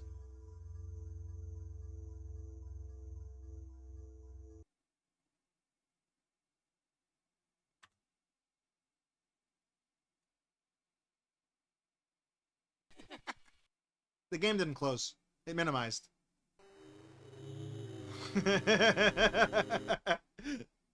Uh-oh. Now it closed.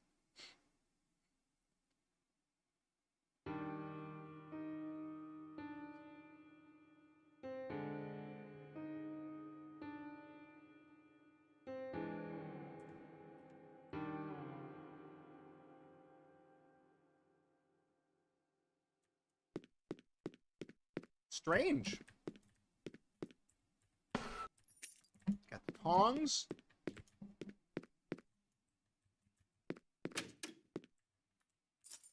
Key number 1. Door number 1, right? Easy. And behind here, there's a key back. Oh, the lights went out. You gotta have the tongs to get in there. Alright, we're going straight to door number 8. Yeah. Yeah.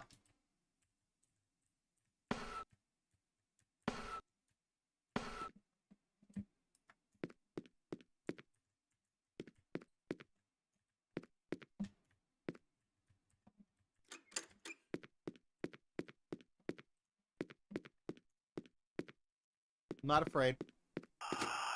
See? I'm not afraid. Yeah.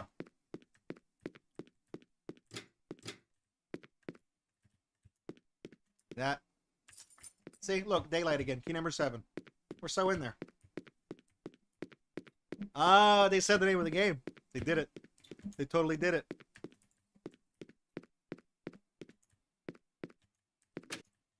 Hey, wait a minute. What you got back? What is that? What do you got back over there?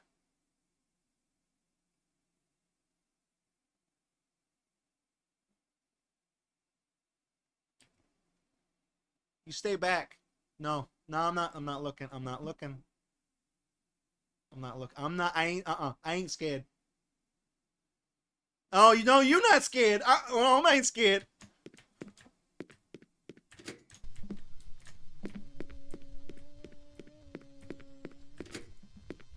What are you doing, man? What are you killing people in here? We got key number 2. I don't even have key number 3. Why'd you let me open that door? Where did that door go? What are you doing? Let me in here. Why is it another butthole room? What did you do? Now the whole place is... Come on, White. But man, that's terrible. That's gross, too. That's terrible.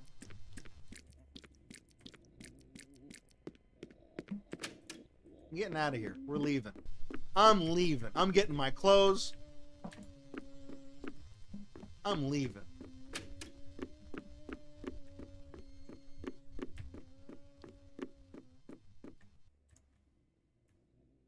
No. I didn't make it to the end. That's bogus. I can't escape? You don't think I can escape? You don't think I can escape? I'm doing it.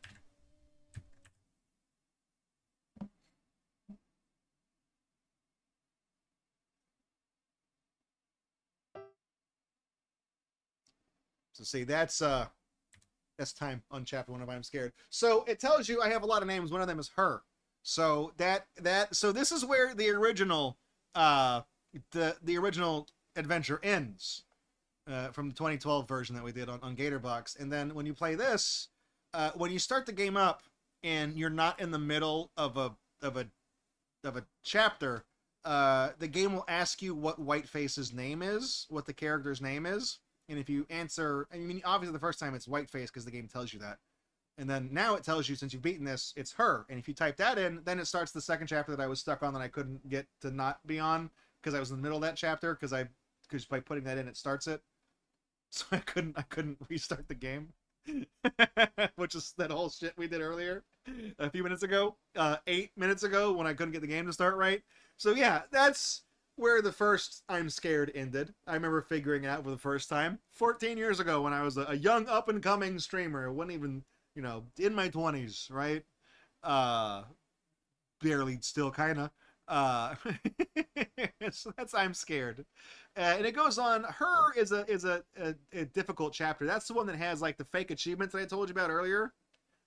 That's the one that has the one where you have to exit the game, which is interesting because I actually have all of the achievements, the actual achievements for I'm Scared, because the ones that you saw pop up as fake, it pops up at the same speed as the real Steam ones. So if you would have had a real, if you didn't have that achievement on Steam and the notification popped up, it would have been down there and it would have covered up the fake notification. You wouldn't have seen it. So that way they did that so that when you play the game a second time and you go through it and you get to the part where there's the intentionally fake achievement with the hint on it, it doesn't just stand out on its own. It doesn't like break the immersion. All of the other achievements still, the thing that triggers them to pop up still happens even if you already have it. So it's an interesting little thing that they do here. But like I said, I really enjoyed that game, and that the game it did close. But the one thing that I really liked, one of the standout things, is that game was just done in Game Maker, which is not really I'm not going to call it a low-level basic thing, but you can use Game Maker to make total dog shit. But if you know what you're doing, you can also use Game Maker to make things that are really, really impressive and really nice. This is one of the first games I remember being one that actually did that breaking the fourth wall kind of thing. So, like I mentioned earlier, when the game closes and does the fake crashes, like they even updated the game so it has a fake blue screen that looks like a new like Windows today. Like they went back and fixed that. And even Steam has updated the achievement sounds and things like that. They went back and they made sure that all that stuff is still current. Even today, if you play I'm Scared today, it still functions the way Steam games function now and Windows and everything now. It's a really interesting thing that they've kept meticulous like that. And one of the things that really impressed me was when we did the second chapter, her. Part of the thing is you go out and you're in this hedge maze, and you eventually get to this part where there's a big like wrought iron gate. There's a very, very obvious padlock on the gate, and you can walk around in the whole damn thing. The game tells you that there's like a secret map that you can look at in the text files. It tells you what directory to look in, and it shows you, it says this file is the map. And you open it and you can walk around. There's a bunch of red herrings and it says, ah ha ha, you fell for it. It's like, really? How do I get to the fucking thing? Because you look around, you can't find a way through this gate. Well, if you pay attention, in that directory where the text file is that has the ASCII map of the place you're in, there's a file that is just called lock. That's 1 byte. And if you open it, it's a 1. And if you edit that file, what I think is interesting is that you can kind of figure out what you're supposed to do here. If you open that file and you edit it so it says 0, and then you close the game and relaunch it, the padlock on the gate will be unshackled and will be open. But what I also thought was really cool was such an attention to detail with that game is that if you just delete the file that says lock to undo it, and you load the game, then the lock isn't just unshackled, the lock is just not on the gate. So it's like the game knows, it's programmed to know, did you just change the 1 to a 0, or did you just delete the whole goddamn file? If you just change the thing, well, you unlocked it, so show an unlocked lock. If you deleted the whole thing, then just get rid of the lock. I thought like that, I don't know, that level of like planning it out and anticipating what the player is going to do and all the different ways you can do things in the game and having a scenario for all of them, even something that small, I was just like I just thought the attention to detail was like just really, really nice for the time. You know, when this came out, people just didn't do stuff like that. You know, that just it's you can tell it's definitely it's a work of art as much as it is a playable game. And I think I'm Scared. I want to say it's $2.99. Regular everyday challenge, $3.99. Okay, I was $1 off. It is worth every penny. It's a great game. I love it. No game challenges, Hades Flame. We're gonna go to an intermission and we're gonna come back and do some game challenges because we are a little bit behind schedule. So let me go back up to talking time. All right.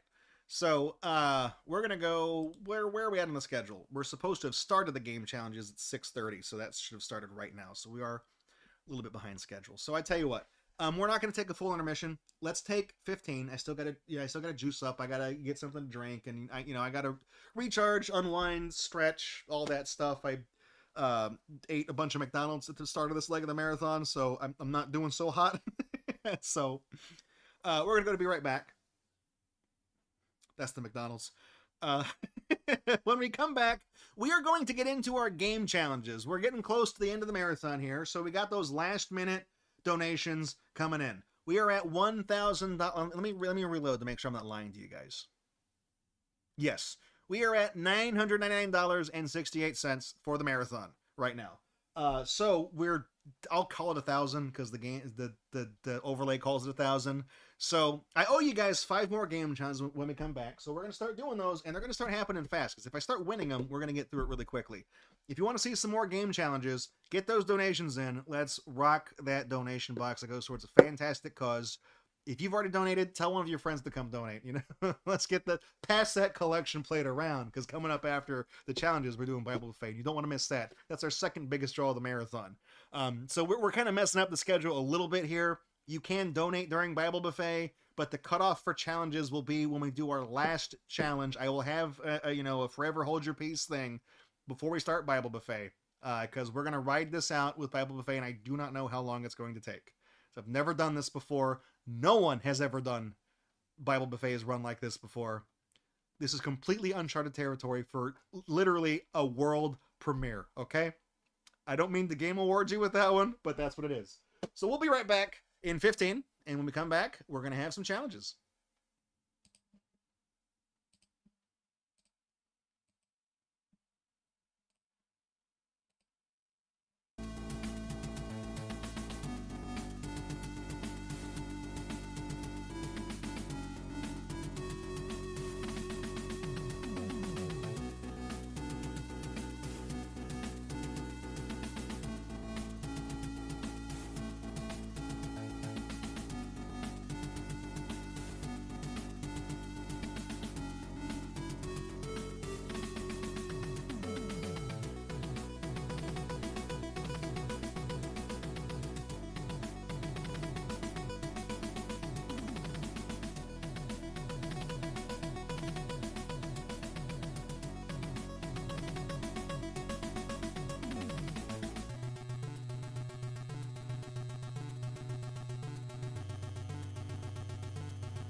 the mic was on the whole time?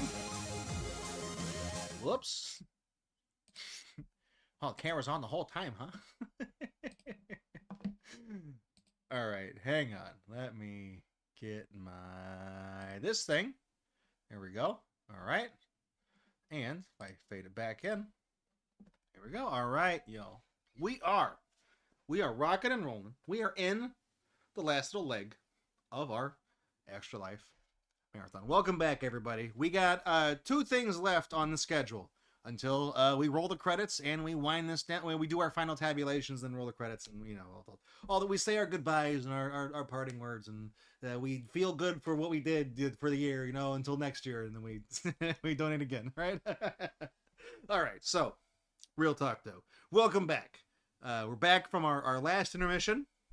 And if you have been doing the math, every stream we've done, we do 2 streams, and they're broken up into 3 pieces. The first in the last third of the last half of darkness.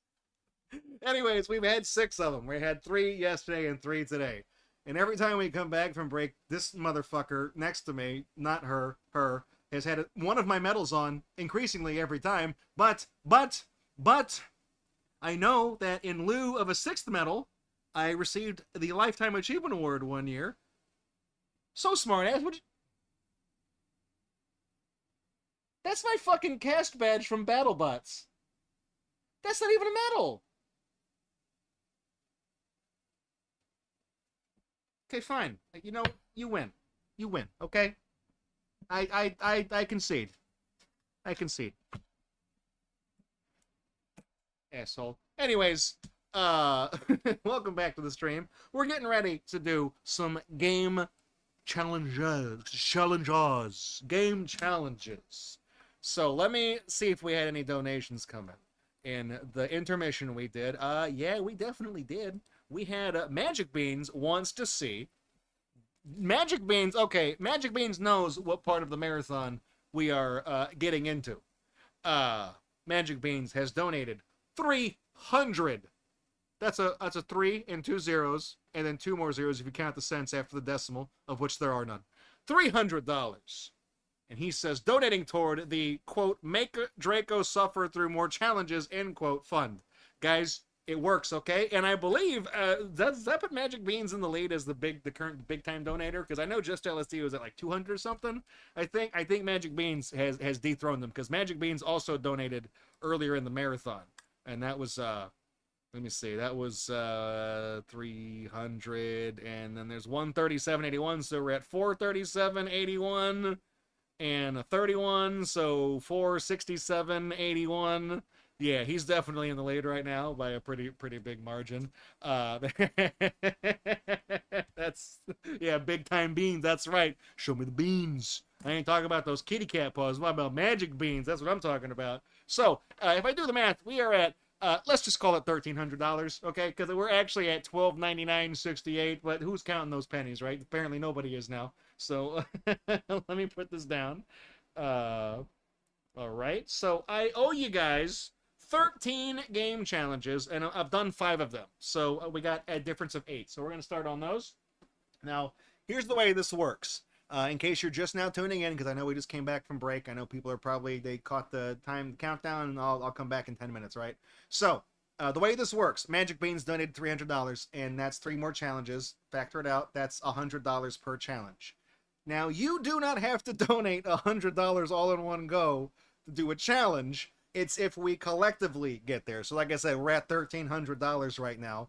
The example I've been using all marathon is that if 5 people donate 20, that's 100. That's another challenge. So that's the way it works. So we're going to get started on these bad boys, and the sooner we get started, the better, because then we can get to Bible Buffet, and that's going to be a big time feature. That's the MC Kids thing earlier today is our arguably, the biggest draw, indisputably the biggest draw is what the word I meant to say, not arguably. You're not going to argue it. It is the biggest draw because we had like 55, 60 people watching that at its peak, okay? But the Bible Buffet thing has been creeping up. It's been encroaching on the MC Kids thing because we have a good time with it every year. I think I'm the only person who gives a shit about this game. Our goal for this year is $2,025. It's just the current year. How much did we make last year? Last year's goal was 2024, obviously, and we raised like $1,760 something, I think. We did fall short of the goal by about $300, but I know we hit like the 17 mark. So I mean, it's not so much about. I mean, yeah, I'd love to hit the goal. I'd love to smash the goal. We've had years where we did like $2,600 in total donations. We had one year, the reason why it's every $100 for challenges is because it used to be 50, and then one year we raised like $2,100 in one go. I was like, uh-oh. I did all the challenges. I made good on that. It's why there's a contingency on the schedule. If we need a rollover day for tomorrow for challenges, if we need one, it's on there, because that one year, that's what I had to do. I didn't expect it. So I'm gonna draw one of these out of the challenge box, and we're gonna get started. And are these falling out? Or are they? Okay. I've had to take, like, this box is mummified in tape, and it's still, I mean, honestly, I'm gonna probably just tape this shut next. They still find a way to fall out. I don't get it. These are community submitted challenges, by the way. Hades Flame is our predominant benefactor of this box, and they are color coded based on the year they were submitted. And this one is, ooh, oh. How's that for a reaction? This one is from 2023. It's a pink ticket. From 2023, the game is Bronchi the Brontosaurus, which I think is the 4th challenge in a row we've done that is a Super Nintendo game. Hot off the heels of Captain Novelin, who was diabetic, Bronchi is an asthmatic dinosaur. I'm not even making that up. Beat the first 2 stages. Submitted by Emporio. So let's do that. Let's do. All right, Bronchi, hit me, Bronchi.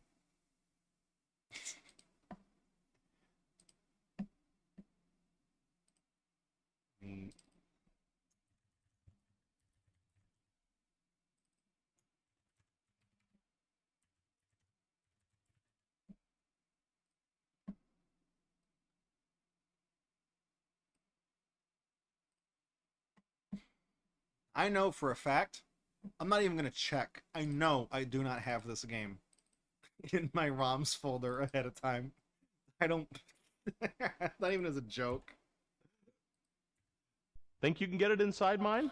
I don't actually. I've only seen this game played. I've never played it. There's Bronchi. There's the guy. I don't even know if he's a cute mascot. I can't even remember. I cannot visualize Bronchi in my head. You're wrong. I don't know, Bubsy. I'm gonna leave the Super Nintendo ROMs folder open because it seems to be a popular thing this year.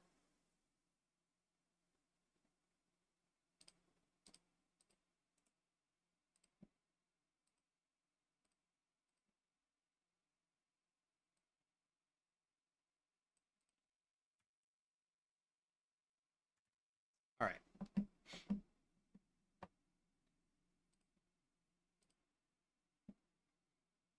Actually, I don't think I'm getting low on. I don't know how many challenges are in the box. I haven't counted them because I don't want to. I mean, I guess I know what the challenges are because I had to print them out and put them in the thing. I guess I could count them. Because that's the thing, is that all the ones that get submitted, like this year, that don't get drawn, they stay in the box. So if you look at the little. Here, this is this little baggie of all the drawn challenges we've done over the past 9 previous marathons. They're all different colors. There's like neon pink, neon green, light pink, cyan, periwinkle, red. You know, there's all different yellow, different colors in there. They're all color coded. Whoops, there they go. So the inside of the box looks the same. Bronchi, Bronchi, Bronchi. Oh man, health hero. Oh dude, Bronchi. Congratulations, health hero Bronchi.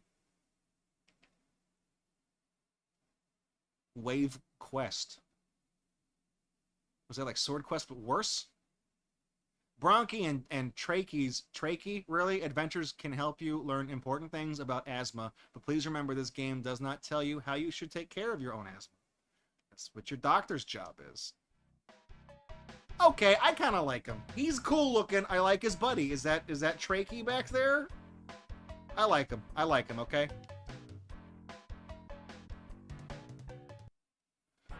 Now, really, what's going to get me... Did we start the game, I guess? I don't know. I got 15 minutes. Years ago, meteors struck San Saurian. Explosions filled the air with thick and filthy dust. So the mighty wind machine was made to clear the air so everyone could breathe. Then Mr. Rexo stole the machine, hid its pieces all over San Saurian, and forced the other dinosaurs to protect the pieces. Now the dust is coming back. Help Bronchi and Trachea find the lost machine pieces. Don't forget to manage their asthma. Oh, that sounds exciting. The challenge is to beat 2 stages, by the way. Here we go. Bronchial tubes that carry air to the lungs. Their walls will swell and tighten when your asthma gets worse. Breathe in, breathe out, breathe in, press down, breathe in. Got a machine head. It's better than the rest of the machine head. All right, don't touch the dust. Don't touch the cigarette smoke that just comes out of things. You know what? This game does... Oh, shit. I gotta turn the D-pad thing. There we go. This game does need the Charles Barkley doctor. That's what it needs, you know? Yo, Bronchi, yo, man, I know you can't breathe and all. Wait. Oh, don't step on that, right? That's the dust bag. Virgin. Why? Because I'm playing the dinosaur game? Yo, Bronchi, I know you can't breathe, but you can't be eating all them Cheerios, man.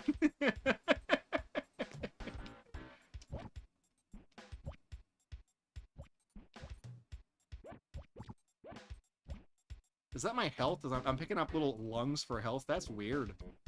Rexo's Cafe.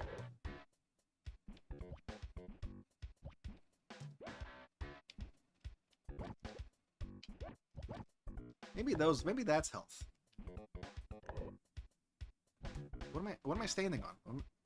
Okay, you have to hold up to get on that. Good thing I stood on whatever the hell that thing was.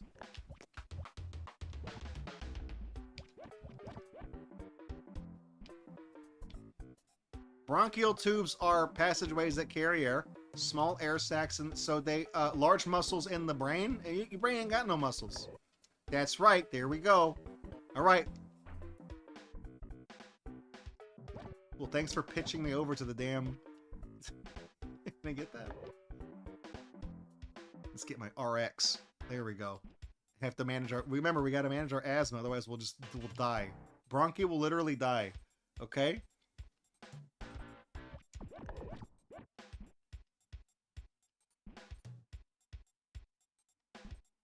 I can't really hear this music. I heard it now. I think, like... Is this one of those games where, like, the music cuts out every time I jump?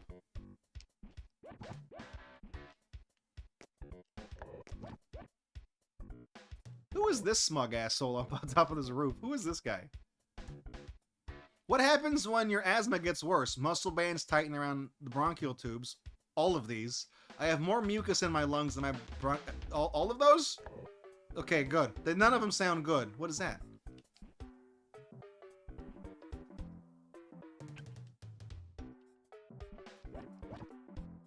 Oh, there's a cigarette right there, just hanging out in the window. That's what that is in the window.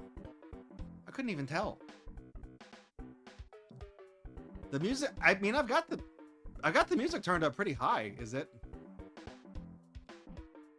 I mean, it is kind of quiet. Hang on, what are we? Yeah, no, it's turned up. Okay, what do we got here? Playing pool?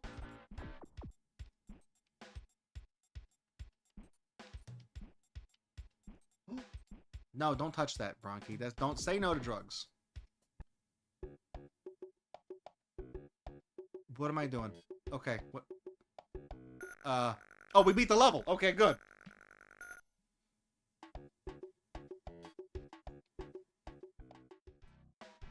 All right, peak flow is the strongest. No, man. Let me tell you about peak flow. You ever heard of Naughty by Nature?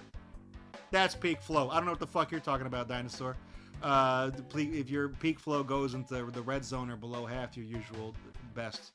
Oh, okay. That's the not the breathalyzer. Whatever you can't even see smoke. Oh, there. Okay, never mind. It's just there in the air.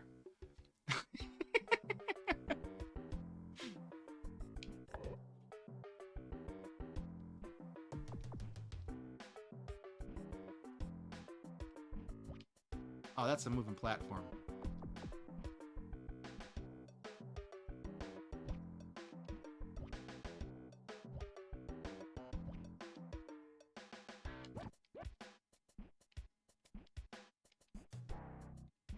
Magnets cause asthma?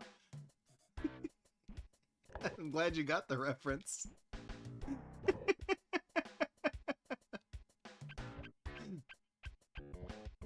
Give me the, no, what are you doing, man? Give me that thing. How do I get up there? There we go. Get the inhaler. I feel like I probably should have got that on the other level. All right, dude, what's up? If your peak flow goes below half your best, you should tell an adult right away and start your emergency plan. That panic is what you should do. You should fucking panic, okay? You're going to die, Bronchi.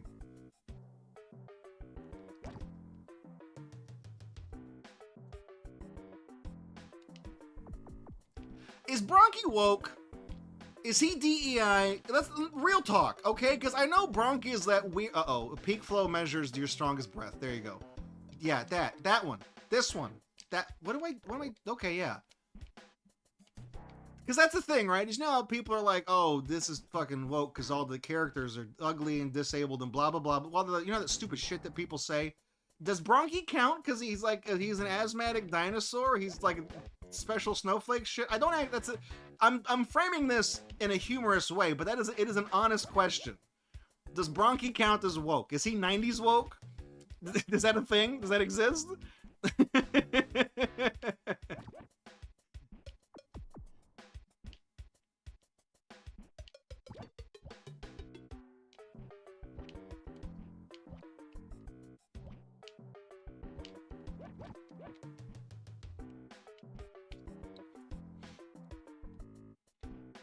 Bronchi just sucks and he should go extinct.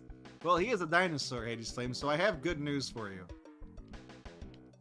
Actually, the meteor impact did canonically happen in Bronchi's world. It just didn't kill anybody. It just made it made a bunch of dust. Instead of blocking out the sun and causing a nuclear winter, you know, like those kinds of things, blocking out the sun, like the Dust Bowl. It made everybody sneeze. And they had to build a big fucking fan to blow it all away.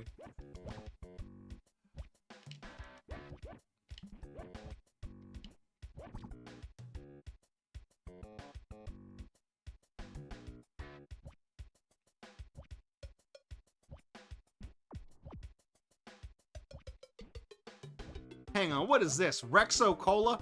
None of that here. We don't drink that shit on this show. Is that is that good or is that bad? I'm blowing green. I think we're doing good, right? That's all right. That's level complete. This game can blow me.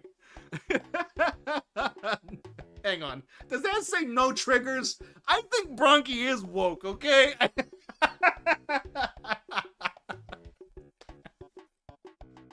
I woke dinosaurs? Not in my Super Nintendo. Alright, Bronchi.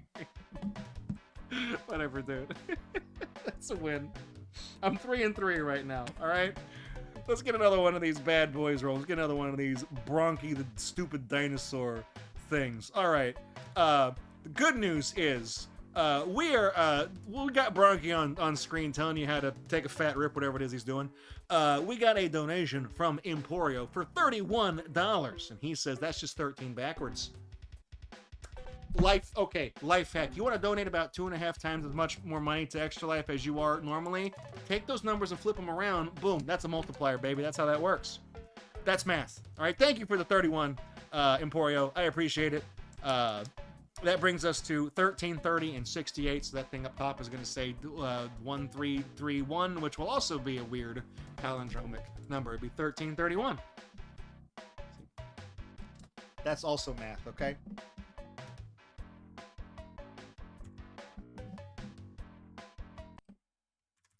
I just noticed that game wasn't perfectly centered. All right.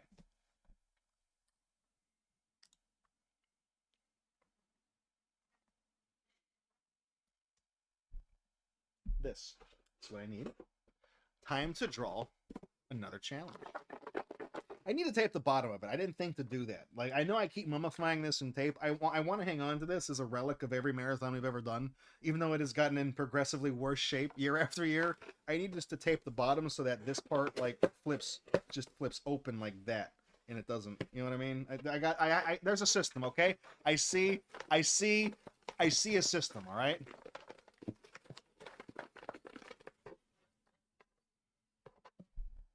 Ooh. Oh. We joked about this game last night. You invoked its name, guys. Now it's here. This is all. Who made the joke last night that the Putty Squad menu screen looked like Sonic the Hedgehog 4 on the Super NES? Because the next challenge is Sonic the Hedgehog 4 on the Super NES, the bootleg game, the Speedy Gonzalez one. Which one of y'all motherfuckers made that joke? Because you willed this into existence, okay? From 2024's marathon. Here we go.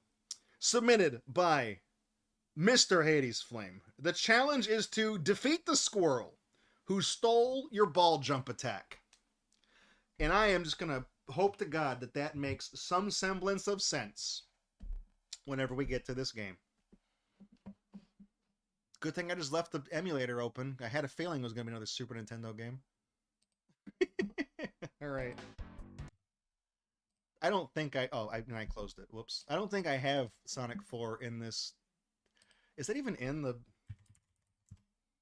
No, see, I don't have it. Is that even in the damn thing? I don't think it's in a no intro set, is it?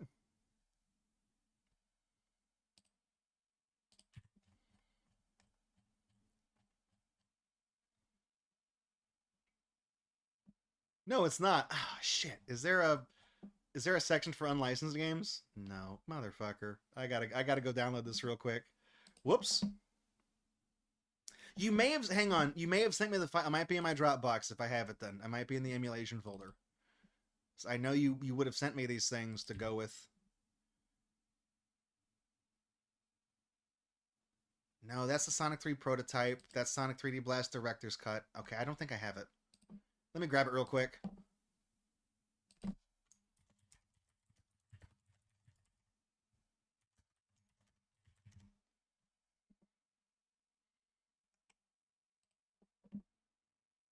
So you sent it to me on, hang on Discord, but I don't have Discord on this computer. I can't get it to this computer. That's my problem.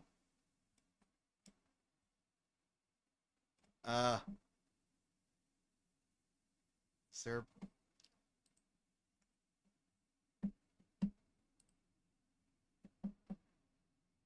Because I don't have, I think I have it right here. Is this it? I don't have anything on this computer other than just stream stuff. I don't have this. I mean, I have Discord, but I never run it.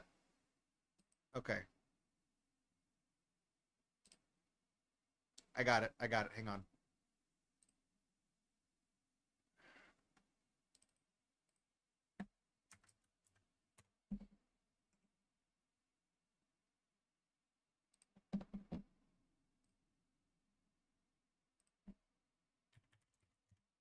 There we go. Quality game coming up, guys. Quality game coming. Don't know if that's legal. It's Sonic Retro. Oh, dude, look at that, man. Look at that.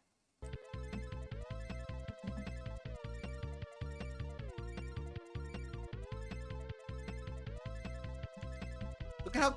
That's the Putty... Look, that's just as crusty as the Putty Squad background. I'm not even joking. When I edit this video, I'm going to put a screenshot up right now of the goddamn Putty Squad thing. This is a little bit crunchier than that, but that was a bang-on reference. That was a good call. All right. Does this just start right in? Did I get a menu? Did it crash? No. Okay, good. Oh, that's not going to get annoying.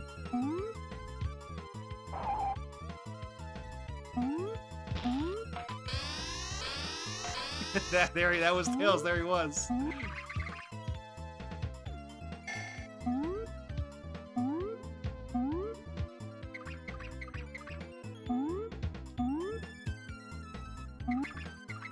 I kind of want to go back to playing... Oh, really? Is that just insta-death? Did I die? Yeah, I did. Good. Oh, this sucks. I'm going way too fast. Who did I rescue? Who was that? Mario! Wrong game, asshole!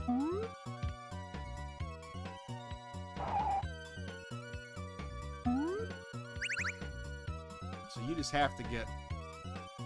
Oh, he's the checkpoint. So long, Bowser. I hate this fucking game, dude.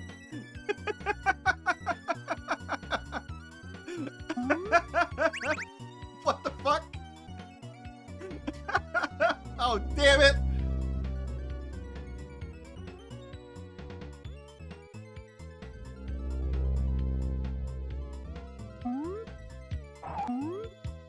Sonic's back on the SNES and he's better than ever. I don't know, man. I'm gonna hit you with the citation needed on that one. I'm not going that way. Fuck that. This is clearly the way to go.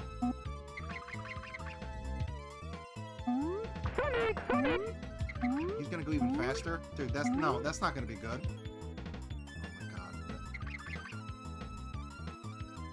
Oh my god. Mario. Ain't even a Mario.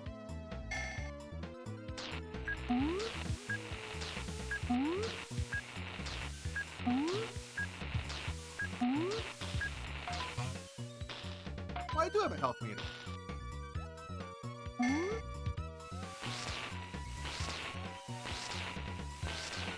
I know better than to get any of these items.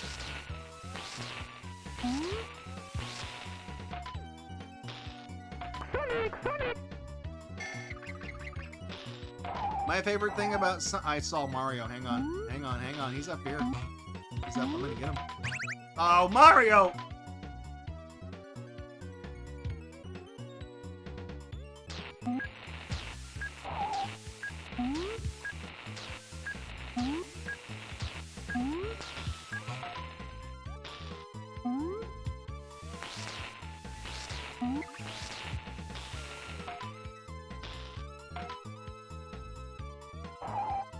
Why did you guys have to will this sleep paralysis demon of a game into existence here? Alright, Mario. Take me away. I'm just... okay. Oh. Thought I was dead.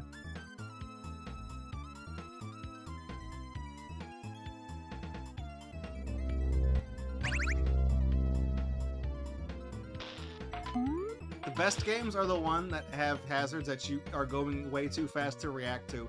This has all the same problems as, like, the original Bubsy game, where you're going, like, way too goddamn fast. I'm gonna die. I should have just committed to that jump.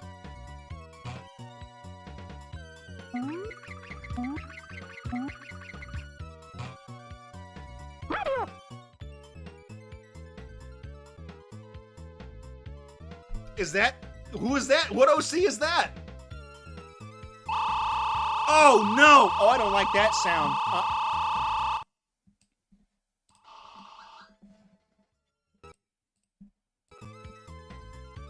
Yeah, you warned me about that, didn't you?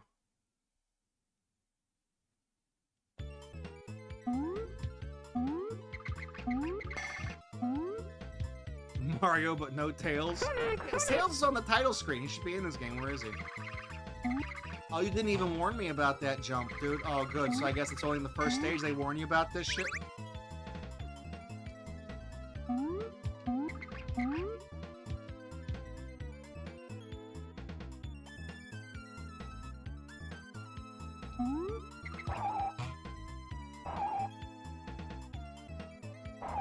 You know what? I want that. I want that heart. The crappy, terrible game. What's up? What's up, Royalty Cheese? There's Tails. There he is. They've got the emotes. You can't. How do you hurt enemies in this game? Can you just not? Do you not do that? What is that? What? I want that. That seems like a good item. That's a heart. That's clearly a heart. Give me that. There. Oh, that's a 1-up too. I'm getting that. We're getting that.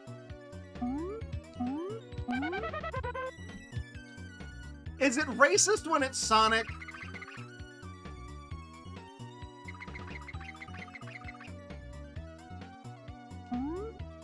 How do I get? I gotta get to Mario. Oh wait, I have a kick. Since when do when can I do that? I can't get up there. Ah shit. Okay, fine. I'm not gonna worry about it. What a classic! Yeah, of course. The Mexican lowrider, the fucking the Cadillac with the raised Cadillac, right? The fucking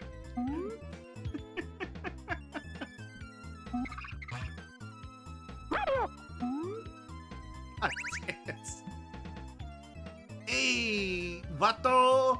Pero que sumo tocas a ti, no me gusta, es no bueno.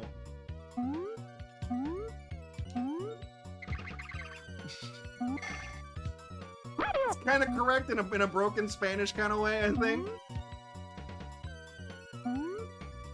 Oh, good. I love making none. I'm making no jumps. Also, I believe Fangemon has pointed out that I did not get an extra life at 100 rings. Garbage, stupid poop game. Alright. Royalty, thank you for the follow. Oh, no, hang on. Wait. Okay, I turned it down. We're good. Oh, it went back. Okay. It went back up.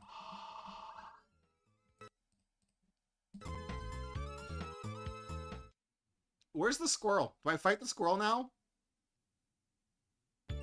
I can't keep doing this, man. I'm gonna tap out.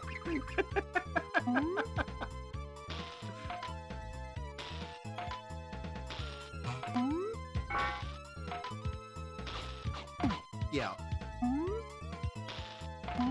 Oh no, is this a level where I gotta like backtrack like this? Oh, okay. Well, I like how sometimes the tree trunks will stop you, and sometimes they don't. Sometimes there's part of the background. Fuck me, right? It's a very helpful sign. Can I get any? I'm not going that way.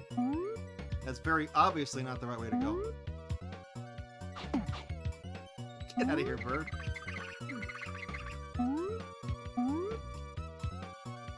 Where's I need a Mario. I need Mario. I need to save a Mario. Oh fuck.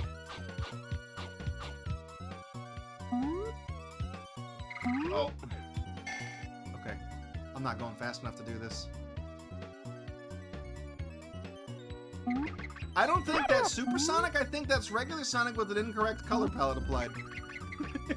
Genuinely, I think that's what that is. I think it's just really jank in that very beautifully bootleg way.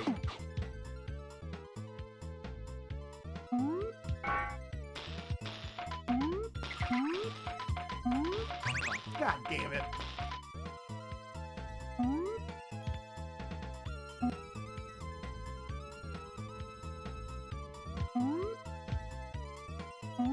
I don't even know if it's Sonichu, because it's not even the right color for Sonichu. I can't even make the Chris Chan joke, because that's not even who it is.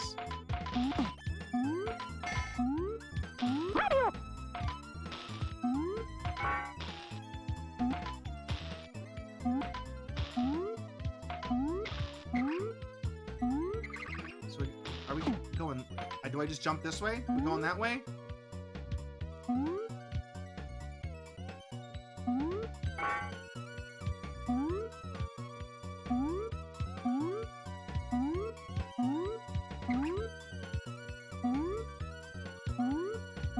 Okay, so we go back this way.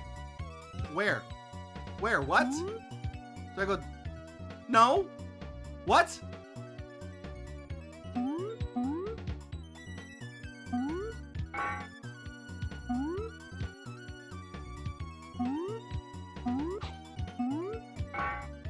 Does he have another move? I don't know. No, he has a kick. That's all he's got.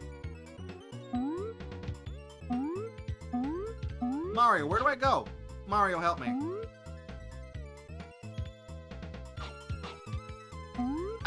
Well, where do I fucking go?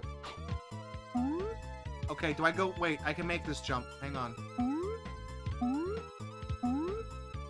Where the hell? I lost my momentum. I'm dead. No, I'm not dead. I'm alive. Where do I go? Where do I go? Where do I go? I gotta hurry. Oh, no, that's a heart. That was a clock. God damn it. Oh, thank God. I'm gonna start right... Wait, hang on. No. No loud noise. No noise. No noise. Did I beat the... Was that game over or did I beat the stage? Can I skip this?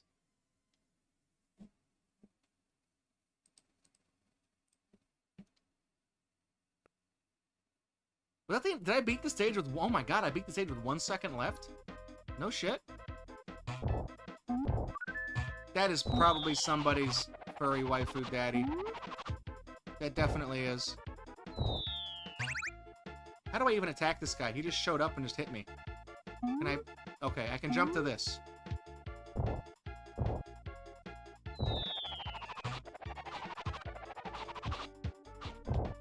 Can I go down? I can go down here? Okay, I kicked him.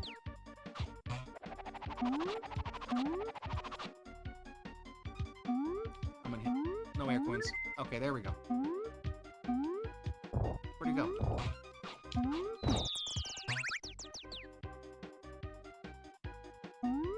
That's a cat, not a squirrel? I don't know these things. Okay, I'm gonna kick him. No, I'm not gonna kick him. Wait, how did... What? When did he hit me so many times?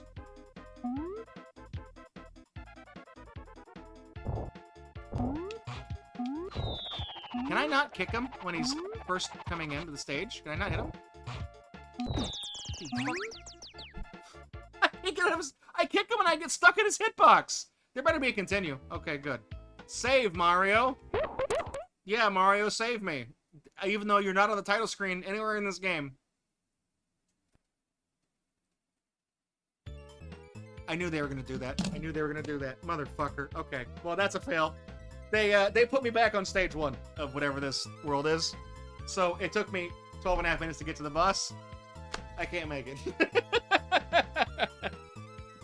Good.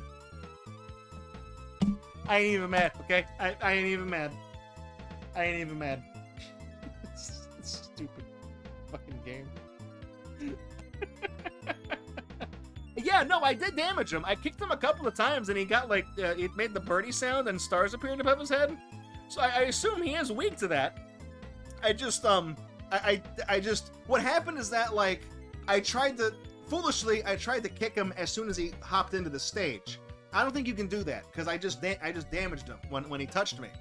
But when I went down into the bottom to kick him in the corner, I missed time. I don't know where... I tried to kick him in the face. But I think I just touched the rest of his body before I got to his face. So that hurt me, and then I kicked him. But the bounce back from my kick pushed me further out to the right, further into his hitbox. So when my iframes and his iframes ended, I was already touching him, so I got hit again and I died.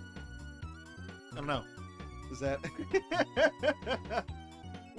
maybe, you know, I think the hellish red sky that you see in the background here from the bootleg Speedy Gonzalez game, it could just be a result. That could also be a messed up color palette thing. I've never played this original game.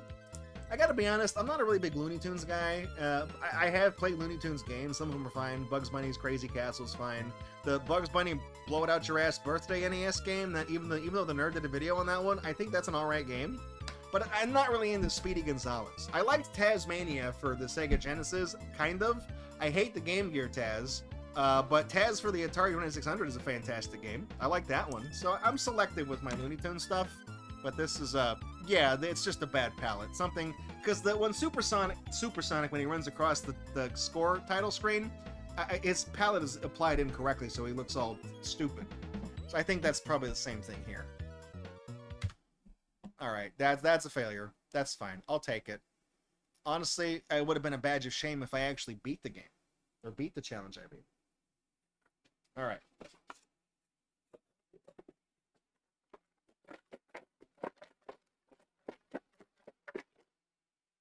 This is it.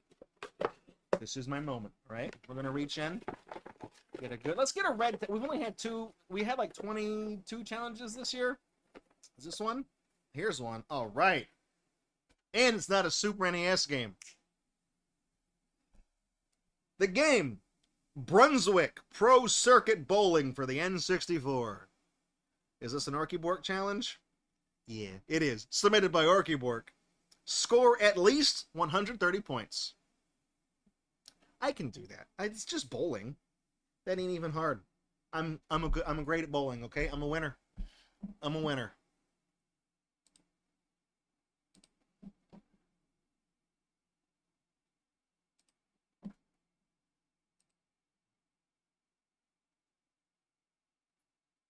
Now, I don't think I have this game kicking around in my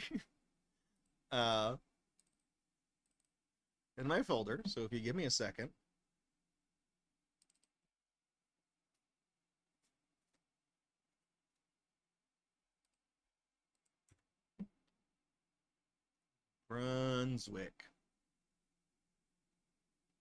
Brunswick Circuit Pro Bowling.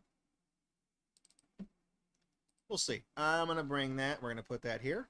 Boom. In the folder. And no, it wasn't in the folder already. Kind of knew that coming in.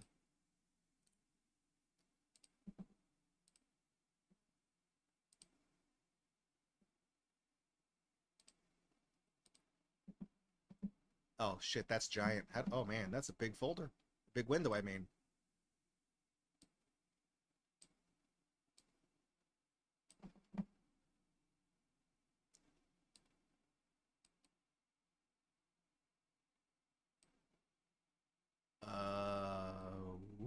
Here we go.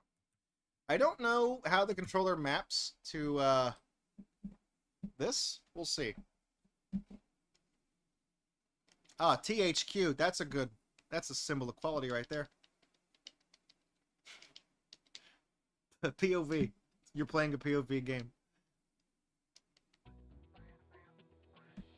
Is there? Okay, there is audio. It's just really low. Okay, so it's just, I guess we just go to new game. Exhibition, I assume we just go here. 10 clubs bowl arena in Reno. We can go to Einspeiler Ballhaus in Munich. We can go to Ichinana Tenpin Bowling in Tokyo. We can go to Cavalier Parkway. That's in America. I'm gonna say it in a normal voice. All right, it's in Ohio. The Skibbity Ohio Riz. We got Midway Lanes in Jersey. All right, there we go. We got Kim Jong Il. That's what I read that as. And it's the wrong. That's worst Korea. Okay. We got hey bato tapatia bowling, man. You feel me? Don't knock the pins down with Los Bolas. Fortuna Bowlplex, California. What's the difference in all of these? I don't actually know. I'm just gonna pick the first one. Gotta add a guy. You kidding me? Just use. What is this? Dude, what? Yeah, if you showed me a photo of this guy and asked me what I thought his profession was, I would tell you unironically that he looks like a professional bowler. Hang on, let me break this down here. Let me break this down, okay? This guy has won $1,855,075 in his 19-year career. So okay, I was gonna clown on him and find out. Yeah, I'm doing the math in my head. I didn't do it right. I carried a decimal wrong. Yeah, exactly. That's $97,000 a year. I was gonna say if that was like the bullshit earnings, if you would have had like a normal ass job, you probably could have made more money. Oh man, dude, that's just fucking Mike Stoklasa from Red Letter Media wearing the thing.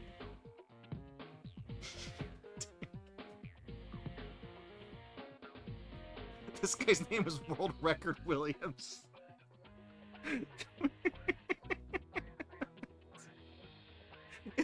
These guys are all. Who's dude? This guy right here, man. Imagine. This guy's got $200,000 in winnings. This dude's Mr. World Record Williams there has 10 times that. This dude ain't won any money. $0. Can we just play his Black Doctor from the novel in game? I want to play as P Bone the Third, okay? All right, here we go, dude. Are we doing it? Are we? All right. Have I started the game yet? I guess I've started. Okay.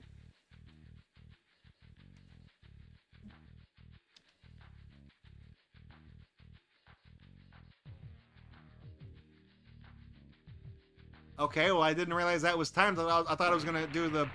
Alright, this guy, professional bowler, okay? Gutter ball on the first try. This frame rate, though, man, this is great. Okay. Green. What? Uh-oh, what button?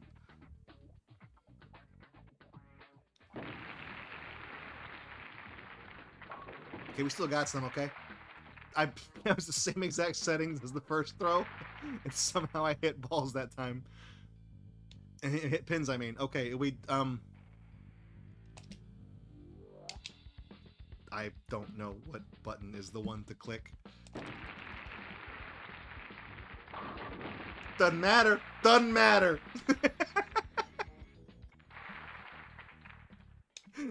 All right, dude. Here we go. I don't think any of these buttons work. I don't think whatever the button is to set the... I don't think it mapped it right. I don't know what button is which. RetroArch is such a bullshit fucking emulation suite. It is. I hate it so much. I'm not even joking. Oh wait, no, it is A. Oh, I see it. Okay, it puts a little black line down on the... Okay.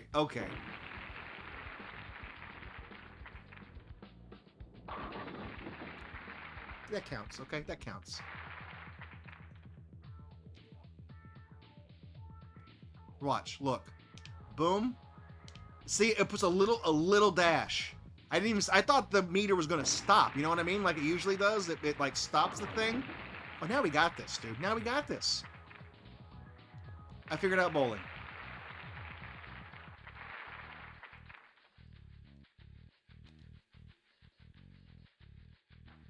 I do like that apparently one of the sponsors here is Bear Aspirin, the banner off to the left, because this game is giving me a goddamn headache. Oh! Ooh! Whoop whoop! I did notice that every time it spawns in a new frame, the player moves a little bit left or right of center, and his pitch is also adjusted a little bit off from center. You have to pay attention to that. I can see why this guy has won a bajillion, however much this guy has won, $5 trillion bowling. I got 3 strikes in a row. That's unironically, it's called a turkey, right? Because I think that's what that's called. We got P Boner. Here it is. Oh, how did you do that? Dude, only a professional bowler can fuck up that badly. What kind of split is that? Like, I'm not even kidding. That is impressively terrible.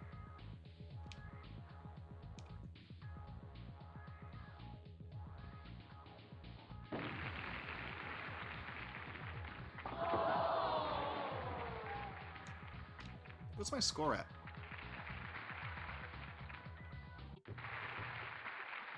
117? Oh, I can do this. I can do this. I got this. Watch. Boom. Green. Double green.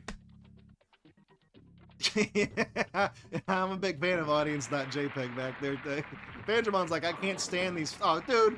I can't stand these fake people back there. If you look closely, you can see, like, at what point the texture, like, the people repeat.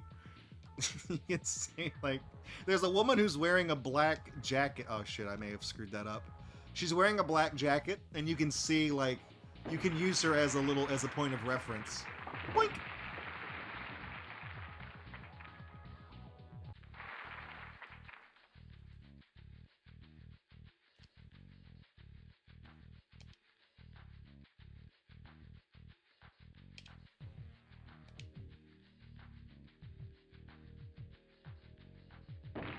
Here we go. Nice. Straight down the middle. A little too straight down the middle, Mr. Boner.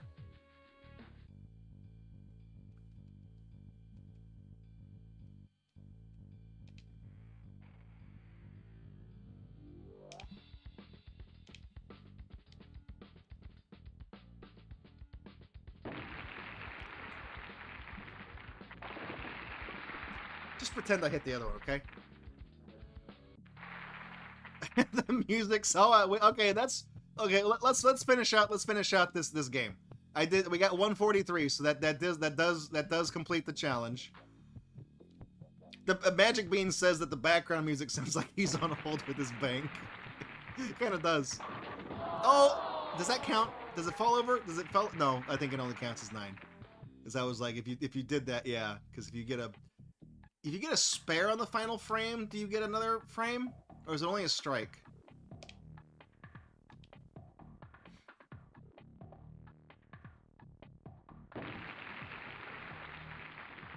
Guess we'll find out. Here it is, the 11th bonus. It's not an extra frame. It's that if you actually knock down all 10 pins, you get an extra throw on the 10th frame. And it is possible to get 3 strikes on the 10th frame, right? No, right? No, 2 strikes. Nice. What's my score at? 47,000? 163. Bada bing, bada boom. I'm so good at bowling, dude. I'm so good at bowling. I got this. I got this in the bag. The bag that you hold your bowling ball in, because that's a thing that they make. 3 strikes. It's like see, now this, you break it down, you want to get 3 strikes on the final frame in bowling. You don't want to get 3 strikes in baseball. That's a different one. That's a different ball-related activity. You don't want that one. Let me scope that out. All right, there we go. So, that is, what are we at? That's 9 challenges down out of 13 that I owe you guys. Like I said, we're at 1,000. I can read numbers. $1,331. So like I said, we're like a very nice $69 away from our next challenge. So if you want to get another one, you want to keep that going. Once we wind these down, I will do an all-call for our challenges, and then we'll do Bible Buffet, because I don't do any more challenges after Bible Buffet. We lock them in after this. So let's knock this in. Let's knock this in. That's Brunswick Circuit. Is there anything else funny in this game? Let me see something. Yeah, save it, dude. Save that to my memory card. I'm definitely coming back. Save it to the B Brunswick on my... Oh my god, dude. Did you see that? Hang on. How do I go back? Look at that. Look at that road sign, dude. That looks like the Laughing Squid, that fucking blog, that tech blog that I don't even know if they're still around anymore. That looks like their logo. Can I look at the funny bowlers? Skins game. Oh, I'm playing for keeps, dude. Career. Cosmic Bowl. We should have done that one.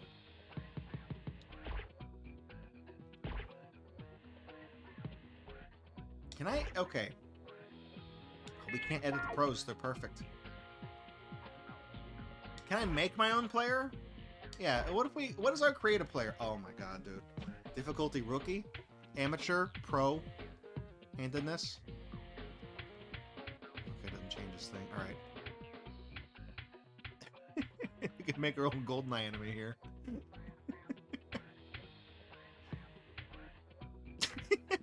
Like, you have big boy? Don't talk to me or my son ever again. It's like the fucking... It's like the Keanu meme where he's like kind of squished.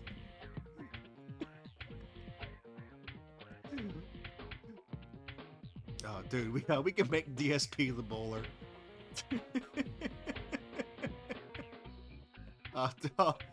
Yo, man, let's do some bowling. That's what I'm talking about. Look, Captain Novelin, I know you like jawbreakers, but you can't have the ones that are the size of the bowling ball. That's too much sugar. That's terrible. Change his shirt. What do you can play as the Wiggles, I guess.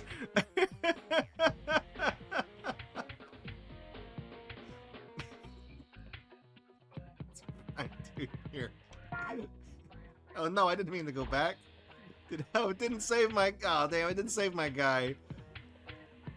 Hang on, where's my DSP? Oh, I got it at DSP. That's more. Okay, there he is. All right.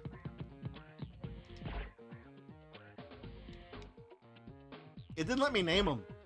It's just okay, fine.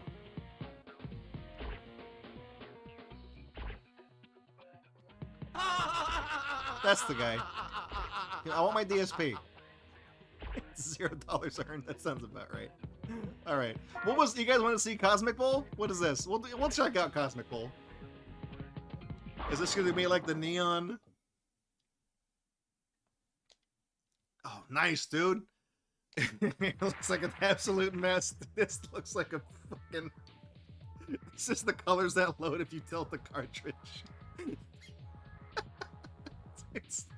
It's literally no different than the other one. It's the same crowd, the same crunchy Brunswick logo. Oh, dude, look at those pins though. Nice. That man, look, you see all the different neon highlighter colors that those pins are. It's basically a different game. Okay, that's. This is really not a hard game. That's like another strike, isn't it? Oh, piss off, dude. You know, the crowd couldn't be neon for the occasion because they only have the one JPEG of the people, okay? It just doesn't work that way. You mean to tell me the pins is a matter of opening the skin setting in Photoshop and setting the target bitmap to magenta, okay? For the crowd, they would have had to get all those people to take another picture and wear different clothes, and they ain't gonna do that, okay? There we go. Add some house music, and this was your Friday night, circa 2000. Sounds like this sounds a hell of a Friday night. That'd be my Friday night if I wasn't here hosting Gatorbox. All right. Let's go back to our screen here. Go back to we'll get another one of these and clear the timer. Get all this. I got to click all the buttons. Move that down over there. And wait a minute. We're going. Hang on. What are we at now?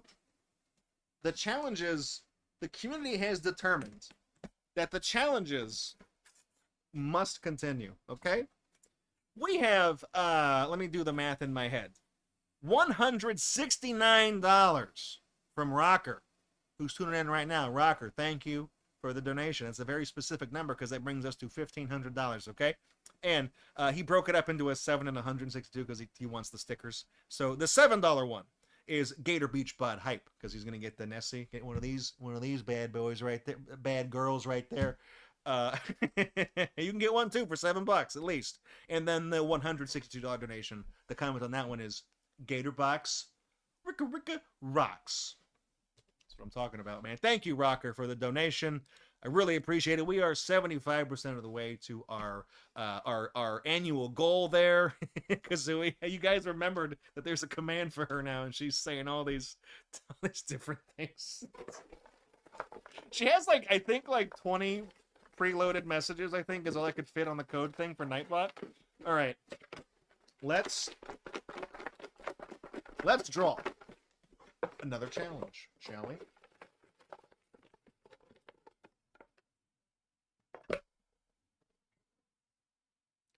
Oh no.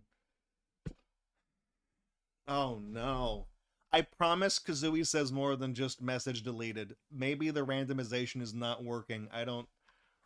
She said you've gotten her to say a couple of other things real quick. Let me try it myself. Hang on. Yeah, she says make me another emote. That's that one. There we go. That's every time Kazooie says the message deleted thing is a Twitch joke, so she's saying something that the mods don't like. All right, this one right here, the game Action 52 for the NES. To quote TCRF, if you played each game for a week, it would be the worst year of your life. In the game Spread Fire, submitted by Hades Flame. In the game Spread Fire, score 15,000 points. That's the 2024 challenge, by the way. The blue ticket. All right, we're Action 52 it is. Make your selection now. Don't fucking talk to me like this isn't impressive. Fuck off, dude. Who do you think you are? Rob Bass and DJ Easy Rock? I'm not impressed.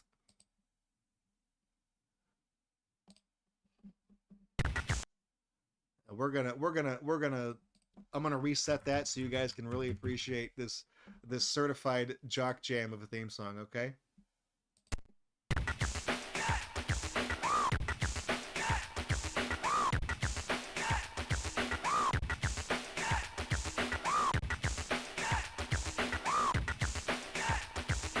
Make your selection now. I like how it just like it's on ooze already. Like that's the one they want you to play first. That's their lead-in. If that was your best game on the thing, you should have made it the first one. Instead, it's Fire Breather, which is a weird 2-player game that doesn't even work right. All right, so the game is Spread Fire. This one, number 22. Okay, so Hades Flame has clarified here. He says, one more stipulation. If you reach 15 minutes, the challenge ends when you die or beat the level. So that's, instead of a game over, that's when we cross over. If I haven't done it yet, that's my last attempt. We're in there, all right? Here we go. Does it start? Oh, it's this game. Oh my, dude, this fucking... All right. Oh, right, because you don't know if, like, you can't see your score until you're between stages, because they didn't even put that on the screen.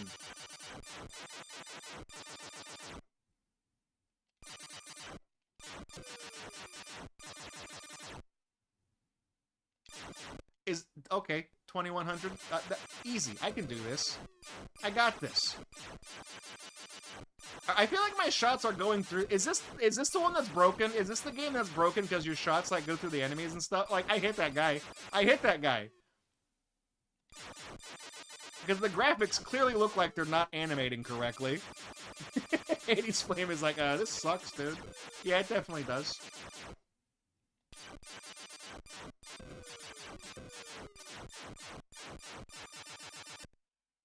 All right, 36.5. Oh, this is the game where everything is just absolutely broken. Okay, that's what I thought, because like none of this stuff looks like it's loaded in correctly. Everything looks jank and broken, but I don't know. With Action 52, you can never be certain if that is an aesthetic choice. Does it look broken because the people who made this couldn't tell their ass from a hole in the ground, or is it a look? You know, you have to hit like this. I think you have to hit the center of the thing. The one that just looks like the coin enemy from Cosmic Spacehead.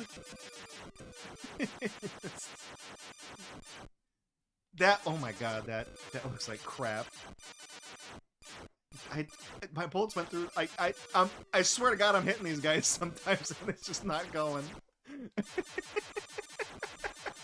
This is crap. I mean, oh my god, dude! How egregious is that shit? What? We played through this on this was Action 52 is the game for NES when I started using a face cam on this stream. When I got a webcam, that one I'm using right there, that actual camera, that was Action 52. It was halfway through our feature of Action 52.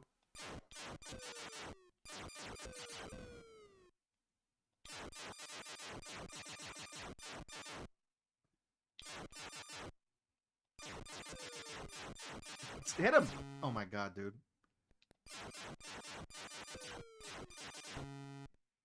Shit, I was doing so good. I was doing so good.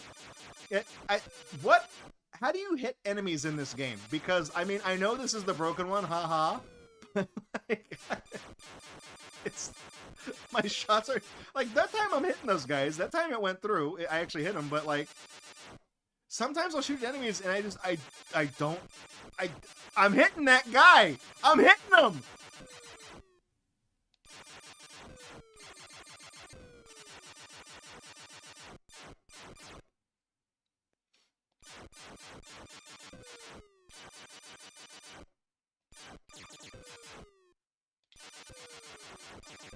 You know what? I agree. Action 52 is like UFO 50, except better, because 52 is a bigger number than 50. You can't. That's math, okay? You can't argue with that. Bigger number means more better.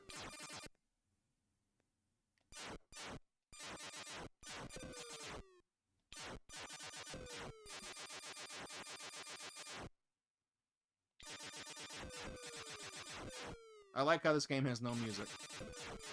You could have played the hit single, the title screen again. You could have played that. I would have been happy with that. I didn't even kill. Like, how do you beat a stage? Is it timed? I never figured these games out.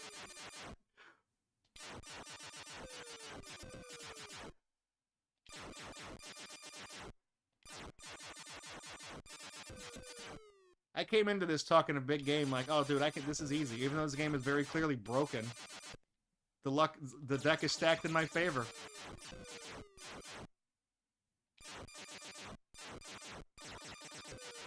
I remembered like halfway through my previous attempt that it is possible to make enemies not spawn in any Action 52 game if you have too many bullets on screen. Ah, I see. This game makes up for the lack of music with the ambiance. That is right. Thank you for the good luck. Oh my god, dude. I need it. These games are terrible.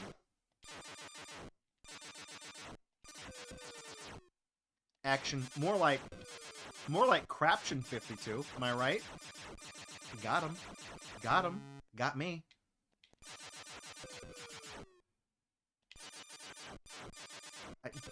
What the fuck, dude? Can I not shoot that blue guy? No, I shot that one.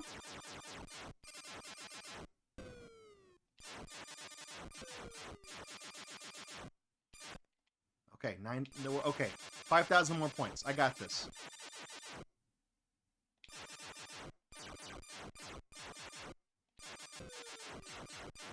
Nice.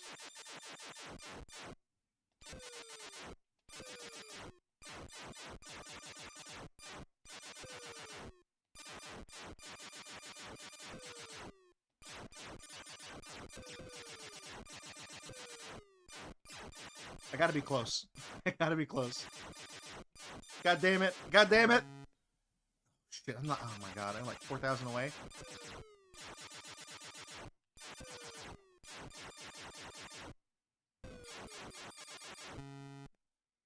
You motherfucker.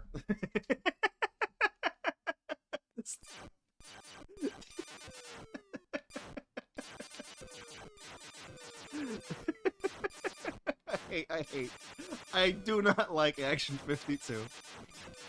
Which is weird because in my list, I'm still working on it, I promise. My list, my 100 best games of all time, that project I've been working on, Action 52 made the list at like number 97, I think. It is in the bottom 10. Oh my god, fuck off, dude. So you just don't have a hitbox? Dude, get the fuck out of here. It's at the bottom of the list because of like what the game represents, the ambition. And you know, for what it's worth, this type of shit, this is like the first time somebody really attempted something of this scale back then. So for what they tried, this is a really bad example because this game is actually broken. It doesn't work right. But for the ones that did work, like you can tell there's some ideas on this multi-cart that are not total shit. It's just that the world wasn't ready for Action 52, okay? And it wasn't ready a few years later when they did a Sega Genesis version either.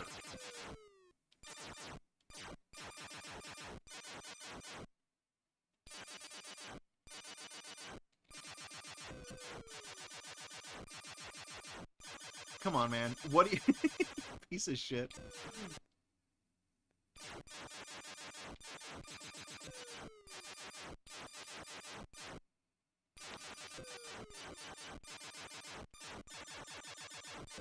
Can you imagine being the fucking guy that conceived this game? He's like, I saw my kid playing an unlicensed multi-cart, and I was like, what if I did that, but all the games on it were like on the up and up, and they weren't stolen from other things? What if I made a multi-cart of 52 games, and half of them were just variants of the same thing, this shitty Space Invaders shooter, but like the other ones was a multitude of games that ranged from slightly competent to doesn't actually boot at all. And I sold that for $200. I remember back when, this was like 20 years ago, I got a copy of Action 52 for the Sega Genesis off of eBay, and I remember there was some guy trying to be an internet Janny who was like, because this was back when like there was no privacy on eBay. You could see who was selling something, who has bid on that item so far, who has bid on it previously, you know, who's the winning bidder and who isn't, how much they bid, like all this shit, like usernames and everything, and you could message all of those people. And this fucking guy sends me a message out of nowhere, and he's like threatening to like tattle on me to fucking eBay because I'm bidding on a bootleg game, and I'm like supporting piracy and blah blah, all this absolute stupid horse shit. And I remember very politely telling him to fuck off. No, the first message I sent him is I said Action 52 is not a pirated game, it's not a bootleg, it's an unlicensed game. There's a difference. And he was like, no, it's the same thing. It's piracy on the Sega Genesis and blah, blah, blah, blah, blah. And I'll report this listing to eBay. And then I politely told him to fuck off.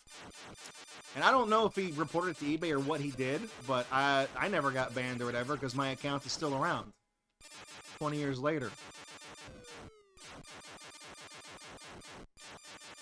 And my copy of Action 52 for Sega Genesis sucks.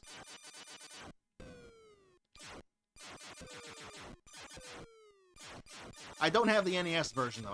I don't have Action 52 NES. For some reason, the Sega Genesis version was not that... it's gone up in value. But back when I bought it 20 years ago, I think I literally got it for like 30 bucks. Cartridge. Loose cartridge.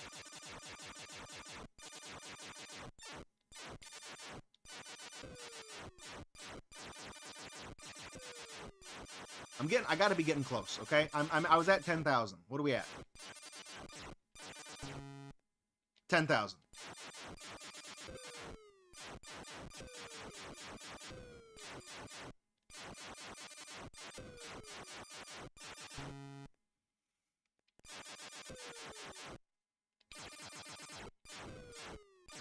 Go up, go up! Oh my god.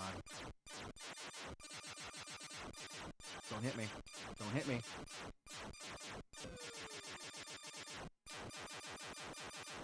I've kind of devised a strategy of like sweeping the stage and just kind of going like that. It's kind of worked.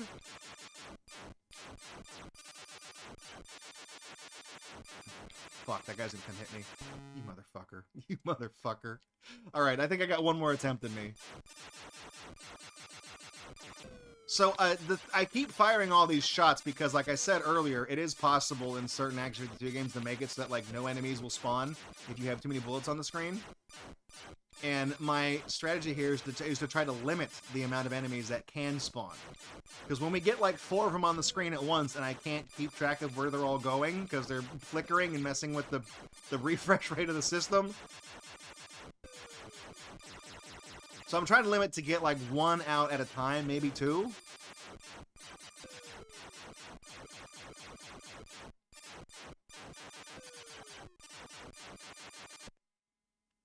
Only got 1,000 points, dude.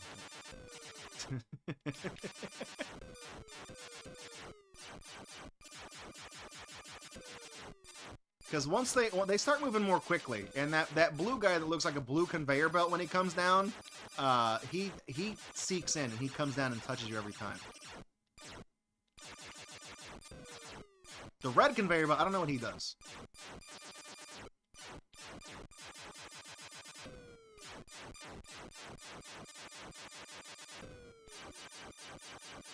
Make your selection now.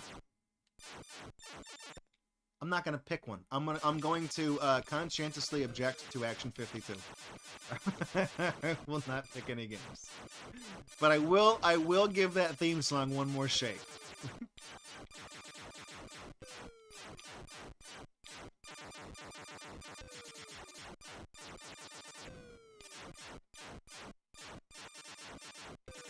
I think that guy got me.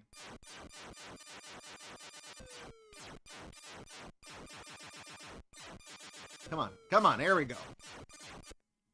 All right, 5,000. We're third of the way there. Just like the Bon Jovi song.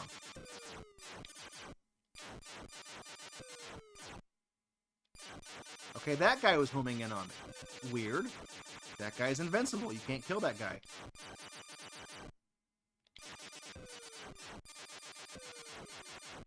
Hey, KBM, what's going on?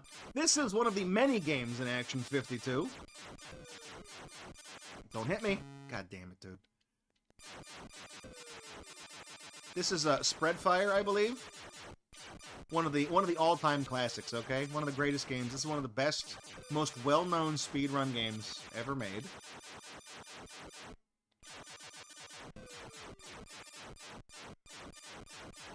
All the hot speed tech is here.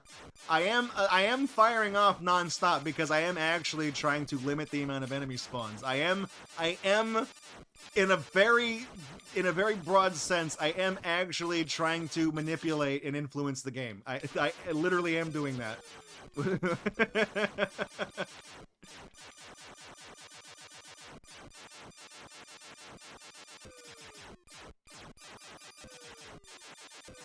Watch out for those Kanye shutter shades.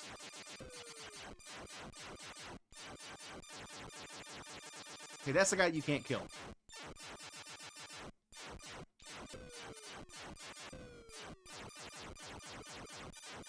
Do you remember playing Action 52 and you told yourself, there must be at least one game you find fun and enjoyable? No. No. I just like the fact that they made a second one for the Sega Genesis. They were like, you know what? The first one, the beloved Action 52 for the NES. One of the most well-received, critically acclaimed games on the console, guys. All right? We need to bring it back, all right? Sega Genesis needs an Action 52.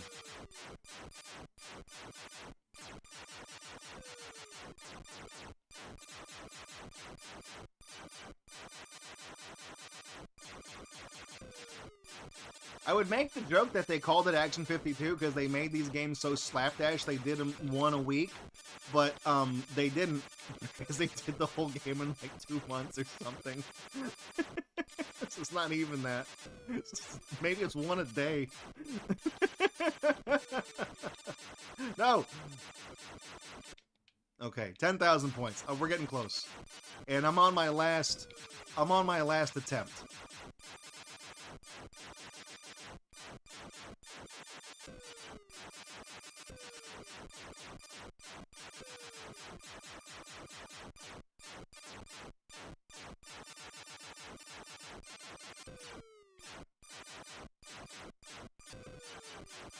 Okay, I feel it. This is my moment. This is my moment.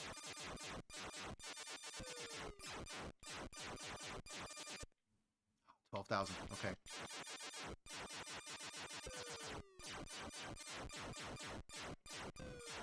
Okay, good. Got him. Got him. Got him. Oh my god, you fucker. Stop flying through my bullets!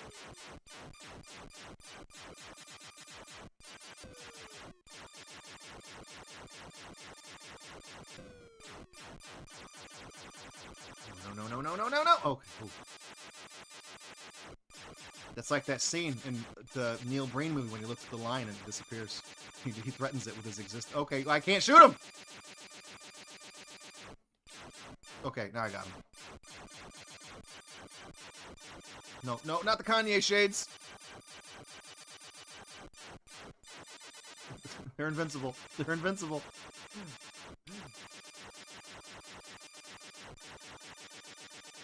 Motherfucking piece of shit, dude. Ah! Oh, fuck. Oh, God, that guy's gonna hit me. Good. I can turn this. I can do this. I can do this. Okay, I got this. I got this. I got this. This is it. Flow like water. This is my last opportunity. My last shot. One shot. One opportunity. These guys are moving so fast that they're passing through my bullets is what they're doing.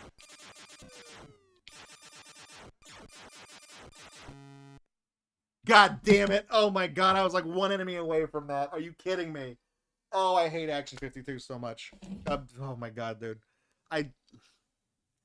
That was so... I like a piece of dust flew in my eye, and I didn't blink for like 5 minutes. It was like just engaged in the thing. Hang on. Hang on. You know what?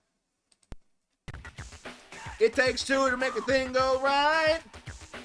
It takes two to make it out of sight. It takes two to make a thing go right. Make your selection now. I had to hear it one more time. Bullshit game. Yeah, I don't know if they move diagonally or what. I think they just clip when they move, but they don't move. When they speed up so fast, they start to like the distance they move in one frame is like more than the gap that your bullet takes up. So they move through the bullet, like it passes through when it calculates their next movement of, like, their next frame of movement, you know? So this, if it was more fluid, there would be contact, but because they just teleport like that, they don't.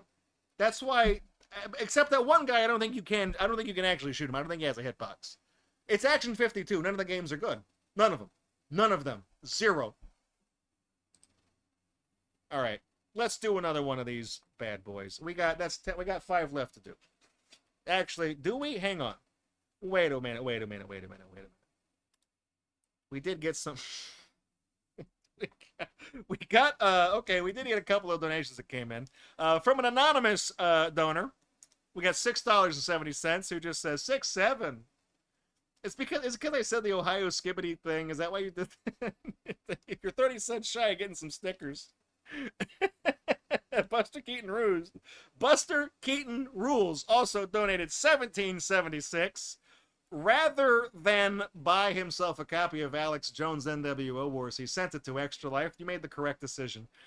He says, in anticipation of the next donation milestone, which is $17.76, here's $1,776. Your annual Extra Life event has come a long way. Godspeed, Draco, and God bless America. Long bless America, yeah. Thank you, Buster Keaton Rules. I appreciate it, man. I think, I forgot to check off. I think I did that one. There we go. All right. So, thank you for the donation. Our next milestone on the limit, we have joke milestones on the Extra Life page.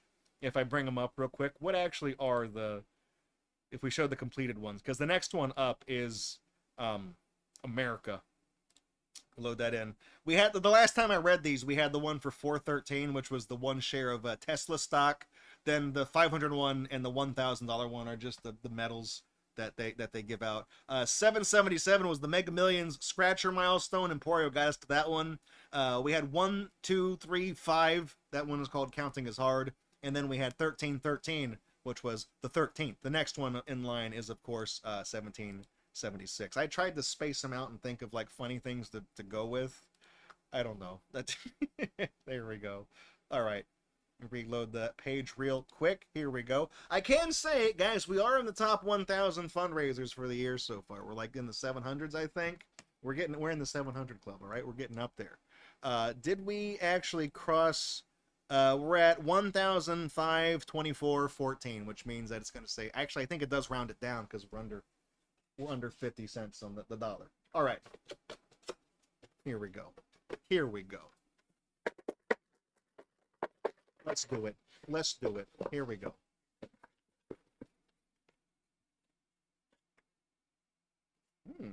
Another blue one from 2024. Oh. All right. Do I have this? Hang on. This one's a Steam game. Let me install it real quick. We'll get that rolling. Okay. I know this one is, yeah. All right. Wait, why is that taking so long?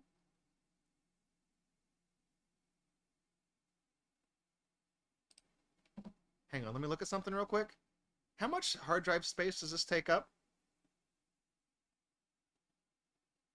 How do you look at the system requirements on Steam? It's at the bottom, right? 3 gigs? No. That's okay. It's picking up. All right. Try to get this ready ahead of time so I can read this out. The game is 433. It is a PC game.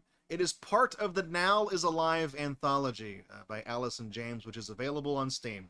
I believe the anthology is 99 cents. That is everyday price. There is it's like 200 games in the anthology. We featured it before as a Game Hell, and Allison was a fan of it. 433, the challenge submitted by Roastmaster is to complete the experience. This one's kind of an easy one. This is kind of throwaway. Let's wait for that to go. So while this is going on, 433 is it's a musical composition. All right, that didn't go over so well.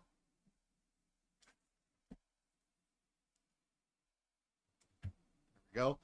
It's not a Bubsy game. It's a music composition. It's something that was adapted into other things, but originally it started out as a musical composition. So let me get this rolling. Does the Now Is Alive launcher immediately take control of the system, or is it?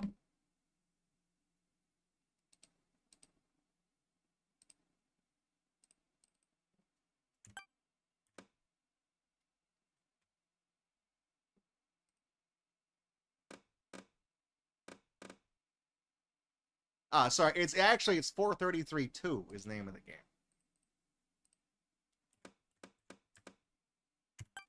Get that pulled up. Does this... Can I start... How do I... I know you guys can't see it.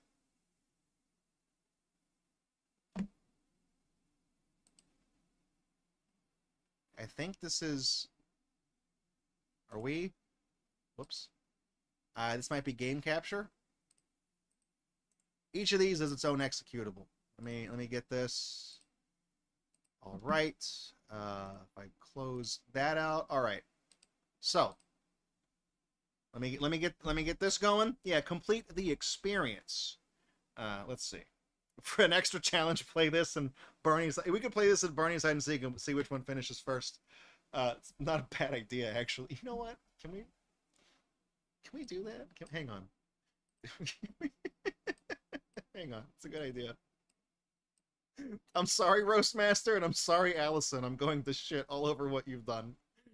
Give me a second. That's a funny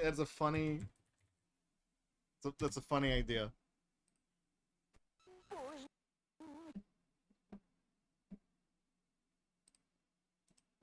Okay, so we've got Barney. We'll put Barney right down here. Okay? So here's the way this is going to work. We'll start this. Now, if we do this right... Oh, wait, no. But Barney needs to be the active window. Otherwise, it doesn't play. Okay, hang on. Shit. It doesn't... God damn it. How do I... Okay, wait a minute. Do I have an emulator that will run in the background?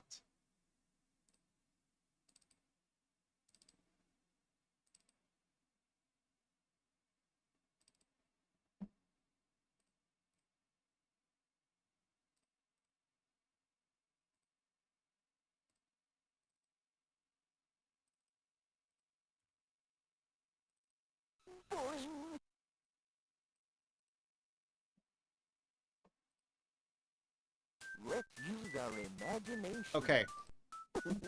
Jens will pull through for us, okay? Okay. So we got Barney down here. Okay. Now.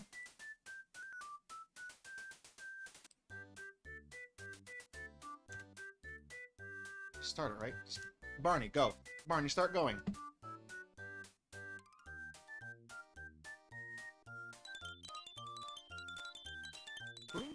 Wait for his dumbass to get up. Let's look for our friends and the hidden presents. Super duper. Now we're Okay. in the forest. Now. Where's the other game? Why is that there? Okay, there it is. So, 433 is a composition by John Cage. It is a blank sheet of music that lasts 4 minutes and 33 seconds, and it is meant. It is a art piece. It's a.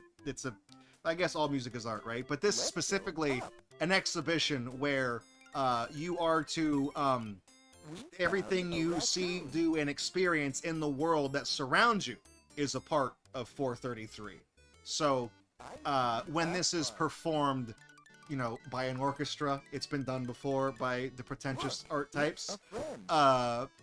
What happens is, oh, hang on, I need to start the timer too. Whoops, forgot about that. That's fine. So it's all of the minutia of where you currently are. The person next to you who checks their program guide to make sure that they're not getting fucked over right now because nobody's playing any music. The sound of them ruffling through their papers and turning to see what is currently happening on the itinerary. That's part of the experience. The guy 2 rows behind you, who's been coughing the entire fucking concert, who could really use a lozenge right now, that's part of the composition.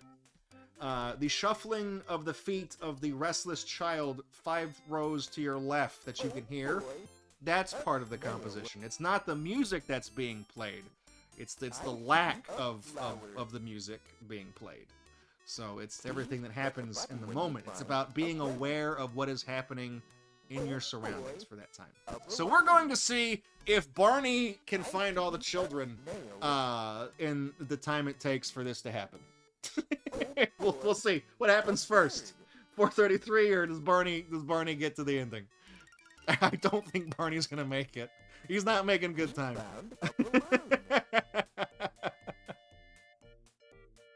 Oh boy, look, a pipe bomb.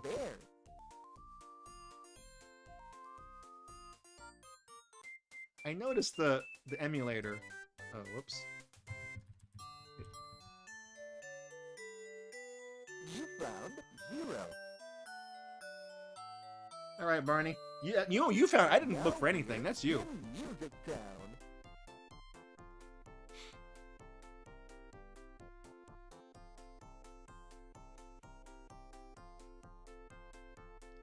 Barney's hide and seek is a interesting game.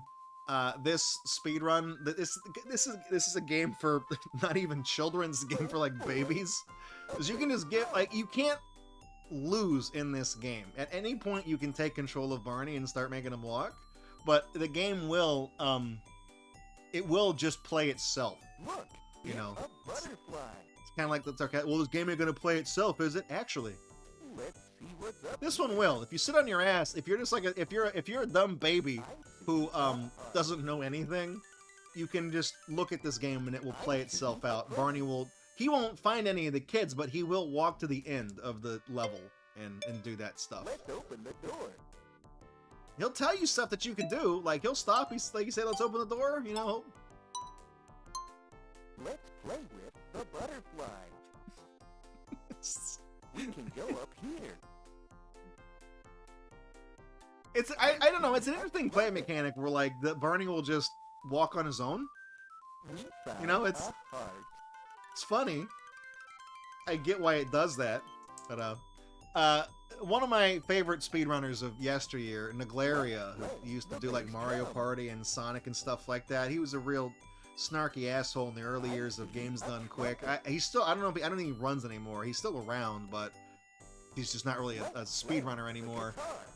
His dog is on the leaderboards for this game. If you look up Barney's Hide and Seek on speedrun.com, you will find Naglaria's dog has an entry. And it's just, shit ain't nothing to me, man. That's damn right. This game, I'm so good at Barney's Great Adventure, it plays itself. Let's play the trumpet. I just remember the whole snarky thing about on the spot just calling things and being like, oh yeah, that was frame perfect. That was kind of his shtick, is that he did a run of Sonic the Hedgehog on the Genesis and immediately fucked up in Green Hill Zone. And he just reached forward and just mashed the reset button on the console, and he turned to the guy next to him and said, that was a frame perfect reset, okay? And then he played the game through. Please press a button when you find a friend. Please press a button when you find a present. No. I thought the executable 433 closed itself after 4 minutes and 33 seconds, but it's not. Alright, let's see here. Found 0. Is there another level? Now we're... Oh, you failed, Barney. You didn't make it. You failed the challenge, Barney. I won. You didn't. Please press a button. You should have done it. You just press escape and then you... Alright. go, Barney. That was an interesting challenge. that was funny, Magic Beans. I'm glad. I mean, because I mean, it's one of those things where it's like if I just like crack jokes during it, I feel like people don't think I'm taking art seriously. And here's the thing: I don't take art seriously, but I get the immersion of what they're trying, because it's not a composition. It's blank sheet music, and you can't say you wrote that. Okay, that's like buying a spiral notebook from Walmart, being like, "You want to read my novel?" It's empty. It's one of those things where it's like, but I get the argument. Okay, I do kind of get that, because art is not necessarily about the thing you've made. I've said this before. Art is the process of convincing somebody else that what you have made is art. That's actually what art is. You make something. I've used this analogy before, right? Bob Ross paints in 20 minutes. He paints an absolutely gorgeous landscape. You look at that and you can see the technical achievement that went into making that, like the composition and the trees, and you know exactly what that is. Like, that is a cabin in the woods, and there's pine trees and mountains behind it and a beautiful sky. That is art. That painting is art. I get that, and you look at like a collage, a layered thing that's textured and magazine stuff, and with the letters that are all arranged, and it's like a mosaic. It's kind of crazy, and it's like, okay, I get that. You had to meticulously curate all these pieces and arrange them in such a way. You didn't paint anything, you didn't draw it, but you assembled this like a thing, and it's a composition. I get that. That's art. And then you talk about Marshall Duchamp, and I always bring this shit up because we did it on Games for Smart People a long time ago. And that's the motherfucker who had like the urinal and was like, put it down. That's art. And I'm like, you didn't make that, okay? You went to the fucking Home Depot, wherever the hell, whatever store they have, wherever you're from, and you got a urinal and you plopped it down on a platform. It's called like Ready-Mades or something, one word, branding purposes. And that would be, it was provocative, right? It was to get people talking.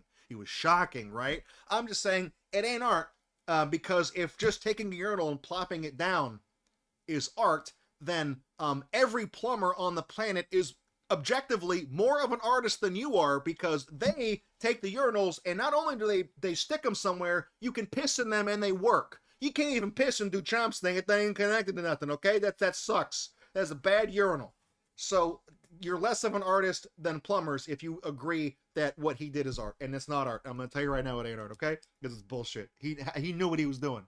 So the whole 433 thing, where it's not anything that really exists, but it gets you to like experience and be aware of the moment and all the minutia and the little things that it is not really art, but it is more of art than what the urinal thing is, but not by much. But it is closer to being art than what that one was, okay? In the spectrum, it's further ahead of that, but not by much. Anyways, I'll get off my soapbox. Absolute bullshit.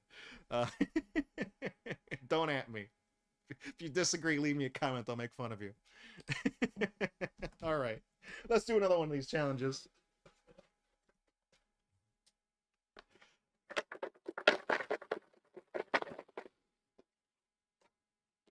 Uh-oh. I pushed the flap in. I can't get it. There we go.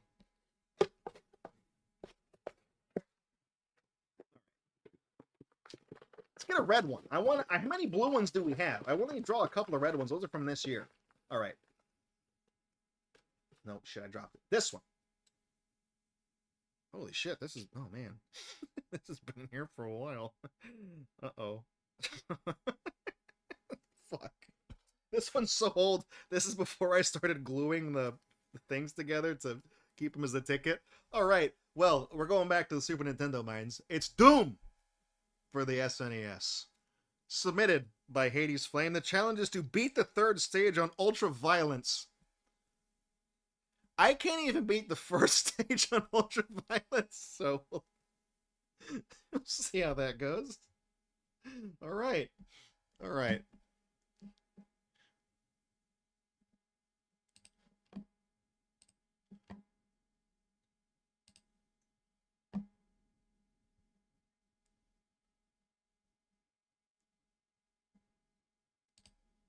Yeah, you got to kill what... Yeah, because you got to kill what you can and then exit the stage, because that's the one where the enemies endlessly respawn. So you have to... I do know that much. I do know that that's the kicker there.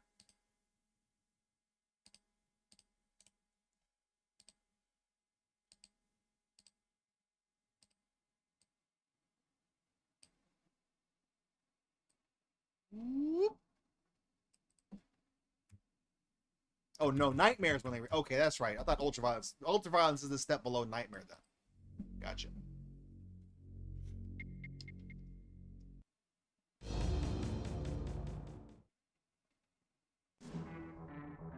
Wait, how do I?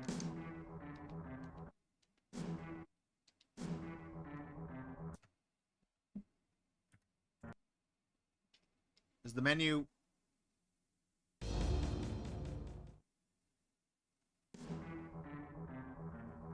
How do you get to the menu from the beginning of the game? It's not A. It's not start. Is it select?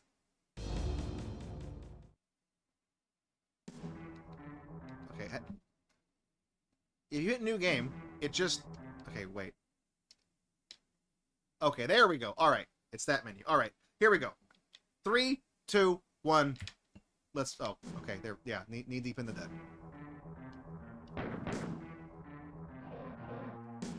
We're gonna run. Oh, yeah, I forgot they put those guys there. I'm probably fucked. That wasn't worth it. Fuck that up bad. Alright.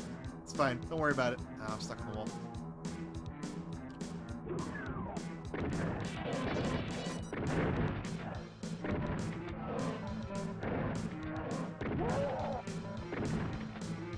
Alright, we're gonna go. We're gonna. Oh, I missed him. That guy's gonna kill me. Oh, maybe not. Maybe not. Alright. Oh, shit.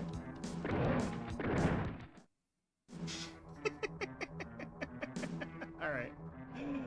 Okay. I gotta get the armor, though. I know that much. I know you gotta get the armor. Wait, how do I only have 30 health left? Who hit me?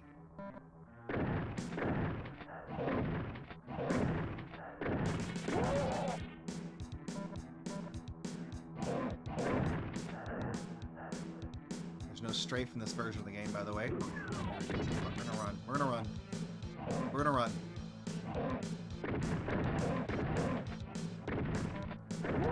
God damn it.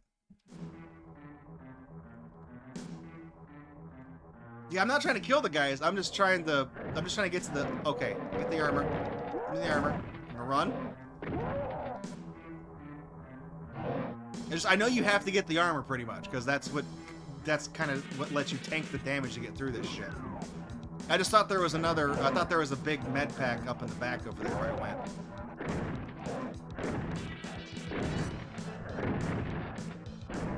Go, go, go, go, go, go, go! Imp. This game looks so polished, doesn't it? Yeah. It's nice, isn't it? I didn't get a shotgun. I don't need one. I don't need one. We're going, alright?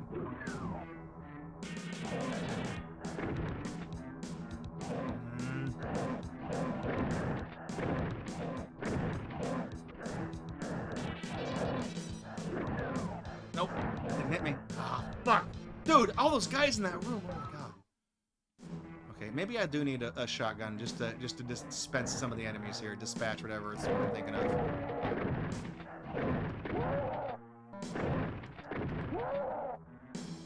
You guys in your infinite fucking height.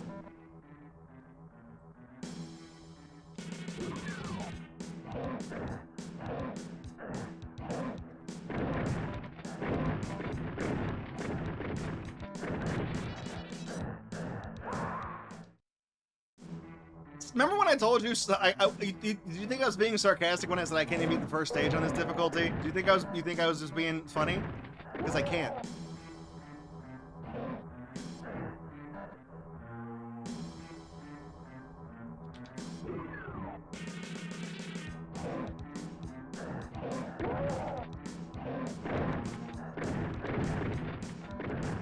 Okay, maybe this is it. Maybe this is it. Maybe this is it. Dude, what the fuck? I had like 40 health and armor?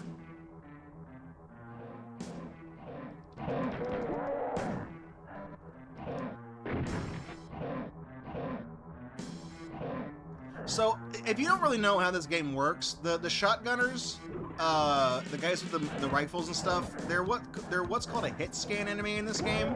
They don't shoot a projectile. They shoot a beam out from in front of them that the game. Oh, I'm out of bullets too. I'm so dead. I don't know how do you change guns. What's gun change? Yeah, let me in. Let me in.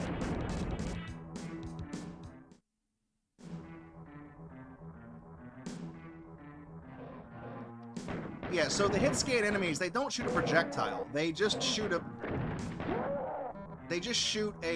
beam, and if you're in range of it, it hits you, and it does a random amount of damage between like a fixed a range. You know what I mean?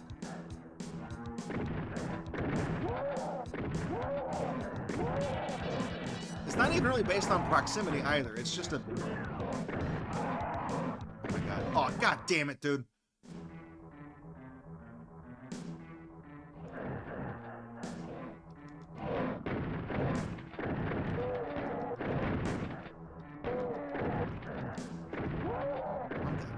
I'm not gonna make it through this. I'm almost dead leaving this room. Did they take all the health out in this difficulty? I'm pretty sure they do, right? Is there any in this room? Just check before they kill me. No, there's none here. There's none. There's armor. There's 1% armor points there.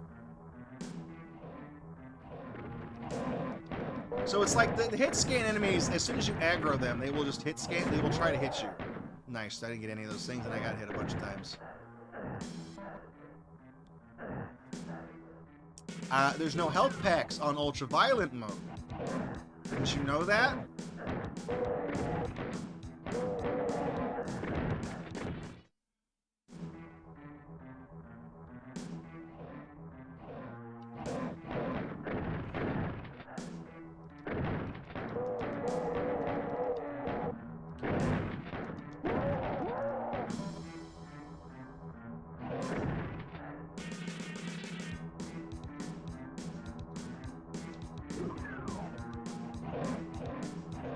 I was gonna see if there's one in the secret out there, but I can't even get to the secret.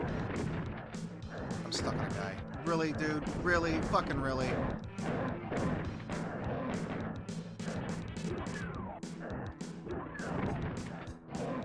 Oh, you put enemy. You put. There's enemy. There's a health pack. There is a health pack down there though, in the secret.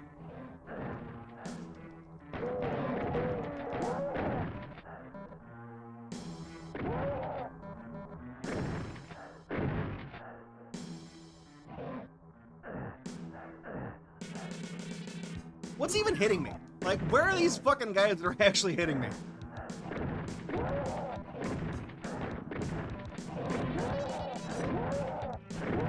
Okay, let me in them. Oh my god, dude. I'm getting stuck on stuff.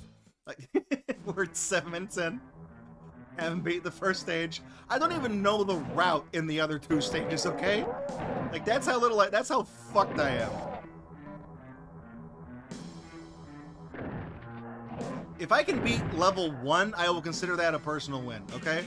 I won't win the challenge, but I will know to myself that I can do it.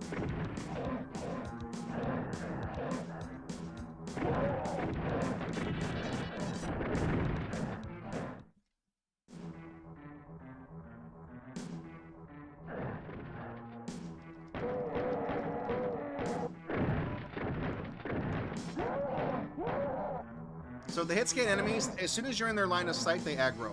And they fire immediately when they see you. So that's like those enemies that are on the other sides of the stairs where I get the armor at the beginning of the stage. They see me immediately. Okay, this is good. This is ideal. This is good. Come on, go, go, go.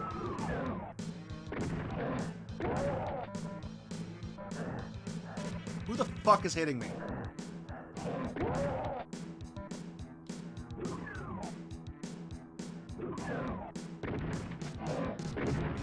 I got it. I'm in there. Oh no, the X is on the right. Oh, okay, that's 1 level. I did it. Yeah, the blue bottles at the base of the stairs, those are health. They are 1% health. I take way more damage than that just from being in these guys' vicinity.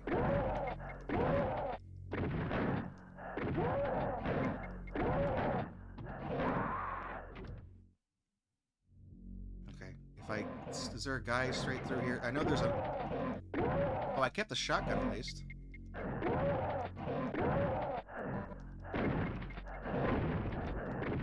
Okay.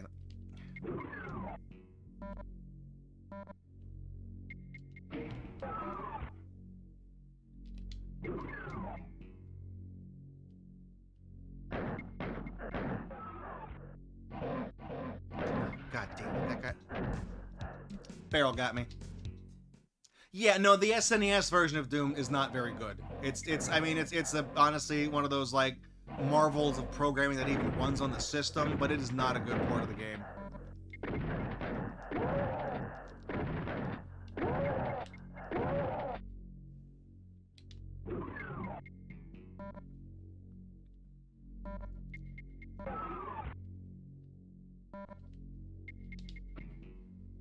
Alright, I think I'm doing this wrong. Go this way, right? Oh my god, I'm stuck on something.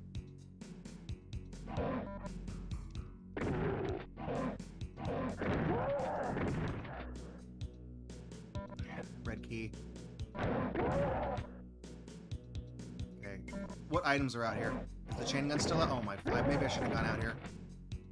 No, the Megasphere is. Okay. I got this. We are so back. Motherfucker.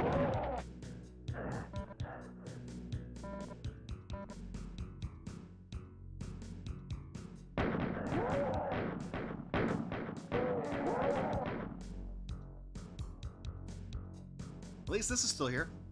Figured this out. Yeah, when you're looking at like parts of the geometry where there's like a lot of the stage, it slows down considerably.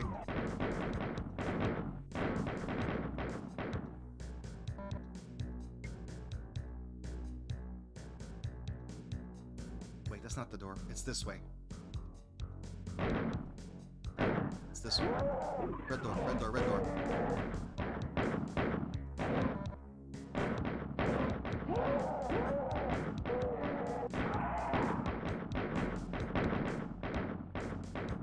Go, go, go.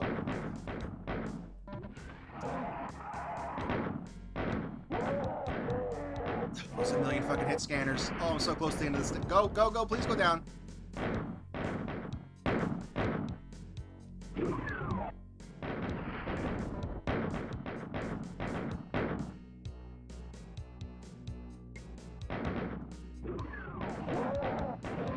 To the end. To the end. Oh my fucking god. Oh my fucking, oh, okay. Forget, they put a guy down there. Good.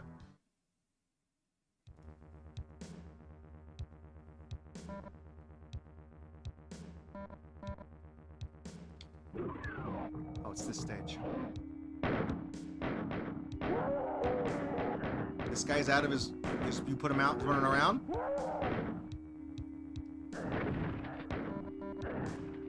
Who's shooting at me? Oh, he's over there. Good.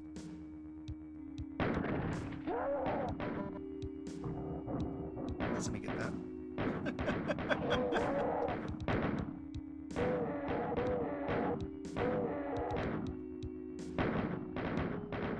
I think Doom is like the only game that has been routinely not passed for a feature in Extra Life. It even missed out this year, the horror game block, or the marathon, because like I'm just not good at this game.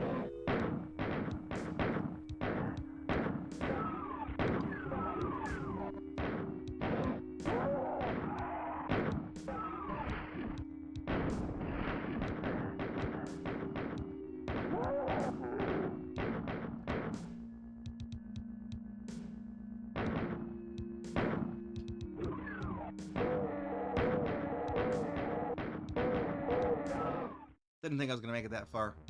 Okay. Interestingly, it does start you. It's not just pistol starts. It does actually remember that I had the chain gun, and it does refill my health completely.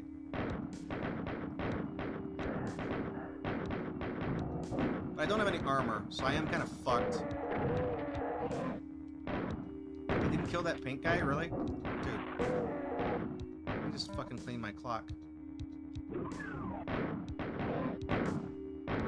Oh yeah, Doom's a Christian game. You go into the hell to fight the demons. Like literally, that is canon. That is what you do.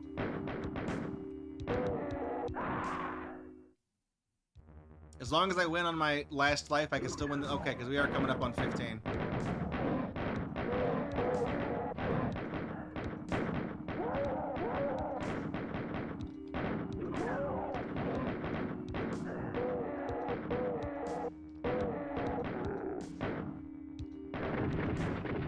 Don't have any armor, dude. I'm dogging it here.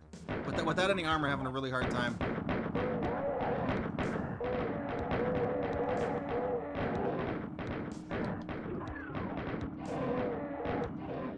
I'm getting caught up on these guys. I'm gonna get hit scanned to fucking death.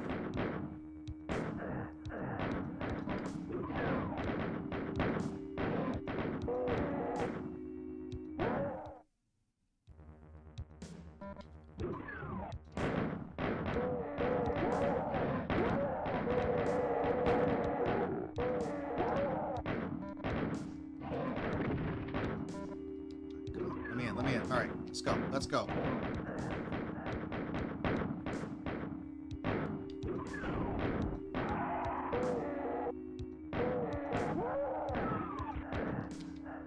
The imps are actually not as much of a threat. Okay, this is my last attempt to set it right at 15. The imps, the brown guys, are not really much of a threat because you can put some distance between you and them, and their projectiles are not hit scan. They are normal projectiles. It's all the gun guys who are the problem. Okay, well I'm done. I made it to level 3, okay? I made it. I didn't beat it, but I was getting there. Alright? But I'll mark that down as a lose. I mean, honestly, I didn't think I was going to beat the first stage. The fact that I was able to get through the first stage of Doom, I will... That's, like I said, that's a personal win for me, because I think the way, like... The only difference, I think you have Ultra Violence and then Nightmare, and those are the same in terms of, like, monster tenacity and, like, health and stuff. I think that's the same. It's just that on Nightmare mode, they you kill them and they eventually respawn in the stage where they were. So that's the twist. But yeah, that was a 2022 challenge. It's a yellow tag one. So we will put that one down. Anyways, I'm better at PC Doom. The SNES version is kind of jank. For example, in the SNES one, there's no run button. And there's also no strafe, so even though there's L and R, I don't think that lets you strafe left and right. At least I don't think it does. No, okay, it does. It's just I think I was clicking the trigger buttons, not the second ones. That's on me. Okay, user error. But you can't you still can't. There's no run, I don't think. So it's a different game. I think it's also missing a couple stages. I want to say Limited Run Games did put out like a version of Doom that is like fixed and complete that runs a lot better. And also has the missing stages in it. I want to look into that one. But it's not a very good version of the game. I will say, though, Doom is one of only 3 Super Nintendo games that have a different color cartridge. It's red. There's another red one that's like Spider-Man and Venom Max Separation Anxiety is also red, and Killer Instinct is a black cartridge. There are no other cartridges on the system that have a unique color. It's only those 3. And I'm not counting like unlicensed ones, too, because I'm pretty sure Noah's Ark 3D is a black cartridge, but that's not a real Nintendo one. Anyways, that's Doom. Alright. Reset the clock. Get this put back on. I owe you guys 3 more, currently. We're at 1524, so 3 more challenges to do here. We'll reach in. I'll mix them all up good and nice, okay? Good and nice. And I want... Man, it's another...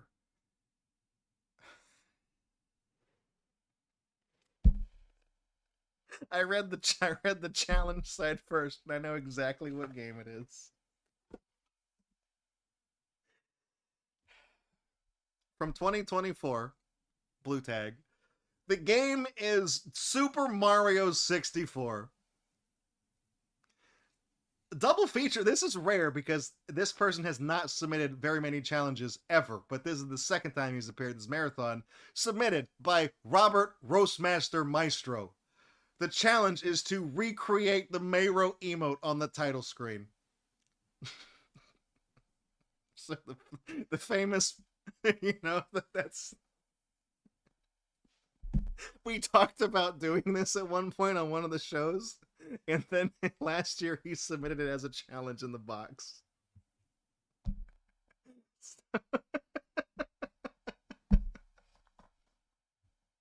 I mean, here's the thing, if I can pull this off, we'll get a really high resolution version of it, I guess. I don't know.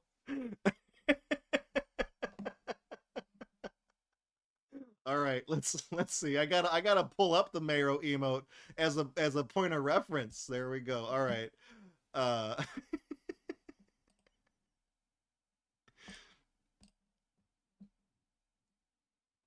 see here. N64.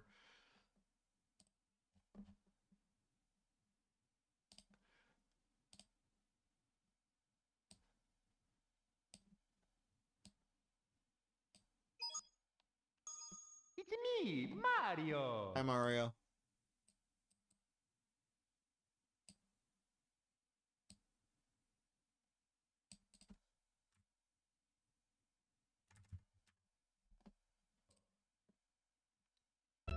Hello. Hello. Okay, does this need to be left stick? Okay, it does. Okay. Then you can, when you grip his nose, what's the... Hang on. Is that... Okay, that's R, holds it. Oh wait, I don't have C buttons though. Because that's how you... Shit, that's how you turn his face. Hang on, let me just make sure I get... I'm testing my controls right now. Can I...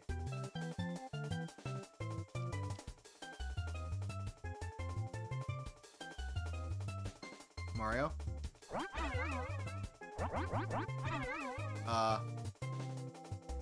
Mario?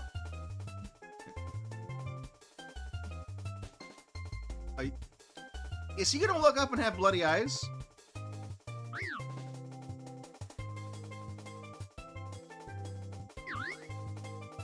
Okay, wait, I did turn him. I did rotate him somehow.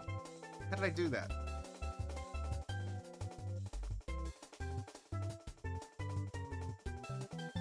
Is one of these...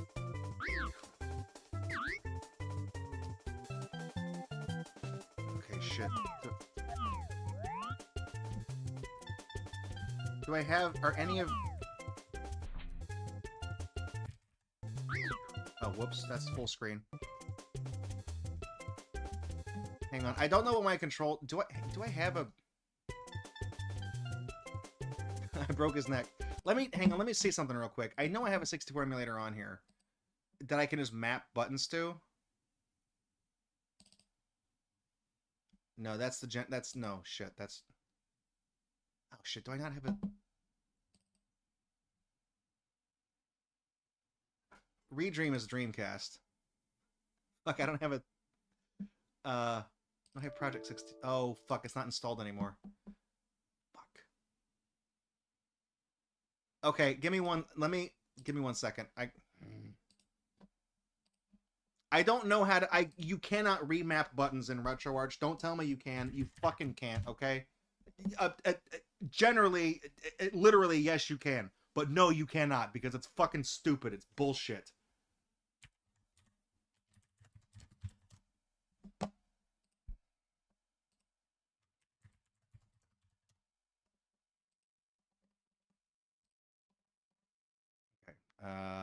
That is... Just give me that. Let me just install Project 64 real quick. Because I should be able to just... I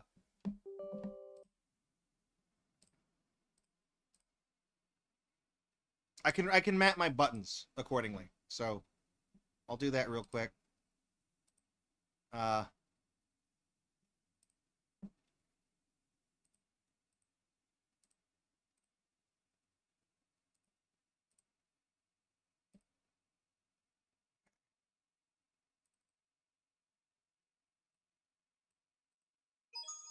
It's me. Hi, Mario.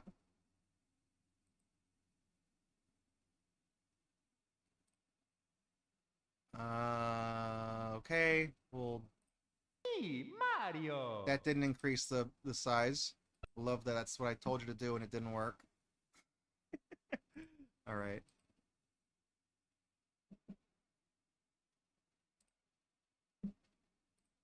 Hello! It's a little better. All right.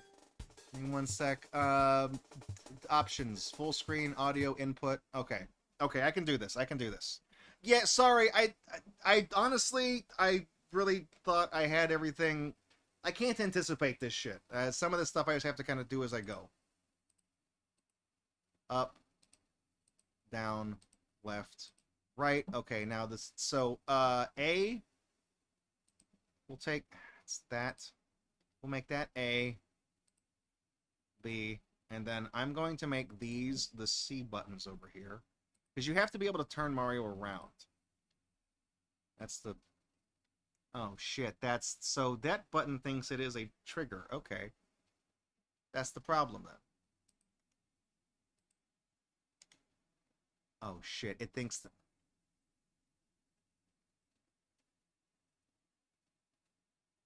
It thinks that is... Wait. It thinks this button and that are the same. That's the problem I keep having. Okay, that should be good. Can I just... Let me...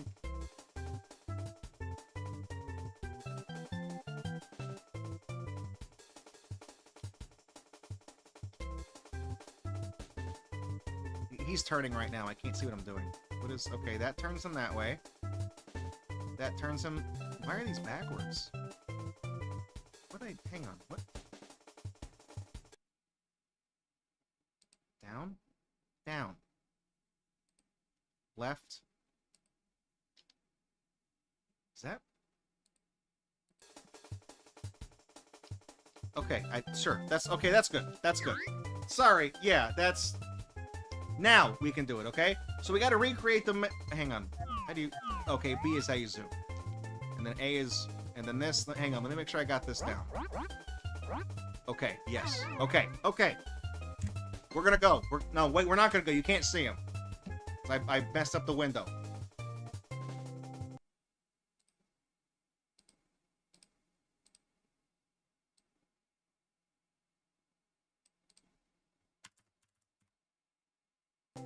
Now we're going for Mario. All right, there. Okay. So what I need to see the Mayro. I need to look at him. I need to see Mayro. Okay, so it's. So we got like this. We got. Oh, wait. Oh no, that's not right. Shit. It's L. I know it's my R button is not correct. Okay. So we need to grab his mouth and no, not his nose, his mouth. Not his cheek. Not his nose. There. Okay, now we need to... That's a little too far.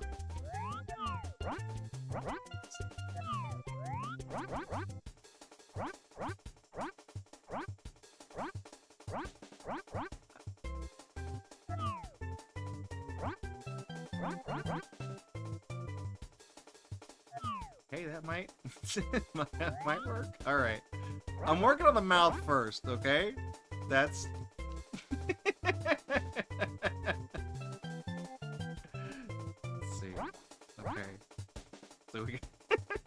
Alright. So I know his ears are pulled, they're pulled, like... They're pulled kind of down and almost out. Like, his ears are pulled slightly outward. That might be a little too much on that one. Let me see. Okay. He needs... So, how did they make his eyes bug out? Okay.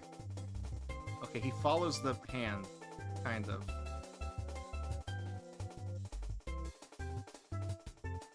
How did they get his eyebrows all fucked up like that? I don't think it's... No, I think his hat is pulled down. No. Yeah, his hat is pulled kind of down. And his nose is his nose pulled... Okay, is that... How do How did they get the head turned the way they did?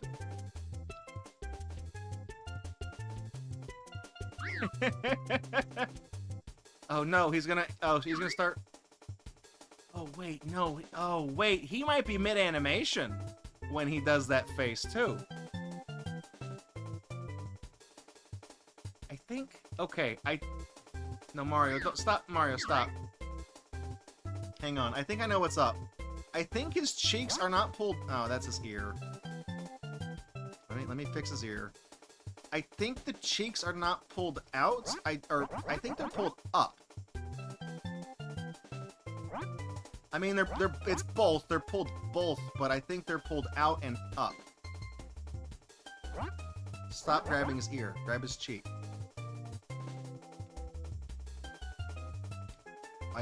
Does his cheek not exist anymore? Okay, there we go. It's like it's out and it's like this.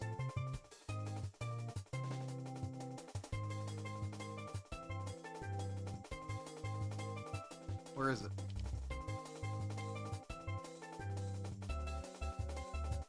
Okay, that out and no, that's it might not be right. That's a little too. It's how do they fucking? Because I remember back in the day I used to pull his cheeks all the way up so it looked like he had sunglasses on. I thought it was cool looking. Okay, we got. I feel like I'm moving further away from being correct. Okay. That is such a specific fucking face.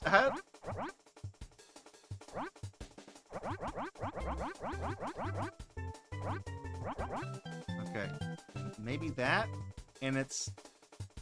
I think the hat is even further squished in. Yeah, because the eyebrows are like. It almost looks like his eyebrows are curly.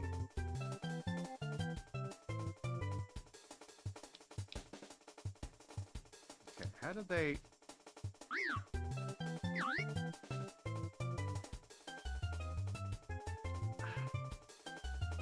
I wonder how do they tilt the head, like rotationally? How'd they do that? How did? I can't. Was the head rotation done like in post? Because I can't. I can rotate him on these two axes, but I can't like.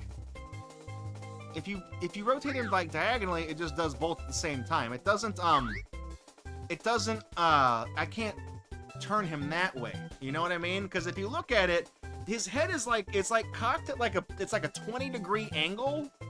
So, how did, okay, I definitely do think his nose is pulled further down. I think it's like that. I don't know. I'm not getting the face, I think the cheeks are further out than when I have them. The mouth is extremely pronounced on the emote. Like it's very. I'm looking at like the inside of the. That's kind of. It's throwing me off because like it's not.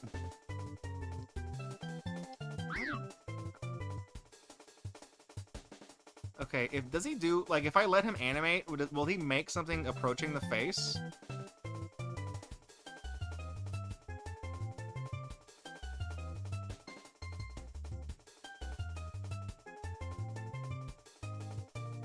Oh, wait, no, look, that's, oh, wait, he does move his head rotationally.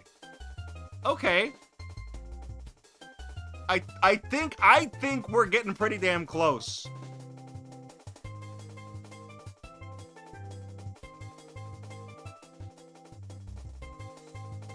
Okay, that's... Are we? I don't know. Yeah, when he follows that sparkle, that's how he rotates his head. We may have gotten it? Let me see it again. Yeah, I know it's like when you... Yeah, Neko, it's like, how would the emote look from the front? I'm trying to visualize that. Like, I feel like I got the hat down.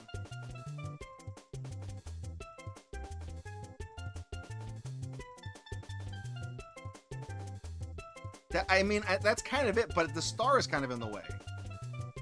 Hang on. What is the... I'm trying to look at the light source, because I know, like, when the... That might... I don't know. That... Fucking hell, how do they do that? Like, that's... That... I mean, that might have been it right there. At the end right there, when there's that star. Because I'm also trying to look at the light source on the emote, like, the way the light is hitting his face. Because wherever the star goes, it does, like, it leaves it shines on him. I mean, I think that's...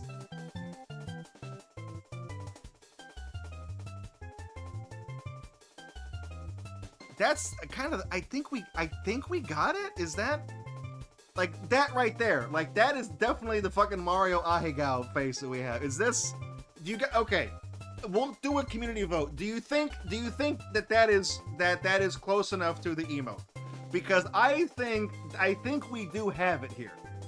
But I'll leave it to you guys. If there's a consensus that we did get the Mayro emote, then we'll call this one a victory. I'll call it here, but I don't want to be like, oh, I did it, haha. I want to see if, like, the people watching do think I have it. And if we do, then we'll give it a thumbs up. I think we're close enough that it looks correct. Like right there, like that. That's that right there. That's it. That's it. I mean, there it is. You drop it in the chat. I think that looks like it. When he looks up at the star right there, I think we got it. I don't know if we got the camera in the exact right angle, but if we zoom out, we might be able to get a better look at it. I'm going to assume that your posting of the Mayro emote in chat means that you believe that this is correct. That's what I'm going to say. That's my guess. Let's see. I mean, this might be... Like, that's it, right? That's gotta be it. We got it. I think the ear might be a little bit fucked up. That's it. That's definitely it.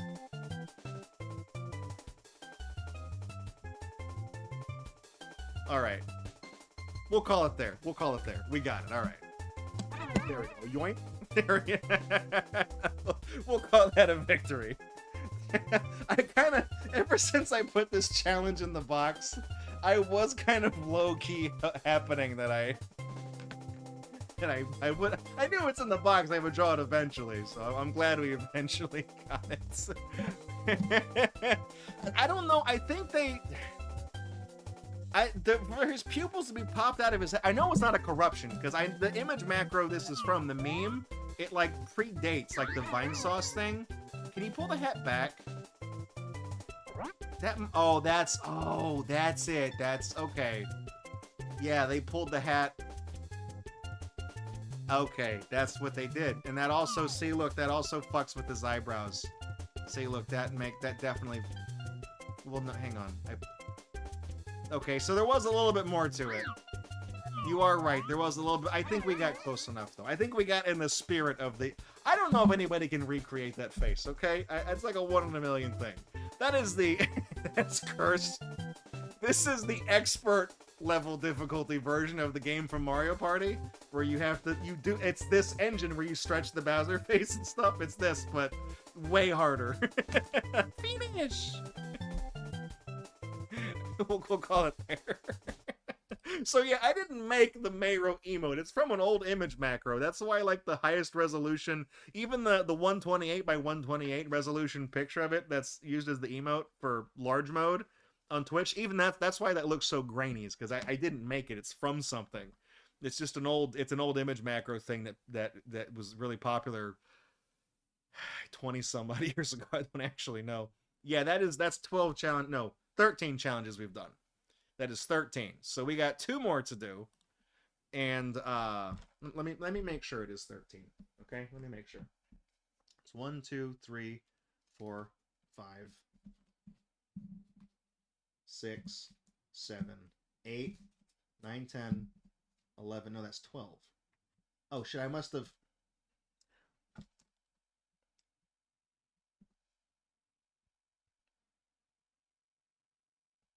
Oh, no, you're right. You're right. Okay, hang on. Okay. I've got 6 wins and 6 losses. There we go. Okay, so I did that right. I think when I did a challenge, I think I made a tally mark, and I did win or lose, and I made another. I think I went back and did it twice. You're right. You're right. Okay, so we got 3 left to do, and then we're gonna get into Bible Buffet, and we're definitely gonna go over estimate with Bible Buffet. So let's get this rolling. Wrong layout. There we go. All right. Let's get this next one in. 3 more to go.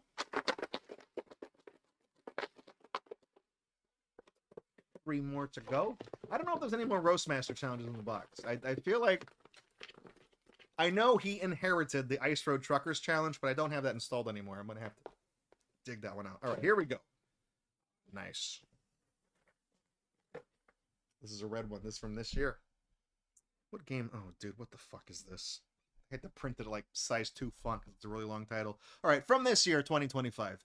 The game for Game Boy Advance is Dora the Explorer, The Search for Pirate Pig's Treasure, submitted by Mr. Hades Flame. And the challenge is to reach the spooky forest while collecting every coin.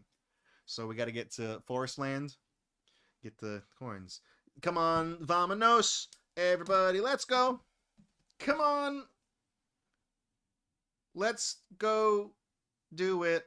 I didn't watch Dora the Explorer. I was like way after my time. I don't remember. I remember that song. I had like even my youngest brother I don't think watched Dora the Explorer because even that was like after his time too. Feel free to correct me in the comments if you watch Dora the Explorer.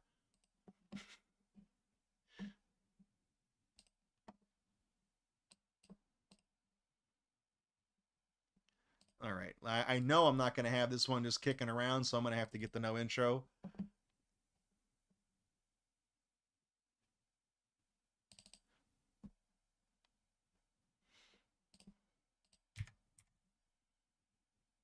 Dora the Explorer, the search for there are several. I mean, it makes sense. It's shovelware crap for the Game Boy Advance released in that era of gaming. So yeah, there's going to be a lot of garbage released around the time. Why am I surprised?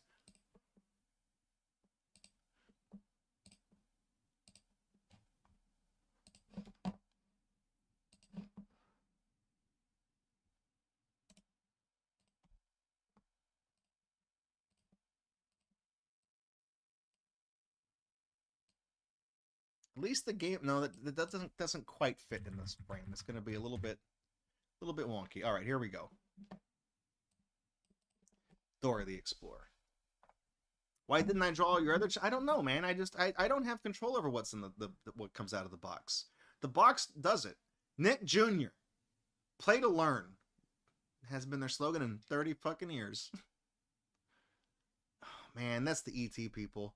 Consequently, it's also the Dragon Tales people, so it's kind of a mixed bag. I don't know. I have no idea who the fuck those people are. Burb?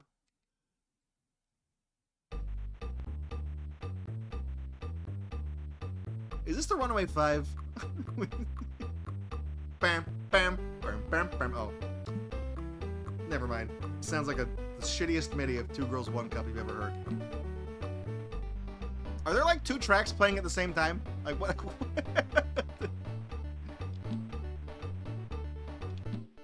Okay, new game. All right. Look out, Boots. Get the thing.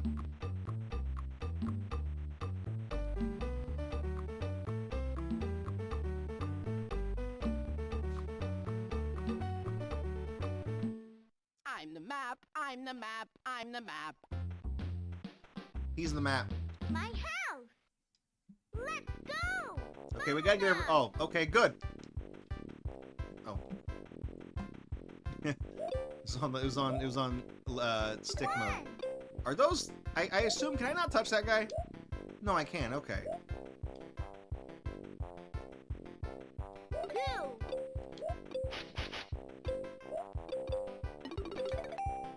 This is a game for 5-year-olds.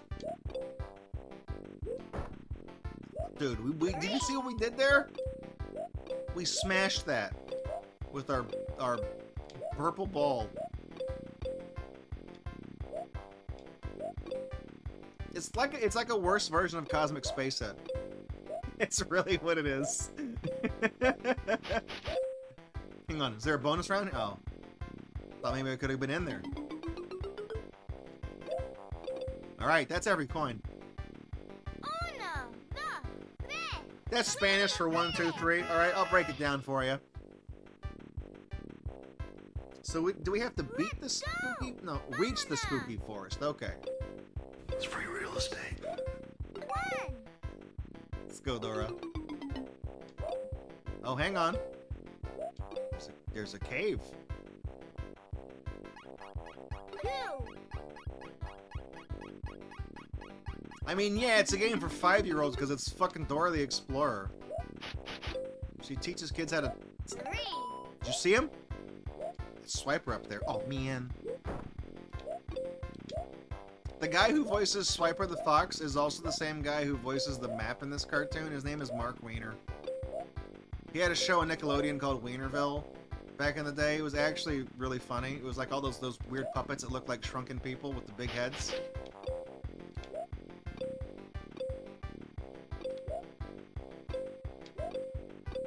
You owe it, if you've never seen the show, you owe it to yourself to look up clips of it on YouTube. It's worth it. No, I said Wiener. let's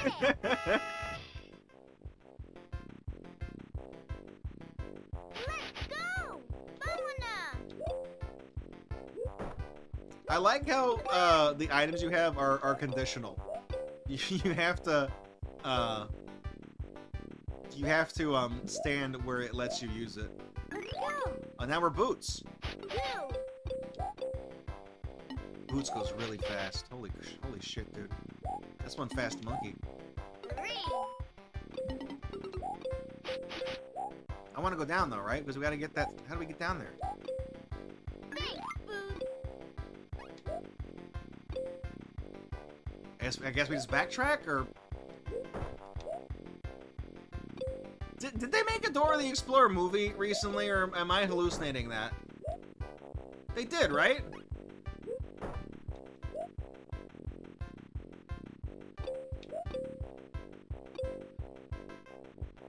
Good, I'm missing one coin.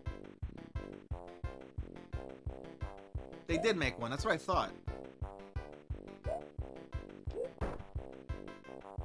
She was grown up or something. No, that's Rugrats you're thinking of. Okay, there it is. Uno, dos, tres. We did it.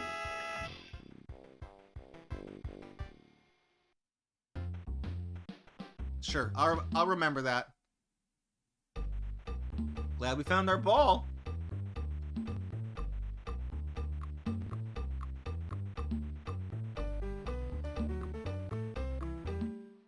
I'm the map, I'm the map, I'm the map. Blueberry Hill. Let's go. Climbing up on Blueberry Hill. One, two, It's fucking late, dude. I'm tired.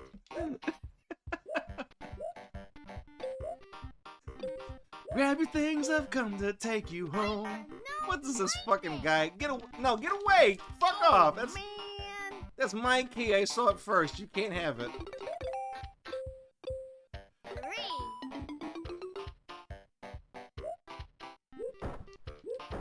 What is my blue ball different from all the ones that are up there? I feel like that's all the same shit.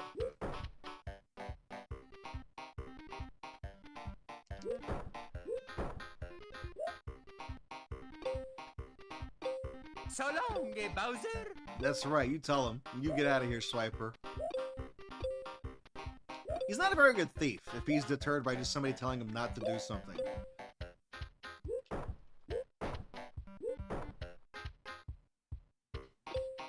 I mean, DW from Arthur is a better antagonist than Swiper the Fox, because at least she's like, I can't read that sign. I don't care who it's from, whatever she says. That sign would stop me if I could read, or I don't know what the fucking quote is. You guys know what I'm talking about. Is the money just in here? Oh, okay.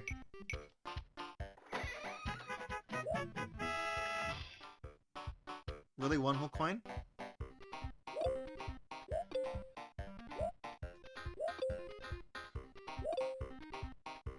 uno, dos, tres. We did 14, how long, how long? Hola, my place called Vertigo. Let's go! Vámonos! Draco. Draco. 14 is not 4. It's 14. Okay, we'll take it up with Bono. That's what his dumbass says. 1.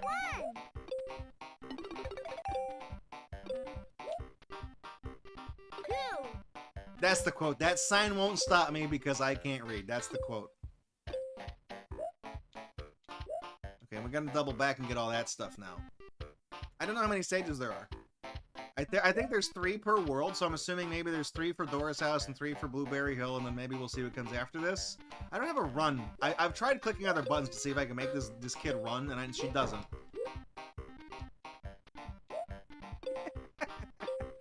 Swiper is just a little bit naughty, but DW is a straight up demon.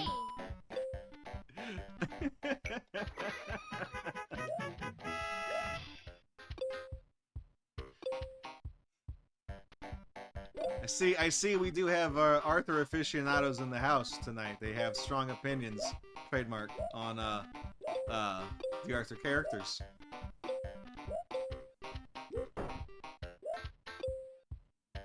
Uno, dos, tres. We did it!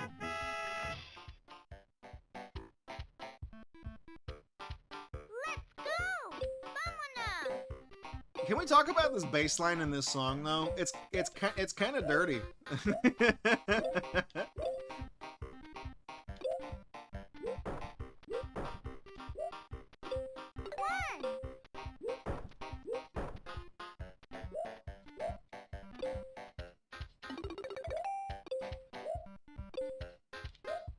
I don't know if I want to be the monkey yet. I want to here, right? Use the no. There we go.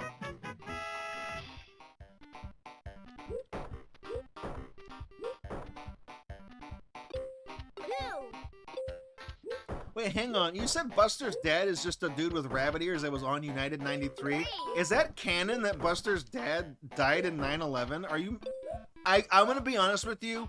I have never seen an episode of Arthur ever, okay? I've never seen anything. I literally know the meme of DW not reading the sign, and apparently not very well because I couldn't quote it verbatim. And I know the quote of Buster saying, "You really think people would go on the internet and just tell lies?" That's the thing, is you could be fucking with me and I wouldn't even know it.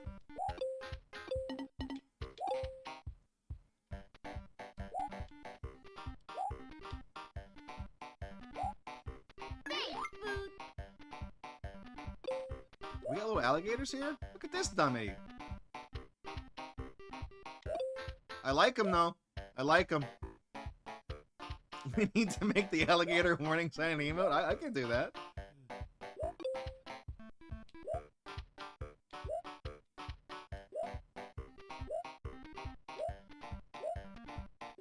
Hang on, I gotta grab these up here. Nice. Coins. 30 coins. Oh, no. Okay, so no. Buster's, he's just a dude with rabbit ears. Okay. I was like, I mean, that's a thing, because, I mean, Arthur was around the time of, like, 9/11. I thought maybe, like, to help kids relate if they had a parent who was affected by it. Oh, we made it to the forest. I'm the map. I'm the map. Nice. I'm All right, shut up. Don't, no more talking. No more singing. This is what you're doing. This is what I want you to do.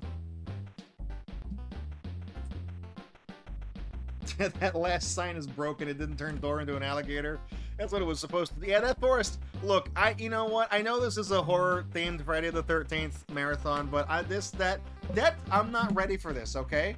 I'm not ready for the spooky forest. We're not going in there. I'm not gonna go in there, okay? I will play the game where people die from massive fungicide. But I will not play the spooky forest game. That's too real for me, okay? Do you see that? I will look Sonic.exe square in the face with his hyper-realistic bloody eyes, and I will tell him he's a fucking clown, but I will not play the spooky forest of Dora the Explorer. I will not do it, okay? I won't do it. I refuse. That is too spooky for me. Too spooky. Alright, we got a couple more of these to do. Let's bust this, Let's bust this bad boy out. Alright, let's see here.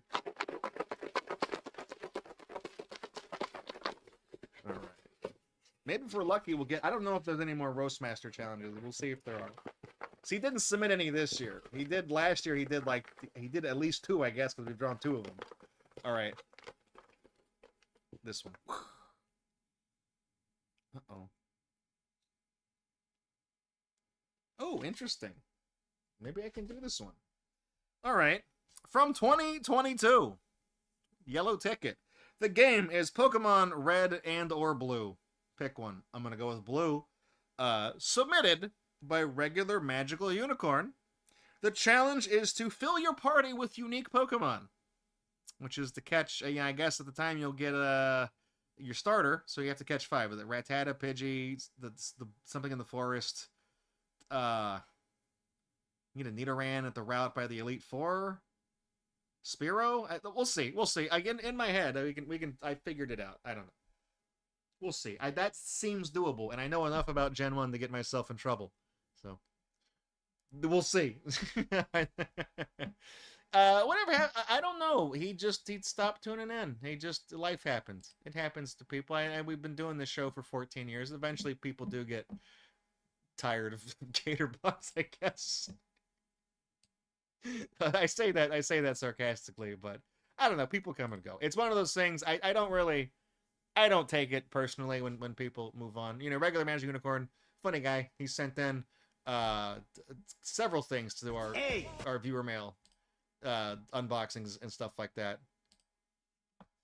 I know he had he actually sent in the Monopoly board game that was completely reskinned to be Gatorbox. He sent that in. So I thought that was really cool of him.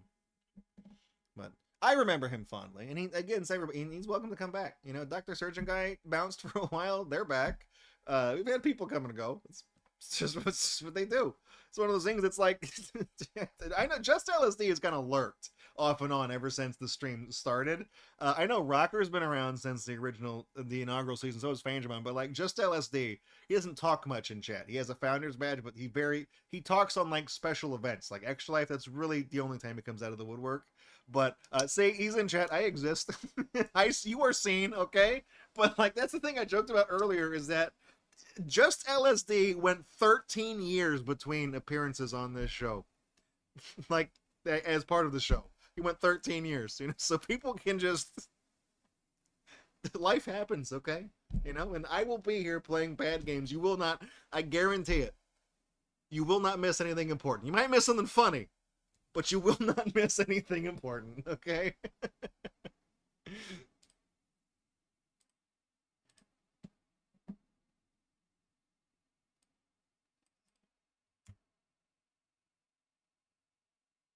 Slower, slower. I gotta make that a sound alert.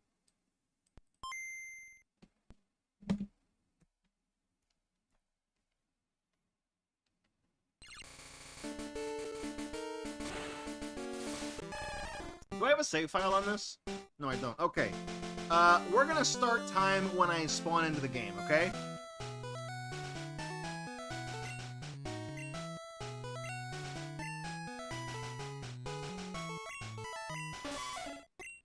That Nidorino. I know him.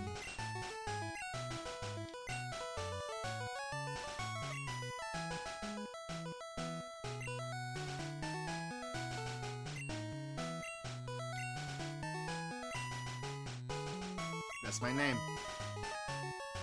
Right, my name is Peebus. So is that Gary?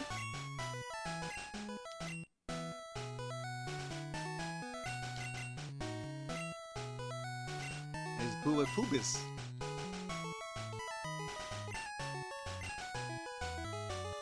Peebus. Alright. My very own Pokemon legend.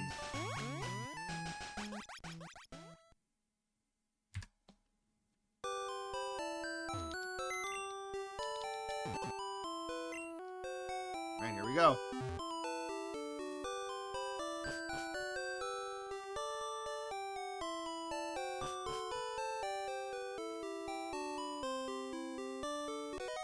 Pallet Town. One big dick ready to get sucked. Those are edited, by the way. They're gonna go up on Gatorbox Plus relatively soon. It's just this is gonna take priority over everything, and the Your Level Sucks thing did as well.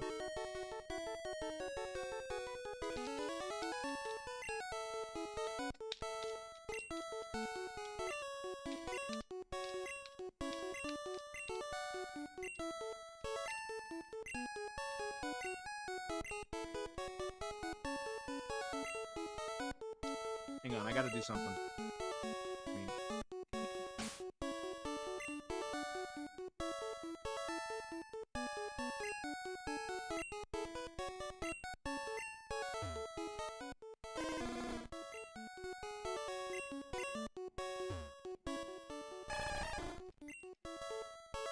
You'd think by now I would know which one is which. How many years have I played this game?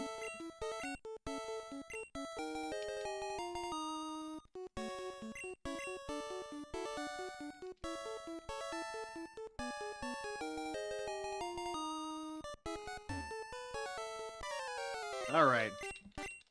Come on. Come on!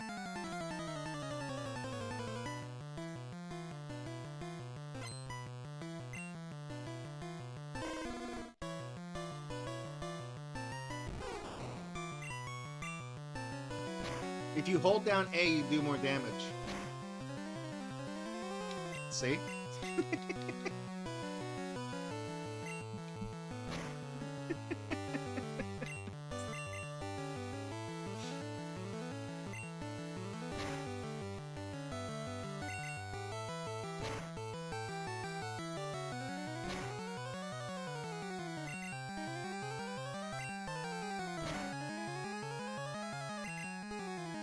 Stop. It's enough. No growling.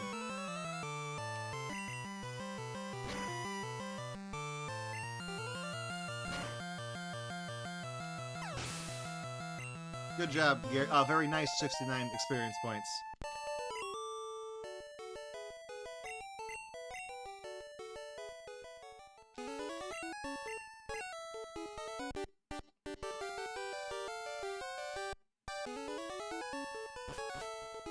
Here. All right.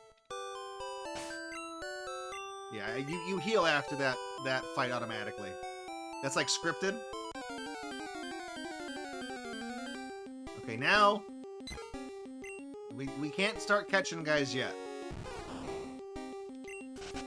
We don't have any items. We have to make it up to Pewter City. Motherfucker.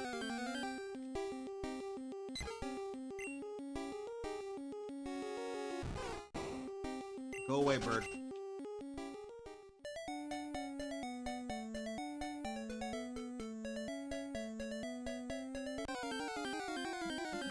Yup. Watch. When it comes time for us to start catching guys, we're not getting any encounters.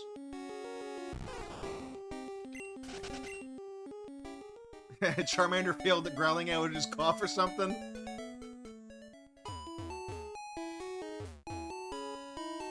Okay, we gotta go in the mart. And this guy's gonna give us Oak's parcel. So we have to, this is the Pokedex. We have to deliver this back to... Can we buy anything yet? No, we can't. So we have to... God damn it. Like, the starting of this game, just to get back and deliver this crap. At least you can get around the grass. You can go out to the left and just jump down this shit and don't touch the grass.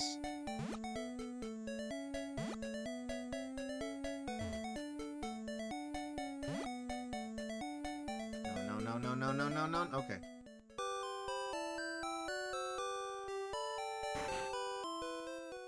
Hey, asshole.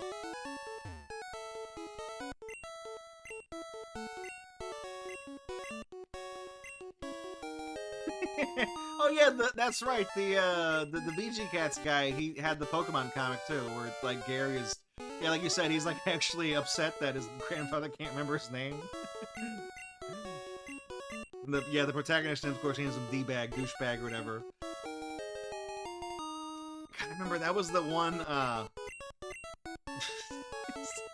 don't think it's the same comic that you're thinking of, but I remember like it's a spin on the "This is my grandson. What was his name?" And then it shows like Ash in the corner. He blurts out "Dicks," And then Professor Oak's like, oh, that's right, his name is Dix Oak. And then Gary's standing behind him like, you know, like...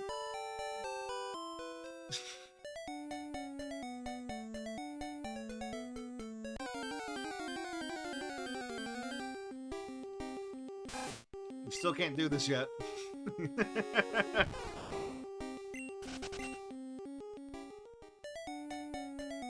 We have to get back to the Pokemon Mart. Get out of the way. See? No encounters. If I would have taken the 2 extra steps to go around that guy, I would have got.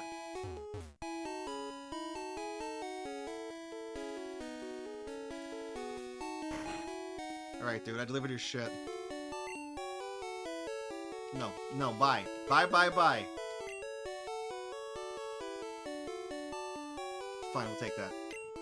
No.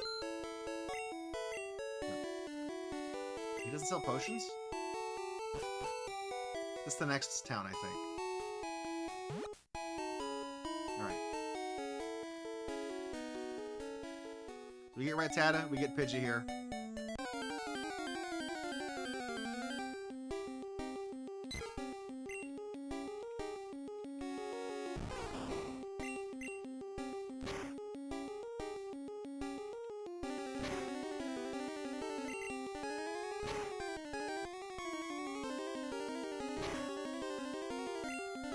Is that the same comic where I said Dix? Is that the one? Okay. Here we go. Alright. You hold up and B? Prove me wrong. Prove me wrong. Decompile the code. I don't fucking care. You're not gonna do it.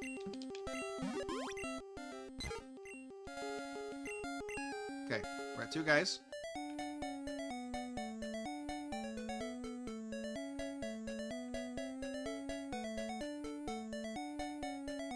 Where's all the ink? Okay.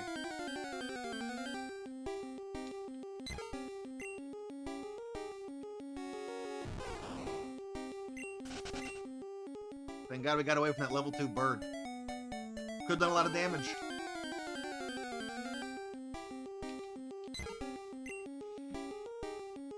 I see what's gonna happen here.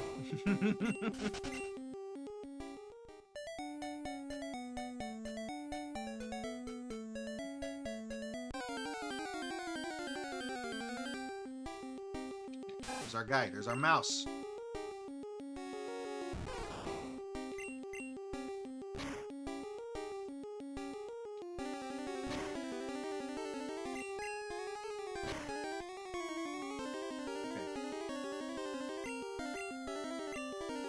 Here. Up and B. Works every time. See? Told you. That's 2 for 2. 100% of the time it works. Okay, I don't think there's anything else on this route. We're gonna get out of here. We're gonna swing by the Pokemon Center just to heal real quick. Real quick.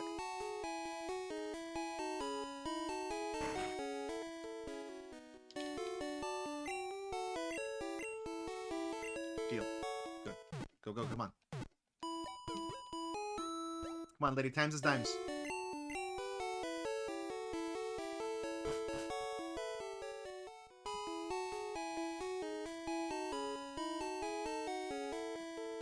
Do I risk going out here?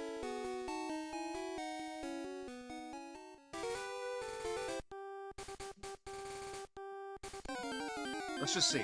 I'll do one encounter. Who do we get? Okay. I'll take it. Burb. Oh, he's kind of a high level. I mean, comparatively. That's not good. That's bad. Yeah, that's bad. Why'd I pick Bulbasaur? He won't kill me on this turn.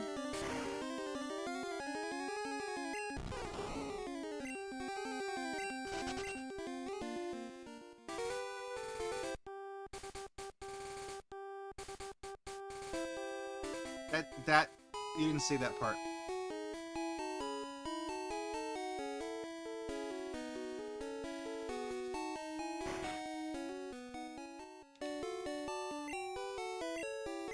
I actually picked Bulbasaur for the higher defense stats so I could do this less, because I foresaw this taking up a lot of time. Okay, we're gonna get the hell out of here.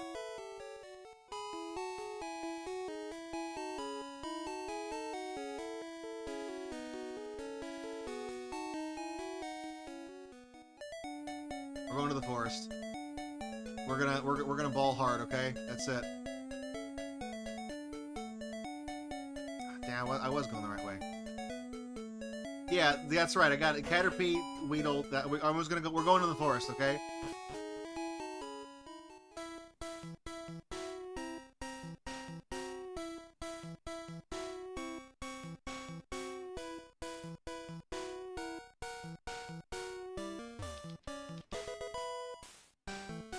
The one on the house. Okay, Caterpie. We're getting them. Where are all the Pokemon? I don't know, man. You tell me. They're shy. They were coming out of the woodwork when I couldn't catch any of them because I hadn't completed that part of the plot yet. I got 3. I'm halfway there. Don't kill him. Don't kill the bug. Okay.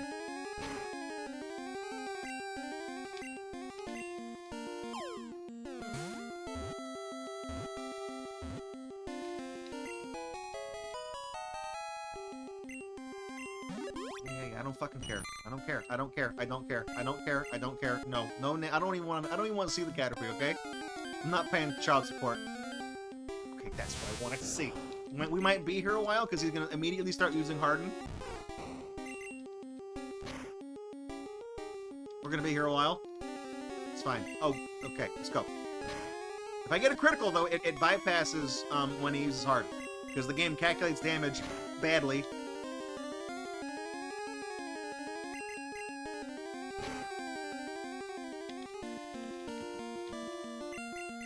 Come on. Yep. Yep.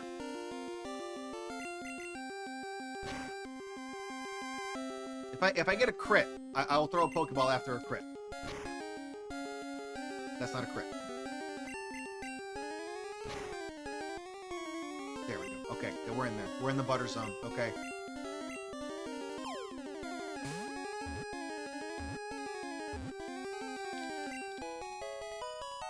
That's a lot of damage.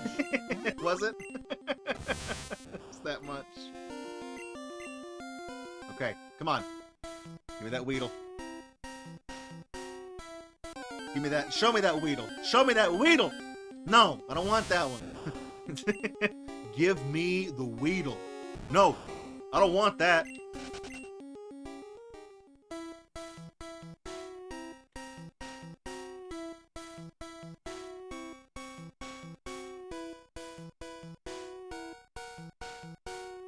I remember growing up, you couldn't take 2 steps without running into a fucking guy all the time in this forest.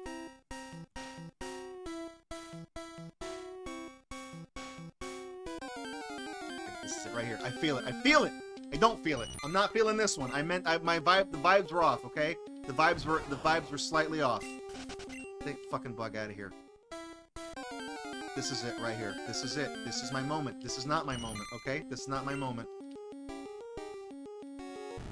Weedle has a 5% chance of you shitting me? Really? I thought Kakuna, Caterpie and Weedle were... I thought Metapod was the rare spawn here. Pikachu is also... well, it doesn't matter. Pikachu is also like 5%, so that makes 10%, right? And then Kakuna's in here somewhere, so it's slightly higher than 10, right? We can do this. That's a non-zero chance, okay? I can't get Spearow. Spearow will fucking kill me. And I can't get out now because I'm too invested in this forest, okay? I will run out of time. This is it! This is not it. I'm looking at the clock. I'm fucked. Come on, man. Okay, the next encounter's got to be the one. I have to call it after the next encounter. I've only got 15.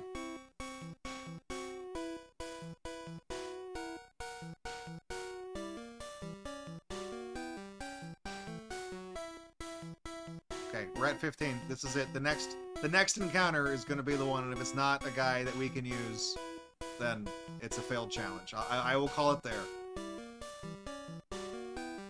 I mean, if we get another encounter, where the fuck are they? Making a fool out of me, game, okay? What, do I use a repel or something? I wasn't aware of it? What, do I stink?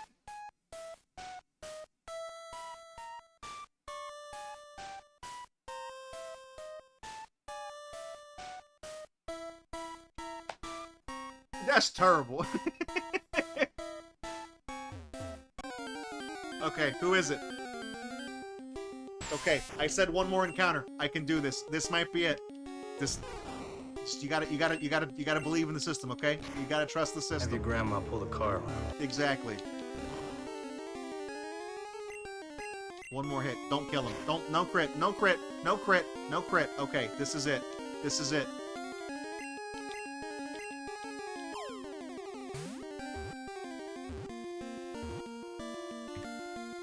That's a win, baby. I know it looks like that went overtime and we lost, but that is a win right there.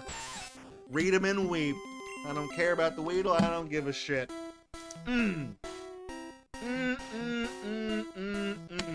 We're at 8 wins and 6 losses right now. I probably scared every other Pokemon. Yeah, I scared them away. Fuck them. I don't care. I don't even care. Told you I'm good at Pokemon, okay? I saw the Spearow. I feel like the Spearow, if I was able to make something out of that encounter, we would not have gone over the 15 allocation. I wouldn't have had to do like the executive call. But I knew like Peck is not a normal type; it's a flying type specifically, and that's effective against grass, I think. So I was weak to that, but I went with Charmander has the high attack, Squirtle has the high defense, and then Bulbasaur is the guy in the middle. So he's the Mario character, so I went with the one in the middle as a starter, so I wouldn't be too unbalanced, so I could just kind of barrel through things. You know what I mean? I don't know. In my head, like, that was my justification. And I didn't realize until after the fact that Spearow would just fuck me because I picked the grass type, so whatever.